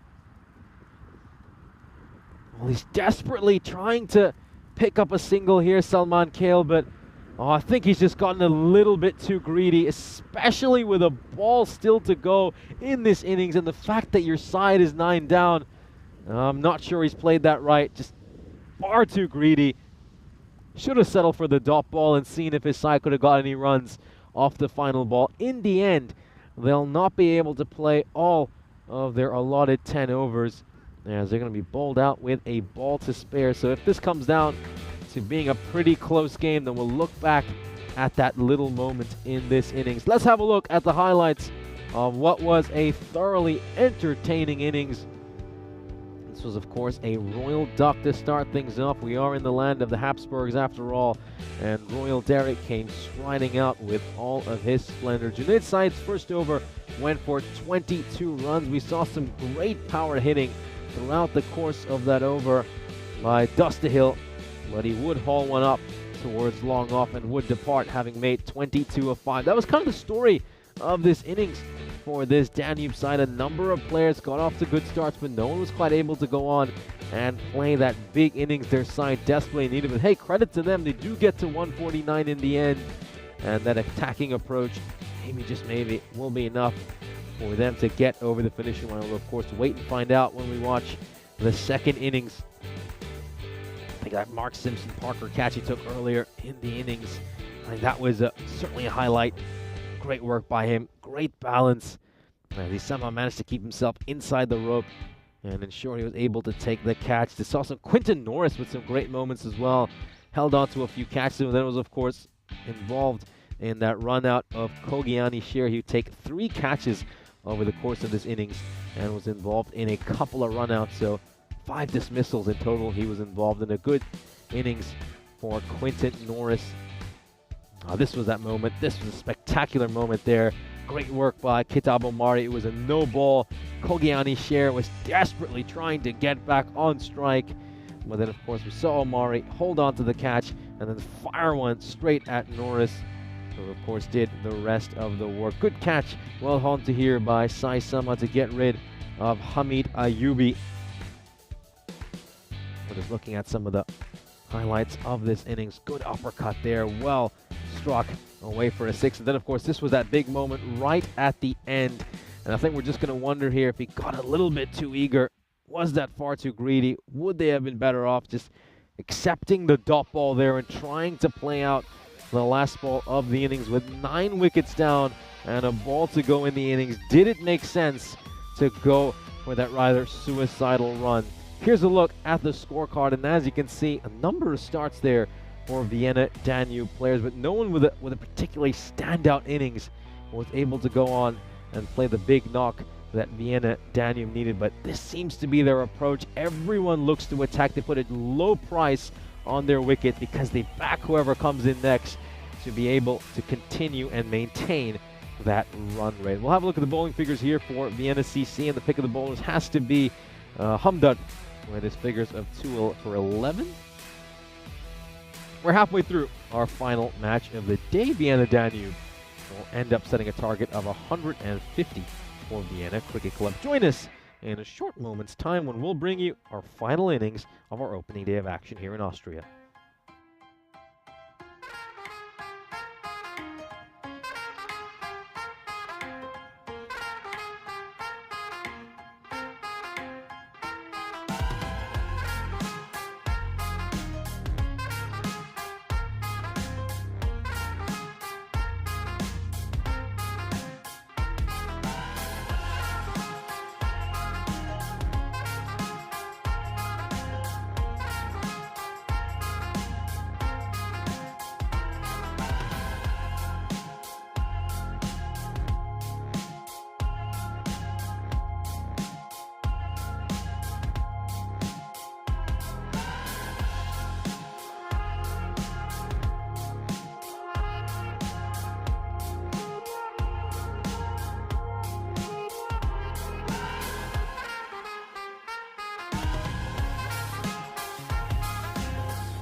This European Cricket Network event is proudly brought to you by HCL Software and Paramatch. So we're back and ready for our final innings of the day as Vienna CC have a big task at hand here. They've got to try to chase down a target of 150, so they've got to go at exactly 15 and over. Not going to be easy, but they've certainly got the batting quality to do it. And looking at this this pitch, it's such a flat deck. It really looks like it's going to be a very high-scoring series, and got a rapid outfield here as well. So looks like Seaborn is going to be a batter's paradise for the next couple of weeks. We'll have a look at the bonus point equation over here. 150 runs in just 7 overs. Well, that will require them to go at about 21.4 and over to achieve what would be a very, very challenging feat. I think it's unlikely that we see this Vienna CC side pick up bonus points from this game. And well, I certainly couldn't see them being underneath at a single point target as well. So I think this could be a close one. Could be a very exciting one. And we're looking forward to this. So buckle up as we're ready for the conclusion of what has been a fantastic 5-match day here in Vienna. Interesting innings. I was just looking at the wagon wheel for the previous innings, and it's not often that you see a side make 101 runs on the offside. So 101 runs on the offside for them during that first innings, and 40 on the leg side. Now, usually it's pretty lopsided. All right, you see a lot of shots towards that mid-wicket region. But yeah, certainly was rather interesting. I think we did see some glorious strokes, some nice cut shots, and at times maybe Vienna CC were probably bowling a little too short and wide as well.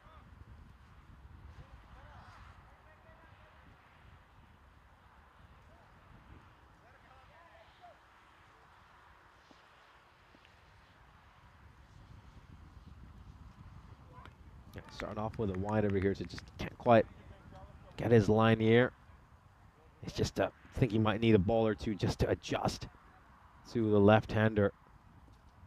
Yeah, that's incorrect. It's Karotai who is on strike, not Simpson Parker.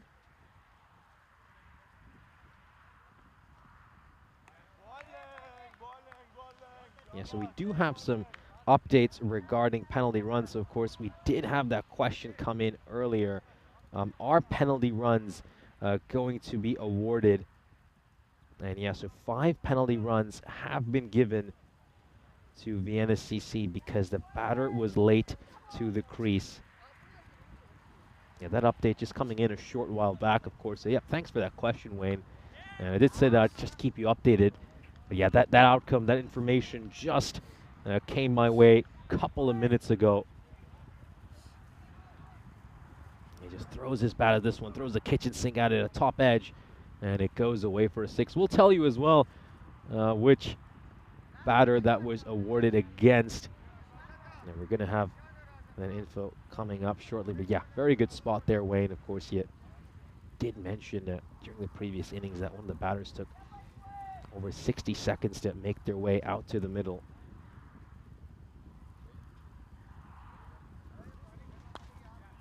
Yes, pushed away towards mid-wicket, and this is going to be a single.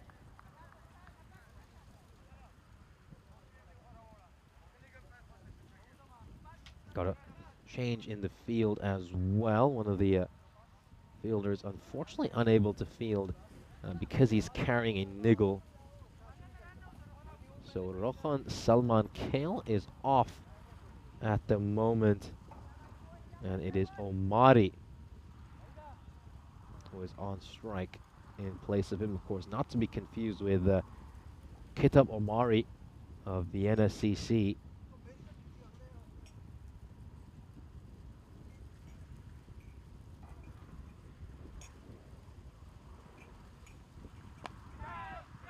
Great ball there, jams that Yorker in perfectly, and they're going to scamper across here, and oh dear. Well, this is a big error, big mistake, massive mistake. Now the fielder backing up has dropped a clanger here, real howler. That should have been a regulation stop for him, should have put the long barrier down. and stop that from going past him. But he's unable to do that. And the NSCC find themselves 13 for no loss at the end of 2. I beg your pardon?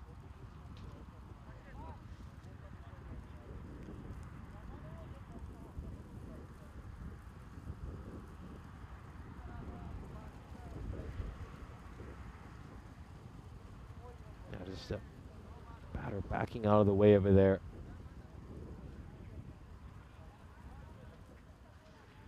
Yeah, wasn't quite ready. Just wonder if there was some movement in front of the sight screen or something that has just thrown him off. That's very frustrating from Minali Kale's perspective as a big quick bowler, just running in, trying to put in the hard yards, and then the batter just backs away right at the end. Oh dear, might have to check the height on this one. There's just a little inside edge on that, but I wonder if that's above waist height. I feel like that might just be sneaking underneath the waist. Yeah, that should be fine. That should be okay.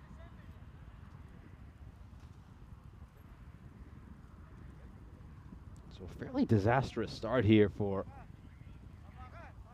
Vienna Danube. Obviously all the penalty runs hurting them as well, and then you add the fact that there's been a few other issues for them as well.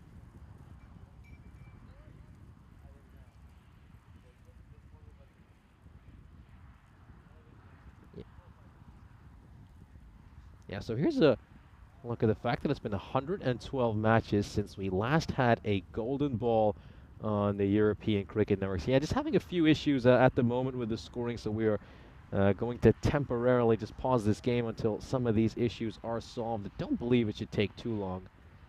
And yeah, there's just a quick reminder of how long it's been since we last had a golden ball. Of course, our last men's golden ball was all the way back in the middle of June. Here's a look at the ECC groups, of course. As we can see, the host nation, Austria, well, their campaign will start on the 6th of October, so they still have quite a while until the start of the ECC for them. And, well, they're in a very competitive group. They're really hard to call that group. Of course, you've got Germany, Hungary, Denmark, and then Romania in there alongside them. Romania had a difficult summer, haven't they? They really struggled this summer. I think one of the issues they've had is player availability has been a problem for them in a number of different series, and I think if they can get their best 11 out there, their best squad out to Cardamom, they could be a very interesting team to watch. I do feel Romania, they've kind of signed that they're a little bit more suited to the T20 format than T10.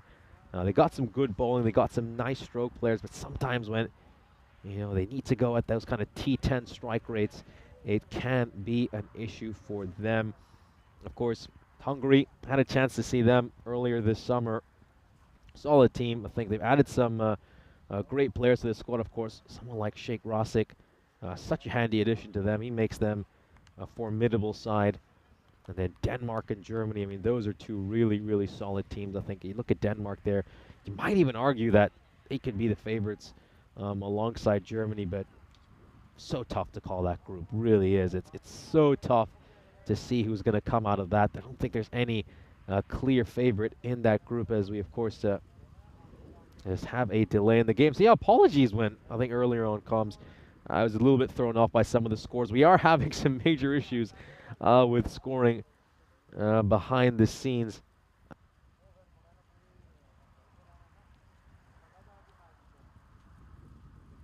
Yeah, we'll just look at some of the other groups in there. So, yeah, I mean, what are your picks? I would love to hear all of you in the chat. Who do you think is going to come out of each of those groups in the Challenger Division and the Premier Division? Of course, we'll start off with the Challenger Division on the 23rd of September. And, we got to see the Isle of Man women, not the Isle of Man men, of course, pick up a trophy over the weekend. They won the Valletta Cup, but, of course, we know how strong the Isle of Man men are, and I think them and Estonia are going to be the two sides to watch in that first group.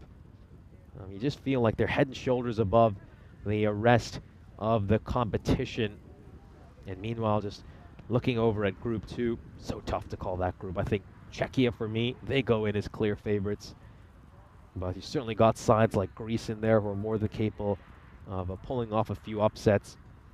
But Czechia looked good. Czechia looked really good. And I think they're going to head in there as one of the sides you'd really fancy to go on and win that Challenger division. You could argue that Czechia is the kind of team that really deserves to be up in the Premier Division. So, they'll be looking to grab a promotion, as of course 2 sides will be promoted from the Challenger division. Looks like we're ready to get underway. Yeah, very optimistic appeal over there, clearly sliding down the leg side, and oh, well, batter's just tripped up over there. That's Karotai. Yeah, just wonder if he's just tripped over the bowler's foot. Let's have a look at this. Oh yeah, he's just tripped over the bowler's foot.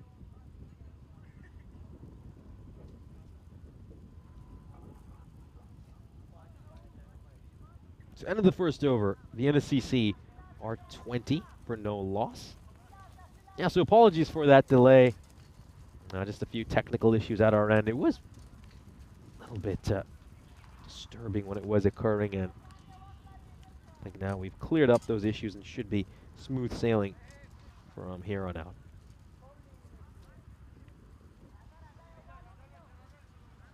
So, of course, if you're on the stream and you're just a few minutes behind live action, there's actually no need to press F5 or refresh it.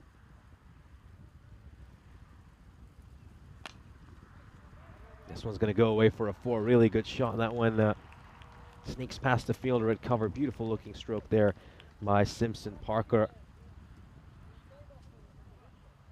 Gets to the pitch of the ball. Goes away for 4 runs. Yeah, just click on the live button to the right of the volume icon, and it will just indicate skip ahead to live broadcast. So you don't have to refresh. You could just click on that, and of course, if you want to relive a moment, just go back 5 seconds and watch something again.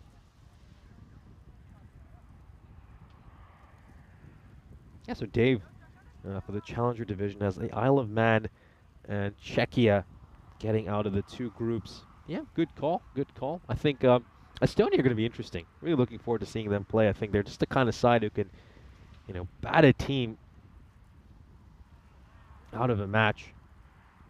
And obviously they got Stefan Gooch there, Sahil Chauhan, Stuart Hook, a number of very talented players. Got Dave Robinson as well, superb bowler. I think there's plenty of talent in that Estonia team, and of course they've had a great summer. I think that's huge. When you just carry that good momentum into a tournament, of course, I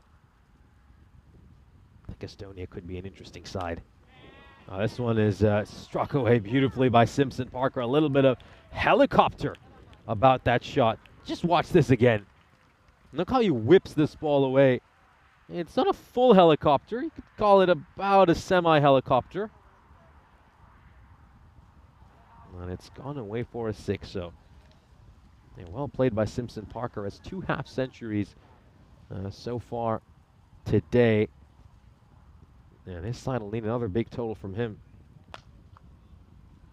Struck firmly, struck hard, down towards mid-on. That's going to go away for a 4. Great stroke there by MSP.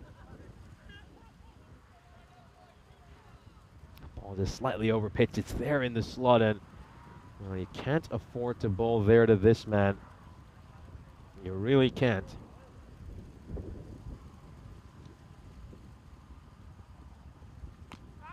Just catches the inside edge of his bat.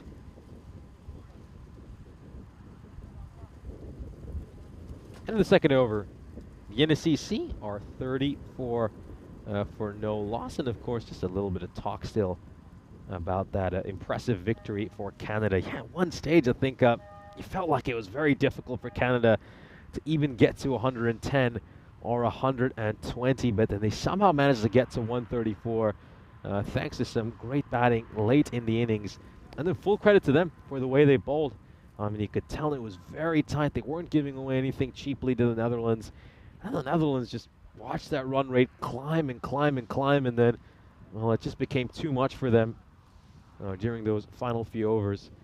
And they suffered their first defeat of this tri-series. Gets that ball to just angle back in towards Karotai.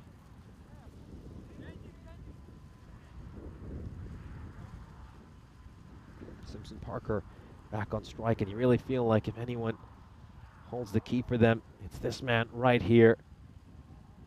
10 career half centuries to his name in ECS T10 cricket. This one is struck away towards mid-wicket, and it's going to be a single, so good bowling to start off here by Nasri. He's just trying to bowl that heavy length. That one didn't quite take off as much as he would have expected. It was still pretty challenging to play.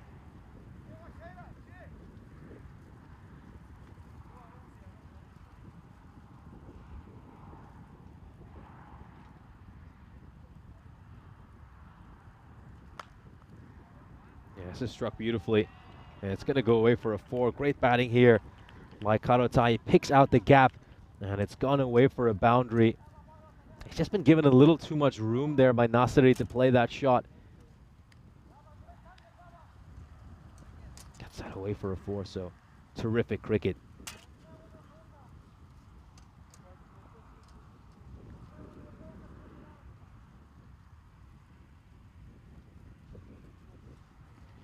You know, down the leg side, and I think it's a good call there. Very good call by Karotai.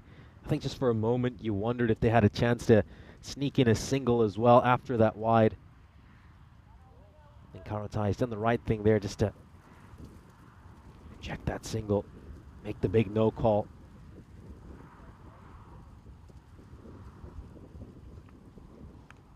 That's another wide down the leg side, so he needs to get his radar right here, Nasri.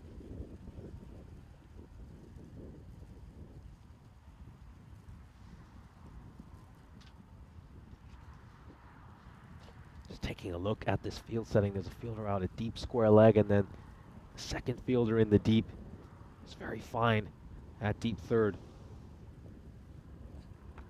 Yeah, this is good bowling here by Nasri. Really like this plan. He's trying to bowl this around that hip area, just that awkward height for a batter where you're not quite sure how to play it.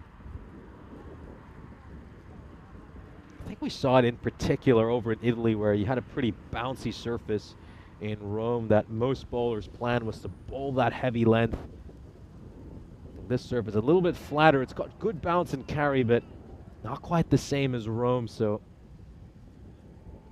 generally speaking, I think the approach for most bowlers has been just to bowl that Yorker length. We look to challenge the bottom of the bat and then surprise the batter with the odd bouncer here and there. Up in the air. Is this going to carry? Oh, it did. Oh, it did carry. Would have been a spectacular catch if he had been able to take it. Oh, sensational effort. That is the substitute fielder as well, who has come in over here. Oh, it just looked like he might be able to pull off something really, really special. This would have been one hell of a catch if he had been able to take it. Oh, he's tracked the trajectory of the ball so well, but doesn't hold on right at the end. That was, of course, Omari, the substitute fielder, who has come on for Rokan Salman Kale.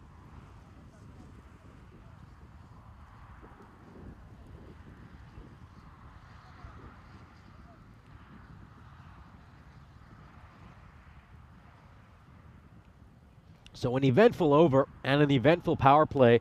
The NSCC going along at a great rate so far.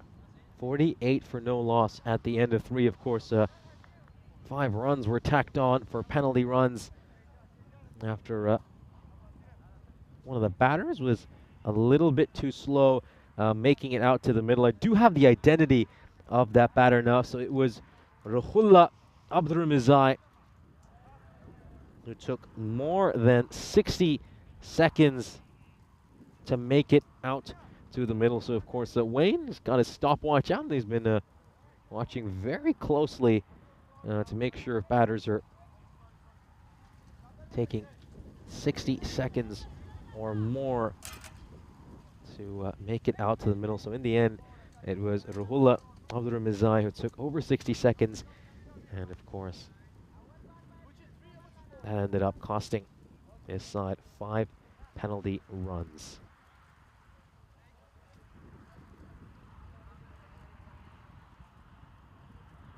Gets that wrong over there, Khan. It's going for a wide Yorker, but not quite able to get that one right.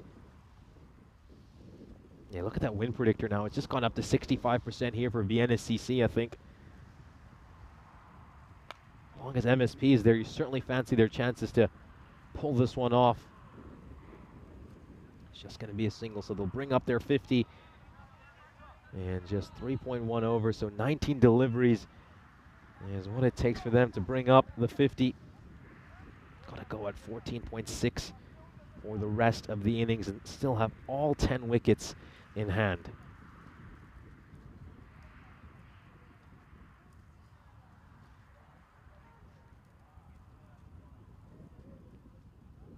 Oh, just going down the leg side, that one's going to be a wide, just gets that line all wrong over there. Let's have another look at this. Yeah, not the best line, really isn't.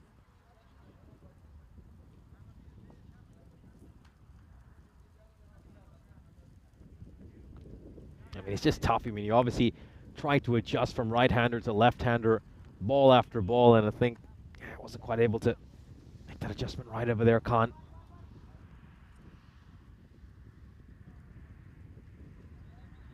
.98, needed a 40 now for Vienna CC. This could be a really tense chase to round out what has been a terrific day of cricket here in Vienna to start off this series. Full toss on the pads, asking to be hit, and is hit. Oh, a very generous delivery there by Khan. He's presented a gift to MSP. He's not going to miss out on those, and he sends one straight into the sunflowers.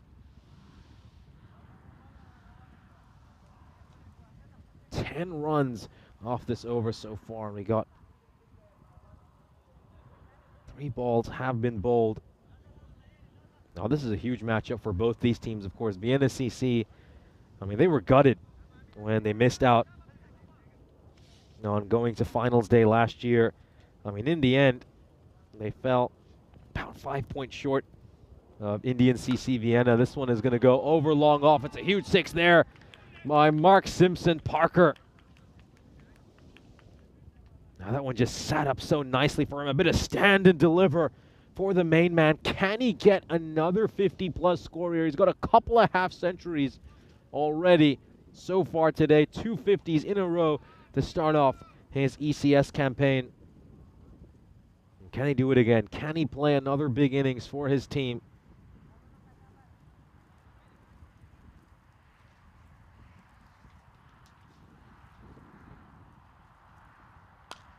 Looks to go big. Looks to go big once more. It's 6 more runs here for Simpson Parker.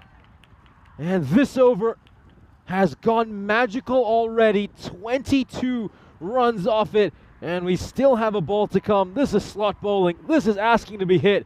And a man of MSP's quality is not going to miss out on those. No, he's getting it all wrong here, Hamid Khan. He really is.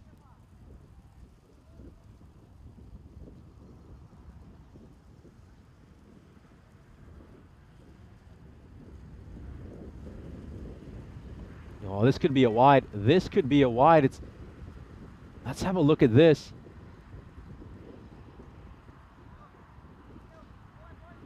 Oh, well. It's going to be his sole bouncer for the over. I'm just waiting to see what's happening here.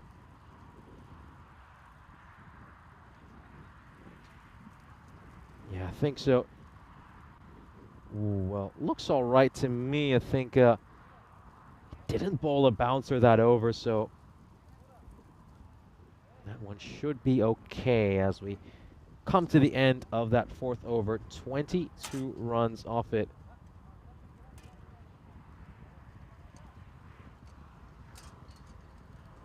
Yeah, so Jeffrey Mobbs, slightly off-topic comment there about the NFL preseason games. Yeah, I mean, I honestly don't get to watch as much as I once did when I was younger. I mean, preseason games, to be fair, I never really ever was into watching them. But yeah, I mean, that's where, you get your series like Hard Knocks. I mean, some of the great work that HBO does. I mean, covering how difficult it is to be one of those players on the bubble who, you're pretty much just taking a bunch of hits during the preseason only to get cut before the actual season starts itself. That's rough. It certainly is tough for a lot of those players. A lot of the undrafted players, or some of the players who were drafted in the lower rounds. Yeah, I always feel like Hard Knocks in particular, that series covers that very well. Could have been a chance there for a run out. Just wonder if a direct hit would have meant the end of him.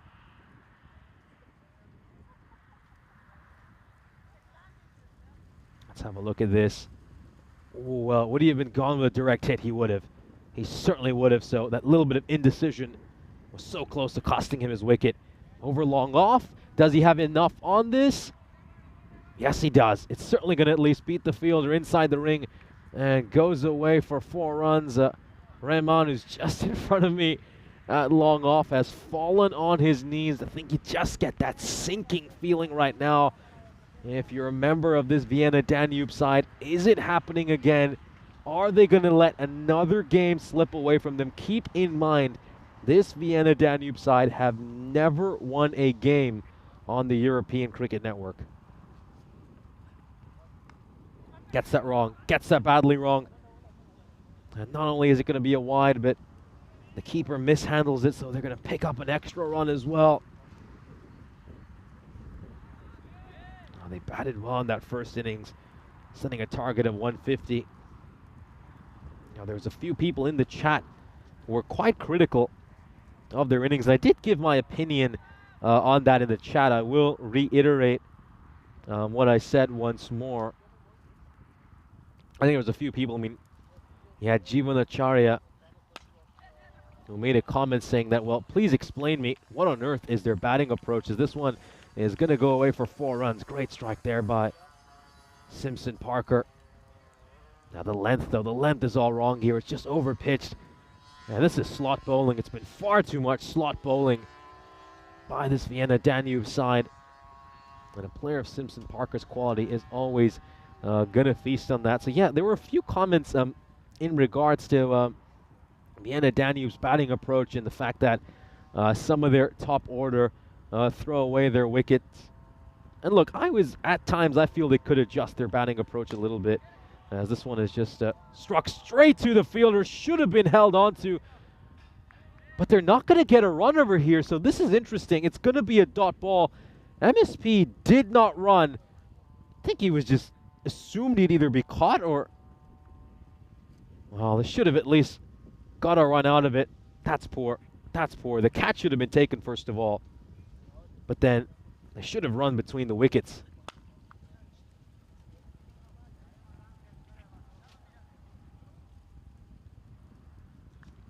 Yeah, so the comment I made was that, look, you can criticize their batting approach, but to their credit, their lower order can hit boundaries as well. And we saw that even when their lower order batters were coming in, that run rate was not dipping too much for them. I mean, they're a side who look to attack continuously. I think they've got a clear plan that, look, we're not going to put too much of a price on our wicket. Doesn't matter if you're a top order batter or a star batter. You need to go out there, look to try to score quick runs, and if you get out, it doesn't matter. There's someone else coming in next who's going to be able to keep striking boundaries, to keep that run rate going, to sustain that run rate. And look, personally, I think some of their top order should maybe put a bit more of a price on their wicket. Maybe try to be a little different with their approach. And what's happening here? Is he being retired out? Well, this is rather interesting. I mean, Karotai hasn't been batting too badly, obviously, on 18 of 9.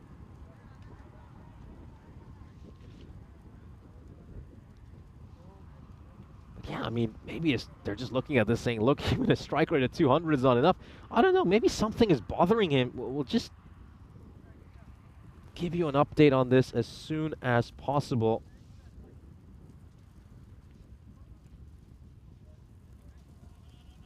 All right, very interesting. So they do retire a batter.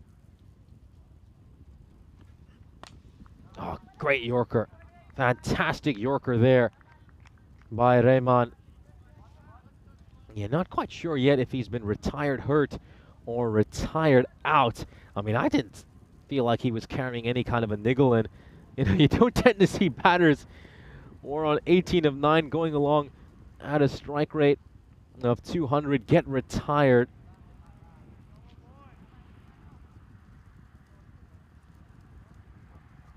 Yeah, so he's been retired out. This is rather interesting. So Karotai has been retired out. Now, this is ruthless by Vienna CC. And you know what? I can't say it's a bad decision here. I mean, I think he's going along well. He's on a strike rate of 200, but they're saying, you know what? Maybe we have someone out there who can go at a strike rate of 250. And obviously, I think that bonus point graphic, I'm not quite sure why it's there. And certainly doesn't look like there's any chance they're going to pick up a bonus point. Now, here's a look at the calendar for this year's European Cricket Series. And, well, this season has provided us plenty of thrill and excitement. ECS has played a pivotal role in revolutionizing the traditional cricket world. It has flung open the gates of opportunity and acted as a thrilling ambassador for our beloved sport, capturing hearts and planting the seeds of cricket in lands where the willow and leather were once strangers, such as right here in Austria, where we have seen an incredible growth of the game.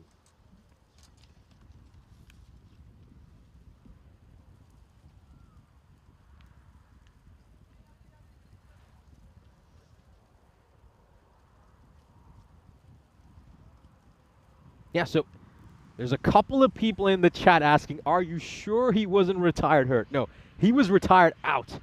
I can confirm that. There's a number of people who've come in asking that question. There's some other places as well where I've heard that message asked.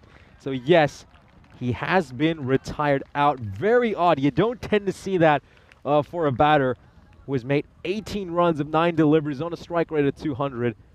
But yeah, clearly trying to be very ruthless here.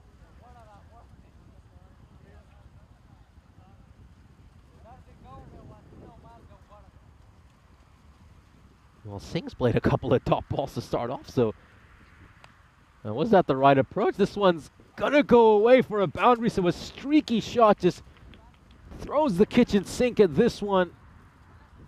And it goes away for a 6. Yeah, there it is, clear signal as well by the fielder out in the deep.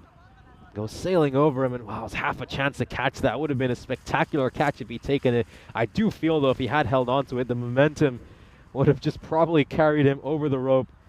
And now he's got to wade into those sunflowers and fetch that cricket ball. A little grizzly.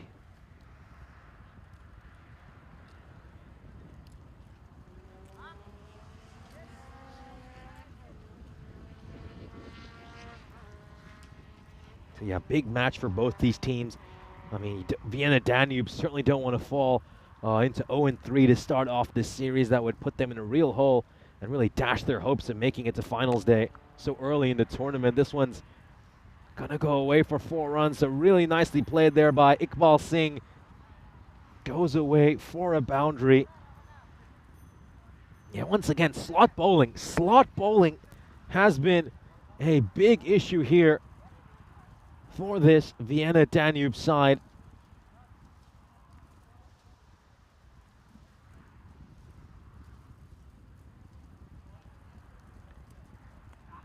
You're almost better just pitching it a touch too full, and it's a low full toss, and constantly bowling these over-pitch deliveries, which these Vienna CC batters have been absolutely feasting on. And yeah, as I mentioned, I mean, Vienna CC, they don't want to be at 1-2, especially after they had a couple of games against sides. Heading into this tournament, they would have fancied their chances of beating. They, of course, lost to Snazzy on a side that failed to pick up a single victory last year. And now they're playing against another side who failed to pick up a single victory. And these are the last 2 teams you want 2 losses again at the end of opening day. Ooh, well, this is nasty. This is nasty. So the fielder at point has taken a pretty rough tumble. It looks like he's gotten up over here, but I was momentarily concerned he might be hurt. Just to the right of your screen, you can see that he just slides, and that's where he can pick up some of those nasty groin injuries, and it will bring up their 100 here in 6 overs. So they're going along at the rate they need to here, Vienna CC, and something has to change for Vienna Danube. 50 runs needed of 4 overs.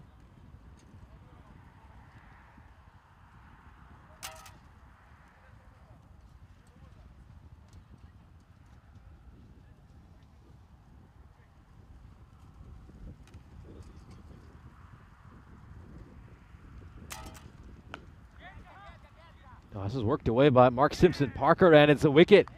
So that is a very tame way for MSP to get dismissed. And it's been a great day for him, though. 350s in as many matches.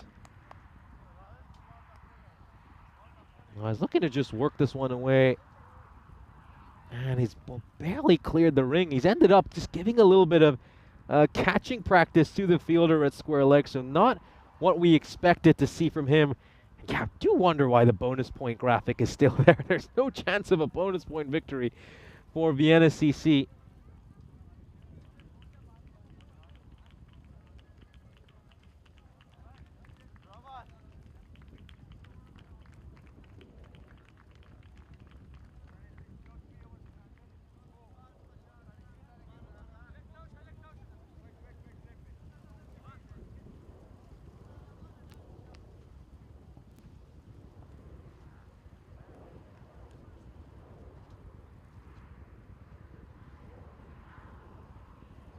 So 50 runs needed of 23 deliveries. This is pushed away towards cover, and it's going to be a single. So Rahimi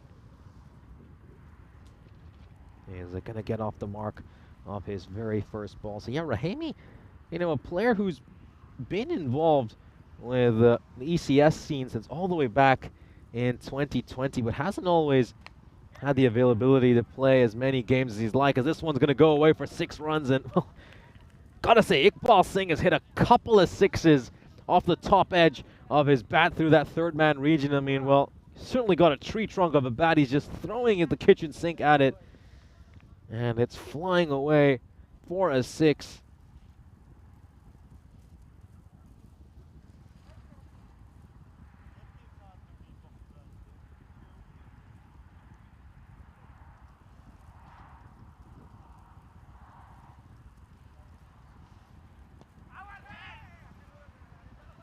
This one is just pushed away, and that's going to be a single. Yeah, just looking back at that, got Biplov Mian with his reaction to that wicket as well, saying that was a bit of catching practice. Yeah, it kind of was. It kind of was a thing. Didn't really expect to see MSP get dismissed that way. Kind of caught me by surprise when I saw him get out to that ball.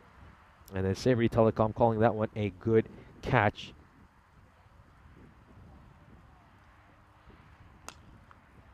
This one towards mid-on. Yeah, again, we're getting this question quite a few times. He was indeed retired out. I'm referring to Ikramullah Karatai, who was retired out. You know, it's not often that you see a batter get retired out, batting on 18 of 9 runs. That was the case. That was the case there. Oh, it squirms away past the fielder with square leg, and it's going to go away for 4 runs. As we're now going to see that Vienna Danube have achieved a point from this game. I mean, I don't think that's too surprising. We never thought they had a chance to suffer a bonus point defeat in this one. And hopefully we can see, well, the graphic we want to see, which is that 37 runs are needed off the last 3 overs. Here's a look at some of the matches coming up tomorrow, of course. Donaustadt are going to be back, the defending champions who won the last 2 ECS. Of course, keep in mind, they used to be Vienna Afghan, so if you think about it, that same team has won 4 of the 5 tournaments. that have taken place here in Austria. Oh, sneaks underneath the fielder. Big misfield. Costly misfield. I mean, you are involved in a tight game. You can't afford to make errors like that. Oh, it just goes underneath him. You've got to get down. Got to get your body down and save those runs. 33 of 17 now, so they bring a Yubi in. I wonder if he's going to bowl this over and the final over. That comes off the bottom part of the bat. They've got a few options here. And who do they go with for the next over? You've got Dostahal, Abdul Rahman. Hamid Khan probably won't get a second over after he went for 22 runs in his first. This one is struck over cover, and it looks like it's going to go away for a 4 as well. So, he can't afford to bowl there. With the kind of field setting he has, he needs to be bowling stump to stump. He's got a long off, a long on, a deep mid-wicket in place. And deep third is back. He's just brought square leg into the ring and sent someone out towards deep cover in response to that previous ball. Can't afford to give too much width. Straight down the ground. This is going to go away for 6. More slot bowling here. More slot bowling. Iqbal Singh has blasted this one away. So, well, keep in mind, Karotai was retired for Iqbal Singh. And Karotai was on 18 of 9. Iqbal Singh is on 34 of 12. So say what you like. That decision has paid dividends despite it being very harsh.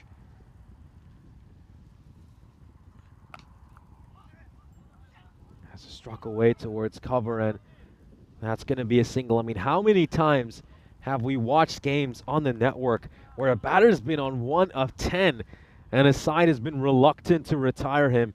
And here you have Vienna CC. Someone's batting on 18 of 9 and they retire him out, saying that, you know what, we believe Iqbal Singh could go at an even faster rate than this. Ali will play this one away towards cover, and it's going to be a single. So now this does mean, though, that Rahimi comes back for the second run here. Excellent running between the wickets. It looked like it was just going to be the 1 run, but they have sprinted back for the second really hard.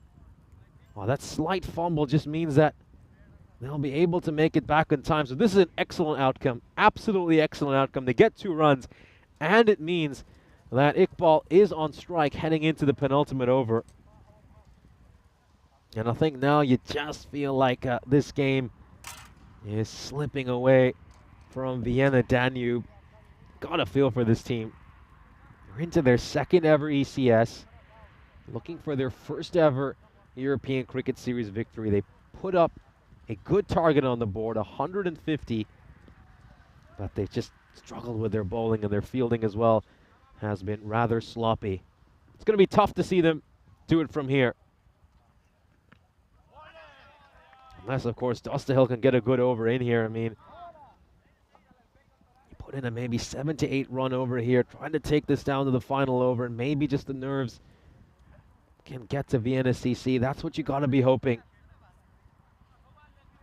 I think the key here is just keep Iqbal Singh on strike, off strike.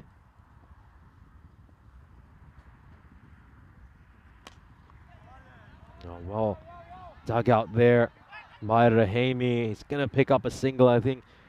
Now, here's where you got to wonder. I mean, do you offer the single that easily to Rahimi? When Rahimi's on strike, do you bring the field up? Do you bring everyone in close on the 1 and try to get him to face a few dot balls? This one's going to go high up in the air, and it's going to go away for a 6. It's the 3rd 6 that has gone through that 3rd man region, courtesy of his top edge. And I think, well, all the bowler can do is smile. He's just really unlucky. Very, very unfortunate for him.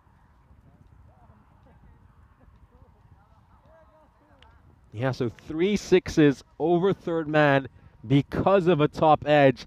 And now you feel that, well, Vienna CC, it's going to be hard to see them lose it from here. It's going to be really hard. And now 10 of 8. Well, you got to bring the field up. You've got to bring everyone up here and try to get in a couple of dot balls at the end of the over. It's still the same field setting.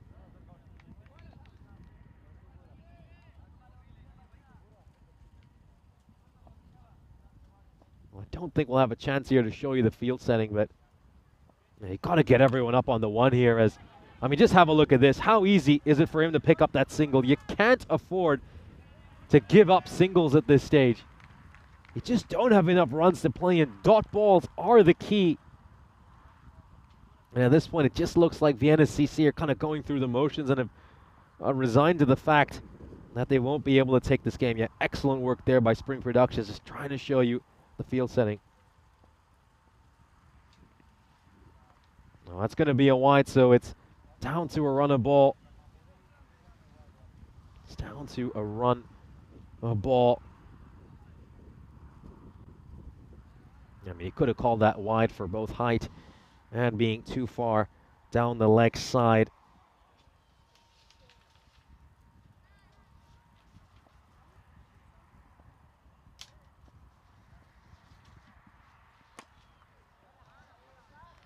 Yeah, nice ball to end the over there by Dostahill, so he will get that over in time. Still got a minute to go, so Vienna CC now need just 7 runs off the last over. And well, here's where we go back to the penalty runs. Keep in mind, Vienna CC started off with 5 penalty runs because one of the batters took over 60 seconds to make it out to the middle. And when you look back at that error now, and you look at those extras as well, 21 runs of extras, and you try to take away these avoidables, and this could have been a very different game. It really could have.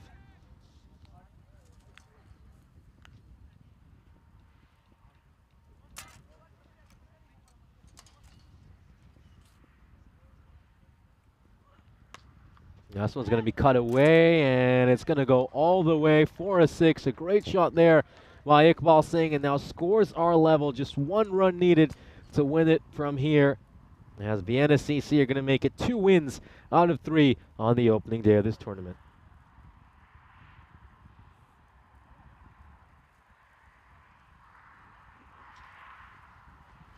There we go. 1 run to win it for Vienna CC. I mean, are they going to at least bring the field up here as a formality? Looks like they might, but I think everyone in that Vienna Danube side just want to go home. They know this game is over. You got hands on hips as fielders are coming in. Here we go. Can Iqbal Singh bring up a 50? He will. He will. Incredibly well batted by Iqbal Singh. Superb work by him, as he will guide his side to victory. A fine batting performance by him. He raises his bat in acknowledgement. A match-winning innings.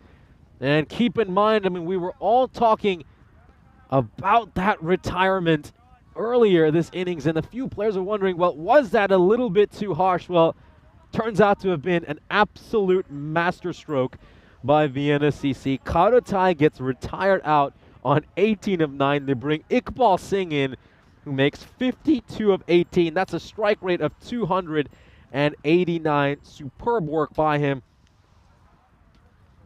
And, well, T10 cricket, well, it's a harsh business. It really is. But if you want to win games, you have to be willing to make those harsh calls. And again, this is where you got to give so much credit to Mark Simpson Parker for making that decision, for making that big call. And it's going to end up winning his side the game. And they'll win it fairly comfortably as well in the end, taking it with 4 balls to spare. We'll now have a look at the highlights of this innings. Mark Simpson Parker with 3 half-centuries to start off his ECS campaign. And this one was a fine 50, making 50 runs of 21 deliveries, struck 8 boundaries over the course of his innings. He was, of course, joined by Karotai at the other end, who made 18 of 9. Karotai, of course, was going along at a decent rate. I mean, the strike rate of 200 is not one that you typically see a batter retired out for. But he just felt like, you know what, this is too slow. We can go at an even better rate than this. And that was exactly right, as, of course, Iqbal Singh made 52 of 18, 10 boundaries over the course of the innings. Half of them were 6s, a strike rate of 289. And he would guide his side over the finishing line. And there it was, the winning runs for him. A big punch in the air.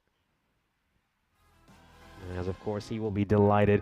A fine performance to get his side this victory. We'll now have a look at the scorecard for this innings. A couple of half centuries there for Iqbal Singh and Mark Simpson Parker. 3 50s to start off his campaign for MSP. 3 consecutive 50s from just as many games. It's been superb, absolutely superb for him to start off this campaign.